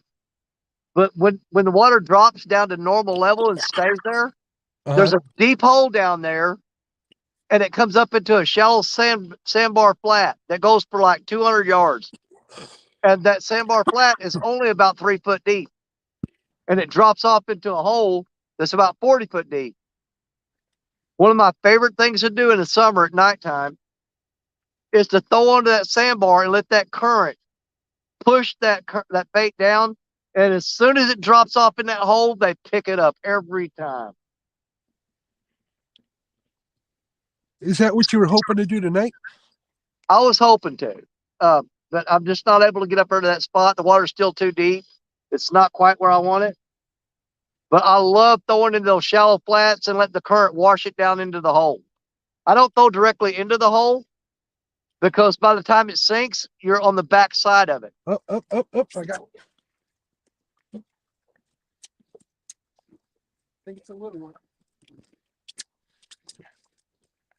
I think it's a channel cat. And Josh is saying check out his videos on his channels. All of his rigs are there and all of his gear is there for you to check out. We're hooked up, people. So absolutely go check out Wildcat Rigs. Yep, he And dropped. Must have been a little one. he drop it, or you still got him? No, he dropped it. He dropped it. No, hooks. That was a channel cat because as soon as he hit it, he killed it, and he also made a lot of splashes. So. Oh, you're definitely in shallow water then. As soon as I stung him with the hook, he jumped and spit it so hard. Let me get some new fresh bait on here. We'll try to see.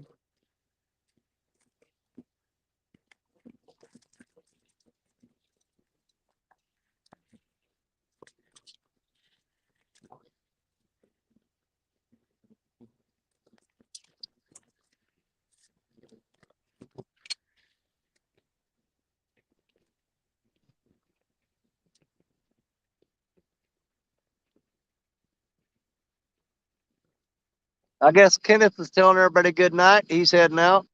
Good night, guys.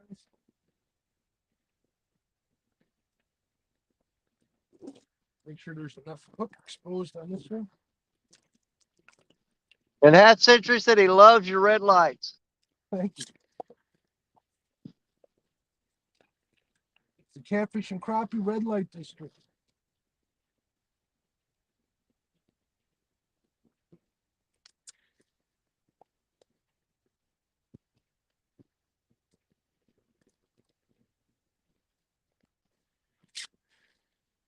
No, and I haven't had a single problem with bugs tonight, Danny, unless I turn the white lights on. Yeah. All right, so we're back in business. I've still got bugs hanging around me, but they're not quite as bad. Ooh, it's getting a little chilly out here. Put my I was hoodie on. fixing to say the same thing. I may have to go up the truck and get my jacket. Of course, I'm still kind of wet. I wear a shirt under my t-shirt, Uh-huh. and it's holding. I got soaking wet when I caught that fish, and I'm still wet, believe it or not. I believe it. I'm just wet because it's damp out here. Yeah. Well, early in the morning, it's going to start getting the dew falling. Yep. Everything gets soaked here when the sun starts coming up. Right before the sun comes up, everything's wet. That is what is happening here. I might, I got like a rain jacket. I might put that on over this just to keep the heat in a little better. Because once I get cold, it's over.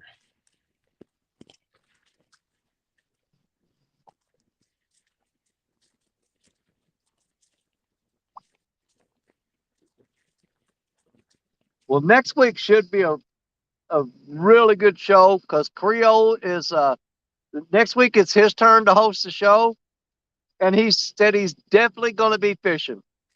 It'll be interesting to see what he does at night over there. Well, he's just. I think he's finally got his lights set up on his boat. He wouldn't fish in the dark until he got the lights set up the way he wanted them. Uh-huh. Of course, where he's at on the Mississippi, it's actually 2 to 3 times more dangerous than it is here. Yeah, he needs to be wearing his life vest while he's here. Yeah, because they got they're catching all the water down there, and they've got the current down there is way worse than it is here.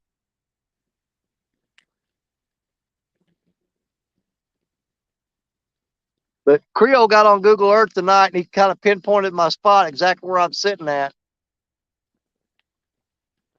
And Indiana Chris is singing to you, saying, Roxanne, you don't have to put on the red light. Up. There we go.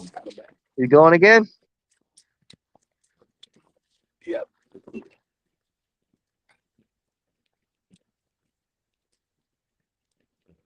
Nope.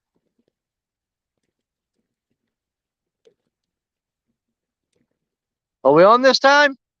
Nope. I don't think so, unless it's tiny. Nope. It's got to be a little channel cat. Let me check the hook on this bait that I put on there. The hook didn't turn in. Well, put it back out there. He's out there.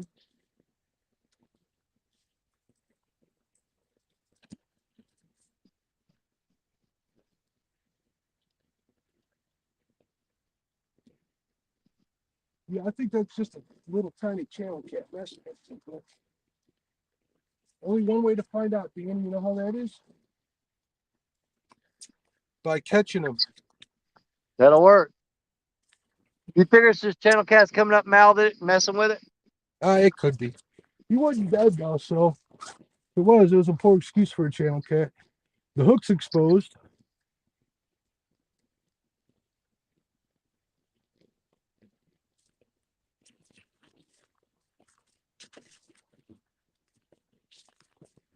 This is a good time of year. Water's a little high. I got a little bit of current. I don't need to use 2 anchors. Just the 1 anchor keeps me on. Keeps me steady. So I'm a happy man.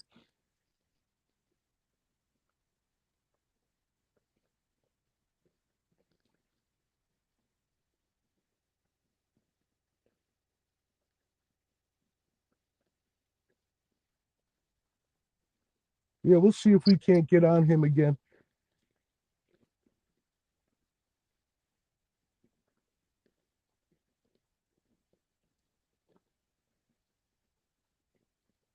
If it happens a third time, it might be time to move. I don't know.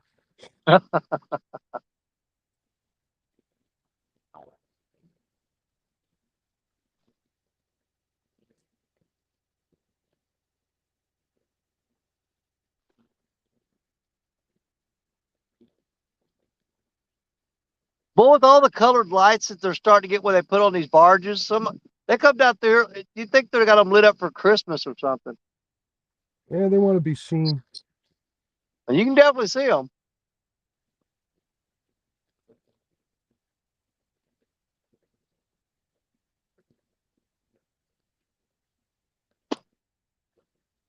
Yeah, I'm pretty sure that's a channel cat messing with me over there. But I'm surprised you didn't kill that bait though. Usually they'll kill him.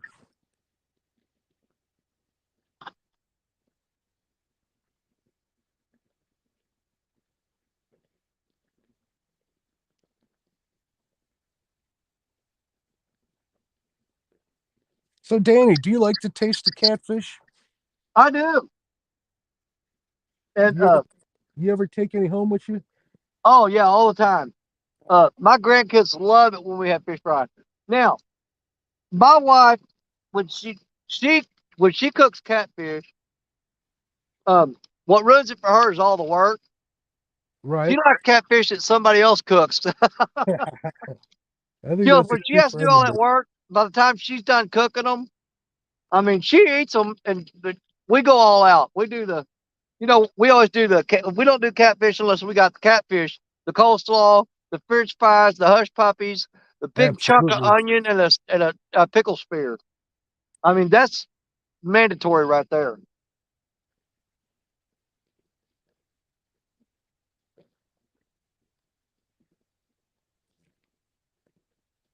Yeah, I need some coleslaw and some fries with that fish, and I'm a happy man.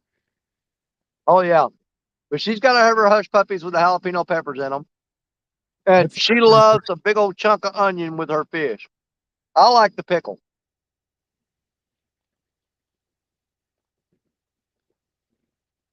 I like onion on my BLT. Oh yeah. Or I'll even go another step of BLTB. Bacon, lettuce, tomato, bagel with cream cheese and onion. Oh yeah. Now you're talking.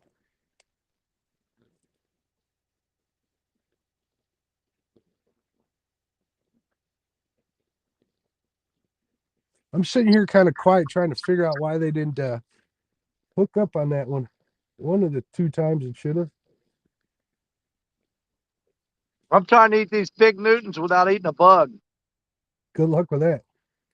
Bug Well, won't. every time I pull one out of the package, I have to check it and shake it off, make sure there's not a bug on it. I don't ever remember tasting a bug when I've done that, but I'm sure I've eaten them. Oh yeah. I remember tasting a shad scale, that's for sure.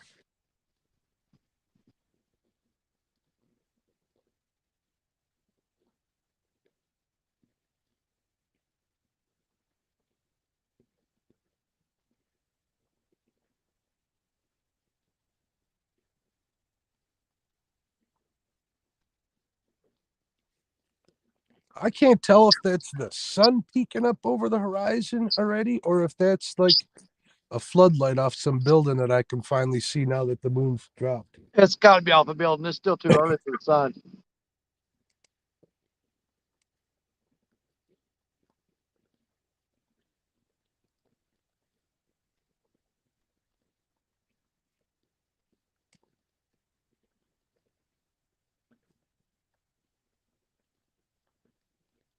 Some young lady opened up a bagel place right around the corner from my house, Danny. Yeah. And she's like a Michelin. She worked in a Michelin like 2-star restaurant, some shit like that. She makes the best bagels, Danny. Oh my God. Now, when you do the cream cheese on your bagel, or do you? I absolutely. Well, you just use plain cream cheese, or you like the I'm fruity not. flavor? It don't matter to me, to be honest with you.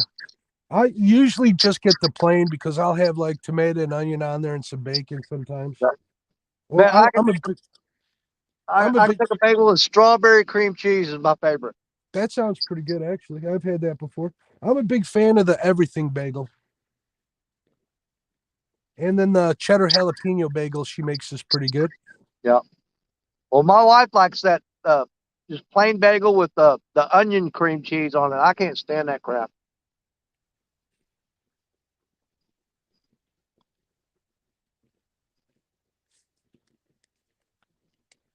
But she likes the raisin bagels. Those are her favorite. But she'll put onion cream cheese on there. Is it a cinnamon raisin bagel? Yeah. Yeah. Those are her favorite. Me, I just like a plain bagel with strawberry cream cheese on it.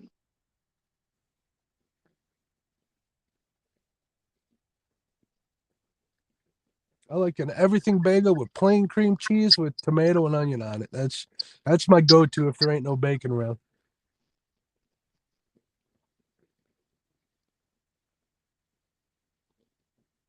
I've even eaten bagels with a sausage patty in between them. Oh heck yeah. My mom used to make bagel pizzas. Like she'd buy bagels from this lady who'd make them where Oh she was. yeah. Good stuff.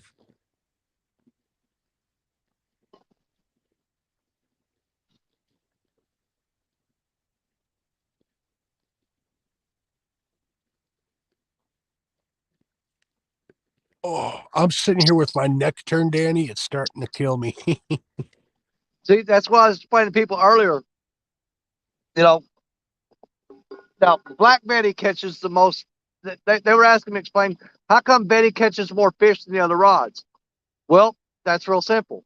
Because she gets out there further, closer to that channel than the other rods can't get to it. Is that what it is, or do you think it's just because you use her every time you're out? Well, I mean, I use these other rods too. They're all out there. Every time I got Betty out there, I've got these other rods out too. I can't reach the spots with these other rods that I can reach with Betty. She gets right out there in the main channel, way, way out there. These other rods can't get out that far. Danny, we're going to find out what this one is.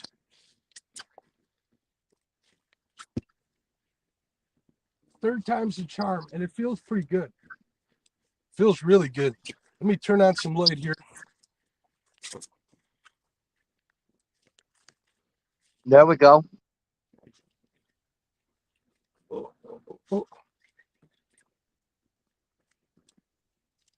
oh, yeah, I don't think this is a channel cat.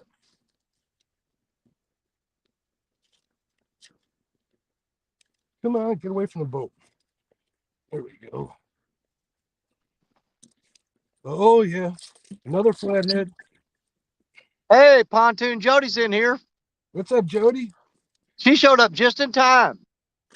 They're all like clones in this spot, though, I'm noticing. Hope I don't lose this one. Jody's yelling fish on. Fish on. Come on, come on, come on, come on. If he could get it in the boat, this will be number 5, right? Yep.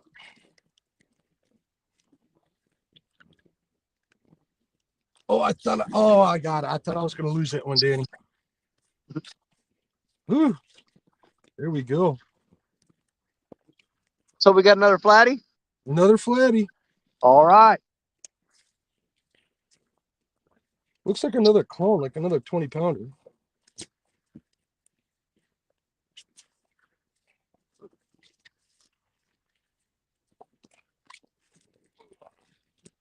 Oh, yeah. Yeah, well, maybe a little bigger.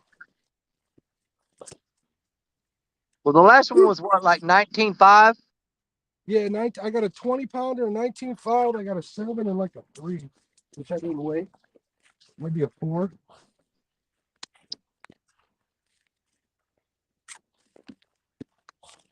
Let me get her unhooked here, and I'll show them to you guys. All right. We got NJ's in here yelling fish on, baby. Chucky Morgan saying hi to Jody. Steve Ransom, good morning to Jody.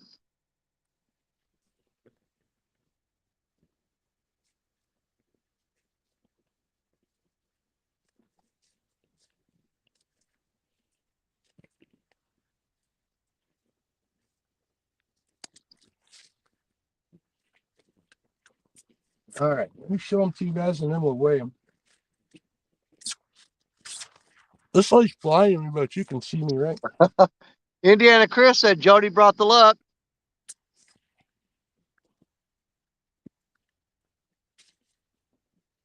Yeah, I guess we could probably give Jody a little bit of the.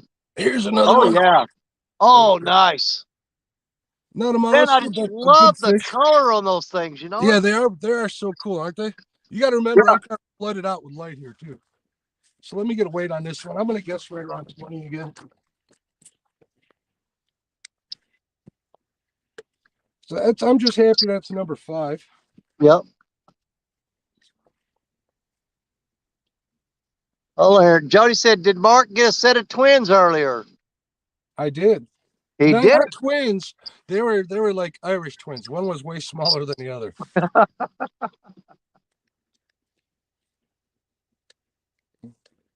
But then again, most twins are different sizes. And the ladies will know what I'm talking about. Danny understood that. Yeah. Most, you know what? I've had 2 barges go by, and they've really broke loose a ton of logs and stuff floating down on me. This one's 18 pounds, Danny. It doesn't want to lock in, though. 18. There we go. 17.65 it locked in at. Okay, so he's not as big as the last one then. Wow, he is mad. It's still a good looking fish, though. He is mad. I would have figured he'd weigh just as much as that last one. Pretty close. I mean, 2 pounds ain't nothing. Yeah.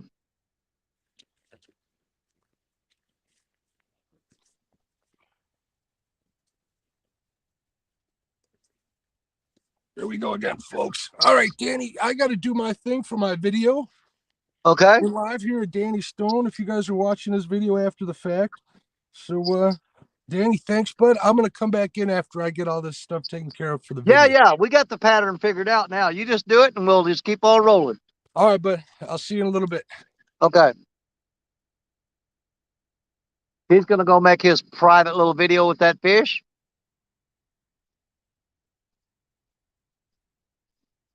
And he'll be right back.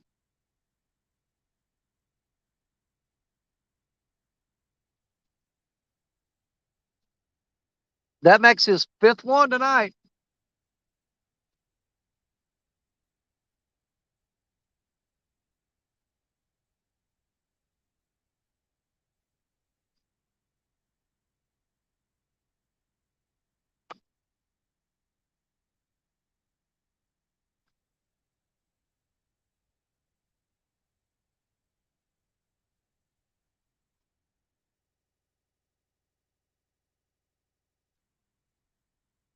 I got all these freaking logs floating by. They keep bumping my line. Really messes with you because you see the rod tip jerk real fast. It's just a stick bumping and twisting around your line real quick. Most of them are pretty small, though. They bounce right off and go around it.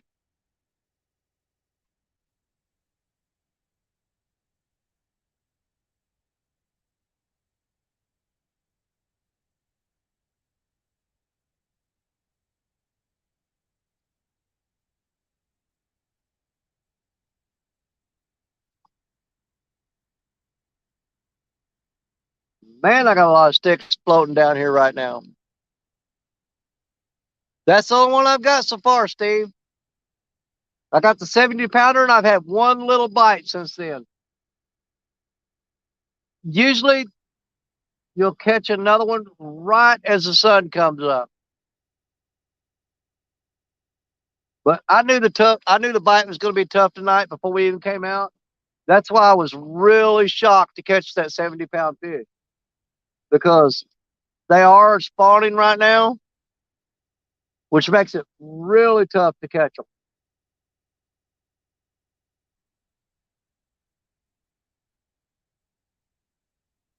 I think on that fish, I just wound up dropping that in the right spot at the right time.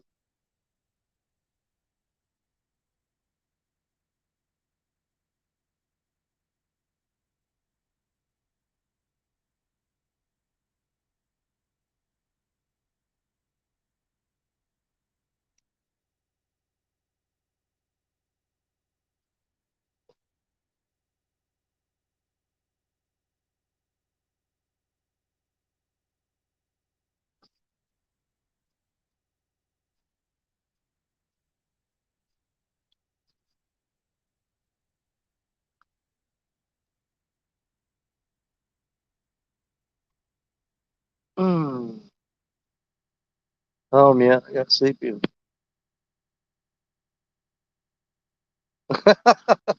Wait a minute, you got sleepy parked at McDonald's. Okay. I wouldn't figure that'd be the safest place to park, but apparently you made it out alive.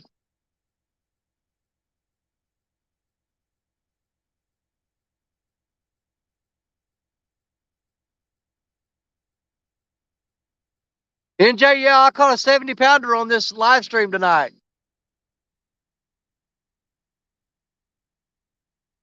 Got me a 70-pound blue, buddy. And he, look, if I don't know if you can see it very well, right there. He broke my pinky when I grabbed him and pulled him out of the water. Right there. My fingers broke. I reached in and grabbed him by the mouth, and he spun and twisted and broke my finger. Try to get right there. Oh, yeah. It's definitely broken.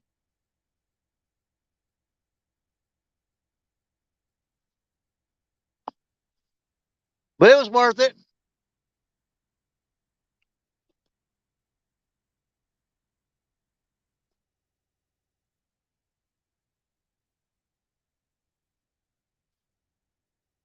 And Cody Robinson only said he caught one flathead tonight.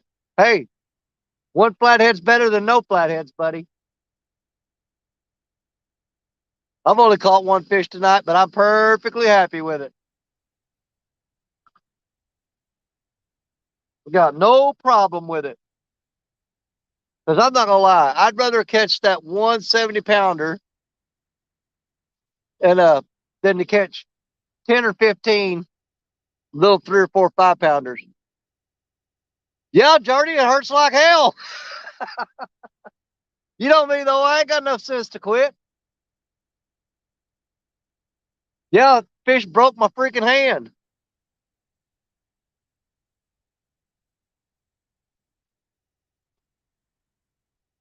And the underside of it feels like you took a cheese grater to it. It ripped all the skin off the palm of my hand.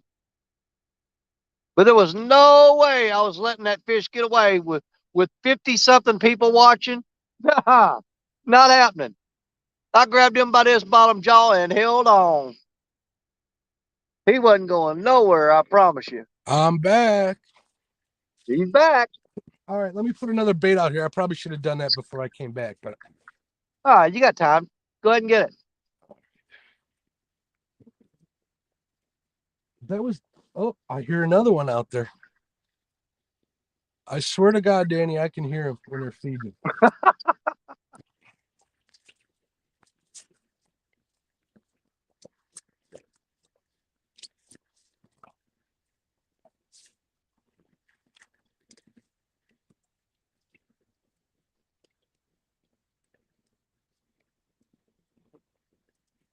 Yep, I know there's another one out there just waiting till I get really, really sleepy, and then he's going to bite.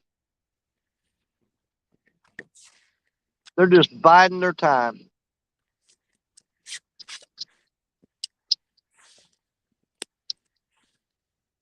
Oh, this bluegill's still on here. And it's still alive. Poor guy. Jody, did I hear about your night? No, Jody, I didn't hear about your night. Tell me about it. Yeah, Jody, what happened? What happened to Jody?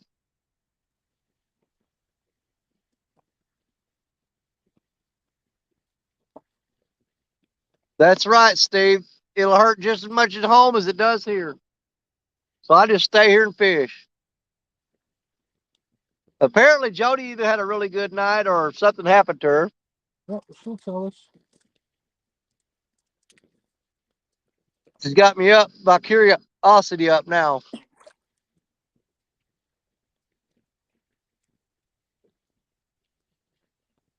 And Cody Robinson said you did better than him tonight. They just left the fox and caught one flathead. Oh, man. Well, at least they got one. That's what I said. I said one fish is better than no fish. Still looking I've only caught one fish tonight, too. This section's a lot of smaller ones, I'm thinking. But still, it's better than nothing. We'll see. Maybe that 40's around the corner.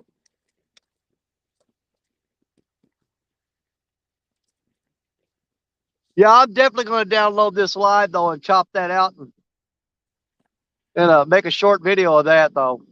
No problem. Be my guest. Put my link in the description.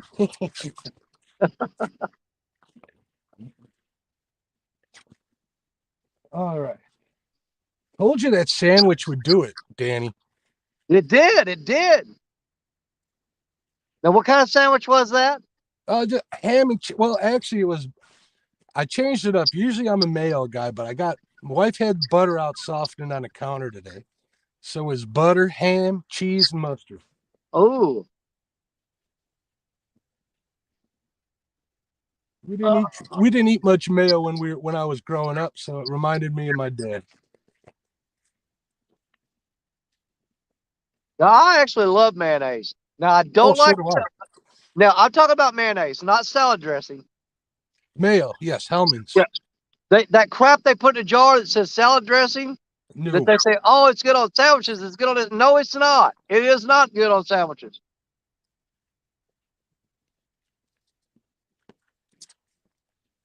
Oh. All right, Danny, next one's going to be a monster, but.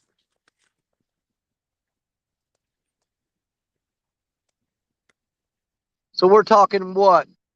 30, 40 pound? I need a 40 pounder. I don't know. I'm not gonna tilt my motor up, but I got a 30 pound. Well, I've got lots of 10s and 20s, but I got a 30-pound club and a 50-pound club. I'm missing a 40-pound club. Gotta get it. Last October, I got a 38-pounder. And that should have tested me not kidding about my weights. That thing easily could have passed for a 40, but I got to be honest with myself. Got to be honest with myself. You know, now that you mention it, I'll have to go back through my books and check, but I don't think I have a 40-pound blue. I've got the 20. I've got the 30. It's maddening, Danny. Sorry if you don't. I've got the 20, the 30, the 50, the 60, and now I got the 70. I don't have the 40. I have a Mississippi trip in my mind that I want to take looking for a 60 or a 70, right? We got them.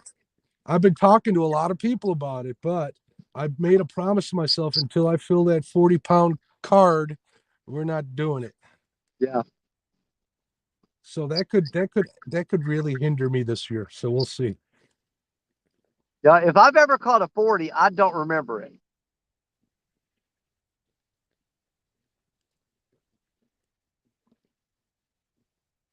So what did Jody say? Did she reply with saying what was her night about? I don't think she. Wait a minute. Yeah, she did. He said, unloaded at 10, untied from the ramp, and boat wouldn't start. Oh no. While I was going to jump the battery, wasn't paying attention, that the current was pulling me out almost to the channel when I saw it. Oh, Well, Jody, you need to stay tied up to the dock when you start. yeah. I bet you won't do that again. Cody Robinson said he drove 2.5 hours away for the one fish and didn't even catch it. I think Cody might have been in that little tournament deal between the guys. I'm not quite sure. He might have been in on it. So he drove 2.5 hours to watch somebody else catch a fish, I guess. Oh, he was probably with John. Is he home already? I'm Cody, not sure. Cody, are you at home? Cody's got like prime flathead grounds down by him, I believe. I think he's down by Sandcrit. Huh. I could be wrong.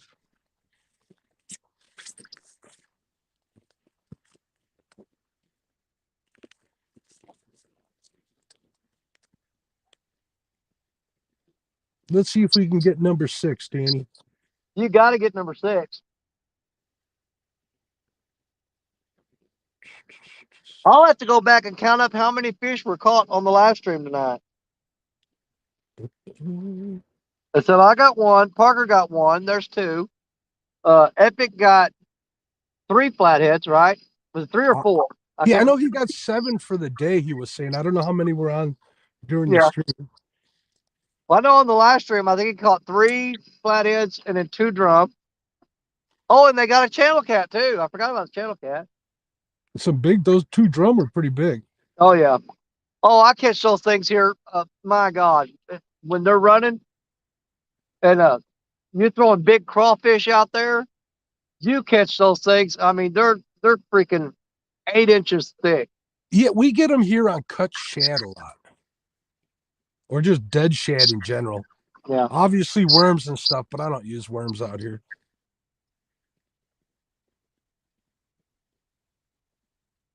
Yeah, used to I didn't hardly ever catch a drum on cut bait, but now it seems like it's pretty common.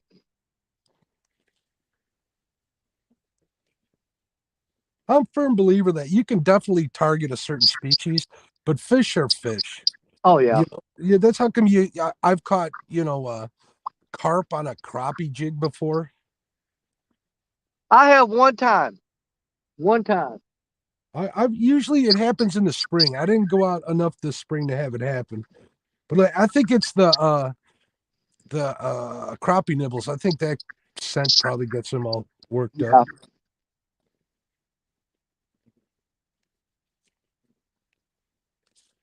I'm just happy to be back on the fish, Danny. It's been a slow start this year.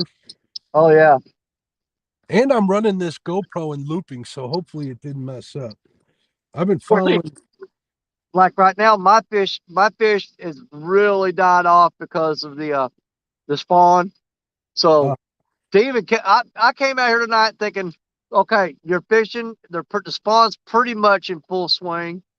I didn't think I was going to catch anything tonight, to tell you the truth. I think I'm going to go chase them big white bass and crappie during a spawn.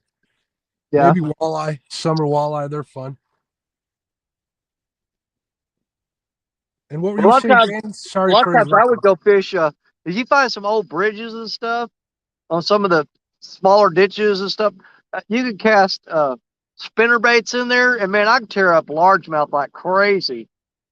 I got one bait spot where I catch more largemouth than I do bluegill. No joke. Yeah. But I used to love to go and bounce from bridge to bridge, walk underneath the bridge and cast in there along the pilings and stuff, and just pull bass after bass out of there in the hot part of the summer. Oh no, I just kind of got away from it.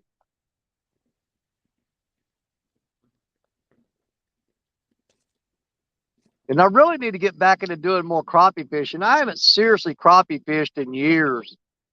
Man, I like eating crappie too much not to crappie fish, Danny. Oh, I love eating them. I'm just not that good at catching them. There ain't much to it. It's the hard part is finding them, Danny. That's the hard part. Yeah. I mean, we got an Otter Slough conservation area up here. It is just plumb full of crappie, but you're talking about, these things are like maybe 5-6 inches long. The but there's no size limit on them there. Yeah, no one's taking them. That's why they're so small. They're all stunted. Yeah.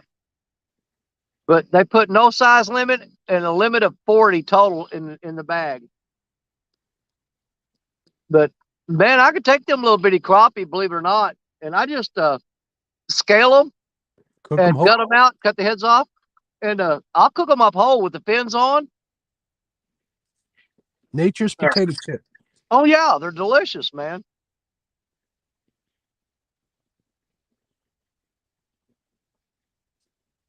And to me, the smaller ones actually have a better flavor. It's just you got to work so hard to pick the meat off there to get all the meat.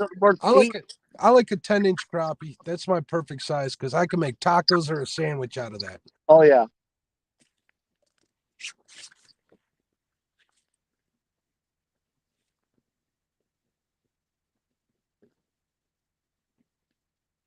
Oh, these sticks floating down this river are really messing with me. They keep up on the line and they'll bend the rod tip, and then the stick will pop off the line and it'll stand back up.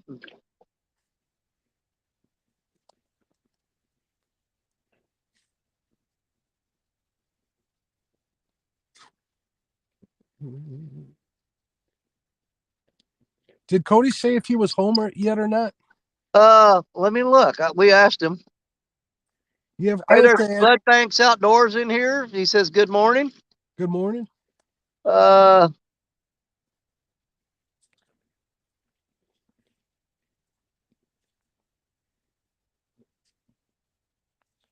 Run's in here.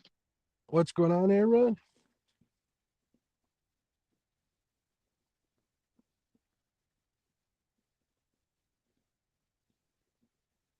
Cody Robinson said everything's spawning where he's at. So, Mark, for you to come up there and fish with him. I just had another bite on that same rod on the starboard side. And Dave Bozart's in here. Danny, did you catch the big one? Dave, I caught a 70-pounder tonight. Right on, rock and roll. I got a 70-pounder about an hour into the live stream.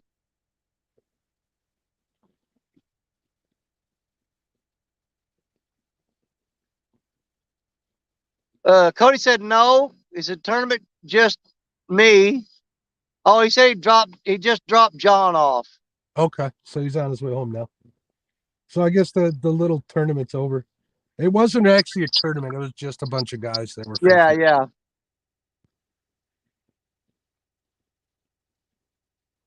And Josh went back and saw my 70-pounder that I caught on a wildcat hook. Thank you very much. I'm going to have to go back and watch that, Danny. Yep. I'm sure you'll cut it out, right? Oh, my God. I can't believe how long it took me to get it in, though. That fish was, I mean, you try to pull him in. When he got close to the bank, boom, gone again. And he'd peel the drag, and I'd have to start all over.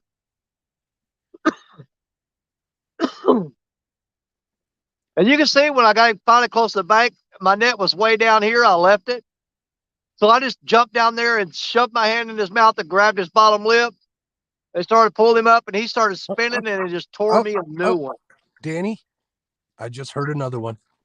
Are you serious? Oh, yeah. They're you can hear them when they're feeding up against the bank. You can hear them. That was one. They're trying to keep you there, keep you from going anywhere. Yeah, but I need to get a big one. I ain't complaining. I ain't complaining at all. I'll take 20-pounders all day. But I need that 40-pound sticker. NJ said the reason I caught that fish because I was chugging that Louisiana hot sauce. And yeah, I was actually swigging on Louisiana hot sauce when I looked up and seen the rod go down. I was just drinking it out of the bottle. For what? What were you doing? Oh, I love Louisiana hot sauce. Oh. Try that Valentina. If you can find it, get the black, the habanero. That stuff's really good. That's probably my favorite hot sauce. Yeah. I like the Louisiana. I like Crystals. I'm not a big fan of Tabasco. Really? I like Tabasco. You know, I like all the hot sauces, though. Have you ever had, what is it, Trappies? Never had that one. Trappies is a brand that's up around this area. Uh-huh. That's pretty much a knockoff of the Louisiana hot sauce. And we got like the Bullseye or whatever it is, I think. We got a place over here. The guy's like a barbecue champion, right? Yeah. And he sells his hot sauce. It's not super hot, but it's nice and smoky. It's got a lot of flavor. Next time I go to pick some up, I'll pick you up a bottle and ship it down to you, Danny. Cool, man. I appreciate it. One of my favorite things is, man, if you like put a Boston butt on the grill and cook it real slow for a long time, and then chop that thing up to make barbecue sandwiches. Oh yeah. And then I just shoot hot sauce all over it before I put the top bun on there. You got to throw a little coleslaw on top of that too, Danny. Oh, absolutely. But I've got to have my hot sauce on my chopped barbecue. My wife likes that KC masterpiece. My wife likes Sweet Baby Ray's. I'm not a fan. Yeah, mine likes that too. Sweet Baby Ray, she likes that. I'm just a hot sauce guy myself. Just squirt some hot sauce on her and call it good. Me too. I need a little bit of like pepper, like salt and pepper, and I need that little bit of bite. Vinegar I like. What I've been wanting to try is that Big Bob's, the white sauce that they put the chicken in. I want to try that. I think I've seen that. I'm not sure. It's famous in it's either Alabama or Georgia, one of those two states. Okay. It's like Big Bob's Barbecue is the name of the place. Have you ever watched on YouTube those the celebrity deal where they do the hot wing challenge? Well, I watched. Are you talking about that Hot Ones show where the guy interviews celebrities while they're eating progressively hotter hot sauce? That's it. I watched it. There's so many of them that are so good. I watched them too. You know, I actually a friend of mine got each one of those hot sauces and we sat there and did it, and I went all the way through there, and that atomic one is the worst one of them all. It just tastes like garbage. One of my favorite ones is Charlize Theron when she did the hot wing challenge or the hot ones challenge. Oh my God, that woman was cussing like a sailor by the time she got about 3/4 of the way through it. I haven't watched that in a while. Some of them are pretty good. Oh yeah.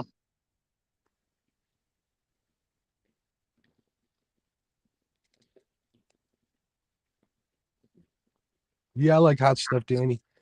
I do too. But you know, I got really bad ulcers, so I have to watch I get those things kicking. And if I eat a lot of hot sauce, I've got a ball of Rolaids following right behind it. But I'll still eat it. I can see out there in the water, just outside of the edge of the light, as far as the light goes, and there are huge trees floating by that are just missing my lines. As long as they're missing your lines, bud. They're just out past my lines. You ever had one like surprise you, come through and just wipe you out? Oh, when I was fishing here a couple weeks ago, I had 7 rods out, and I looked up in time to see a tree catching the first one, and I ran down there and started trying to get that one, and it made it to the second and third. And what I should have done was ran to the ones that hadn't got in it yet and started reeling them in and worked my way back and worry about the ones that was already in it later. But it wound up catching all 7 rods. I had to break off all of them and retie all 7 rods. Hey, Danny, I don't mean to interrupt you, bud, but I better check the radar because it all of a sudden got super cloudy here. Let me see what's coming my way. Yeah, there's no stars out here at all. Yeah, hold on a second. Well, it was clear as day, but now all of a sudden it's cloudy, and I think I remember them saying we might get some rain towards morning. Let me see what they're saying. Yeah. I'll be right back.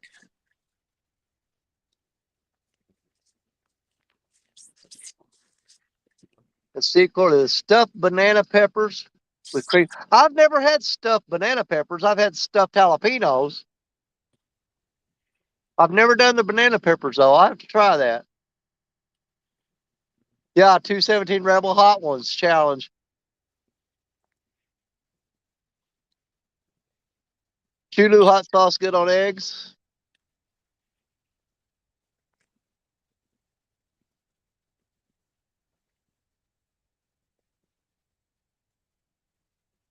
Oh, Josh, you said Ocean was angry the other day. I watched that video. That was pretty intense, man. All right. It looks like I'm safe, Danny. Okay. Yeah, Josh put up a video the other day. I guess they were out fishing. And man, you ever watched the Deadliest Catch when those guys are going after the crabs and stuff? All the The time. waves coming over there. He put up a video of him out there fishing, man. That was crazy insane. No Yeah. freaking way I'd go out in that. Yeah, them guys are cut from a different cloth, Dan. Oh, absolutely. You know, my grandfather was a merchant marine, and he was so tough that an anchor lead or a boat lead, I think it was the anchor chain or whatever, tore one of his legs off. Oh, Tough old man. yeah, jalapeno poppers. I love jalapeno poppers. Oh, yeah. You ever have armadillo eggs? Yes. Those I like. Yep. Wrapped in the bacon and all that. Yep. Yeah, those are good. You know, we got a big thing down here in September when dove season comes in. Dove hunting around here is a big freaking thing. Dove hunting looks like it'd be a blast. I'm pretty good with a shotgun. Down here, I mean, it's a big deal. That you have people that meet up at somebody's house, and man, everybody go. All the guys go out hunting and shooting birds all day long. We come back to somebody's. We pick one person's house. We'll go back to their house. They'll usually have a keg of beer there or something, you know, and we'll clean all the birds, and they'll wrap some of them in bacon and put them on the grill. They'll salt, pepper, roll them in flour, and deep fry some of them. You on again? We're hooked up again, Danny. That's going to be number 6. I don't know what this is, though. It seems tiny.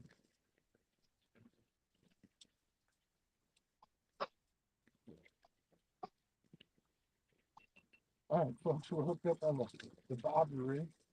All right, couldn't get lit up, but I had to jump on this. Oh, maybe it is a little bigger than I thought, but it's a little tiny.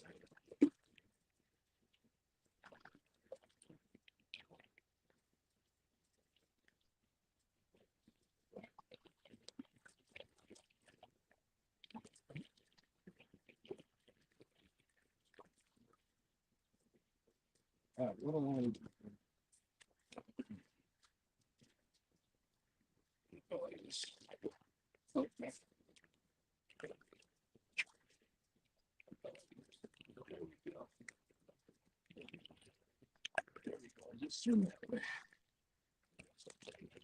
I think it's another flathead, a little one, but I think it's another one. Well, you are hot on the flatheads tonight. Oh yeah, I like these kind of days. And my camera's been pointing the wrong way, so let's put the light on here. Oh yeah, it's a wait. No, it's a channel kit. No, it's a flathead, little one. Or is it a channel? Oh, it's a channel cat, little one, little male.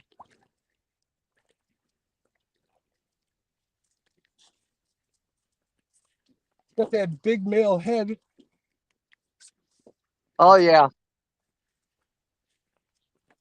All right, I think I got him in the eyeball. All right, folks, let me get him off of here and I'll show him to you.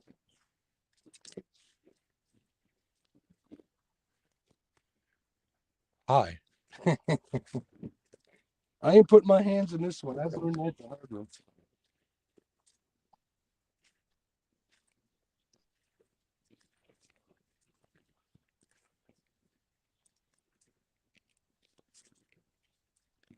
There we go. Check him out. Oh yeah, big old swollen head. Swollen head, fork tail, channel cat. It's got colors almost like a flathead. I know something about those ones with that big swollen head. I love catching. Well, that's from the spawn. Yeah. There we go. Oh, I can't get a hold of them. There we go. I'm gonna guess at like 3 or 4, maybe 5 pounds. It don't matter. I don't care.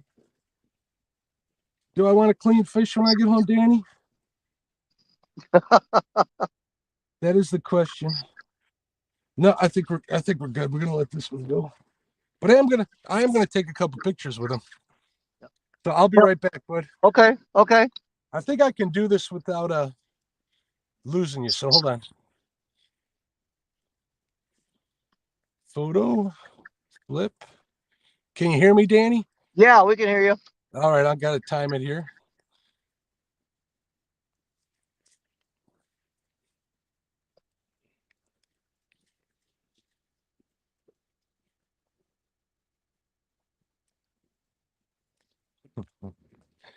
Oh boy.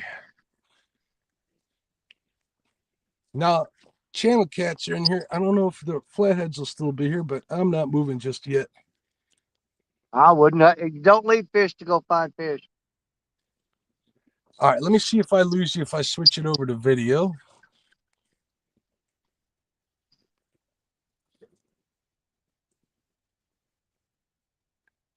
Oh, that's odd.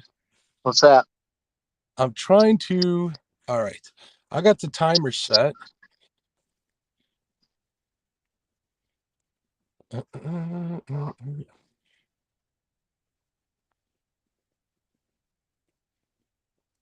No, that ain't it.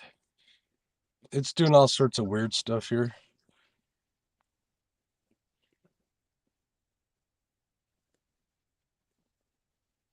Yep. No timer. There we go. Let's see if it lets me take a video.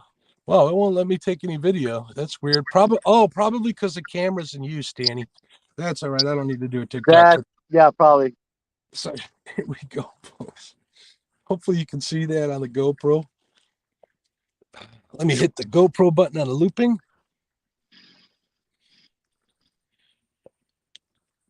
I'm really paranoid about the looping.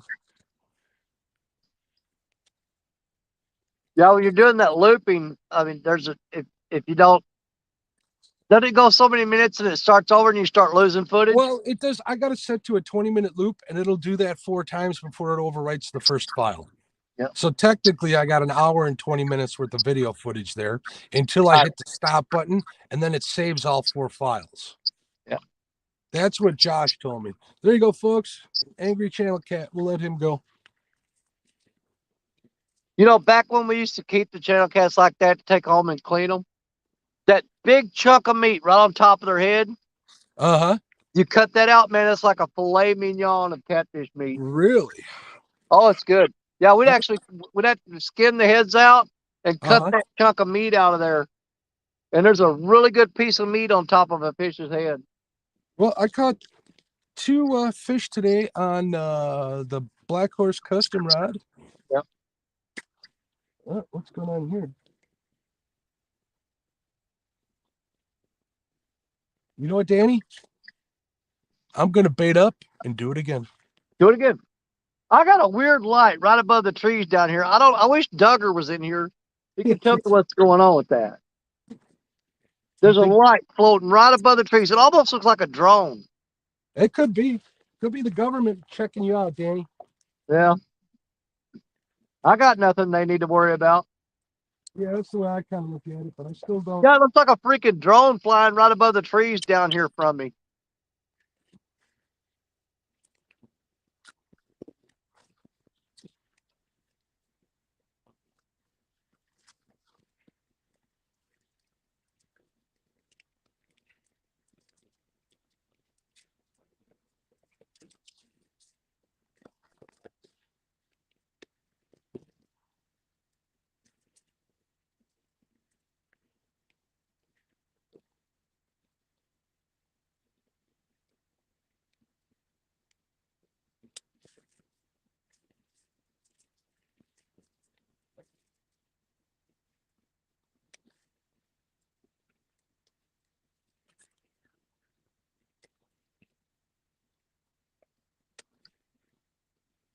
All right. See if that'll wake up the flag.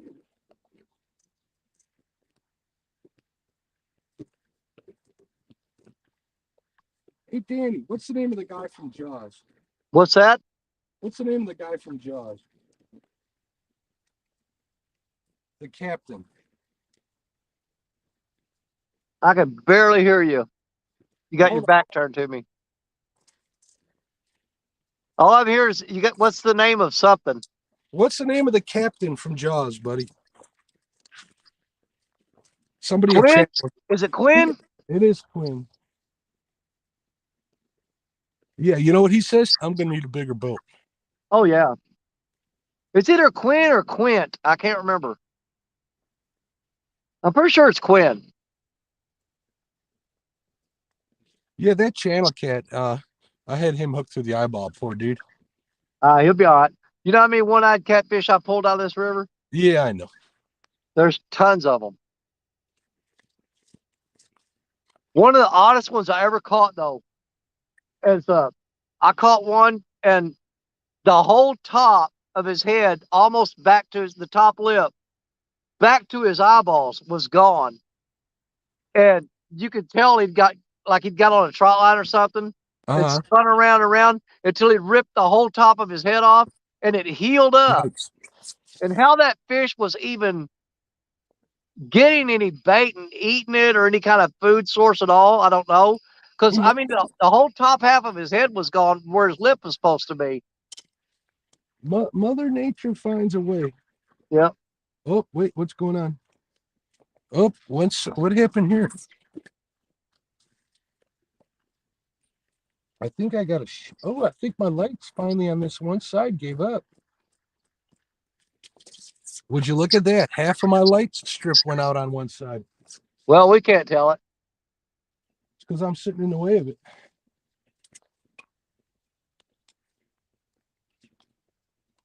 That's just more work. More work for the boat. That's all I need.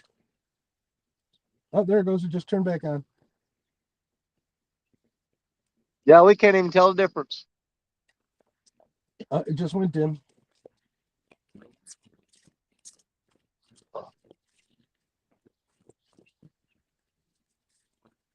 Oh. A little bit of coffee keep me awake. Now it's going dim. Now it's going bright. Oh.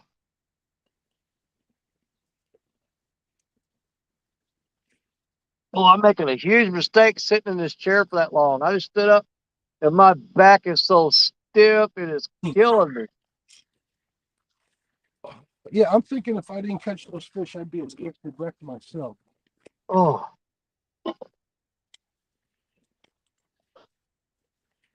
Oh, yeah, this thing's going to annoy me here.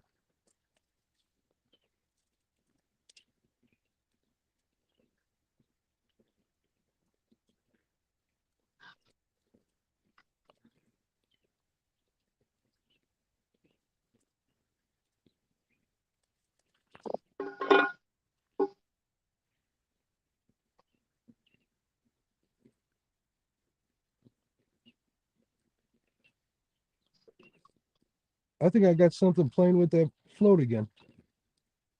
There'll be another channel cat. Oh, so while I was checking the weather, I checked the time for sunrise, and it said 5:13.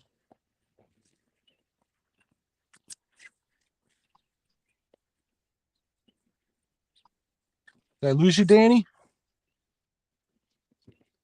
Can you hear me? Can you hear me, Danny? Can you hear Danny, me? are you in the same place you caught that? No, Dave, I'm not in the same place I caught the carp. I actually packed up and got out of that spot. I am on the main river.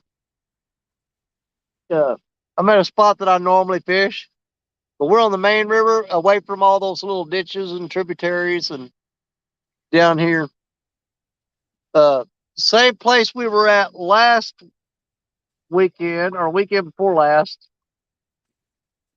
when I was fishing about 100 yards that way, and Fishing and Freedom and Real Gals were fishing right here where I'm sitting now, and she caught her PB of a 16-pound blue cat that night. Brandon's Outdoor Adventure says, "Good morning, Mark." Good morning, Brandon. Mark's messing with his lights. Yeah, I think I got a problem with it because it's actually kind of making a little hissing noise. Whoo, man, what time is it? 4:11. 1 hour till daylight, Danny. 1 hour. I got one more spot I'm going to fish because I think I can pull one out of that spot. It could be a good one, too. Oh.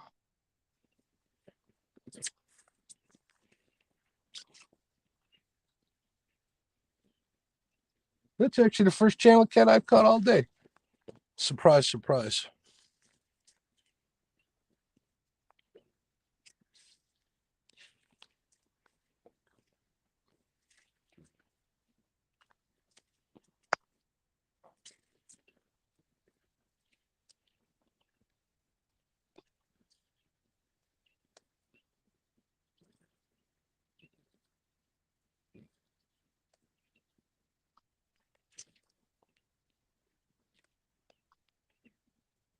Oh, if I wind up fishing, it's breakfast time. Cheese grits, ground beef patty, eggs sunny side up, toast with butter. Sounds good, Steven.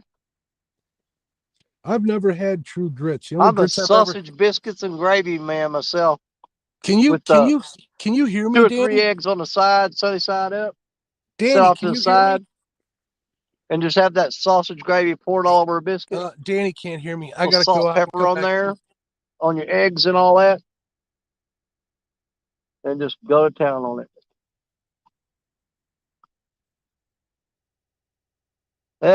We lost Mark. Back. Roy Schneider and kept ad-libbed. You're going to need a bigger boat. Well, there he is back. Hey, All Danny, right, buddy, you back? Yeah, I couldn't hear. You couldn't hear me, Danny, so I had to go out and come back in. Yeah, you had no volume on you, no audio at all. Well, when I left to check the weather, that's what did it. You can hear me now, though, right? Oh yeah, loud and clear. It is 4:13. What time does the sun start coming up? You know? 5:13. It told me my time. We got about an hour before the sun starts coming up. I figure I'll probably get a good bite around that time. I don't want to jinx myself by saying that, but that's generally when they're going to hit, is just when the sun starts coming up. Yeah, I'm going to give it a half hour, and then I'm going to switch baits on some of these ones that have been out there for a while. Well, I've got a big decision to make here in a little while. If I'm going to drive, I'll have to drive back into New Madrid, then get on Interstate 55, drive 20 miles south, and then cut back to the west to go to the spot where I was going to fish in Stan's challenge tomorrow. Because I know a ditch there that's full of common carp and channel cats and flathead. It doesn't have any blues in it.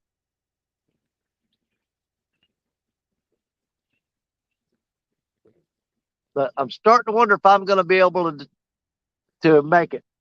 What are you going to use? My hand is swollen up like a football. Uh-oh. And my back and my left knee are killing me, and my shoulders are hurting. So I may just have to disappoint Stan in the morning. Hey, your health comes first, bro. Yeah, I'm pretty beat up right now. I'm going to have to get home and get in the shower and have my wife bandage all these wounds up. I'm going to go home and soak my hands in hydrogen peroxide, get washed up. Yeah. Oh, I'm sure this Mississippi River mud I'm packing in all these cuts ain't doing it no good.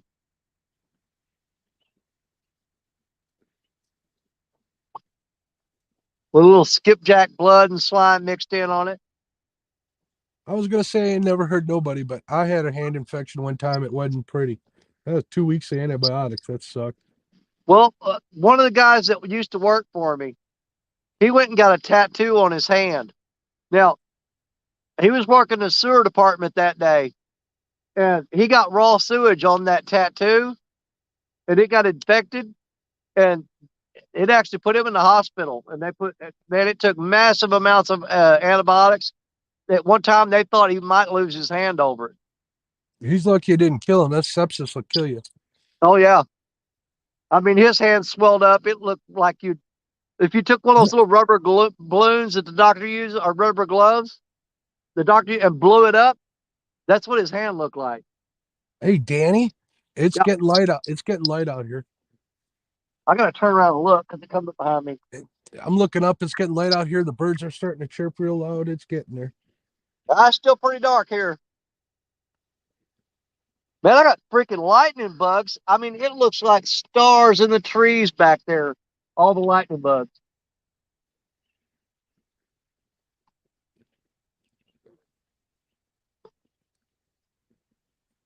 You know, there's been a lot of times I do these all-night fishing deals, and sometimes it's just that I don't want to carry this crap out and go through the woods in the dark.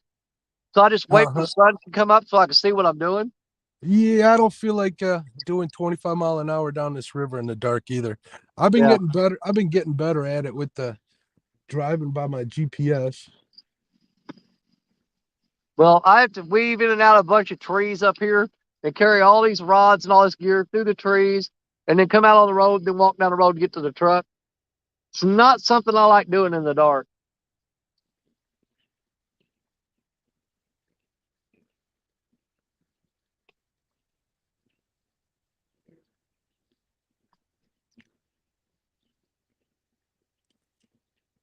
My bluegill swimming all over the place under that float.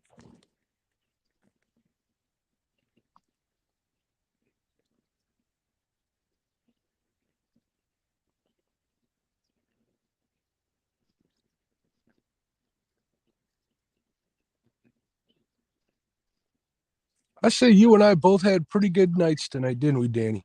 Oh, yeah. I enjoyed it. The way my wife looks at it a lot of times, though, she don't care, though. She gets on to me all the time. She goes, "You don't get on her making people think I gripe about everything." 'Cause she never gripes about anything, but Neither she does does mine. look at stuff and analyze it. She goes, "Okay, you were there in the first hour at that spot, and you caught a 70-pounder. Then you spend the rest of the night and didn't catch anything until the sun come up and come home." So he goes, "Do you realize you could have caught that 70-pounder, turned it loose, packed up, left, and you could have come home, got a good night's sleep, and you'd been the same off, just as well off, or better off Well, you than got to sitting there catch all one. night." You got to catch a daylight one now, Danny, before you can Got to go catch a home. daylight one to make it. Because if I go all night, she goes, "So you could have come home after the 70-pounder and been fine." But she doesn't nag at me about none of this stuff. All I do is I tell my wife I'm going fishing. She says, "Okay." Yep. Now, when we first got married, the first year that we were married, I'd come over here and she would call me every 30 minutes, worried about me over here by myself and checking on me. But after that first year, that pretty much wore off. Because now her friends go, "Don't you worry about him being over there by himself all night long." She goes, "No, if something's gonna happen to him, it's his fault. Why should I worry about it?" You know, when I explained to my wife that most of the places I fish are like 5 feet deep at the most, she Yeah. quit worrying. She's like, "Make sure your phone ain't in your pocket." Yeah. And I cannot believe my phone fell in. It was completely submerged. It was in the river today. And I pulled it out, and the phone is still freaking working. Well, that noise quit, so it either dried out or It dried out. or it was Zach. Maybe it could have been Zach I too. think it was Zach's phone, to be honest with you. And I'm glad because I thought, oh my God, if there's something internal on this phone that's screwed up, it's going to make me sick. But yeah, that fish was flopping and he knocked my chair over and he knocked the tripod over. And I was trying to get control of the fish, so I didn't even notice that he knocked the tripod over. And I looked up and I saw the legs of the tripod sticking out of the water. And so I grabbed the legs and lifted them up, and the phone was still on there, thank God. Well, And you know, these phones they got ratings of like 3 meters for 90 minutes, something like that. So it'll be fine. yeah. I think Well, I the got this newer. little plastic case on it that's supposed to waterproof a majority of it. Oh yeah, it's getting light out here, Danny. Sky's turning purple. I have to step away from this light to even be able to see. If I can get up, I'm stiff. I'm not sure.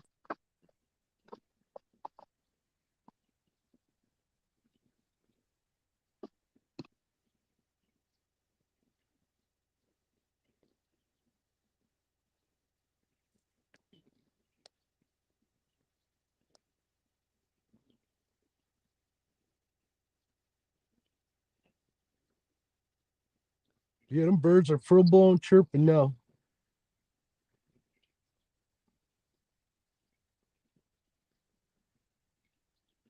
So what's going on in chat, Danny?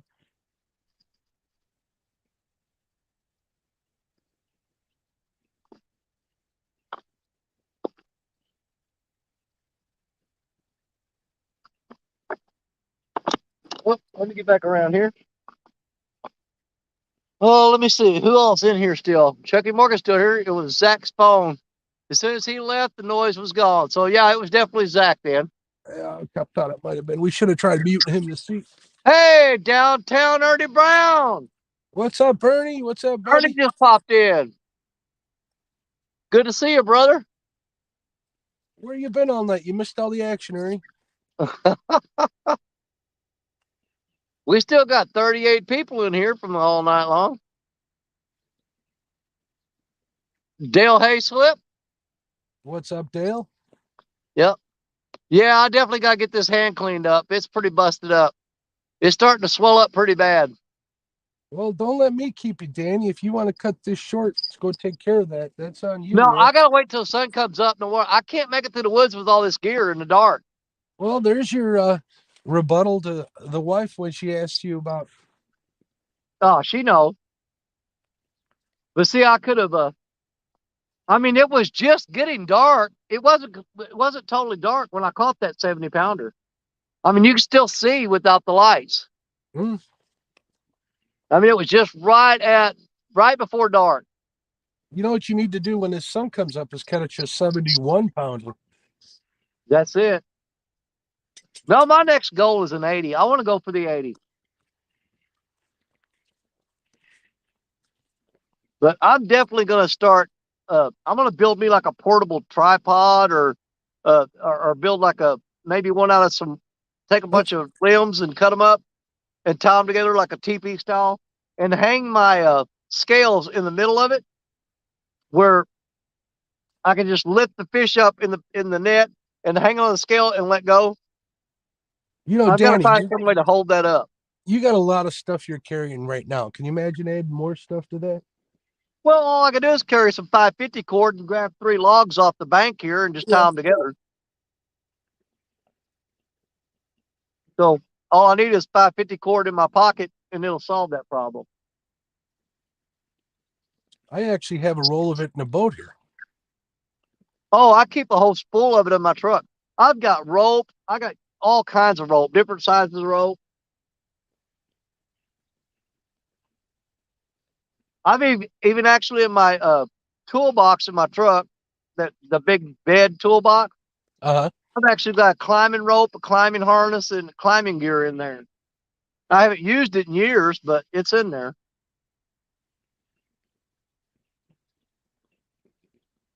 Yeah, I've actually got the tree climbing or telephone pole, the spurs that you put on your boot. Yeah. To climb up telephone poles. I've got all that crap.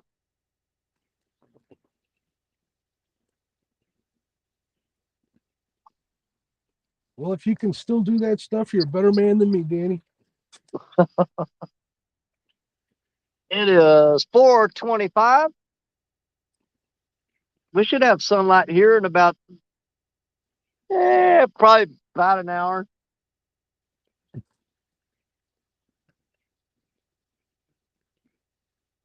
I'm just hoping that generator holds out until the sun comes up. Yeah, it's still going, huh? Yeah, I just barely had maybe a not quite a quart jar of gas to put in it, and it's a gallon tank.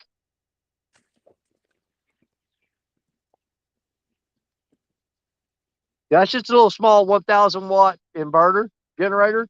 That's enough. They don't burn much fuel. Is it one of the Harbor Freight ones? No, this is a Honda, I think. Oh, big money. I can't remember. I got some of these cotton things. I can't keep track of what I got. Those are that's Chad Fields money right there. Yep, it's a little Honda 1000 inverter. I've got 2 big generators that I used to haul with me, but I just keep them on the back of the truck. They were 6,500 watt Harbor Freight. And I just left it loaded in the back of the truck, and I had a 100-foot extension cord. and I'd park the truck up there and run that extension cord through the woods, and then I'd plug a 54-foot cord to it to get down to the riverbank and run all the lights off that. But that 6,500-watt generator is not something I can load and unload by myself because it weighs like 300 pounds. You know, I got an 11,000-watt generator, right? A Yeah. big rigid one, I believe is the name. Okay. Might be rigid. But it's got like a long handle and it's got slides on the handle. So you can pull it up to you pull it up to your tailgate, you get up on a tailgate, you can kind of slide it up into the bed of the truck. It's pretty darn brilliant. It's got a big old 14-horse Subaru motor in that sucker. That thing's a beast. I backfeed my house when we have power outages with that. Like for our business and stuff, I got all APCs for all the computer equipment. So those act like inverters because technically you're running off of battery power the whole time and charging it simultaneously, you know? Right. So I don't do any damage to our computer equipment. Yeah, because what a lot of people don't realize is a generator, the power coming out of it actually fluctuates, and some electronics and appliances, they're really bad for them. Very like these new refrigerators that got boards in them are bad. Oh yeah, bad. Yeah, that's why if at all possible, if you can run it off an inverter, you're better off.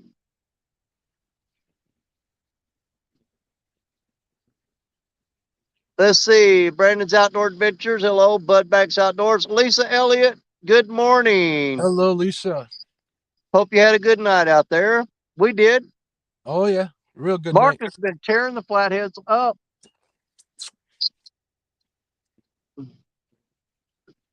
We got several folks that's starting to wake up and come in here this morning. I can't believe I got to sit in one spot for most of the darn night. Oh, I do all the time. When you're bank fisherman, you better pick the spot well because that's where you're at for the night. I did it for years and years, Danny. I know what you're talking about, but you get spoiled with a boat. Yeah. And it can hurt you too, bud, because you're thinking, hey, I need to move. When if you'd have stayed, you probably would have done better, you know? Right. Because I was thinking about moving from this spot, but I got on the phone with Cozy and we started talking, and boom, that's when I got the first bite. And I hung up the phone with him, and I got that fish in, and that's when the second one hit. That's when I doubled up. Oh, man, that bobber is doing all sorts of weird stuff. Like there's a turtle chewing on it or something.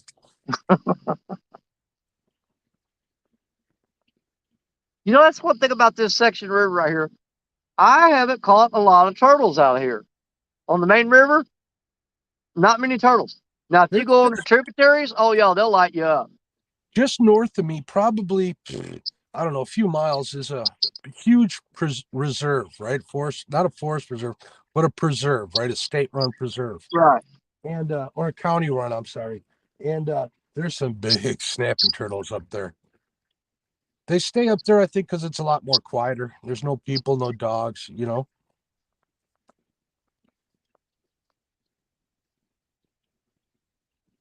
My one buddy, he got one. I could swear that thing looked like it was 40 pounds.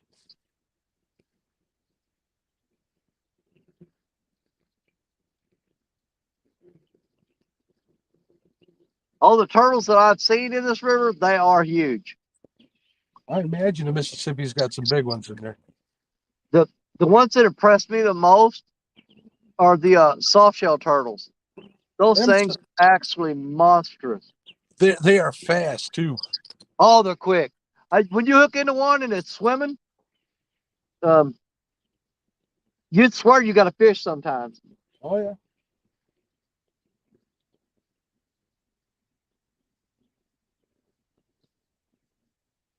If you guys are just getting here in chat, I can't read chat, so I apologize if I didn't say hello to you guys. I'm saying hello now. Well, I'm trying to look to see Steve Corley still there, Indiana Chris still there, Bud Banks. Catfish Beaver and Outdoors. He said, you guys still going? Kevin Payne. What's up, Lynn? Kevin Payne's in here. That's pretty much everybody that's come in new. It's easy to keep going when you're catching fish or shooting the shit. And we were doing both. Kevin Payne said, got here late. How did you get hurt yourself, Danny? Well, Kevin, I shoved my hand into the mouth of a 70-pound blue catfish, and he spun around and broke my hand. But it didn't do him no good. He still wound up on the bank. He could have twisted my arm off, and I was still catching that fish. No way I was letting him get away.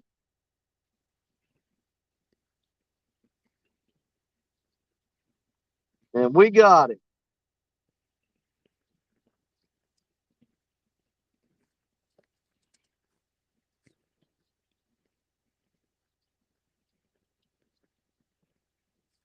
The bass guy should be getting out here pretty soon.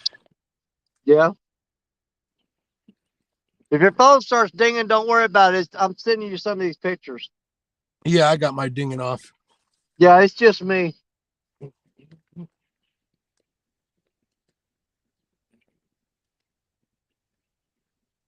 Ugh.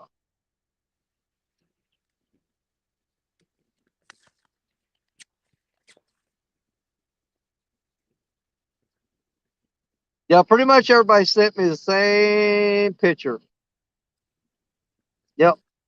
Oh, Danny, I didn't tell you. They raised the boat ramp fees here at some of these ramps from $20 to $30. See, another reason that I just really don't have the time to hassle with a boat. It's crazy.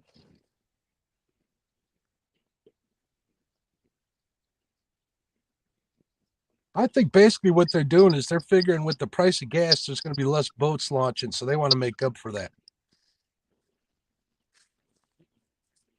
Yeah. Yeah, there's some people up here ahead of me.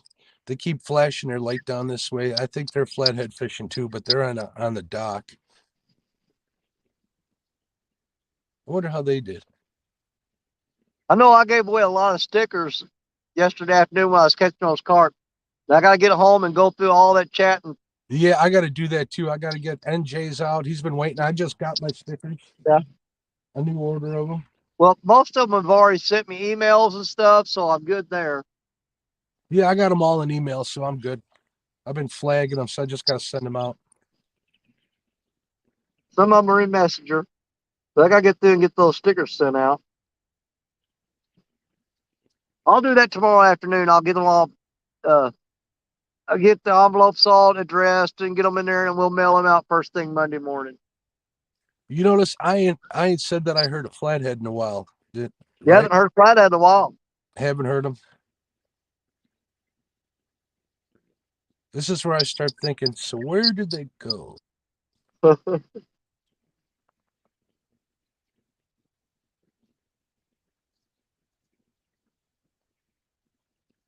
Another barge going by. Been a while since a barge has been by. You know, I'm sitting here thinking, Cody drove 2.5 hours to come up here. I don't like driving 30 minutes. No doubt. Yeah, from New Madrid to my house, it takes me about 26 minutes. But I drive past New Madrid and come way around this bend to get to where I'm at now. So it's about somewhere between 35 and 40 minutes for me to get home from here. Hey, Danny, can you see how purple the sky is above me? How it's starting to get light up here? Not really. Oh, it's. I look at the top of the screen. You can see it purple. Yeah, it still looks pretty dark there to me. Oh, wait, let me turn off the lights. Yep. You can see a little bit. You couldn't see anything earlier. Yeah. I had the lights off. Well, it's not even started lighting up here yet. Not that I can tell. Of course, you know, these bright lights down here by my feet, they kind of mess up your night vision anyway, where you can't see crap.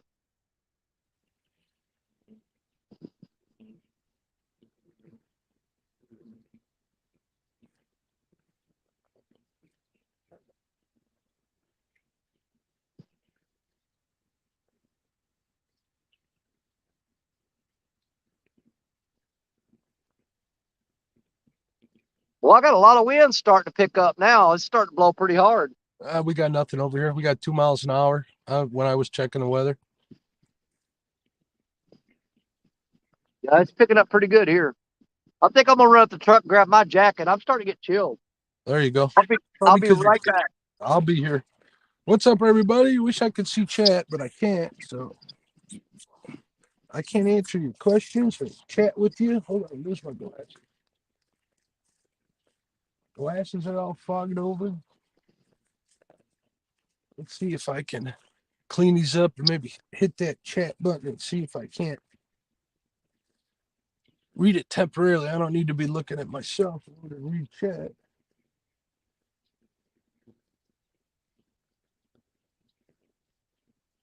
Oh yeah, it's getting nice and light out here.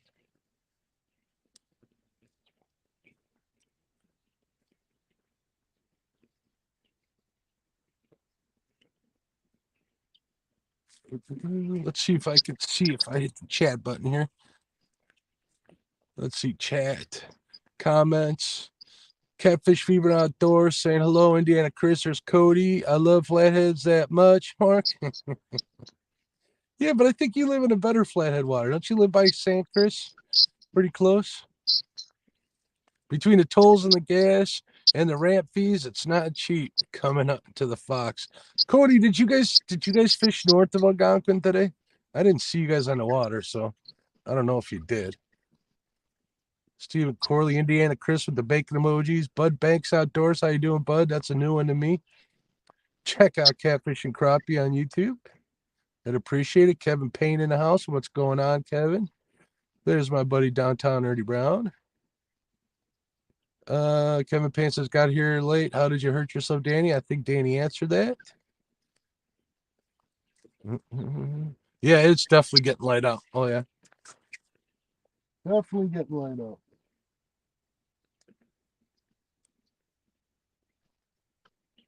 I think I'm going to call it as soon as it gets light out. I did want to check one more spot, and that is on the way back to the ramp, so maybe we'll do that. There's Danny. What's going on, bud? Man, these freaking rocks are hard to walk on. Cody Robinson. Cody said it's definitely getting light out. Oh, yeah. He said we fish Slade. I think it's called first time I ever been there. All right. Yeah, I know where Slade's at. I've done pretty good at Slade. I haven't been there in a while. Cody, do you know who won that deal today? Was it Tony or did somebody else pull it off? I know Tony had 2 fish.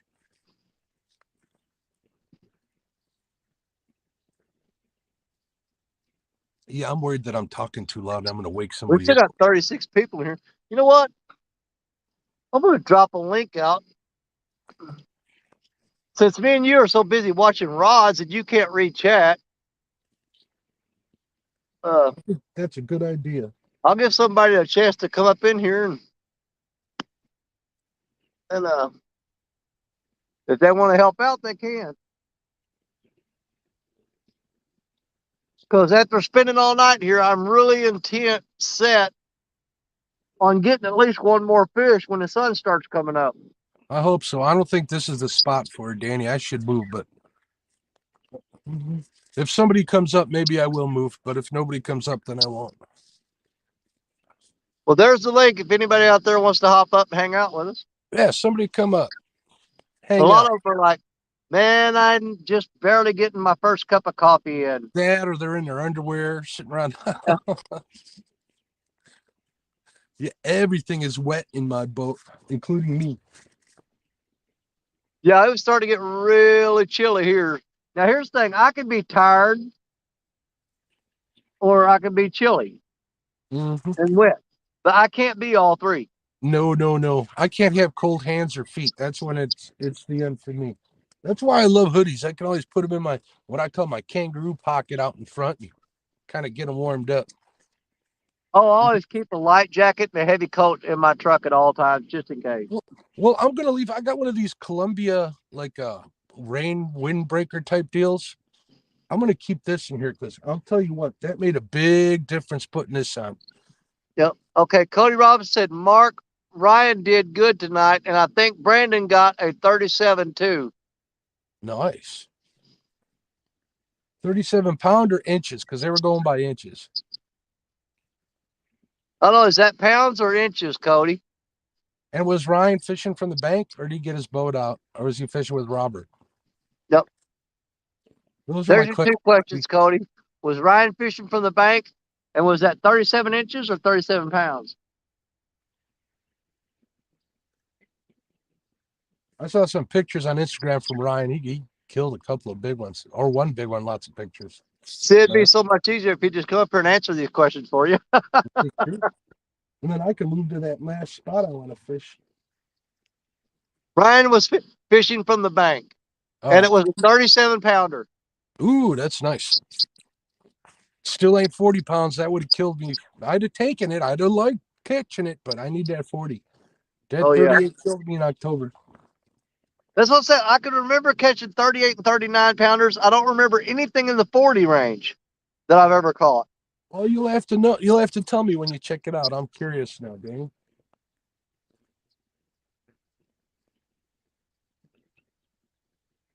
See, the one fish that I knew that I wish I had the weight on was the very first video I ever put on YouTube is of a huge flathead.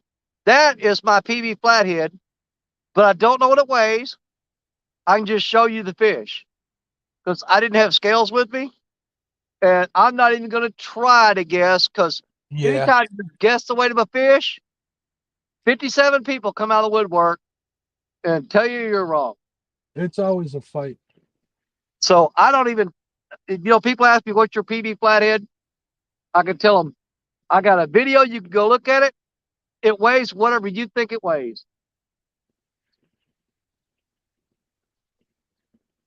But I wish I'd have had a scale that day. Is anybody coming up, Danny? Not yet. And according to the counter up there, there's 34 people in chat.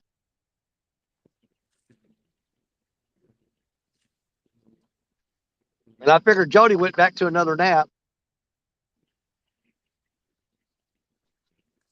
It says 34 people in chat. And the ones I'm seeing in chat right now are Cody, Indiana Chris. Cody's driving, I imagine. If he down what he said. Lynn from Catfish Fever and Outdoors, he was in there. Josh from Wildcat Rigs.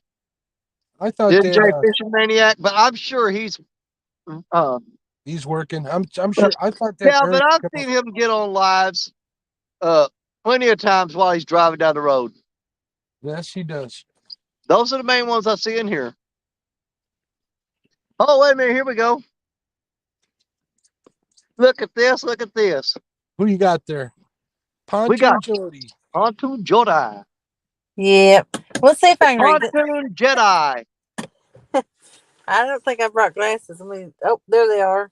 All right, good. I'm going to start reeling in my baits because I want to make one move, Jody. Okay. Are those your sexy school teacher glasses? No. There's some readers from Walmart. Okay. I've not got glasses yet. Anthony Duckworth sent me a $10 super chat, told me to go buy some readers so I could see chat.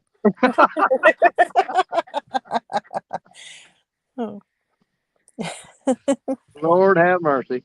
Yep. No, I still ain't home. You're still at home? Were you sleeping in McDonald's parking lot? Oh, I slept at McDonald's parking lot for a while, and I went and got gas just then. Yeah, I'm just hoping my generator stays running until the sun comes up. I don't know if it's gonna make it or not. Yeah. I put the last of my gas in there a while ago. I thought I had a 5-gallon jug of gas in the back of the truck. Mm-hmm. And I got back there and picked it up, and it was like a quart. Yeah. Well, I know where it goes. Stacia gets in the back of my truck, and she fills up her riding lawnmower out of my gas jug. Mm-hmm. And she don't tell me. I said, I don't care if you get the gas out of the truck, out of the jug for my generator, but let me know so I can fill it back up. Mm-hmm. And she forgets sometimes. Yeah. How much But gas then I do you get go out and through a need night? gas and I'm screwed. Huh? How much gas do you go through a night running that? Normally, about a tank and a half. Mm-hmm. If I run all night long, Yeah. it depends on what time I fire the generator up. Like I started it up earlier. It was still light outside, Mm-hmm. but my phone was going dead and my power pack was dead. So I Yeah. had to fire up the generator and plug the phone charger into the generator, Mm-hmm. or my phone was going to be gone. It was down to like 30%. I don't like for it to get below 60. Yeah. Wow. Mine's always about halfway dead. Well, mine's 100% right now because it's plugged into the generator. Mm-hmm.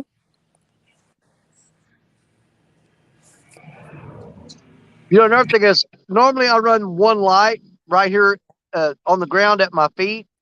Mm-hmm. But I ran the second light down there to the furthest rod away. Yeah. Now, when you add that second light with a 500-watt bulb in it, Mm-hmm.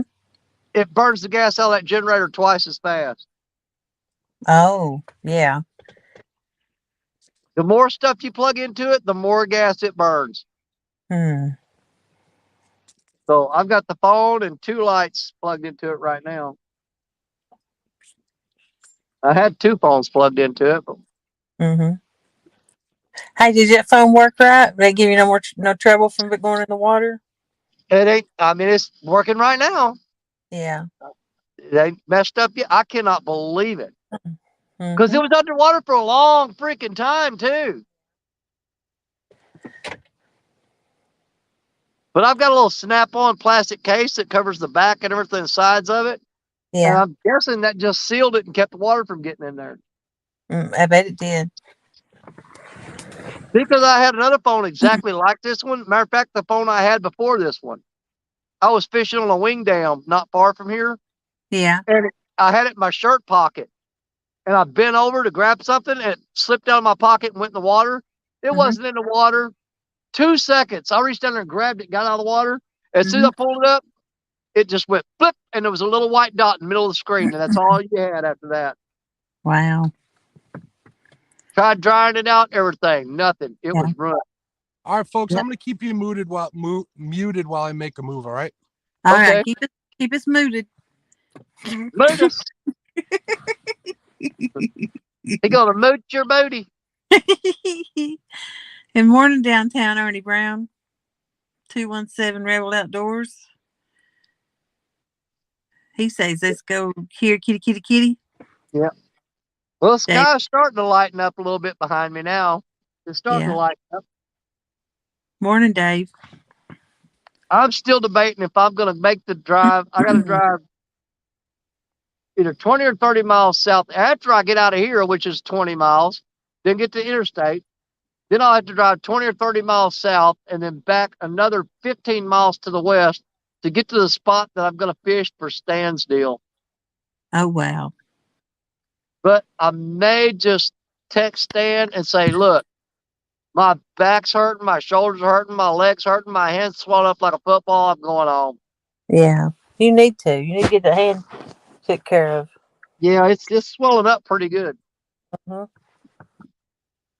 It stopped throbbing at least. Mm-hmm. That's good. Did you get some Tylenol or anything in you? I got a whole case of ibuprofen as Motrin's in the truck. I took Yeah. 3 ibuprofens already. Mm-hmm. Oh, like I said, you wouldn't believe the first aid kit that I got on my truck. It's huge. It's like a suitcase. Mm-hmm. It's actually got the sutures in there where you can sew up stuff and everything. I've Yeah. only had to do that once, though.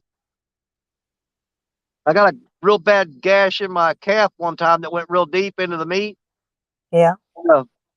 I just poured some alcohol on it, bit down on a stick, and sewed it up. Wow. Yeah, it looked like crap. That. I got a nasty scar because I didn't do a very good job at it. Yeah. If you don't do it, if you don't get it sealed up right, the bigger the scar it leads. And I got a huge scar on my leg from that. Yeah. But as a matter of fact, I was out here on the river and I was climbing along the rocks going down there, and there was a piece of metal sticking Mm-hmm. out between the rocks, and I slipped and landed on it, and it Yeah. dug right into my leg.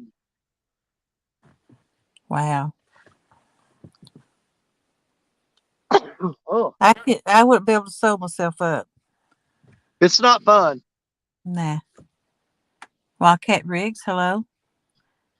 217 said above your head and Sunny Sunny Cat. Cat Never Parker. I drove through a tornado last night, just barely got my boat loaded before it hit. Dude, that is one of the worst times I ever had on this Mississippi River. Me and a buddy of mine who's passed away now, his name was Ronnie Roberts. And we were out in a 14-foot John boat with a 9-horse Yamaha motor. And we were over in Kentucky. We crossed from Missouri to Kentucky, and we're fishing some flooded timber. And a tornado hit while we were on the other side. There's no way we was crossing that river because it was down on us already. So we just pulled up into the trees. I tied off the front of the boat to one tree. He tied off the back of the boat to a tree.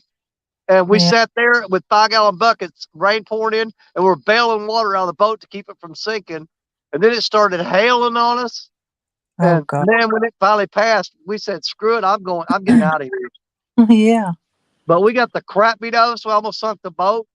The waves from the storm were slamming the boat against a tree, and we thought it was going to buckle the side of the boat. It dented the side of the boat in really bad, and we thought it was going to buckle the boat and sink it. That was the most scared I've ever been in my life on this river. Oh, I bet. Oh, I'll tell you what, I ain't gonna lie. I was absolutely terrified to the point that I thought I was going to have a heart attack. I was so scared. Be That's easy to. probably the most I've ever been scared. What? I hate storms. Well, if I'm in the house, I don't mind them. See, I'm thinking of getting a camper and putting on close to the dam on a campground. I just don't know if I could ride through a storm in one. You can't. A bad storm, you want to get out of that camper. Yep. When we're at campsites and we travel, a lot of different states. I mean, we go far south as Florida. We go a lot of trips to Arkansas, Kentucky, Tennessee, stuff like that. If there's a bad windstorm coming up, tornado or something, you get out of the camper and you go to almost all campsites have a concrete building, bathhouse, bathroom. Yeah. That's where you want to go. But leave that camper. Don't worry about it. You're not going to save nothing by staying in that camper.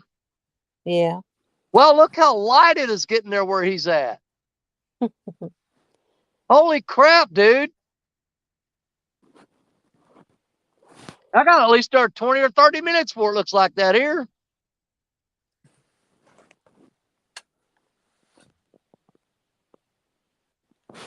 But yeah, if you stay in that camper thinking, well, all my stuff's in here.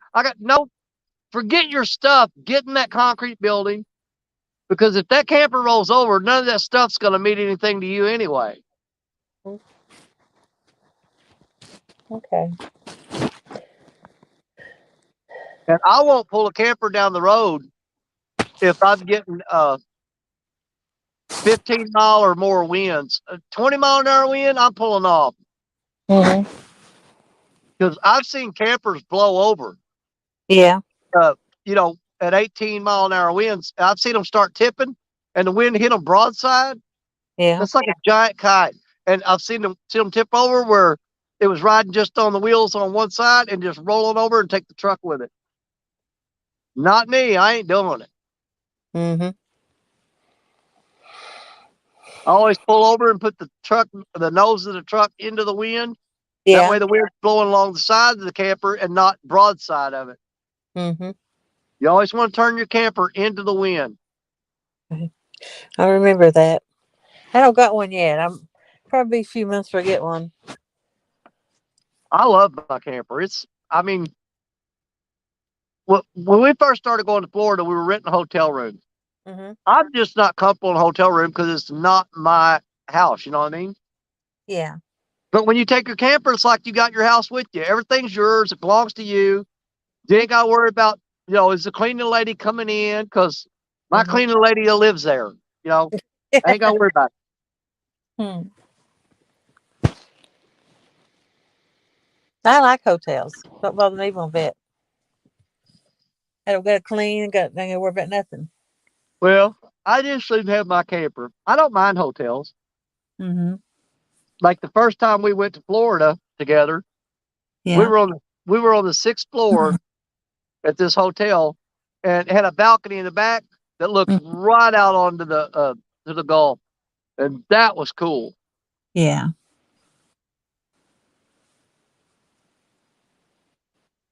The hotels, if you got a balcony in a hotel in Florida, one of the rules is the hotels all have down there. When you go walking up to that door to go out that door to the balcony, there'll be a Yeah. sign on the door that says "Keep door closed," because the moisture off the ocean Yeah. comes into the room, Mm-hmm. and your floor will be covered with water in no time, just from Okay. the moisture in the air. Mm-hmm. It hits that air conditioner in that room, and it turns to liquid, and boom. Yeah. I went to a room one time when I checked in. I thought the sheets and stuff felt damp, and I made them change them, Yeah. the bed and everything. And they said it was just for something like that.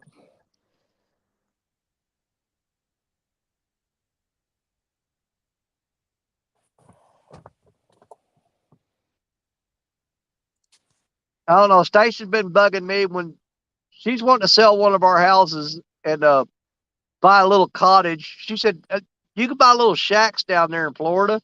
It Mm-hmm. basically looks like a shed you got out in your backyard, Yeah. but it's got a bedroom, a bathroom, and a kitchen. That's all it's in there. And she's wanting to sell one of the houses and buy one of those little shacks down there. I'm like, you're going to trade a whole house for a tool shed, basically. And it's Yeah. just because the location of it is why it's so high. I mean, they make them look like cute little houses, but it's basically a freaking tool shed. Mm-hmm. Yeah, they call it shed. Them little things like that. They are. I know what you're talking about. There, I've seen people here make homes out of those. They'll buy the shed and renovate it, Oh, yeah. make it a tiny home's what they call it. Yeah, really, all you need is a bedroom, a bathroom, and a kitchen, Mm-hmm. you know? Yeah.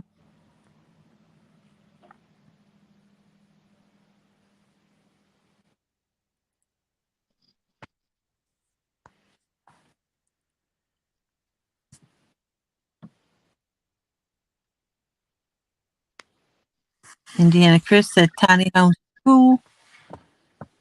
He said, what? Yeah. Tiny cool. Dallas likes hotels for the breakfast.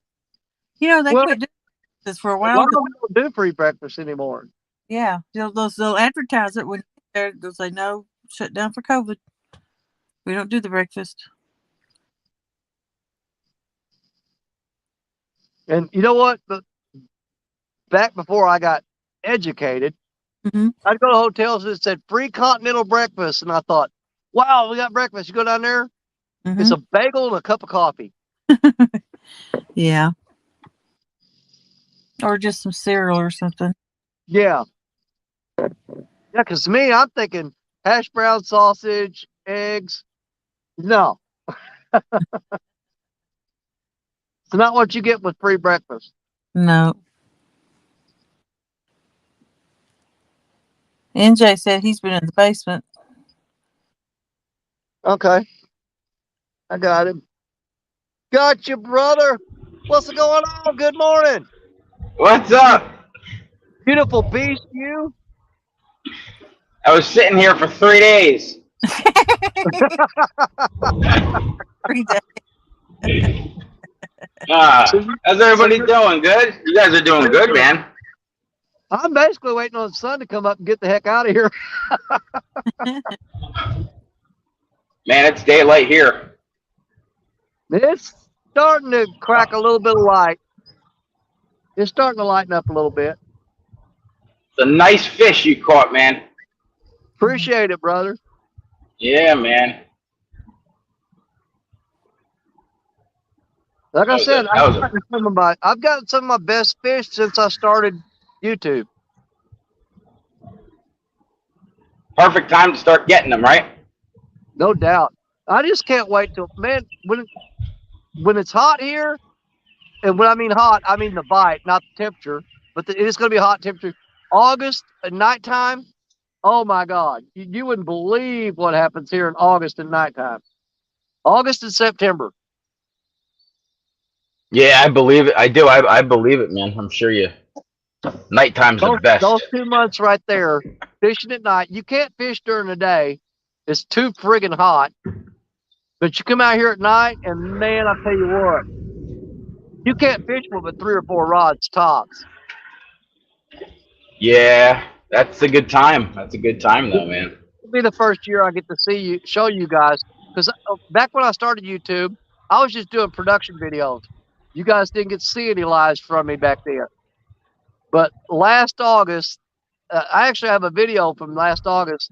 It was called Dusk Till Dawn. And I came out here in the same spot and caught 47 catfish in one night. Oh, man. I think the smallest one was like a 10-pound flatty. Wow. And the rest of them were running anywhere from 20 to 30 pounders. 47 of them, man. You must have been wore out, huh? Oh yeah. Well, you know, my video, when you go to my channel, my video, the intro video, and you see me running from the rod and falling down and landing in the rocks, that was that night that I caught the 47. That was a clip from that night. Because the rod it pulled off the log. It was going river, and I ran toward it and grabbed it, and I fell and landed in the rocks. That was one of the fish from that night. I gotta check that. I gotta check that out. I'm still listening. I'm just in and out of the delivering. Oh yeah, you gotta work, man. That boy works 7 days a week. Yeah, 7 days. Good God, man. It only gets me for about, I don't know, sometimes 3, sometimes 4, sometimes 5 hours, maybe even 6, depending on if it's a holiday or not. Yeah. Yeah, because I noticed you're up working every morning, up early working every morning, and then you're fishing in the afternoon. Yeah, that's the only time I can go, you know, because I gotta need a couple hours of sleep. Why? Hey, Jody. Jody don't sleep. You don't need to sleep. You can sleep when it's raining.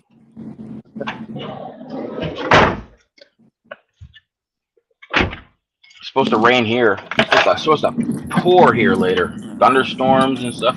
I might try to squeeze a couple hours in, but I don't know. Oh, we got starting tomorrow. We have ungodly hot temperatures all week. It's gonna be bad. They're talking about the heat index being like 105, stuff like that. Oh man, I hate that. I hate that heat. Yeah, because we got a lot of work to do. And it's all outside in the open. It is not going to be good on my guys. No, definitely not. Every year, whenever it gets like that, if I've got a 9-man crew out working on a job site, I can guarantee you, bare minimum, 2 of them are going to go down from the heat. Jeez. Yep. I had one of them had the heat stroke so bad one year we had to call the ambulance and come pick him up. And they rushed him to the hospital, put IVs in him, and trying to cool him down. He got way too hot.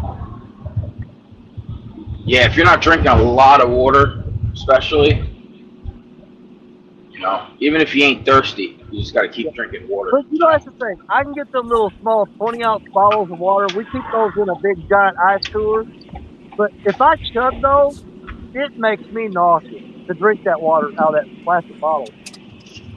There's something about it. It just doesn't sit good on my stomach. I hear you. What do you do, Danny? Do you run like the construction or something? I work for the city of Malden. I am the water distribution supervisor, and I also run the sewer department. Oh, okay, cool. So I've got actually 2 crews. I got a water crew and I got a sewer crew that I'm over.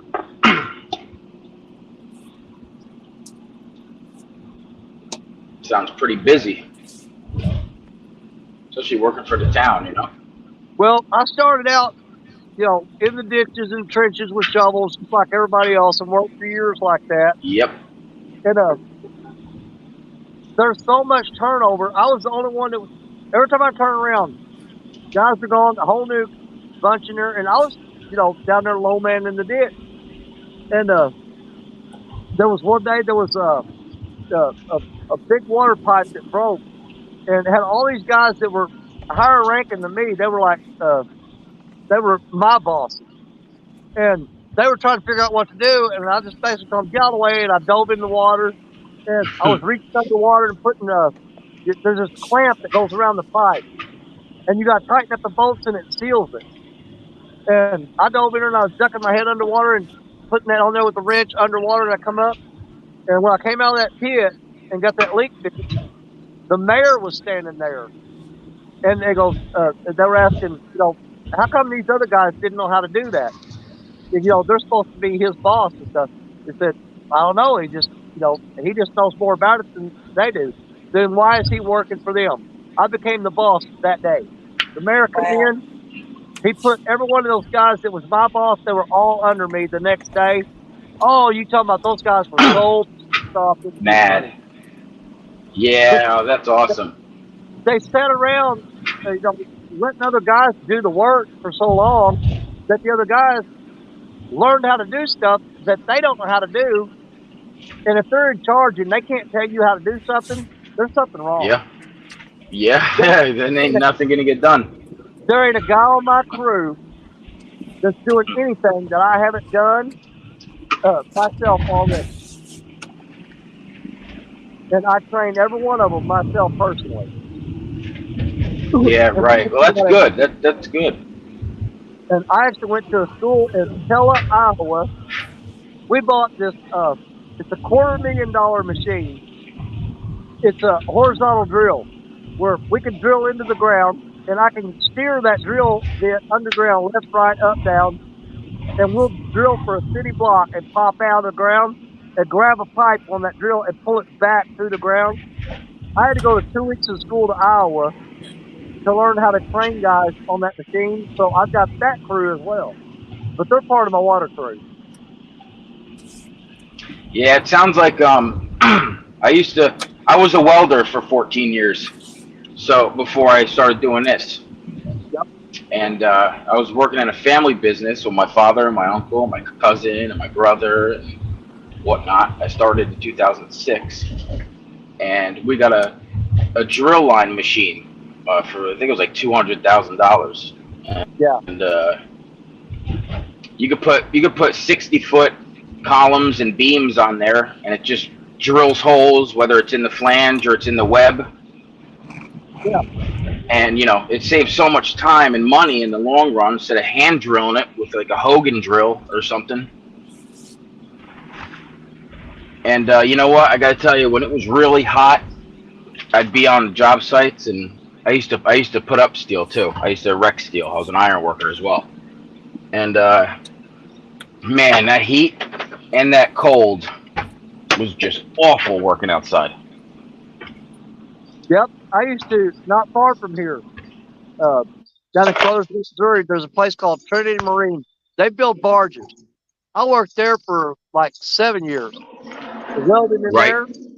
And in the summertime, I'd be inside those tanks on them barges outside in the sun, beating down that metal.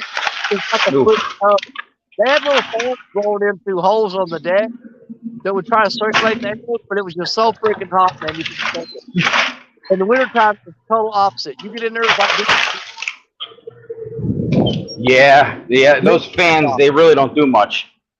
Nope. Especially when it's that hot. It's because I worked in a fabrication shop. That was where we would fabricate the steel, and then we'd load it on tractor trailers, and then we'd go put it up. And we'd have fans blowing, we'd have the doors open and everything, but with all the welding and with all the humidity, forget it.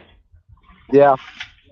So I don't, I enjoy doing that. That was fun. I love putting up steel. I'll go up 15 stories and I'll walk on a 6-inch I-beam. It doesn't bother me.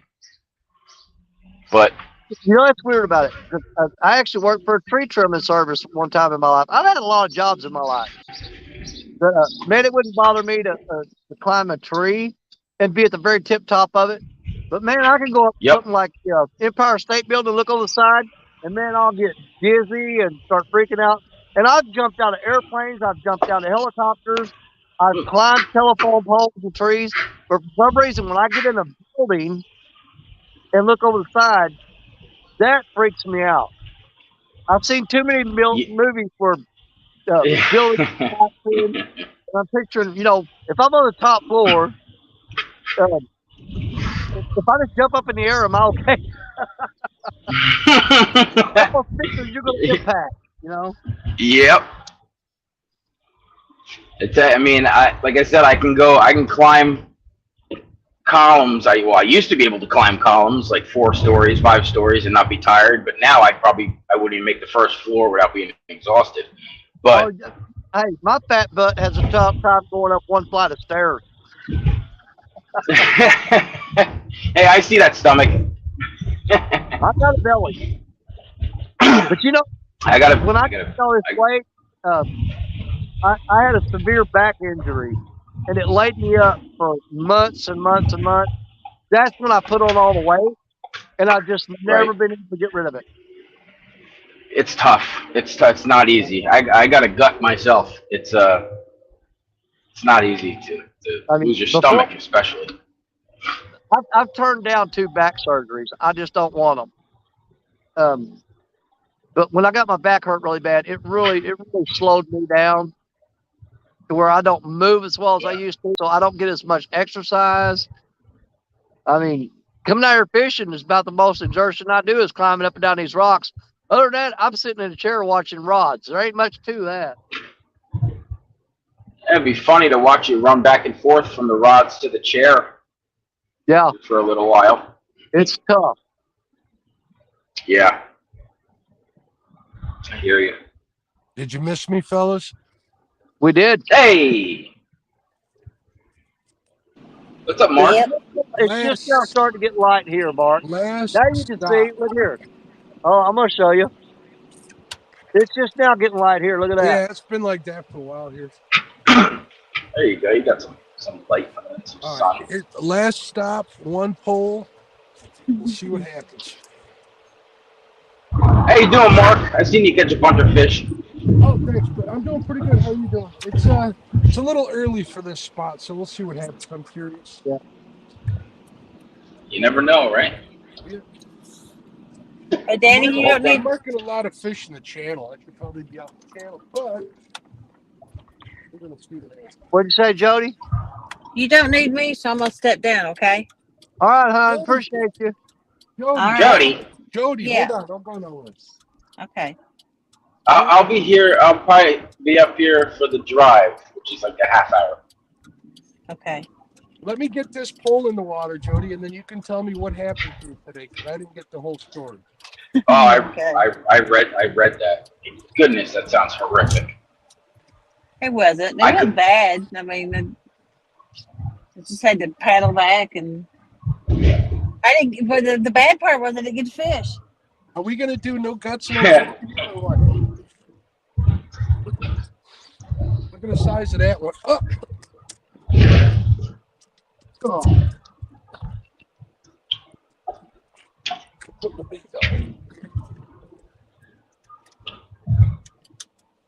I'm gonna put myself off camera because I'm gonna smoke a cigarette right now. Okay. I don't feel like smoking on the channel.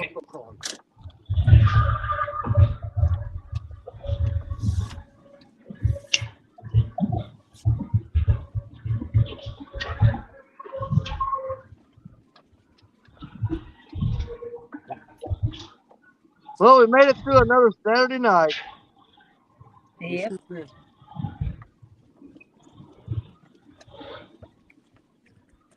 You got to be pushing 9, almost 10 hours, right? Oh yeah. Let's see. 10 hours.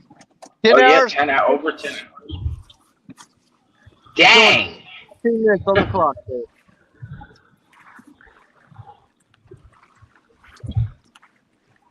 Do you eat like lunch and dinner and stuff while you're doing that, Danny? No. You didn't eat anything, huh? No, I had a couple of fig bars and 2 cans of Vienna sausages last night, which normally I don't eat that. Normally I go fishing. I'll eat a meal before I go, and then I'll pig out when I get home. There you go.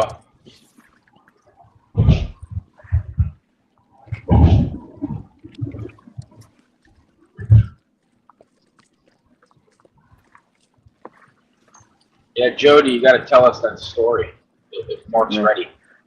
I'm backing up my trailer right now. Are you going fishing? No, I got dead battery. Oh, God.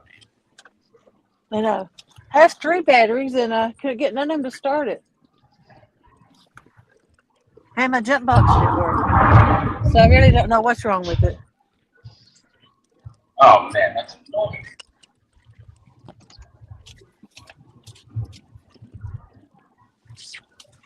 What'll be more annoying is if you get new batteries and they still doesn't work.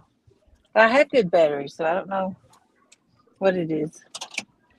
Did I charge them? No. But I've stayed a lot longer than this and don't have to charge them.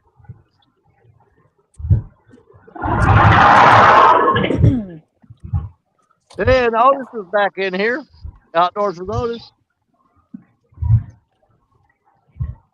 Woo! I wound up getting 100 thumbs up last night.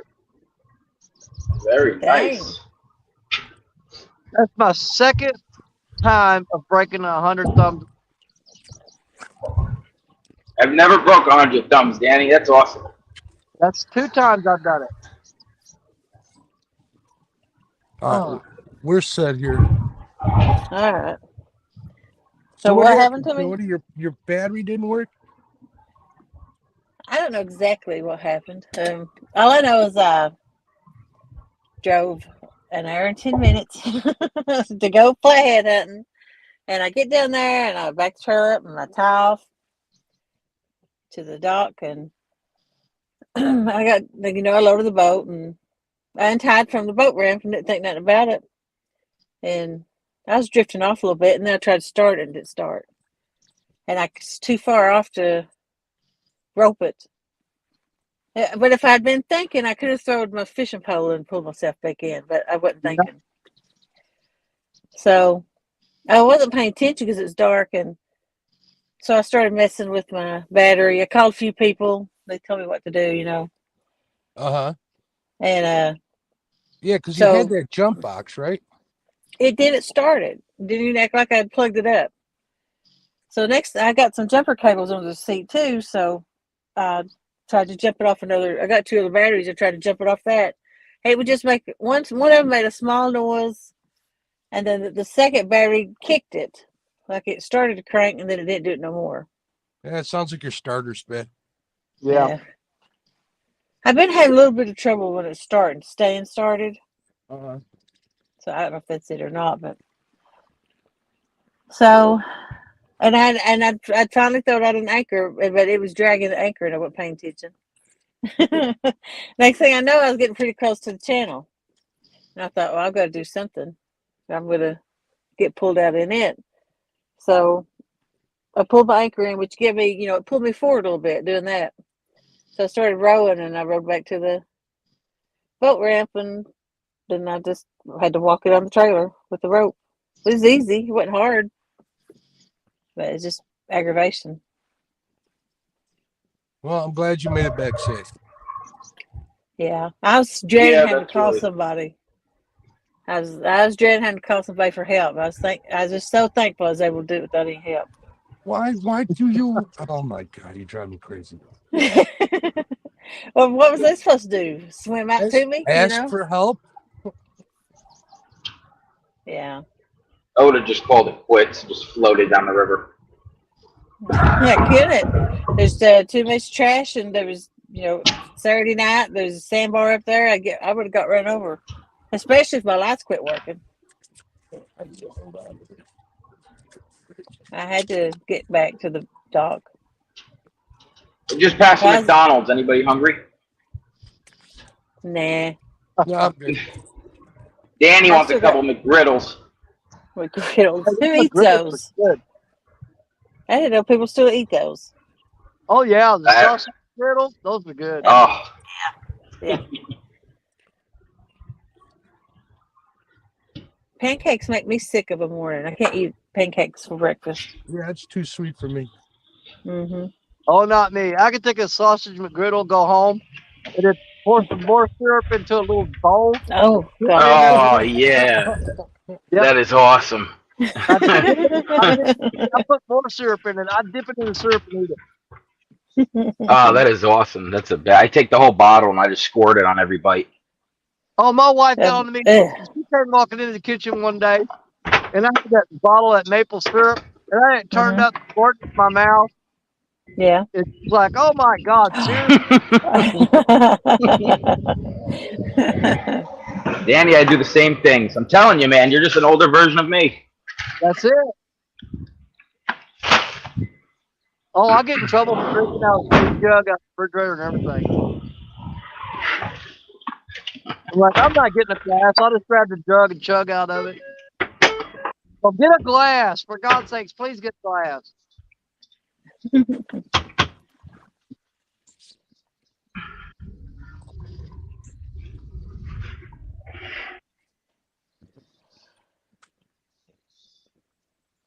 Well, I'm pulled over here. I'm going to take me another little nap. All right, I Jody. just watched this cop pull somebody over. He may come over and visit me here in a minute. But Yeah, go take me a a little nap. Then I'll be home in about half hour after my nap. How far do you have to drive? Actually, this lightning, I actually shut this generator off. I'm probably 40 minutes away from home. How far is the drive to where you fish, Jody? At least an hour and 10 minutes, depending on traffic. Good Lord. That's my closest spot. Wow, that's a close out. I don't drive more than 20 minutes. I'm 25 minutes from my house. I'm 26 minutes from the Mississippi River to my house. Yep. Must be nice. Hey, Jody. Yeah. Did I tell you I got 5 flathead today? No, you didn't. I got 5 flathead today. Proud you got of 5 you. flatheads and a channel cat. And a channel cat. Yep. Yeah. I seen part of them. So now I can't make fun of you? You couldn't make fun of me before. But I did. I poked the bear. I got an emoji for you. Yeah. I'm going to leave these rods out, but I'm going to start breaking down these lights and carrying this stuff up. Yeah, this is a 20-minute spot, and I'm done. And I've been out here for about 5. Yeah. So 15 Well, minutes. it's going to take me a while to pack up all these cords and lights and gear and stuff. But I'm going to leave the rods sitting out, though. Man, big old dragonfly scared the crap out of me sitting on that cord. I know what that was in my hand. I've been saving this big old bluegill for this last spot right here.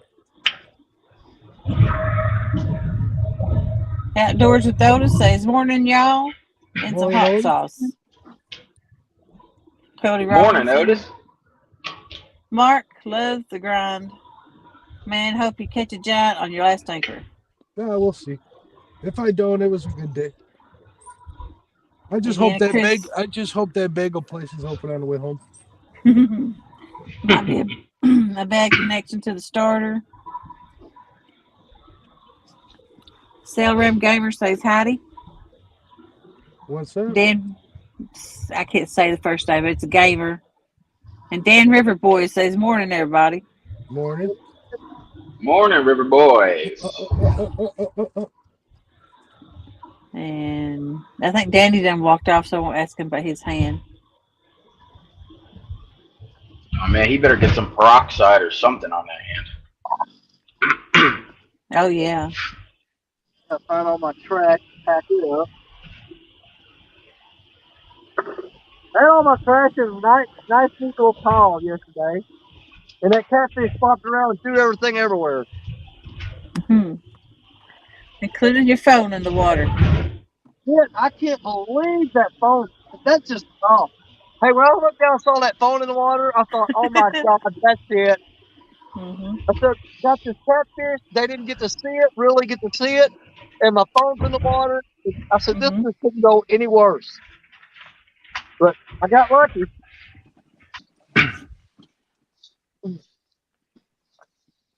Dan Rivers says they could drive 5 minutes, but drive an hour away to a better spot. Actually, I could drive 45 minutes and be up there in Kentucky with Kelly Bullock, but that's 45 minutes wasted time. There ain't no fish up there. There's fish breaking the surface over here in the middle, in the channel, in the main channel. I don't know if they're catfish, though. They could be bass.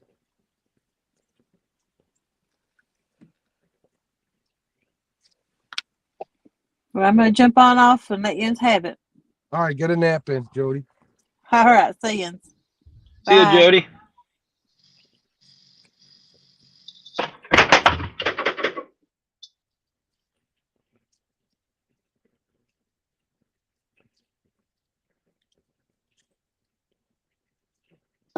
I'm gonna feed my stray cats. That's a mistake. It's over at a, you know what? It's over at a restaurant that I deliver bread to, and I saw a little tiny kitten in like September, and I've been feeding it every single day ever since. Yeah, you don't want to be doing that at your own house. No, I got 4 cats in my house, so I don't need any outside. All right.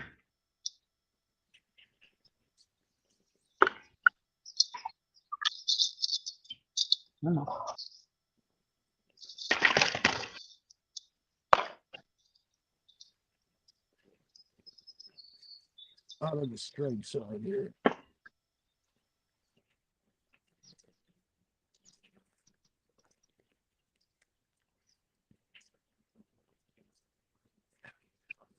might be a little shallow. I'm talking to myself. Sorry, folks.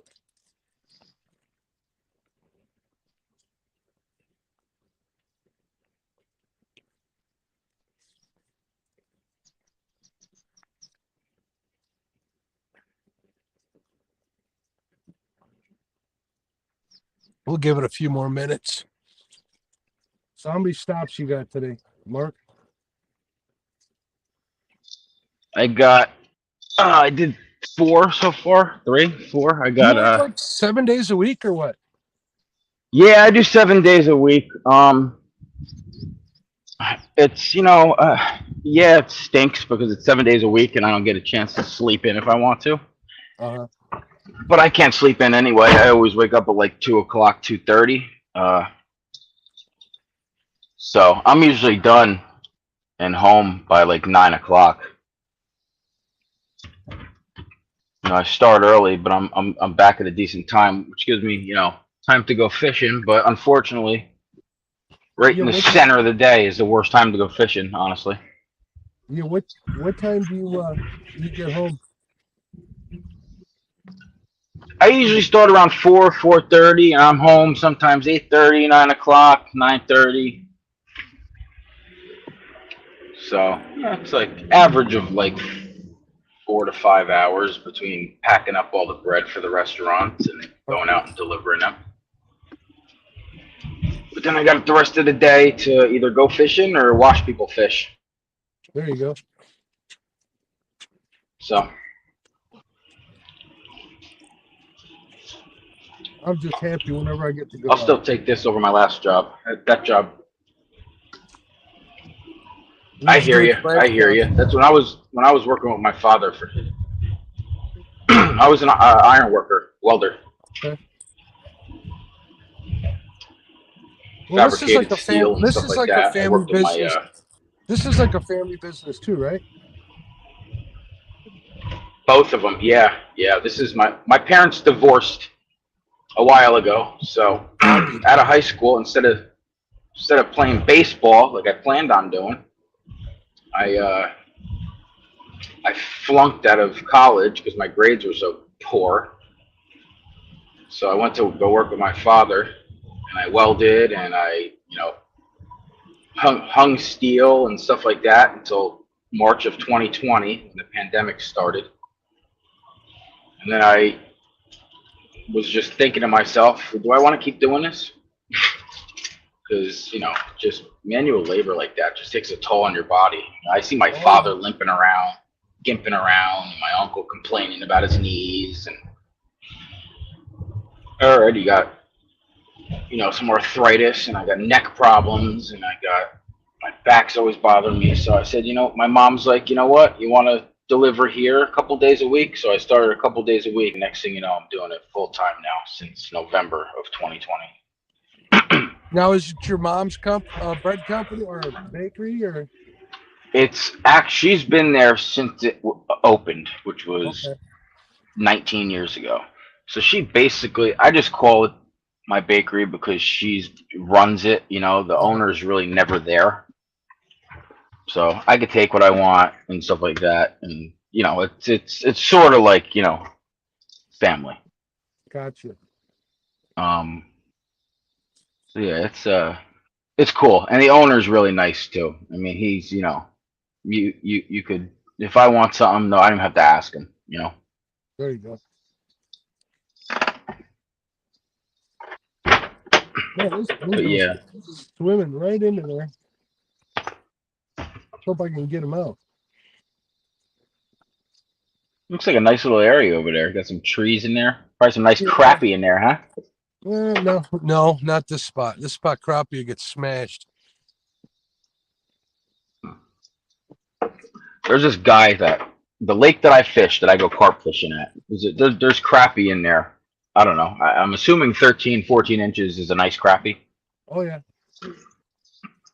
Yeah, he plucks them off the bridge all the time. He's there every single day in the morning and in the evening. And he just sits there and he's got 3 rods and he switches from one to another and he just slings a little jig underneath the bridge.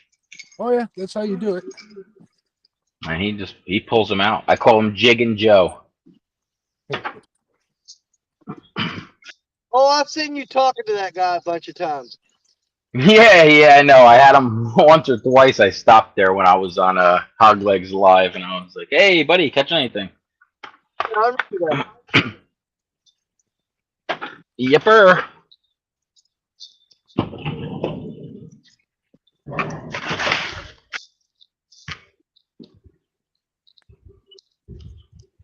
You said you do salmon fishing, right, Mark? I do in the fall. In the fall, right? Landlocked salmon. I like Michigan, up in Richmond, Wisconsin. Yeah, I love salmon fishing. Oh my goodness, what is that?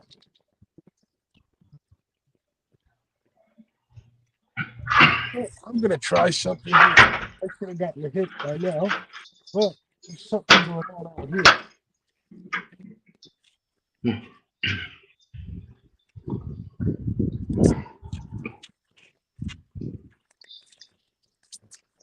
I'm gonna try floating this down. See what happens. There you go. Why not mess around with another rod while you're waiting, right? No, it's the same rod. It's just I'd have gotten hit if there was somebody home over there. Like I said, I think it's too early. Yeah, I can't catch a. You know what? I just started. When I started my channel, August of 2020, I just started fishing for catfish and carp for a couple months, and that was in the fall. And I caught a lot, but I got to pick through the bullheads in order to get to any channel cats. Uh-huh. So I didn't fish at all last year. I did some trout fishing. That was it. But I didn't fish at all last year. I had some things going on.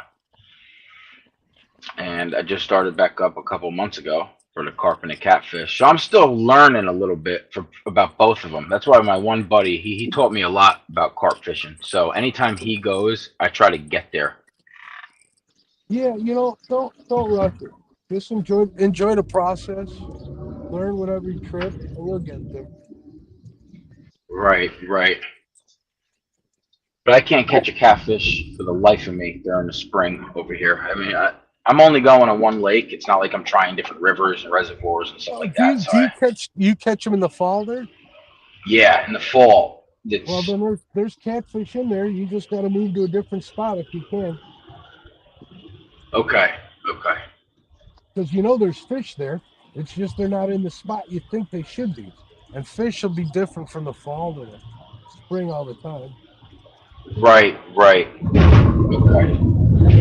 I mean, my buddy, he when we go carp fishing, every couple trips, he'll pull in a decent channel cat. He pulled in a 12 and a 15 pounder on a little. Those are nice. Little mulberry pop-up, little mulberry boilie while carp fishing. And he pulled in a 10, 11, and a 15-pound channel since I've met him 2 years ago, and I've fished with him. So I know there's nice channel cats in there. I heard somebody caught a 22-pounder a couple of years ago. Is he just using boilies? Is that all he's using?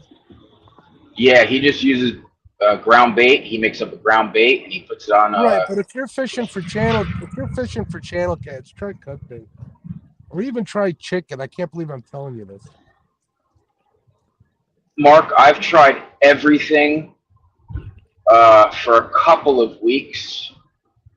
I think my beginning, when I first started doing live streams, like maybe 2 months ago, I fished for like 2 weeks, used chicken liver, I used chicken, strawberry chicken, shrimp. I used, I think shad. I used shad. I used shiners. I used cut sunny. I just can't. I think I pulled in like 2 or 3 tiny bullheads, and that was it. You ever use something like that? That's like 9 inches. I got like monster hands. All right, I think keep talking. I think I'm going to start cleaning this up, but I don't need to go anywhere except my boat. Now I'm already here.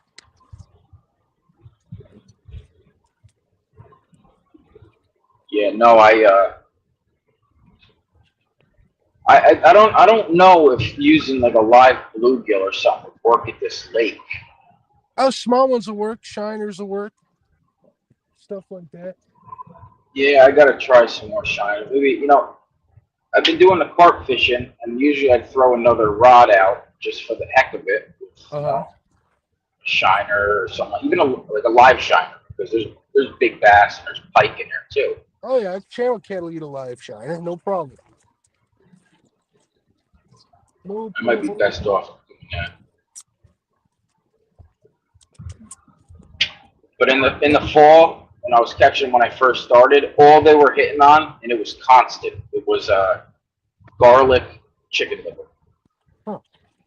Well, all fish like garlic. I don't know if you know that. All fish do, right? Trout like garlic. Yeah. That's why they do garlic scented power bait. Trout, yeah, they absolutely do. But I mean, garlic isn't a bad choice. Anything that go there. I'm a more into the whole process of it. I like using real bacon.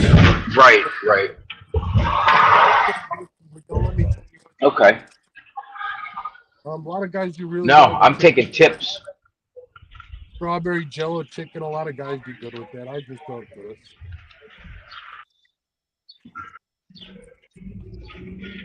Yeah, I'll take any tips I can get. Well, you want productive. Did you try chicken livers? Everybody starts with chicken livers. Yeah, I tried chicken liver for a while. If you tried all those baits, you should be getting small catfish without any problem. All right? Yeah, it should be, right? Yeah, so you're not in the right spot. Okay. So the fish aren't there. So you need to move if you can. Okay. All right. Also, are you fishing the same time of day all the time? All the time. Change the time of the day. I got to start trying in the evening. In the evening's fine. I got one spot where the best time of the bite is an evening bite, channel cat bite. Nothing. I can get there. Now. I can get there like right now and not have a bite until 3 o'clock in the afternoon. It's ridiculous. Right. Okay. It is ridiculous. Yeah, it makes no sense. I mean, it makes sense and it makes no Well, sense at the it same makes time. sense. It makes sense to the fish. Well, fish don't actually make sense, but it serves a purpose for the fish. Right. So I'm not might not be the most knowledgeable angler, but I'm pretty good at analyzing a situation and picking it apart and trying new things until something works. That's the way I do everything. If something's not working, try something. Try something else. Try something else. All right, hold on a second. All right, folks, it's been a great night. We put 5 flathead in a boat, 1 channel cat. Hopefully I got all that on film. We didn't get that 40 I've been looking for this year. Hopefully we'll get that soon. Until next time, man. We'll see. Mark, had a great time with you, brother. Appreciate you. Hold on, Danny. I was closing out my video, brother. Oh, I thought you were leaving. I'm like, well, hell, bye. No, I got some. I was closing out my video. Okay. Closing out my video. Okay, because I was going to say, I broke 2 rods off, reeled them in, got 2 of them in, so I put fresh bait on 2 of them. I thought I'll give it a few more minutes. Yeah, give it. Oh man, I'm at least 20 minutes away from finishing this up. I'm in no hurry. Well, I threw out 2. I got to make up my mind. It's almost 6 o'clock. I got to be set up. Deal. I got an hour and about 40 miles. Oh well, if you got to go, you got to go. I don't think I'm gonna make it. I think I'm gonna go home. That's up to you. If you're feeling really bad, you got to do what you got to do. I'm sure Stan will understand. I'm not too much. I'm tired. I'm just right now. I'm just. Yeah, surprisingly. Yeah. Oh man. Yeah. You got to get some peroxide rubbing alcohol on that. Holy smokes, Danny. Yeah, he got me pretty good. Yeah, you might not. You got to get that cleaned up. Hopefully that's not infected. Well, I'm going to soak the piss out of the alcohol. Just let your hands sit in it. Yeah. Yeah, I got some little scars, but not like you. I've got some alcohol up in the truck. I'm going to douse it real good and wipe it down before I head home. Even if you go home, Danny, and get a pot or a little container or something and do like half water, half rubbing alcohol, or half peroxide, half water, and just let your hand sit in it for a little while. Yep. Oh yeah, I'll definitely go. Clean it out really good. And if the swelling don't go down by tomorrow, you need to go to the hospital. No, I'm a vet, man. I go to the VA. They take care of me no matter what. Don't cost me a dime. Well, thank you, Danny. You're welcome. Thank you, guys.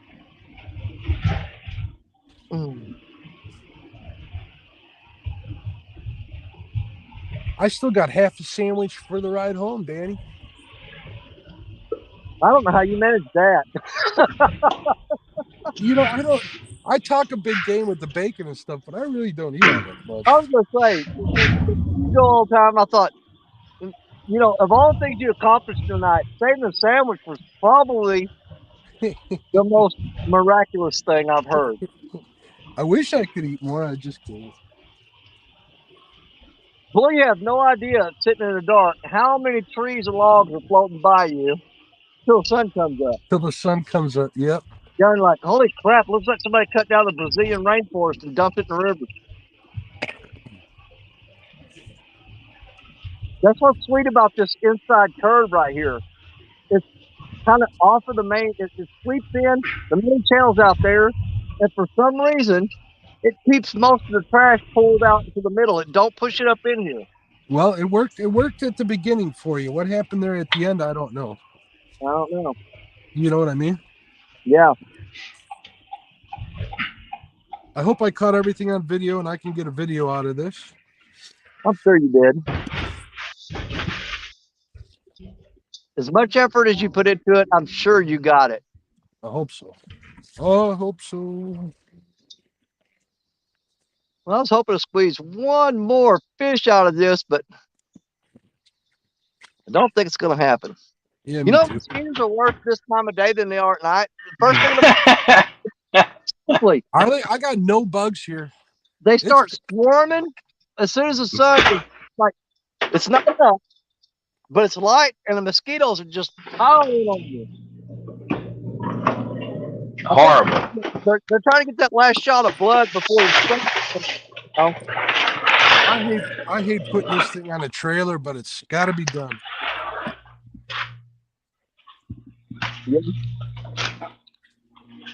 Yeah, the worst part of fishing is packing everything up.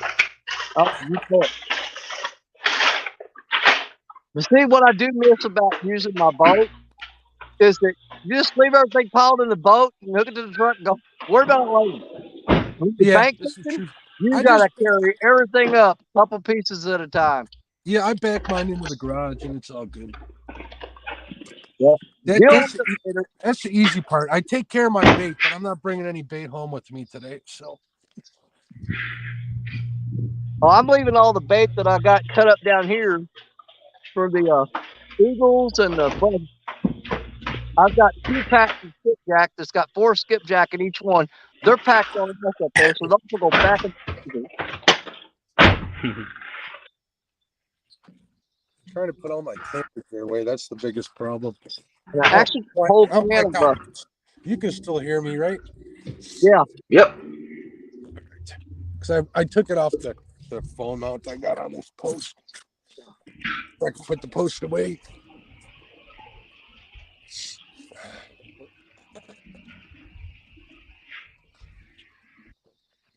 You know, I try to get it because I don't have any way to get up into this boat and get out of the boat while it's on a trailer. I always worry about stuff like my knees exploding when I go to get out. I try to make sure I got everything pretty much taken care of before I get on the rig.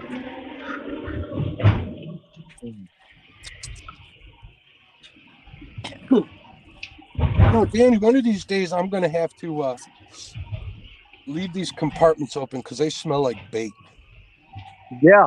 Hey, you ain't heard nothing. My truck is fairly new. I bought it brand new in 2019. I mean, 0 miles on it. My wife got in my truck the other day and she goes, "Are you kidding me? It smells like dead fish in here." She's real meticulous about keeping her vehicle clean. Because when we bought our vehicles, I bought her a 2019 Chevy Spark. She wanted that little Spark, and we bought me the GMC 2500 truck. Her car looks like the day you drove it off the lot right now. She's got a little feather duster. She keeps the dust out. She wipes the back end. My truck looks like I've been driving it for 15 years. When you use it, though. I get it. Hey, I told her, this is a work. It's going for fishing, hunting, pulling camper, period. Hey, is that Spark? Is that a hybrid? No. It's just a little gas burner. But it's got like a 9-gallon gas tank on it. Seriously. My wife had a 300 miles on a tank of gas. Yeah, my wife had a Geo Metro convertible when we first met, and that had an 8-gallon gas tank. And here's a little side note. They used to give away free car washes with an 8-gallon fill-up. So I never got any free car washes for that.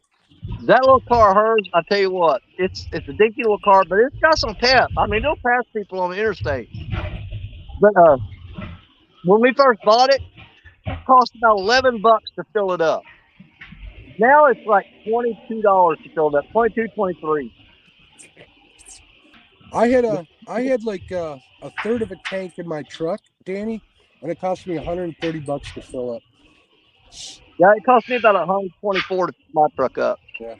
No, I had a third in there already. So the first time we drove her little Spark that part of Florida, it cost us $56 there and back from Missouri. Wow. $56 in gas all the way to Florida and all the way home. $56. You try that crap my truck when we go this year. We're figuring it's going to be around $600-$700 in gas right off the top. Yep. You're probably right. Yeah. Well, pulling that camper, you know. I just passed a gas station. It said $5.27 a gallon for regular gas. It's 5.86 here for regular gas. Wow. Jeez. And you're not far from where my sister lives. Where's your sister live again? She's over in Carroll Stream. So yeah, not far at all.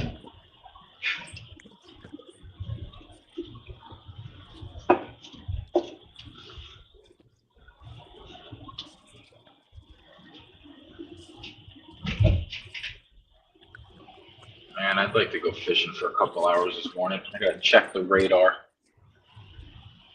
Yeah, you got storms coming to you, don't you? Yeah, they're saying it's supposed to be heavy rain, maybe starting around 11 or 12 o'clock. But if I can go home and charge up my phone and get the portable charger going, maybe I can get a couple hours. I know my buddy's over there carp fishing. He probably caught about 15 already. Wow. See, you guys need to get in the Stan's tournament on that, or his challenge every Sunday morning. Yeah, no kidding. Yeah, I know. He has it today, right? Probably. Yeah. Yep, on Sundays. Yep. I'm sure. I think it starts in about an hour and 7 minutes. I can't remember if it starts at 8 o'clock his time or 9 o'clock his time. I can't remember. I think it's 9 o'clock. Good morning to you. That's a new name for me too. New Dad, 2013. Oh my God! I worked so hard for that 70-pound blue cat that I caught early on the night just to sit in the rest of the night for nothing. Don't you hate that? No, because you know what? I got to watch Mark catch 5 flatheads and a channel cat. I got to see Jerry Parker catch a 42-pound blue cat. I got to see Catfish Viking catch a 10-pound flathead. I got to see Epic Catfishing catch 3 flatheads and 2 drums. So I think that sounds like a good night. I think it was worth it. Yeah, we put a lot of fish on the board tonight. A lot of good fish. Absolutely. Yeah. Quality fish too. Yeah. Yeah, the smallest fish caught, I think, was that 10-pound flathead, or no? What was that little channel cat you caught, Mark? How much did it weigh? Did you even weigh it? You know what? I didn't even weigh it. I want to guess like 4 or 5 pounds. I'm gonna say it's between 6 and 7 pounds, maybe. Whatever. I'm gonna say 4 or 5 because I don't like being called a liar, so I always Shut get up, People start barking at you over a pound. Did you know how big that thing's head was? Its head weighed 1.5 pounds. I don't know. Little football head, basketball head on that thing. When I get a channel cat while I'm flathead fishing, especially if I'm on the flathead, they kind of just go over my head. It's kind of like, okay. Well, like I said, I got every one of them. I'm ready to put this thing on the trailer. Yeah. So I'm gonna say thank you. I had a blast. Thank you to everybody in chat. You too, brother. Thanks for having me, and we'll see you next time. All right. Well, I think see you, buddy. So later, guys. Bye, Mark. Have a see you, Mark. I'm gonna tell everybody bye and get home and get a shower, get cleaned up, get bandaged up, and perfect timing. I'm gonna take a nap. Perfect timing. I'm just pulling back in the bakery as well. Okay, buddy. Great job, Danny. I loved seeing that fish, man. I had to rewind and look at the fish before, but man, that was a nice one. I appreciate it. Nice job, pal. I'll tell you what, man, I was so puckered up. Every time that thing would make another run, I was thinking, I'm going to lose this fish. I'd already see its tail coming out of the water, and they hadn't seen it yet. Once I saw the size of that tail, I knew that fish was over 60 pounds. I knew it was. From the size of the tail coming out of the water when it was swimming. I thought, if I lose this fish in front of 50 some odd people, I'm never going to hear the end of it. I'm never going to hear the end of it. But we managed to get her in, and we're going to do it again, and we're going to go bigger this time. Oh yeah, man, you're gonna get bigger one, even though it's tough to get them that big, isn't it? you know, 50s and 60s here, not that hard. When you start getting over the 60 pounders, yeah, it's a little tougher. But they're in Right, here. right. I mean, I've hooked into a Man. lot, just flat broke them off because just, getting adrenaline, and getting pumped up and making stupid mistakes like over tightening the drag or putting too much Yep. pressure on the fish. I broke off some monster fish in this river. I mean, monster fish. But they're in It's here. work. You just got to calm down and play that fish, and you'll get it. Yeah, right, right. I just get too No. pumped up, man, and I want to try to pull it in too fast most of the So time. yeah, that's what I do too. And even where I fish, if I'm fishing for carp, most of the time, so it's a little different than catfish. But the carp, they like to run in every direction. Yeah, they run. And I got where I fish to the left of me and to the right of me is just complete stumps and logs and everything on the ground. So I try to horse them from going in there, and next thing you know, it pops the line. Every time. That's the problem I hear. There's a sunken rock dike over here and over there that's underwater. If they get around that, you're done. So They just wrap it. you can't let them go so far downstream, and you can let them go so far upstream. You've got to put the horse to them and keep them Yeah. out of it. And you might lose the fish, but if they get around the rock dikes, you're definitely losing. Definitely losing it. Yeah, because Yep. they've got it in. But brother, I'm gonna close Yep. it up. I'll catch you again real soon, okay? All right, buddy. Thanks, Danny, for letting me pop up here. Absolutely. Anytime. All right, See you, everybody in pal. chat. I'm gonna close it up, go home, get bandaged up, get cleaned up. That's starting to get a little bit sore. I don't think it's broke because I can wiggle the finger now. It was swollen really bad right in here. It's starting to look a little better. But I had a great time. Thank all y'all for the hung out with me all night long. All the guys that came in and caught fish, we had a great time with them. I don't have any energy left. You can tell I'm not my usual perky self. Far from it. Far from it. I want to get these rods reeled in and get home and get cleaned up, you guys. I am beat. I'm going to sleep the rest of the day. I guarantee it. I got to send Stan a message, tell him I'm not going to make it this morning. Apologize to him. But yeah, my back's killing me. My legs hurting. My shoulders sore. My hands swelling up. I got no choice. I've got to go home. And plus, I got to go through all my emails and stuff and find out who all I owe stickers to and get those things took care of this afternoon so I can mail them out in the morning. I got a lot of work to do. And I got to get some sleeping to get done. Y'all are my brothers. You're my sisters. You're my catfish family. I love each and every one of you. Thank you for hanging out with me. I hope you had a good time. And we'll do it again real soon. Bye, y'all.